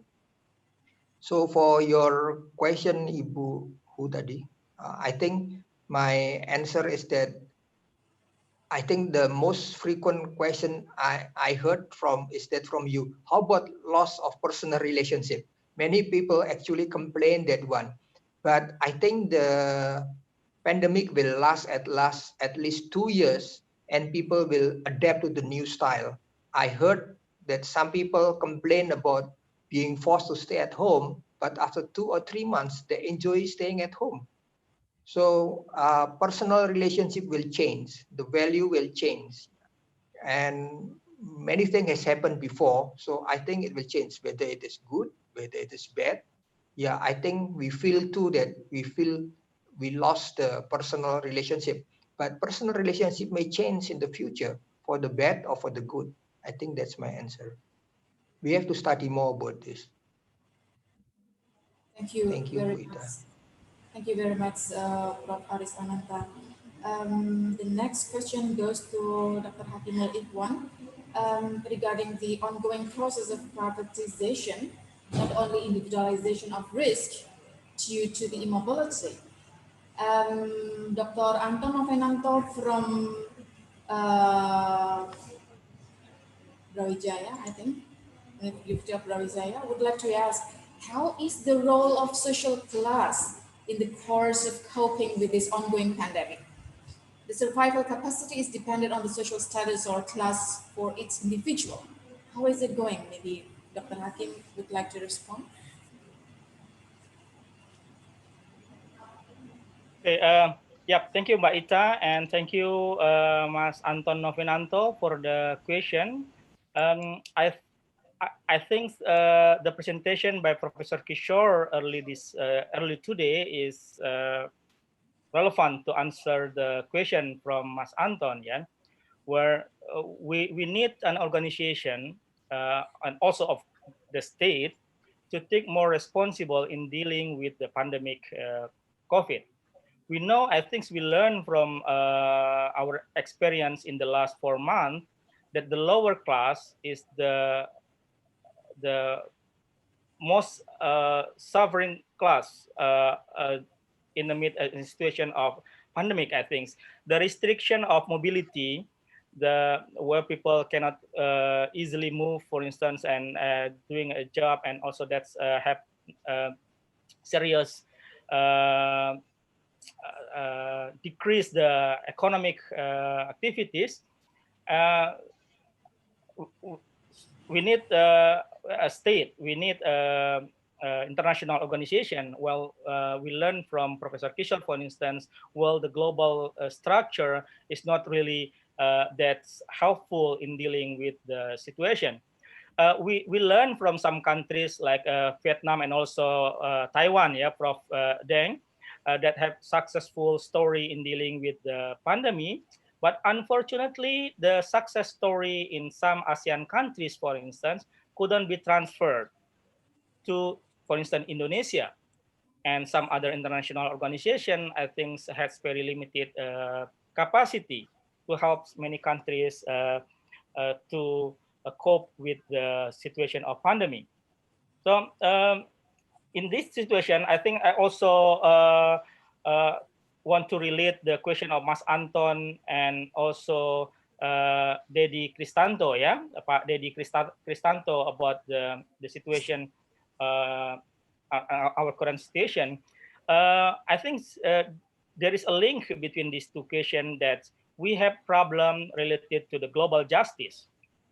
Prior to the pandemic, I think we can see many data telling us that we are in a very serious situation of increasing inequality, and of course then relate to the global injustice. And discussing about dealing with the situation of pandemic, also I think relate to the how we deal with or impose the issue of justice at the global level. And the rise of racism also, I think, has strongly related to the issue of the increasing global injustice. So the two pandemics, racism and COVID-19, I think has that connection with the issue of the justice. Yeah. And Mbak Ita, there is another question from Mas Grandi Hendrastomo. Yes, Yeah. maybe you can take this now directly. Yes, okay. Yeah, I think from my presentation, Mas Grandi, I'm not really seeing the current advancements in our technology will bring us to that promise of happiness. Yeah, I'm not really see that all the advancement of the technology, our advancements of the digitalization is a bright future of that promise of happiness. So there are many issues that we need to deal with. And yes, you mentioned here some problems like human, what is it, you call it, the colonized humans, and how we then become more robotic, and even problem with the humanity. Yes, I think the advancements of technology not solve the problem how we deal with the issue of humanity. That's, I think, my answer or my response to Grandy and some other questions. Baita? Thank you, Mas Hakim. Now then I will move to the second round of question and answer. I will present Dr. Asep Muizuddin Muhammad Darmini, who questions to Prof. From Warwick University, UK. He said that it is really fascinating to explore the topics of mobility. It is, definitely, I also agree with you. Mobility is on the spotlight right now.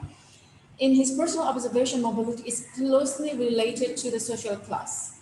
People with middle and higher social class tend to have more capability, more access to be more mobile, virtually and physically, due to the abundance of traveling, gadgets, and and they are also free from social stigma.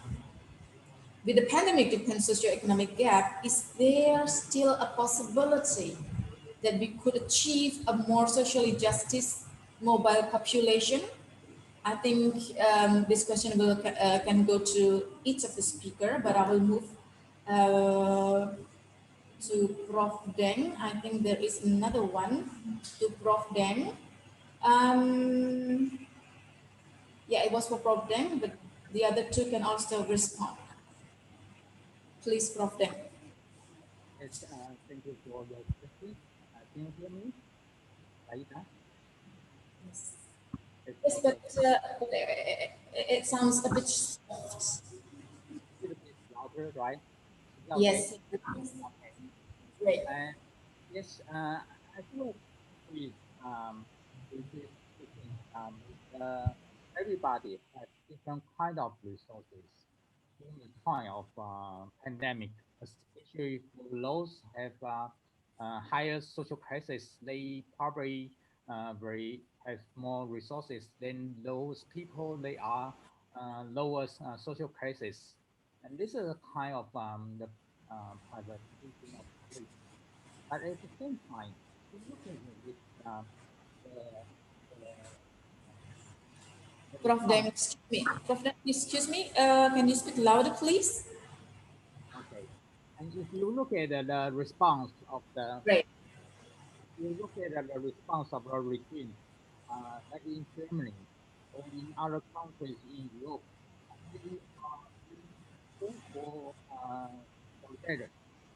So because they are very successful in the social solidarity, so regardless the social crisis,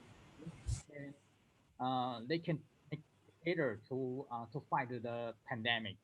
Then they will get the coronavirus very quickly, not so serious situation.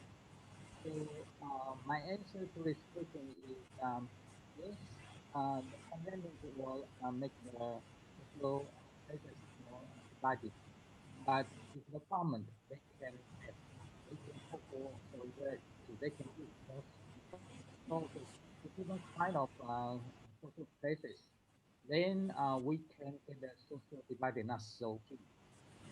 Thank you. Prof. Deng? Yeah. I already finished my answer. You hear me?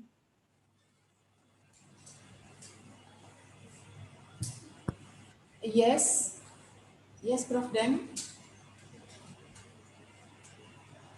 Thank you. Thank you for your response. Maybe Prof. Aris Amanta and also Mas Hakim could also respond to the same questions. Yeah, thank you very much. The question of who will benefit is always very interesting, and I've been thinking about that.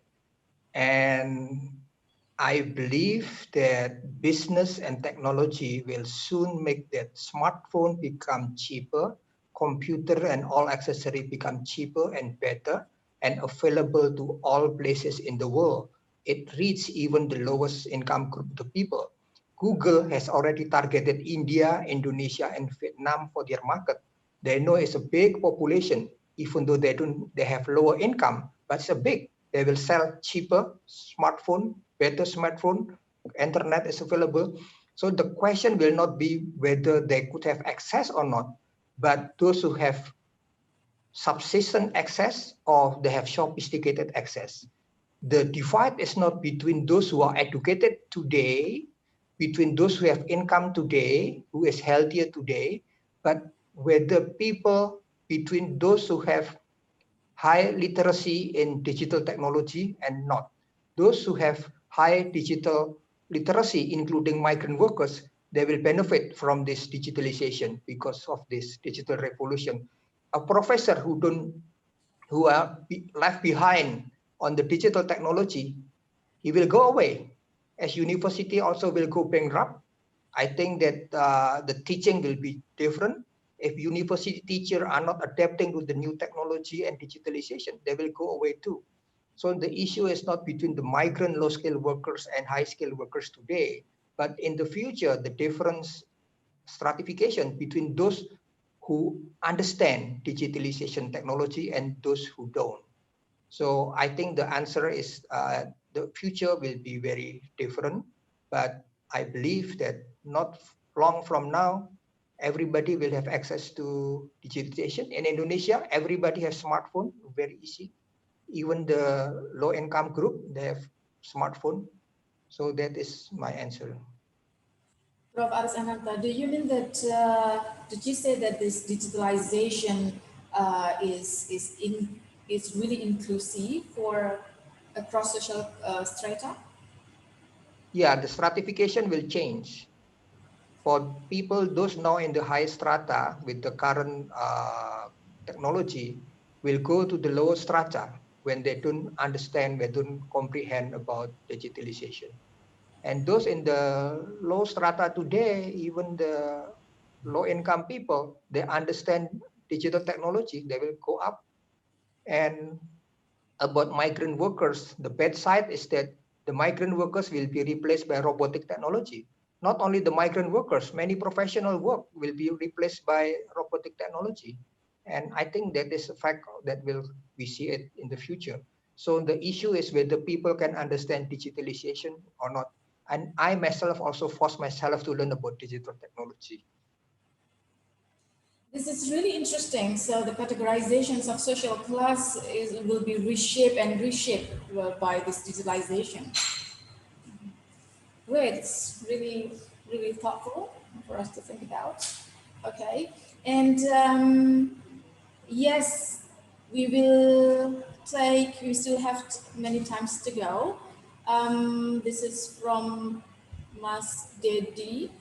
He asked to Dr. Hakim Olihwan how he agreed with you a lot with these critical questions. How should I don't know whether I read it right or not, proletariats organize themselves, especially migrant workers, in the midst of this uncertain mobility due to the global the economic crisis and their tendency to always experience discrimination from various aspects. Dr. Hakim. Yes, Mbak Ita. I think I tried to answer or respond to Pak Dedi's question before, but I think following to Prof. Aris Ananta, yeah, I agree with Prof. Aris that the way we see the differentiation of social structure, how people belong to a social class is different today from the way that social scientists did in the early capitalist society, yeah, like Marxist or neo-Marxist. We need to have another way of understanding the stratification. But apart from the different way of understanding the stratification itself, the inequality itself is still there. So yes, that there might be, as Professor Aris said before, that the way people engage with the technology might be one categories to situate to be in a particular position in the society. But I think the issues remain there about how the more equal and justice society should be in our digital society. That's still an issue, I think. And the problem is that we have more serious issues related to the inequality. Before, in the early or in the late capitalist society, for instance, we can see many sharing powers at the global level. For instance, it is not only Ford have that company. There is Volkswagen, there is Toyota, and some others mobile cars companies. Yeah, but now we can see that the power sharing is not really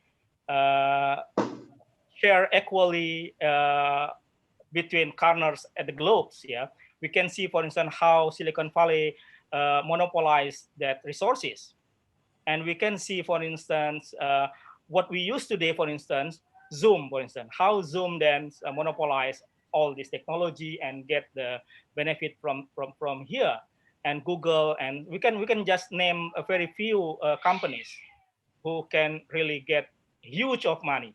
This is a very different situation in the early and late capitalist society, where we can see many authorities, many companies, many capitalist groups share ownership of the capital. But now I think it is more polarized and become more monopolized by the particular social group. So the situation, I think still very even more serious because of the consolidated capital by really limited 1% group of people at the globe. Yeah, that's Mbak Ita, my ideas. Thank you, Mas Hakim, Dr. Hakim. This is really, this different point of view is really interesting. I think it highlights how we should not think of this what is it, this pandemic in a binary way, but there are intersectionalities which are also problematic.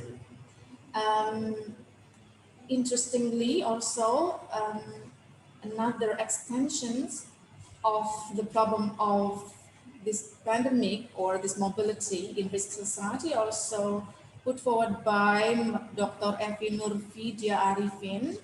The question goes to Prof. Deng. As far as she understands, international marriage in Taiwan, so this mobility, this future mobility in this society also entangled with marriage. So the international marriage in Taiwan is happening. What do you think the prospect of international marriage or cross-border marriage in Taiwan, in your country, and everywhere also in the world? Prof. Deng. I will use the microphone to help probably to make my voice louder. Okay, can you hear me better right now? Yes, Okay. better. Thanks for the questions by Arif. The international marriage in Taiwan is reached a very high point in 2003. At that time, one of the three couples in Taiwan that married with the foreigner peoples. And right now, the numbers is a little bit declined, but still very high. So one of the 7 couples that got married with foreign peoples. So personally, I very strongly encourages the international marriages, even after the time of pandemic.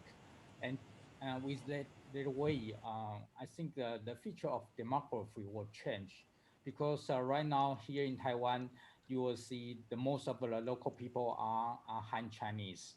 So regarding the race, we are very close to China. But right now here in Taiwan, we have a very high percentage of migrant workers in Taiwan. And the government also encourages the migrant workers, if they stay here in Taiwan for time long enough, and they can turn to their citizenship to become Taiwanese. And also the international marriage, they will encourage more people from Southeast Asia countries to marry with Taiwan and then become Taiwanese. But there's not only one way. We still have many people, they go to Southeast Asia countries to work there. So the mutual mobility between Taiwan and Indonesia, between Taiwan and South Asia countries, I think they will change the future of the population in these areas to turn not so pure Han Chinese, to turn more colorful. And this is our bright futures, I think. Thank you. Prof, what do you think about the future population mobility of this of the children of this cross-border marriage? For example, can they be in fact the future Taiwanese because they also hybrid in terms of culture and nationalities, for example? Yes, right now we encourage our young generations to have more experiences across the borders. So we encourage our children not only to learn the Chinese, the English, but also probably if they are able to, we encourage you to learn, to encourage you to learn the Bahasa Indonesia, the other languages, and they will help them to encourage the mutual understanding between Taiwan and other countries. You know, here in Taiwan, in the historical book, we teach they more about the US than the history in South Asia countries. So this is a myth, and we should change it.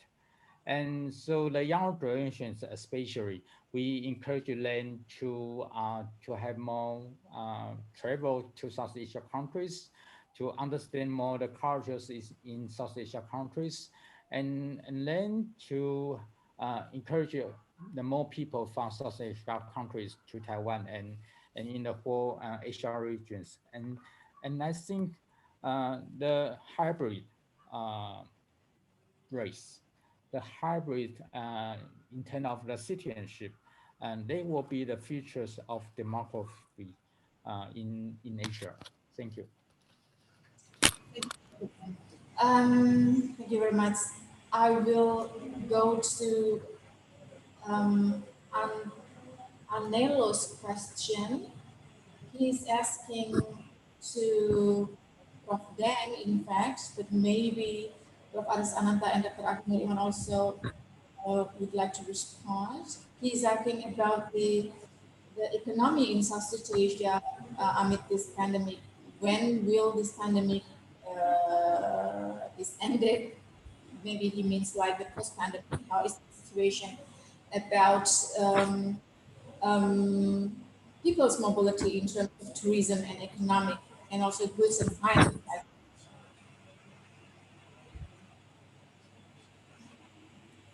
Maybe Prof. Ananta first, and then the future is uncertain, and one of the factors of production is people, but people will not come in person.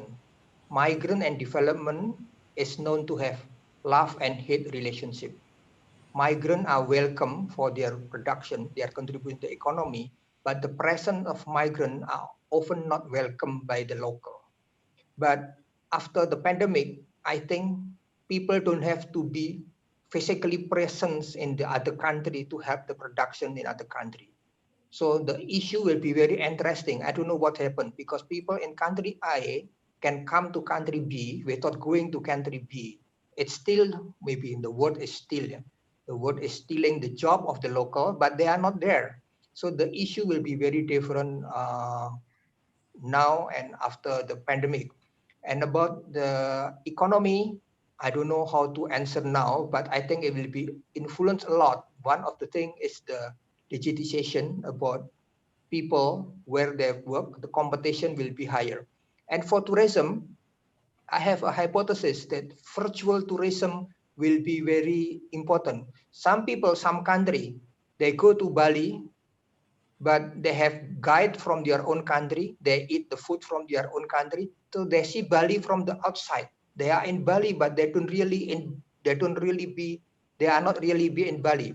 So that's absolutely like virtual tourism, and that can be developed virtual tourism.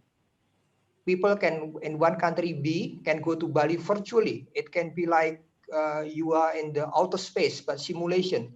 You could feel the thunder, you could feel the food, feel the smell, but you are in your own country. And I imagine that tourism like that will be very proliferating, will be multiplying, because many people, even the old one and disabled, can go with this tourism, like diving. Yeah, I like to go diving, but I cannot. I'm afraid to go diving, but if there is a virtual diving, I think I will participate. The traditional tourism will still be there, but it will become luxurious. That's for tourism. Thank you, Baita. So amid this unlimited uncertainties or unforeseen uncertainties, there are also candidates possibilities for us, Prof. Ananta.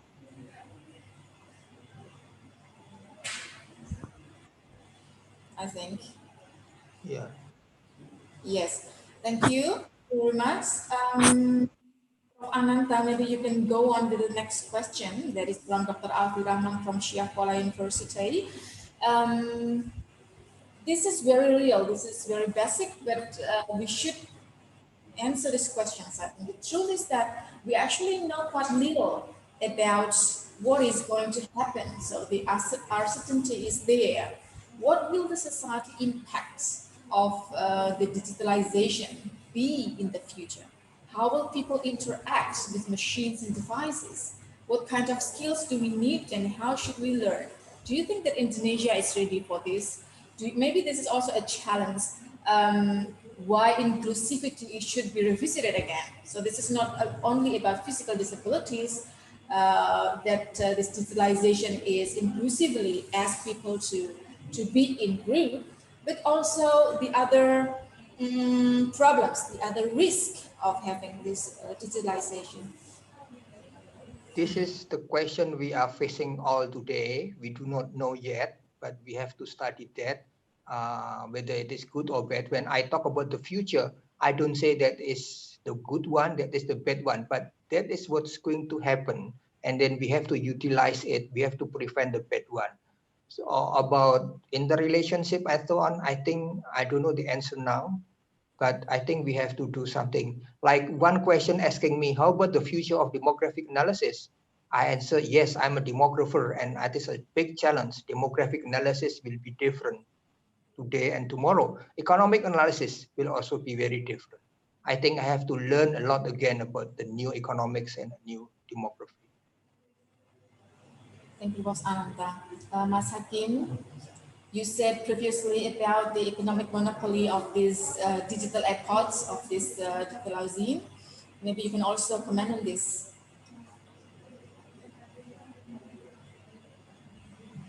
Sorry, Maita.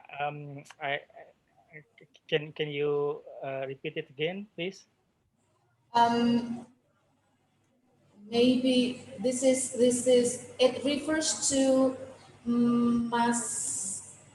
it refers to Mas Alfie from Shahwal University. He's asking about how should we, is Indonesia ready for this one, for this digitalization, for example? And previously you asked that, you told us that there are great possibility for economic monopoly or amid this pandemic. Can you comment on this? Yes, thank you, Mbak Ita and Mas Alfie for the questions. Yes, that's really the issue of concerns for me in the last few years, witnessing our government really celebrating what they call as the unicorns. Yeah, I think it's not always bringing us to the economically getting advantage from the growing what's that the digitalization or the gig economics and kind of activities. Yeah, because I think if we don't prepare enough to get advantage from the technology in bringing our market, I think we can only be the market as not the producer of that in that digital economics. Yeah, I think my concern is that Mbak Ita, that it's not always bringing us to get that most advantage, yeah, from the digitalization, especially in the economic sectors. Yeah. Yeah. Thank you very much, Dr. Hakim, for your response. So this time of crisis and uncertainties really show us that most of dimensions of human life and its intersectionality should be reflected, revisited. Thank you so much, Prof. Deng, Prof. Ananta, Dr. Hakim, for the wonderful, insightful, reflective, grounded presentations. And also, of course, to all participants from the Center of Population and Policy Studies, from Warwick University, from Brawijaya, from Sciacquola, from Italy. Thank you very much. However, we are almost out of time, but there are a few things that I want to wrap up. The first is that I think we agree that the pandemic has crystal clearly affected our model of international mobilities. The global mobility regime, firstly proposed by Kolosky, definitely should be revisited, and the way global institutions govern cross-border flows of people, trade, and finance, which are more resistant to international ecological disaster and global pandemic, should be realized. The second one, as Prof. Aris Ananta put forward, the digital efforts, the digital scene is clearly a promising candidate for our contemporary mobility, not only contemporary, but future mobility as well, where we are immobile physically, we are nowhere. In fact, we are everywhere. So, the pandemic has made us freeze, as Dr. Hakimul Ikhwan has mentioned and highlighted. But in fact, the digital has virtually brings us everywhere, yeah, in every nook and corner of the global world. So we may conclude that COVID-19 pandemic will not end the movements of people, the free movement of people, goods, and finance in a global scene, but a neo-global network, I think, which is resistant to not only the pandemic of COVID-19, but also the other global pandemic, also another forcing effect of modernization and our intimate engagement with technology. Thank you again. Thank you very much. Big applause for all of our presenters and also all of the participants. Thank you so much. Thank you, Bu Ita. Thank you, Prof. Jan. Thank Thank you you, very Pak much. Thank you. Hakim. Thank you for everybody. Prof. Jan Bang, Mbak Ita, and everyone. See you And again tomorrow. See you tomorrow. Yes, I would like to remind everyone to join us again tomorrow morning in the second day of the symposium on social science, rethinking the social world in 2020. Enjoy the virtual Wirawiri. We offer to Raviri. Thank you so much.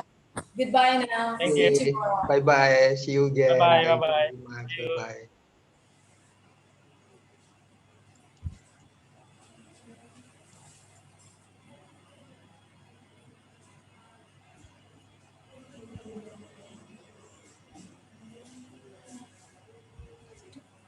Sudah closing kan? Sudah di closing.